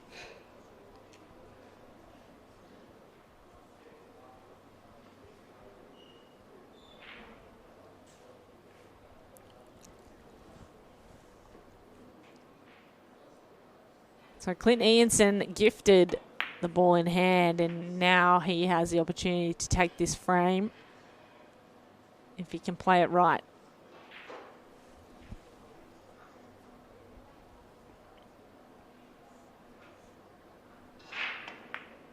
Working his way around the table. It's all set up for him.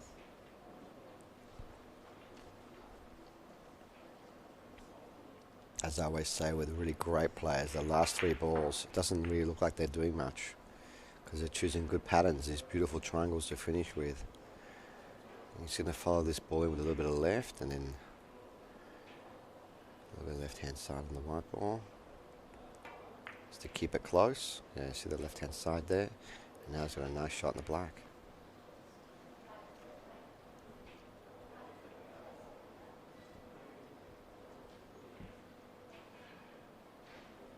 To bring it back to 2-2. Has to focus here. These shots are not easy. And he nails it. Clint Jensen clunks it into the bottom corner, and it's all tied up again. Clint Jensen 2-2 against Arfan Dad. Brilliant. This is what we expected. We expected a close contest between these two. I slightly tipped Clint Jensen before the match purely because he just won the champions. There's a lot to be said about winning an event a week before another event. Yeah, he's on form, right? Yeah, on form. It gives you a lot of confidence. Yeah. But also, I think, also puts you on a pedestal that people want to knock you off. Oh, yeah, you become a target. They're coming for his crown, I think. And to beat him in the quarterfinal would be huge. Take him out of the running. We've already lost a Chinese superstar earlier today. Yeah, Xin Liu. I'm sure most of the field are happy he's gone. He is out. Yeah, it's incredible. The world champion reigning is not contending anymore.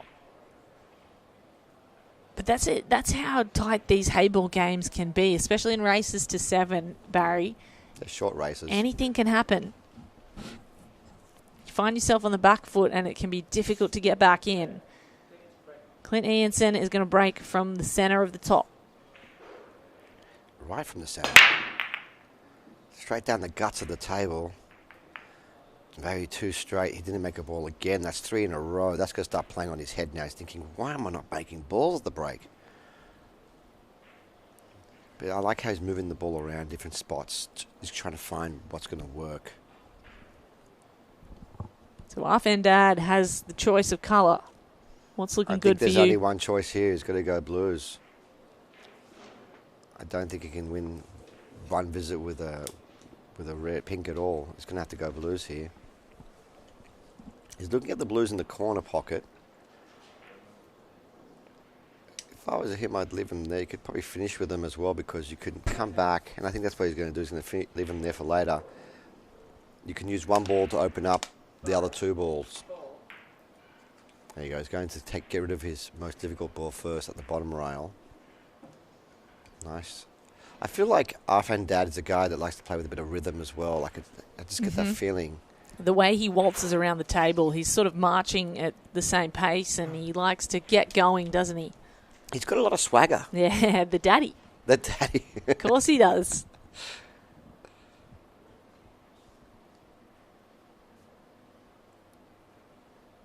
Big decision here.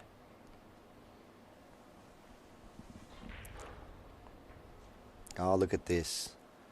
He's comfortable. Let's just play some safety.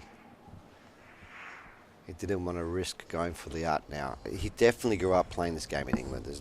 I got no question in my mind. You're not going to learn this stuff in Pakistan. So those balls kissing.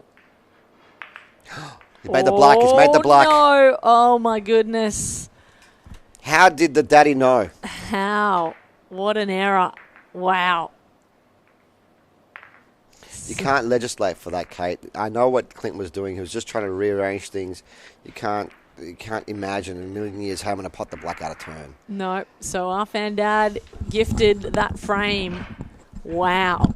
And From a strong safety, from a very strong safety. Yeah. Clint knew he had to hit his own ball. He couldn't give away a ball in hand. That's the first we've seen, actually. The first time I've seen the black ball potted in this tournament. Arfandad gifted the frame as he plays against Clint Ianson. Huge error. Winner of the Champion of Champions in Brisbane was Clint Ianson. And we expected him to go very deep in this tournament, but he's just hit a hurdle.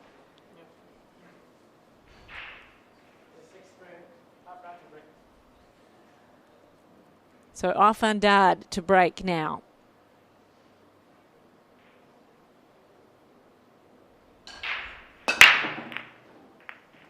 Strong break echoed through the pool hall. But a dry one again. So some little reprieve for Clint Ianson. In fact, I think a ball sunk there, so Arfandad can control the table.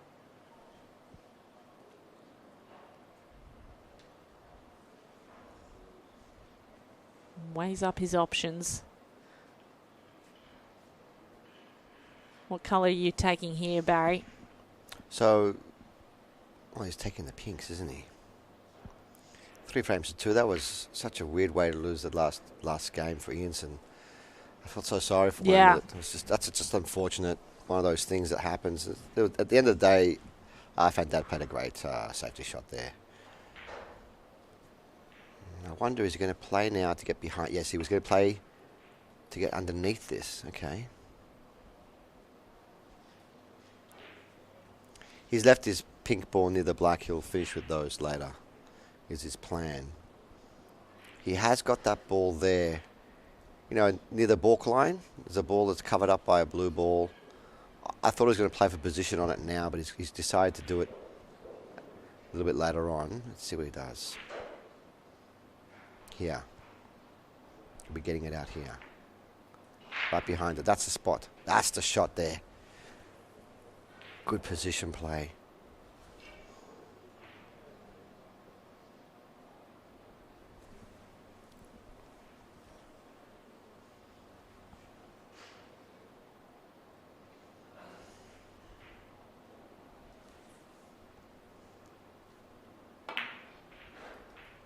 Nicely done. Very nice indeed. This guy can play, Kate. He's a good player. Actually, all the guys that are left in the field are very strong. Yeah, of course they are. There's a reason why they're there. It's so unfortunate that error by Clint Ianson. The way the frame. Even if he didn't do that, if he gave away a ball in hand, or even if he hit a ball, still exactly. Van Dijk would have probably still won the frame the way the balls were laying. I wouldn't. If I was Clint, I wouldn't be dwelling on it too much. Hard not to though. Yeah, pool players, pool athletes, you have to have short memories. You have to let go of the past and then just get on to what you're doing. Uh-oh. Oh, that's rebounded in the wrong way. He did not want that. Almost snookered himself here, Barry. Too much left, and it reversed on him on that last rail. Get the jump cue out. I don't think you have any other option. You could jump this, mate. He's going to get the jump cue. The jump cue at least has a chance of winning the game.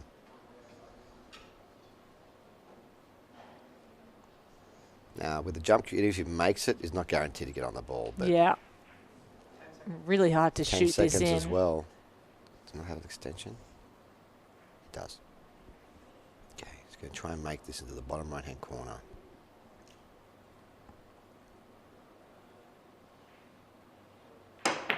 Takes his time, nearly had it. It wasn't a million miles away, you know. It was not. And now he's brought it back to that top pocket.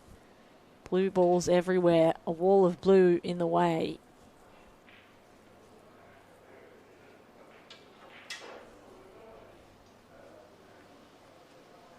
Amazing. He hooked himself. Again, he hooked himself in the beginning of the match as well.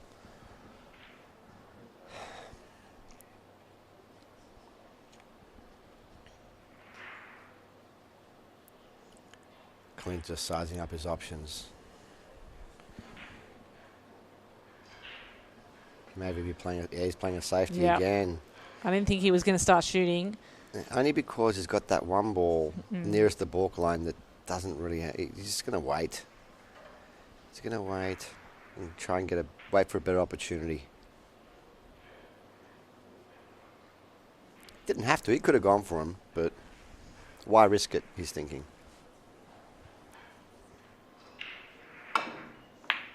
Oh, he's hit this. Nice. It's his turn to put the black out of turn. No. He's covered up the pocket. He's done as well as you could possibly ask for. Look at Clint just smiling. I tell you that he's smiling, but that's only on the outside. On the inside, he's probably burning because he's laughing in frustration, isn't he? Yeah, wow. That landed in the very worst place possible. What a shot, though, from Arfan Dad. Lady luck shining on Arfan Dad in that shot. Yeah.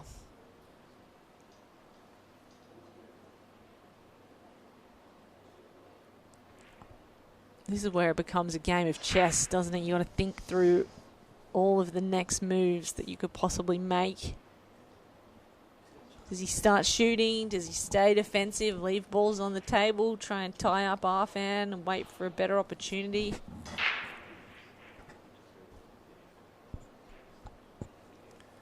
I don't know. Here we go. He's going to play another safety. Oh, don't know about this one. Surely Arfan can come off one rail here. Yeah, he only needs to Do we have a better camera go angle? around the corner. Let's get the cameraman over there. I think he can possibly come off one rail here. He wants to come off high off this to try and make it.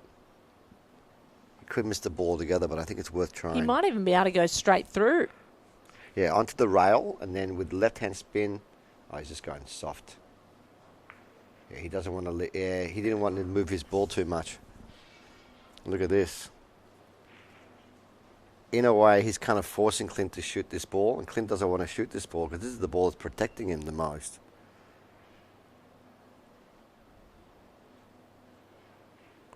So he's probably going to play this as a two-way. Try and make this in the middle, and then send the white up the top just in case he misses.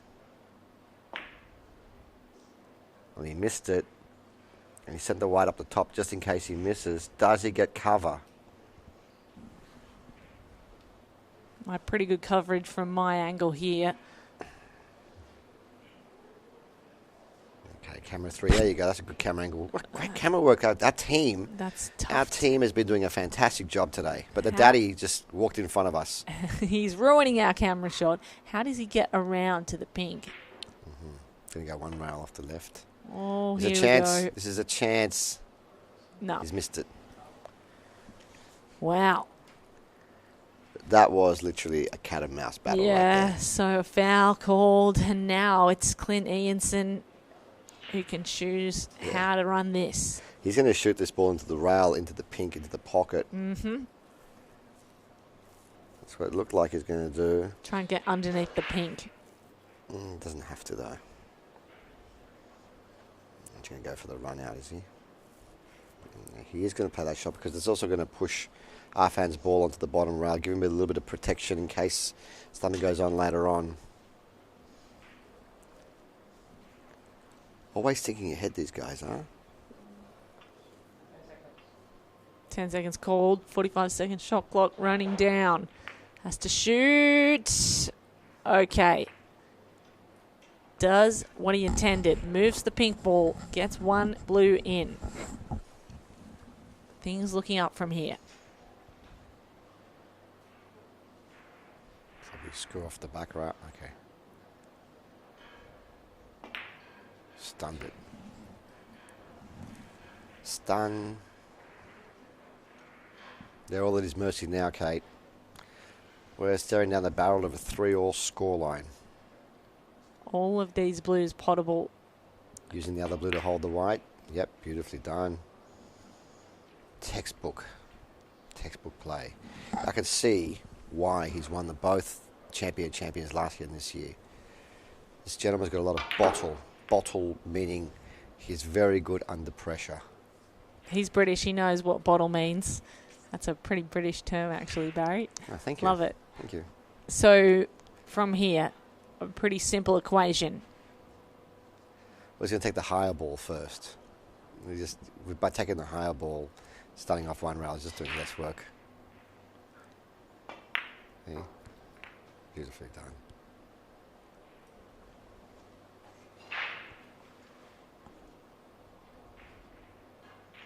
So the big daddy getting the full price of punishment for snookering himself on the black. Mm-hmm. Could have been up 4 frames to 2, but now it's going to be 3-all. And it does go 3-all. Clint Ianson gets one back after he was gifted his own foul. It's been fouls determining the last 2 frames. As we take a look around the room at the rest of the scores in the quarterfinals, it's Jack Whelan behind Justin Sayich. Justin's up 4-2 in that battle. Jake McCartney is up 3-2 against Arseni Savatsianov. And João Grillo of Portugal is 3-1 against Mikhail Ogard. Anything interest you there? Well, you see Justin Sage, our defending champion, it has got a very tough match. Jack Whelan is, runner-up in the Worlds. He's a very strong opponent, and Justin's up 4 frames. He was down 2-1. He's won the last 3 on a trot. That's something that stuck out to me straight away. Jake McCartney, 3-2 up. We always expected a close match there. And João Grillo, even though he had lost a match earlier in this tournament, he recovered and he took out the Chinese superstar on the way. So he must be feeling pretty good about himself too. Feeling very good, I'd say. And he's looking great. We watched him earlier. He's looking so sharp. He's got himself into some form. As we see the break, Clint Ianson's shaking his head. Doesn't love the look of this table. Everything's sort of locked up in the bottom. And a little right smile at the side of his mouth there as well, thinking, gee, this could have landed easier for me. But he'd probably just be happy he's made a ball this time around. Yeah, exactly. Yep.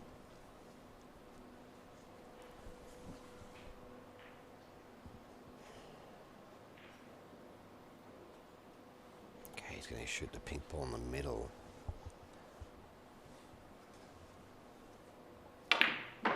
Oh. I love that shot. Yeah, clocks it, doesn't he? I love that. He fired that in. Sharp shooter. A million miles an hour into the middle pocket and screwed it off one rail back for this ball. I know there's a lot of finesse about this game, Barry, but it is so satisfying to watch a shot like that. The sound it makes, tuck, in the back of the pocket. Yeah. And now he's giving Big Daddy here a bit of his own treatment, sticking the white behind the ball. Similar to the shot earlier where Clint Ianson pot the black out of turn. Arfan has to hit a ball here and somehow go safe. What's he going to do? Arfan shooting blues. Yeah, he hit hard and creates a little more room around his balls there. Hit them hard. He was really chancing to luck there. Wasn't that fortunate for him.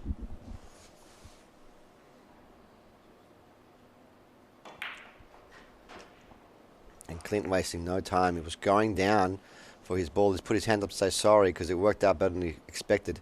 He wasn't trying to hit that ball, but he did. So in the sport of Q Sports, many times you'll see an opponent when he gets a little lucky, he'll say, hey, sorry, put his hand up to say sorry. And we've had many discussion over the years in the commentary booth with different players. Some professionals like doing it. Other professionals just never do it. It's very polite, isn't it, to be saying sorry to your opponent? Yeah, but are you really sorry? No, not at all. No. In sport, are you really saying sorry? It's almost rubbing it in, isn't it? Sometimes you don't do that, do you, I Barry? never say sorry because I don't want to be dishonest. I'm actually really happy. I enjoy the sportsmanship. Occasionally you'll see one player applaud the other when they do a good shot. That I do. Yeah. Yeah. You see... The commentator in me comes out on occasion and says, wow, that's a great shot, mate. Otherwise, very few words exchanged in this sport, though. They don't talk to each other.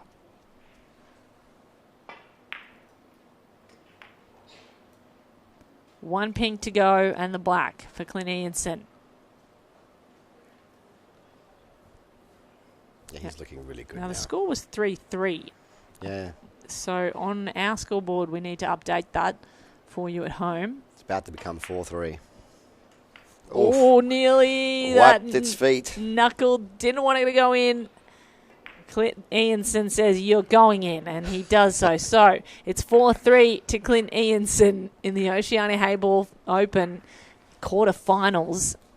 This is the elimination round. To go through to the semi-final, you must win. Win and you're in, and you play tomorrow. Lose, and the tournament ends here. So just looking at the scores on the other tables here, I just realised that Justin Sage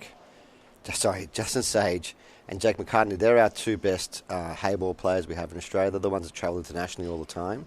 And no coincidence that they're both in the quarterfinals. We have two Brits. We've got Jack Whelan and Clint Ianson.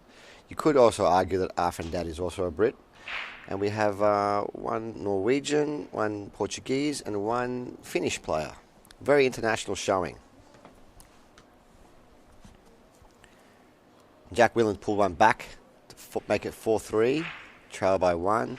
Jake McCartney's gone up 4 racks to 2. And Michael Owegaard is still trailing 1-3 to João Grillo. Grillo, gee, he showed some great form earlier today. Mm-hmm. And there you go. The referee is updating the scores for us. It's done with an iPad. We don't have any control of it anymore. It's all done automatically through Digital Pool, which is a great tool that we use here. Such a great platform. And if you do want to keep up to date with the scores yourself at home, you can watch on digitalpool.com, search for Oceania Heyball Open, and you can find the scores on all of the tables. It's a brilliant app, and the way that you can maneuver it to see what's going on at all times is really interesting. So please do check them out at home as we await the referee to rack these. And Arfan to break. Now, he needs a good break here. He's now one down against Clint Ianson. Unable to draw away. Neither player really able to assert their dominance on the match yet. Although Clint has won the last 2 in a row. That's true. I feel like if he wins another one, it's going to give him a real boost of momentum. Arfan wants to stop that, but he's not going to have a chance now. Not this time. So Clint can choose colours. He wants to take the pinks. He doesn't want to even look at the blues. Can he take this pink ball in the middle and start his run? He didn't even look at the blue. Purely because there's 2 balls on the right-hand side that are tricky. Pink's the go here. Oh, he's missed it. He's missed it. Is that the first ball I've seen him miss this match? That's just a pure miss, isn't it? Straight into the knuckle, back across the table. Could this be the moment that Arfan Dad was waiting for? Can he capitalise, Kate? Well, it's all about capitalising, isn't it? There are a few moments that you get like this. When they do come your way, you have to use them.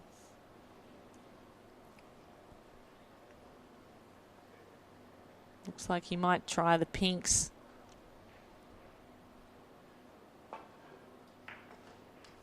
So Arfan Dad will be shooting pink in this frame. The way he's played this, it tells me that that ball goes into the middle pocket, past the blue in the middle.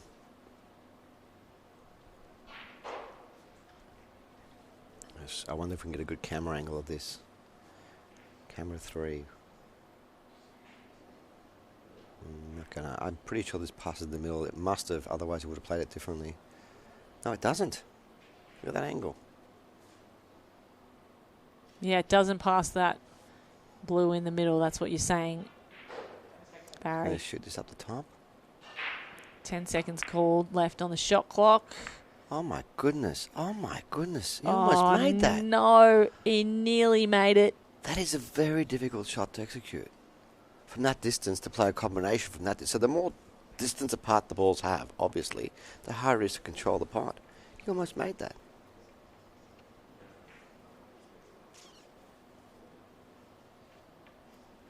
I like the aggression, though. Oh, we love the aggression, but as we've seen with these tables, with the Heyball tables, you need to, look at this, he's opened up the pocket. You need to just do whatever the table allows you to do. Mm-hmm. When it's time to aggress, be aggressive. If it's time to defend, be defensive. Too much of one or the other is no good.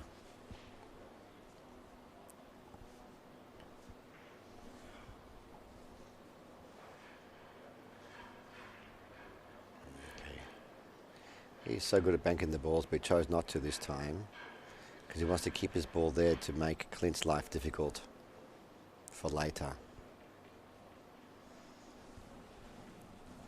4 frames to 2, 4 frames to 3, apologies. Clint Eanes has won the last 2 in a row. I feel like this is a bigger frame for Arfan Dad than what it is for Clint. Yeah, to stay in this rather than to let Clint go up again. Yeah, I just feel like the momentum's all on Clint's side now.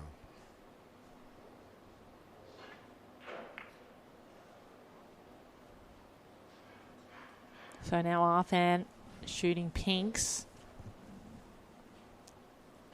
Difficult to find a way around the table with those 3 blues in the middle.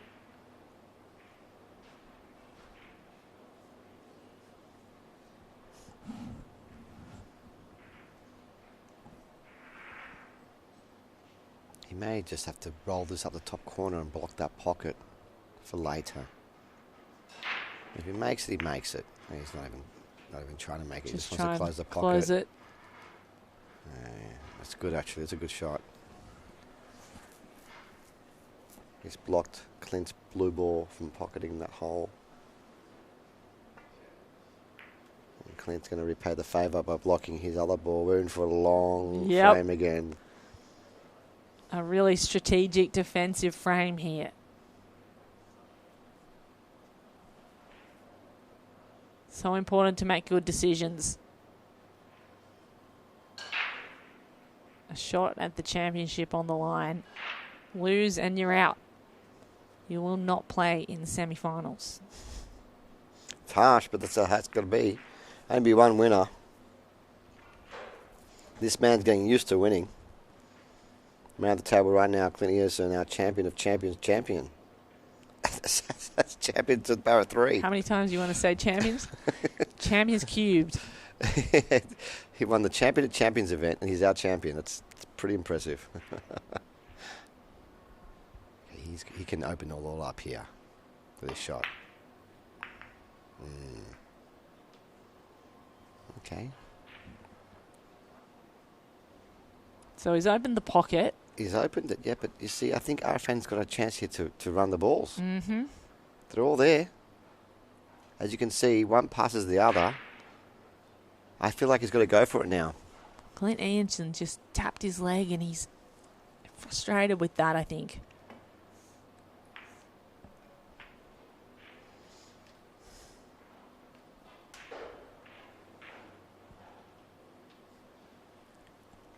He would be, because he's given a big opportunity now to Arfan Dad to level the match.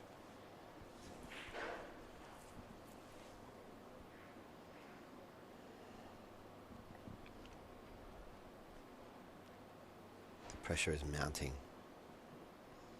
Getting to the back end of the game, back end of the match. You can feel it, you can hear it in my voice and Kate's voice. Tension could be cut with a knife, couldn't it? Oh, yeah. When you're thicker, you're going to have to use an axe. The daddy at the table. Even though he's in control, he doesn't look 100% settled to me. He really wanted to have a good angle here. He's under-hit this a little, I feel. He would rather have been playing this into the middle pocket and rolling forward. Now, he's going to have a tricky shot either to the corner or the middle, but either way, there's a lot more work he needed. He needed to bring it back a bit further, Kate.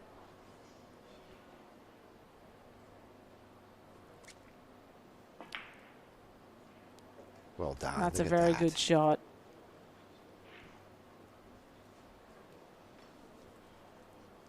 So 1 pin to go. Just has to ensure that the cue ball comes out. Not like before when he's looking at himself behind the blue. No. Try to get it out into open space so he can get onto the black. Cannot let Clint Ianson up from his chair.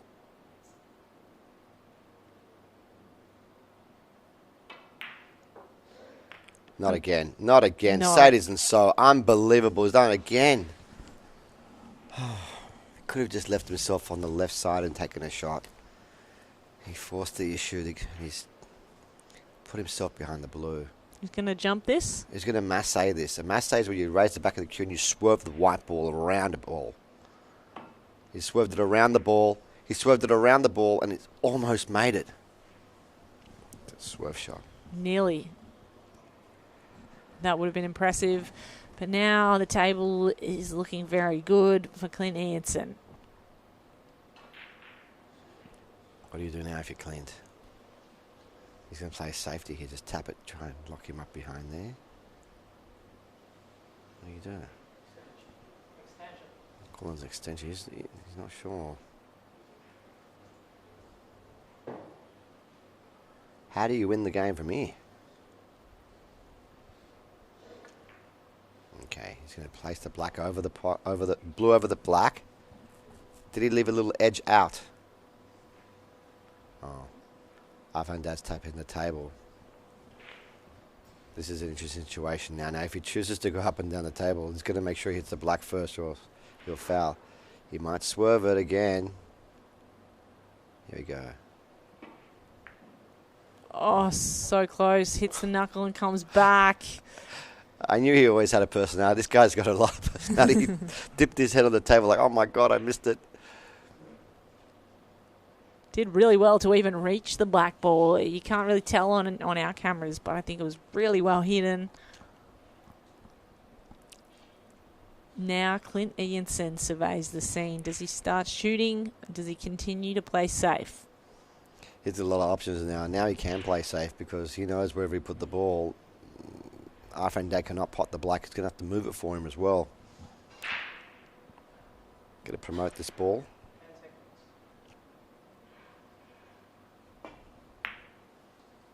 Promoting it down there. And now you see, because in Heyball you have to do legitimate shots. You have to try and go for your ball. You can't play intentional fouls. In other sports, American pool, you can play intentional fouls where you start potting your opponent's ball. You can't do that in this sport. You have to go for the black.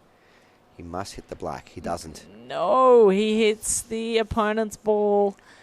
Yeah, but that might have even been intentional because we're starting to get to that point now where, oh no, because of the ball in the pocket, he can open up everything. I was going to say, yeah.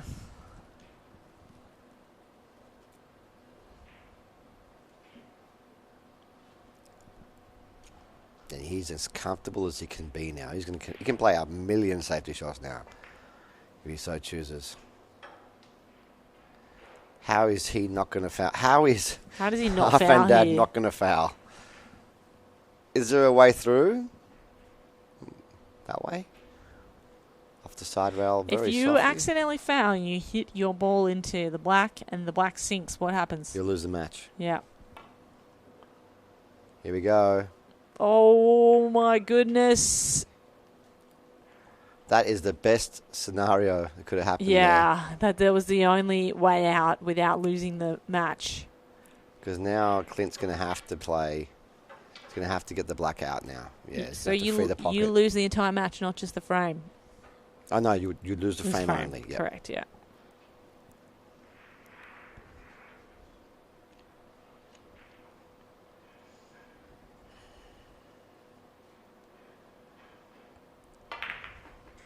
Got the black out. Ooh. Pretty nicely done there. Let's put the black on the back rail. He's going to have to pot that later on.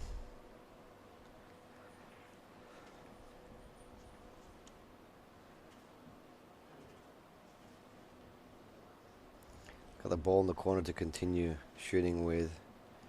The ball in the middle as well. He's taking a long time here. And that's on purpose. He just wants to sell himself. Sometimes you can get a little bit too excited when you're playing this game. He's played another safety. Because he wants our fan dad to move that black for him, I reckon. And he has done. Remember, if he gets it in by a fluke anywhere, it still counts.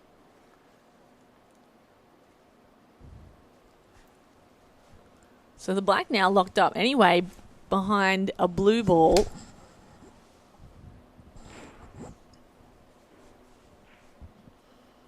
Yeah, it is, but Clint can play position behind him, and also because his blue ball is there, it's going to give him a lot of safety options again.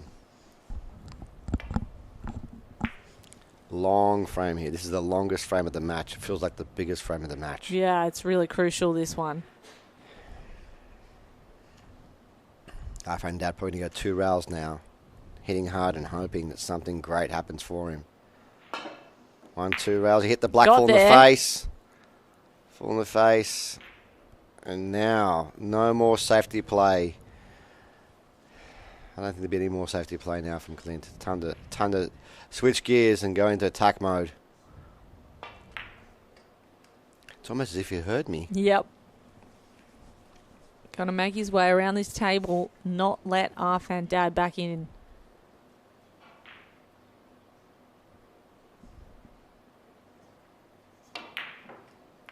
Okay. He's playing for his most difficult ball now. One down the rail.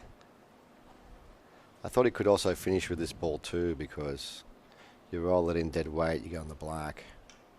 But he's going to shoot it now. He wants to get rid of it now.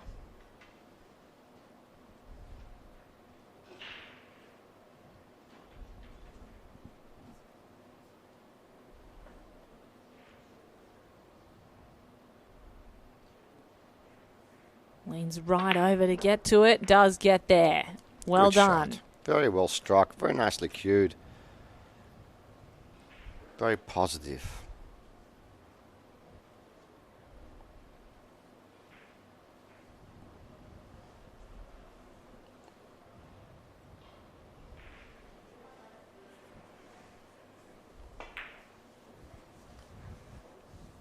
Okay. Things looking up now. More and more like Clint Inson's going to book his spot in the semi-final, I tell ya. He's looking stronger and stronger every frame. Winning this will give him 3 in a row. And screw this ball back for the black in the middle. His next shot coming up. He can reach this easily because he's right-handed. A little bit of a stretch. He's not missing this though, look at that. Starting to cue the ball with a lot of authority. Came back perfectly for him. To take a 2-frame lead against Arfan Dad. Does so. Clint Ianson goes up 5-3 on his way to the semi-final. I believe they're going to be taking a 5-minute break. I just want to quickly let everybody out there know, at home know the scores of the other tables right now. Jack Whelan come back from 4-2 down, is now leading 5 racks to 4. That guy's got no quit in him, that guy. Jack McCartney stretching his lead 5 frames to 2 over Arseny Sevastianov. And João Grillo on an absolute tear. He's leading Mikhail 5 frames to 2. So I'm going to take a quick 2-minute break as well, and we'll see you guys back in a couple of minutes. Bye for now.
Now Clint with a fantastic opportunity here to put himself on the hill.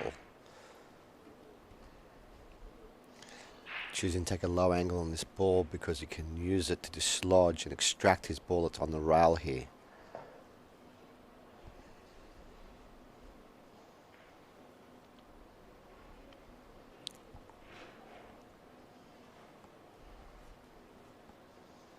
If he gets this shot right, you've got to feel like he's going to put himself on the hill and take an absolutely commanding lead in this match. Yeah, big favourite take out this frame right now.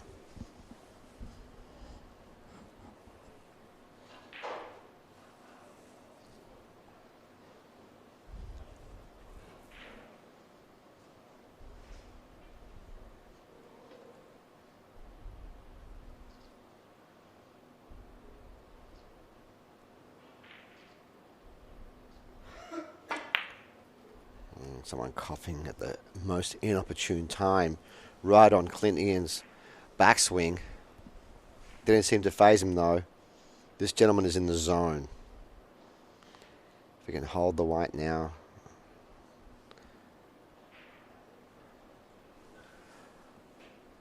It's got quite a bit of angle though. I don't think he can hold it. So he's choosing to play the pink on the left side as you see it. Starting into position for the middle pocket, for the corner pocket, apologies. It's a little low. Would have been preferred to be in higher on this. This is not ideal. As you can see from his body language, he doesn't like it.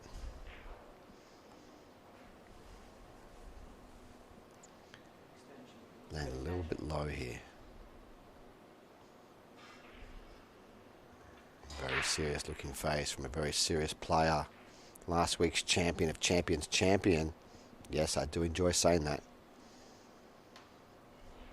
I feel like he's got to go around the table now to get back on the black. Let's see how he plays this. Yeah, he's going to have to go around the table. There's a lot of traffic. Can you avoid all that traffic, all the blues? Taking a very long time here. Opting to shoot this in the middle. Does he get there? He just does. That is so well played. So well played. A thin cut shot left. And I tell you what, on these tables, this particular shot is absolutely scary. He was forced to take, lost position on his previous ball and was forced to take the ball in the middle and has left himself a very thin cut. He's going to have to hit this with a bit of speed. Doesn't look like it's going to go in, so... And the worst of all is going to scratch too. He would be happy it didn't go in, but regardless, giving away a ball in hand this level is usually loss of frame. Arfandad was about to be 6-3 down. Had Ianson pot that black. A huge opportunity missed there, Barry. And now Arfandad, he can run this table, right? Oh, absolutely. And he'd be very happy he's back at the table. Yeah, 5-3, 5-4 is very different prospect to 6-3. It is monumental. It is huge. It is like virtually you're almost out of the game when your opponent's on 6-3. But now 5-4 with the break. Anything can happen. Also, when your opponent doesn't get out where they should have got out, it weighs on their minds. And I always say this, I say this every single match, the balls remember. You take that into the next frame, don't you? Yeah, no, we shouldn't. As sportsmen, we shouldn't. We should just let go of any mistakes. But it's easier said than done sometimes, Kate. Well, the look on Ianson's face says it all. It's a nice angle down the table from our camera guys. He really doesn't have to do anything with the white ball now. Just make sure he makes this ball because the black is hanging in the jaw of the pocket. It's just hanging off the cliff, isn't it? Distance shot, but should be no problem. So Arfandad to bring it back within one. It is 5-4 now as Clint Ianson still holds on to the lead. Over at the other table, Jack Whelan and Justin Sage are locked in a battle 5-5. And Jake McCartney is up over Arseny Savatyanov. He's 5-2, while João Grillo pulls ahead. He's on the hill against Michael Ogard. 6-2 to João Grillo. What a player he is, eh?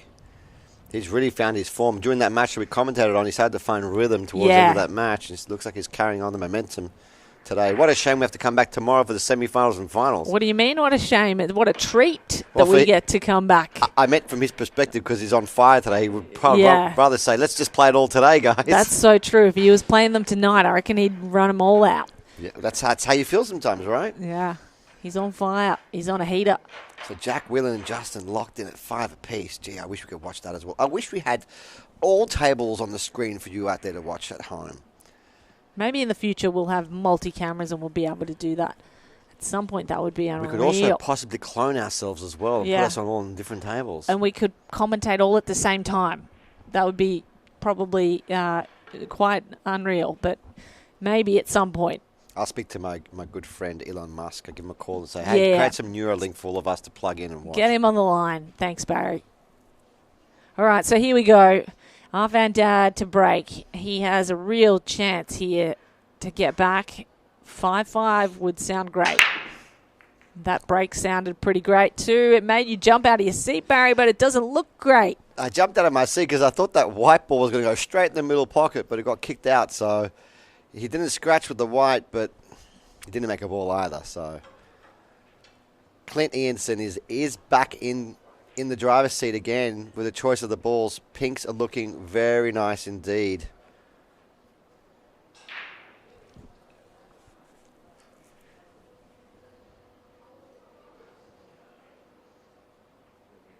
He just has this face.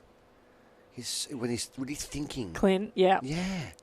You can see it's like a million calculations all at once in his mind. Oof. Oh, and that's a mishit. He definitely thought that was going in. Wow. Okay.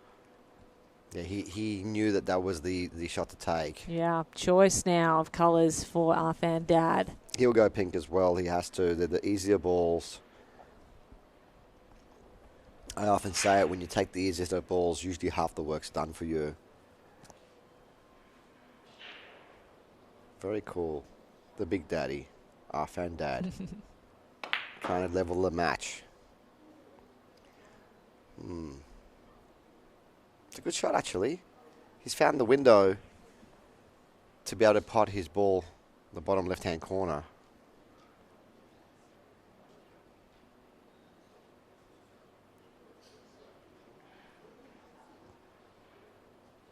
He'll take the right first and try to get back out. Got a lot of cue power, this guy. Yeah.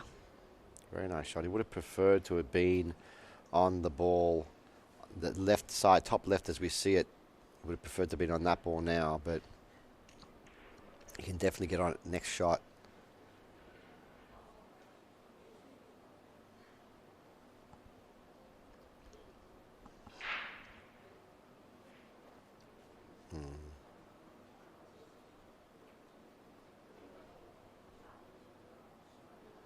A lot of pressure out there at the moment. Every ball counts.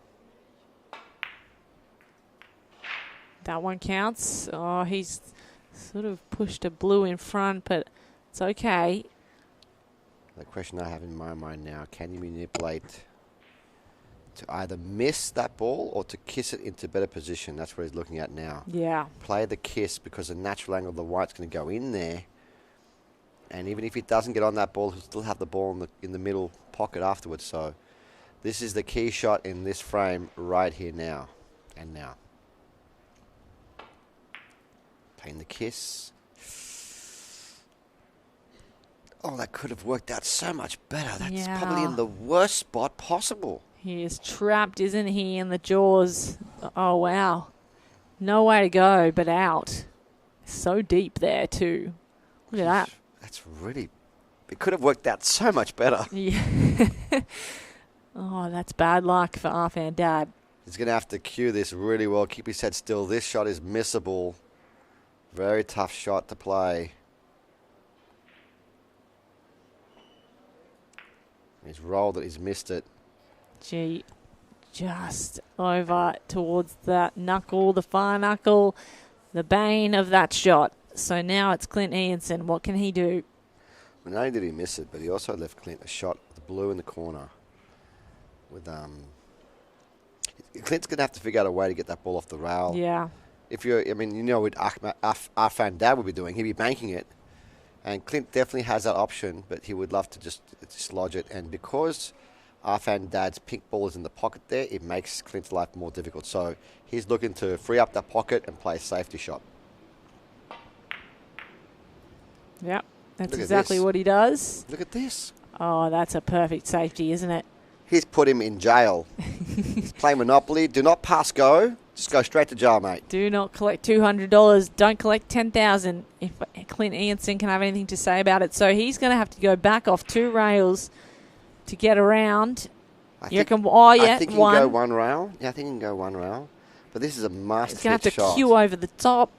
He's got to hit this. This is the Chinese snooker. Yes. Bridging over a ball.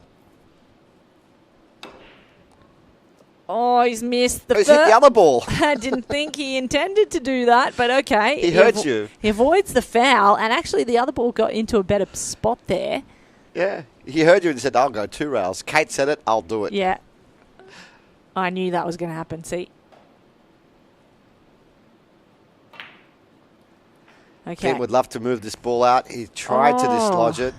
He got the dreaded double kiss, and he went back to exactly what it was before. The French greeting, double kiss. The French kiss twice, and other Europeans kiss 3 times. Mm-hmm.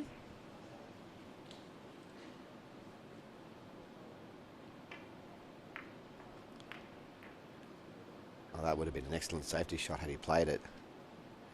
Now it's a safety shot on himself. Oh my Yeah, goodness. he's sort of trapped himself now, Look hasn't at his he? face. He's looking around the room like, what have I just done? Oh, no. Oh, no.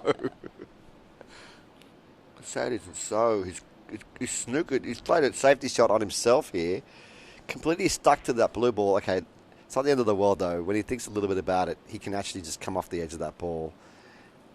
Oh, no, he can't because it's a touching ball, so he's going to play a different ball. I'm sure he can find a good safety here. This is Clint Ianson, ladies and gentlemen. Our champion of champions champion. That's pretty good. I reckon that's fantastic.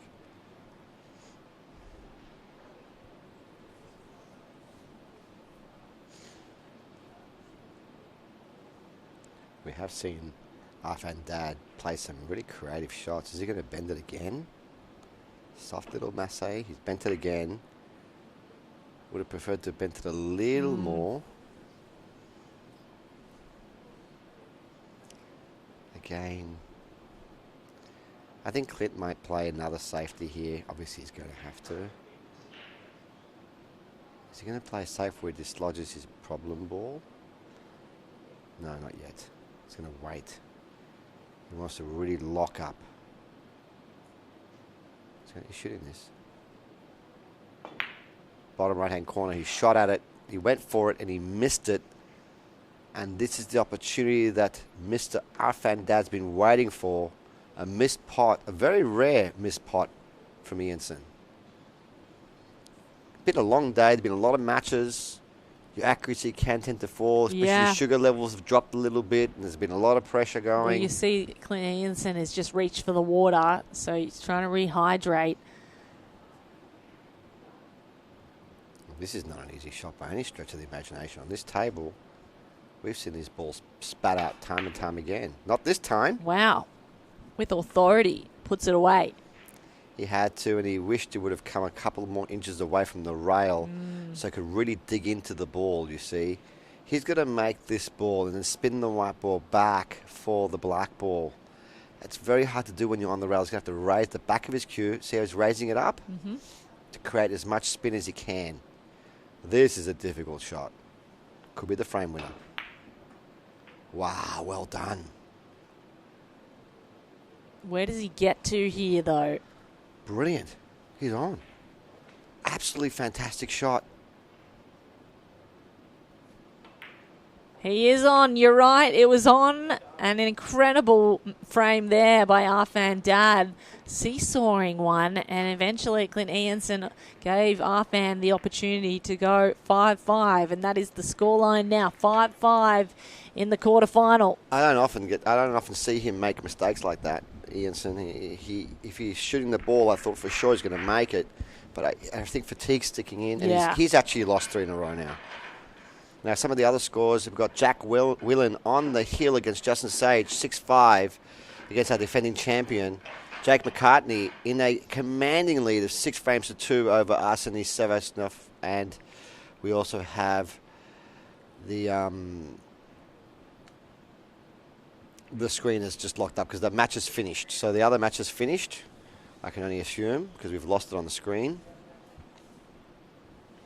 We'll try to get the other results for you as we look towards the semi-finals. I'm pretty sure that tomorrow. Jar Grillo was up 6 frames to 2. I'm sure that match is gone. He must have won. The Portuguese superstar. Oh no, I think it's just getting from bad to worse for Clint Ianson. Yeah. Not only did he break the balls as high as he could, he also scratched. He made the only ball he didn't want to make. Ball in hand for Arfan Dad with a chance to put himself on the hill. So João Grillo did beat Mikhail Ogard 7-2. He goes through to the semi-final. As we look at how Arfan might line himself up to be on the hill for a semi-final berth.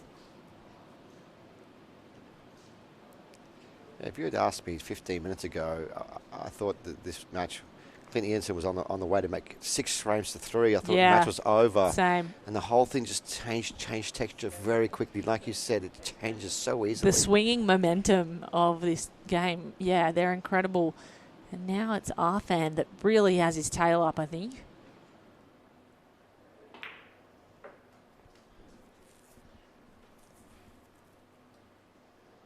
Yeah, very clever shot there from Arfan Dad, because he can now play this ball and dislodge the other blue ball into play as well. Ianson just collecting himself in the corner there, closing his eyes for a minute just to refocus. The game is locked. The match is locked at 5 apiece. Mm-hmm. An hour and a half in, and it's, I reckon, going to take every minute of this 120 minutes. If it's been an hour and a half in, then we have to start thinking if they don't finish in time, it could go to a shootout. Oh, I can't wait. I would love that. We've had a few shootouts this weekend, and we had a near perfect shootout earlier today, where one player shot 4 out of 5, and the other player shot 5 out of 5. Amazing. Really? Yeah. Wow.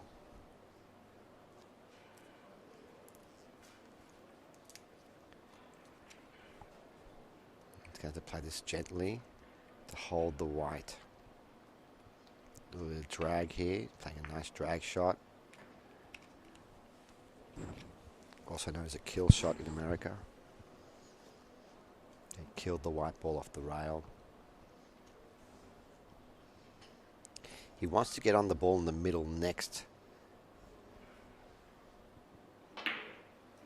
And he has done. And the reason for that is he needs to get that other blue ball out into play.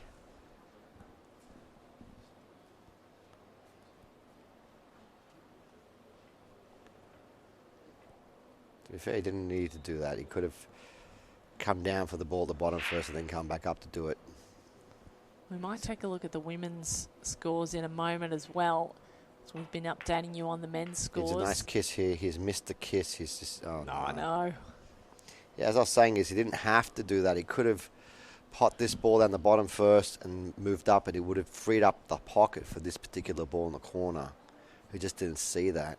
So Mengxia Hong is up 5-1 against Katarzyna Wesolowska on the women's side of the draw, and Lily Meldrum is up 4-1 against Bi Yan Tan. Wow, our own Lily Meldrum. That's right, and those are the last 2 matches being played. I'll get you the results in a second as we watch if this one does drop. It doesn't drop for Arfan Dad. Oh, just things not going his way this match. Can't get his nose in front. There's been a few instances like that where Arfan Dad has been thwarted by a millimetre.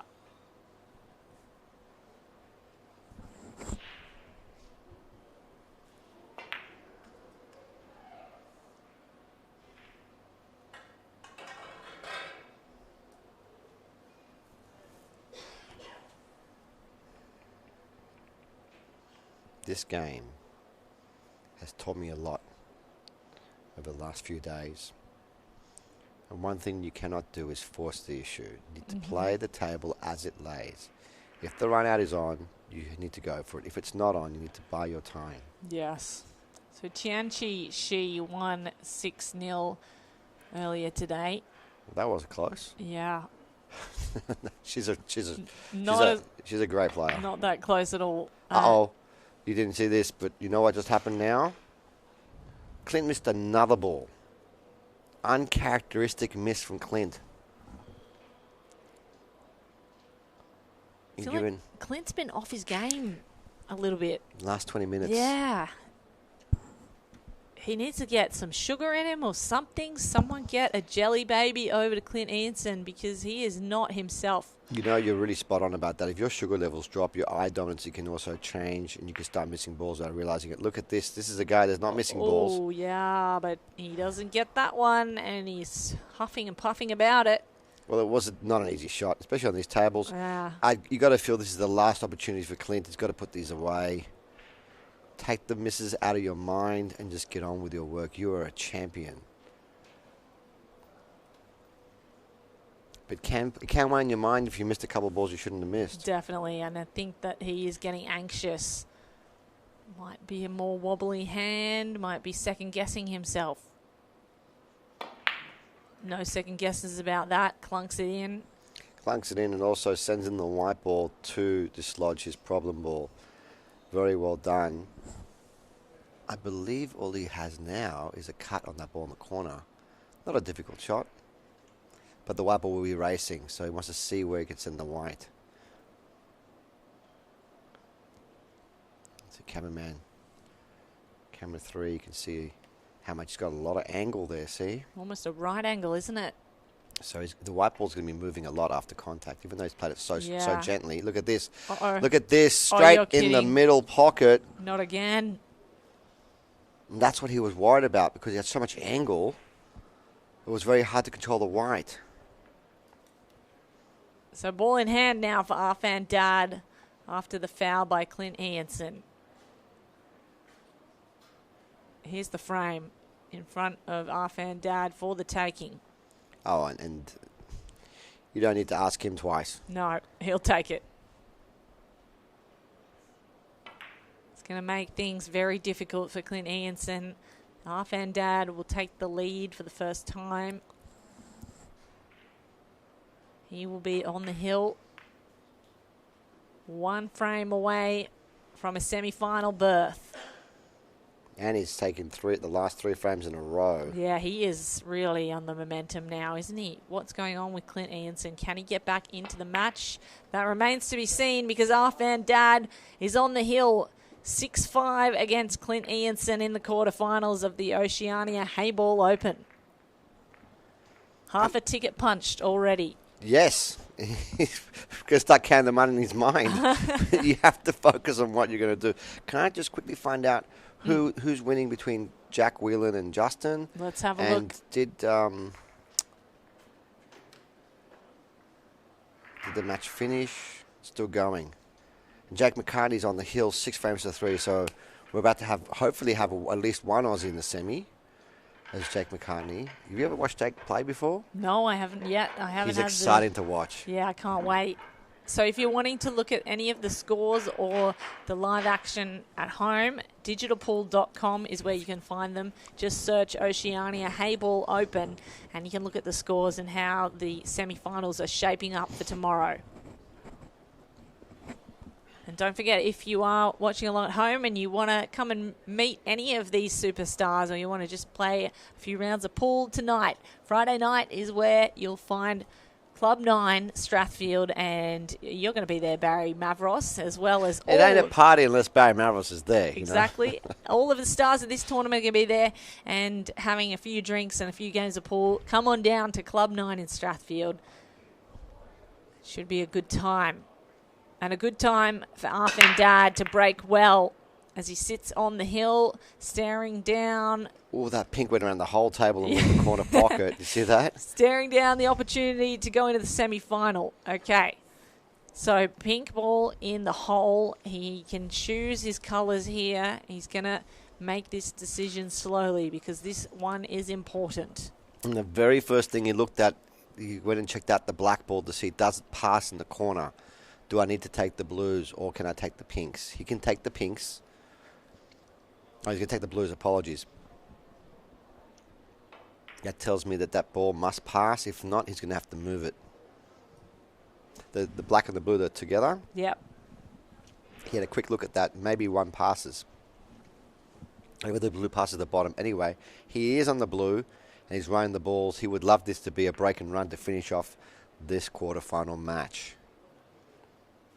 And he can play a kiss shot here with the white if he so chooses to open up the black. Play the blue in the middle and open up the black ball. Yeah, that's what he's doing. Camera 3. Watch this. Straight into those balls just to free him up. Very nicely done. Did he give himself a shot after this? Or did he hook himself? I don't know. Oh, he is raising his eyes to the skies. He no. thinks he's hooked himself. I think he's hooked himself too. Now, he does have a shot available. If he so chooses, he could cut the blue ball thin on the left side, or he can also go rail first and pot the blue in the bottom right-hand corner and continue his run. He's going to cut the ball thin. Okay. It's got to be really thin, right? Yeah, and this is very missable. He's going to have to call his extension. It's taking a long time here. Pressure is mounting. Shot clock winding down. Arfan Dad. The frame within his grasp. The match so close to being over if he can get this right. Oh, difficult shot to make. Balancing over the table. Stretching, can even see the angle right? Oh, yes, he can. Oh, he's nailed the angle. And he's brought out the white. Is it far enough out from that rail? Just enough. He can check this. He can put a bit of side on the white ball. Yeah. Right-hand side and check it to avoid kissing the black. And play his next ball into the middle. Just like that. You put check on the white. And he is looking very good. Say, Kate. There's a lane to the middle, then there's a lane to the top left and back, and I think that's the frame and the match. Yeah, but we've seen him snooker himself a couple of times Well, in these situations. Okay, yeah, no mistake there. He just needs to put the white basically back to where it is now. 2 shots to win the match and go through to the semi-final for Arfan Dad, representing Pakistan. One of 26 nations represented. He's come back. Oh, he's just maybe going to pass that pink. Do you think he's going to get there? He's got there. He's got there. Holy moly, that was close. He's got room to pass. He does so, and Arfan Dad punches his ticket to the semi-final of the Oceania Heyball Open. Very well played match there from Arfan Dad. Commiserations to Clint Ianson, our champion's champion. He's just not going to win the Oceania, but I'm sure he's very happy with the 50-60 grand he won last week. Yeah, he's doing all right. So Clint Ianson says goodbye and good luck as Arfan Dad advances. Knockout rounds of the Oceania Heyball Open coming to you from Sydney, Australia. That is the final match of the day on the stream. And we will be back tomorrow, Barry, from 10 a.m. You can watch all of the action on WPA Live TV, YouTube and Facebook. We can't wait to bring it to you. I'll be here. Kate Allman is my name. Barry Mavros has been with me and will be with me tomorrow. For now, though, good evening and get home safe. 一线赛事指定排名：丁俊晖、奥沙利文、郑宇博、楚秉杰，国内外一线球星代言。厉百文，中国台泥领导品牌。中式八球，俗称黑八，是一项原创于中国的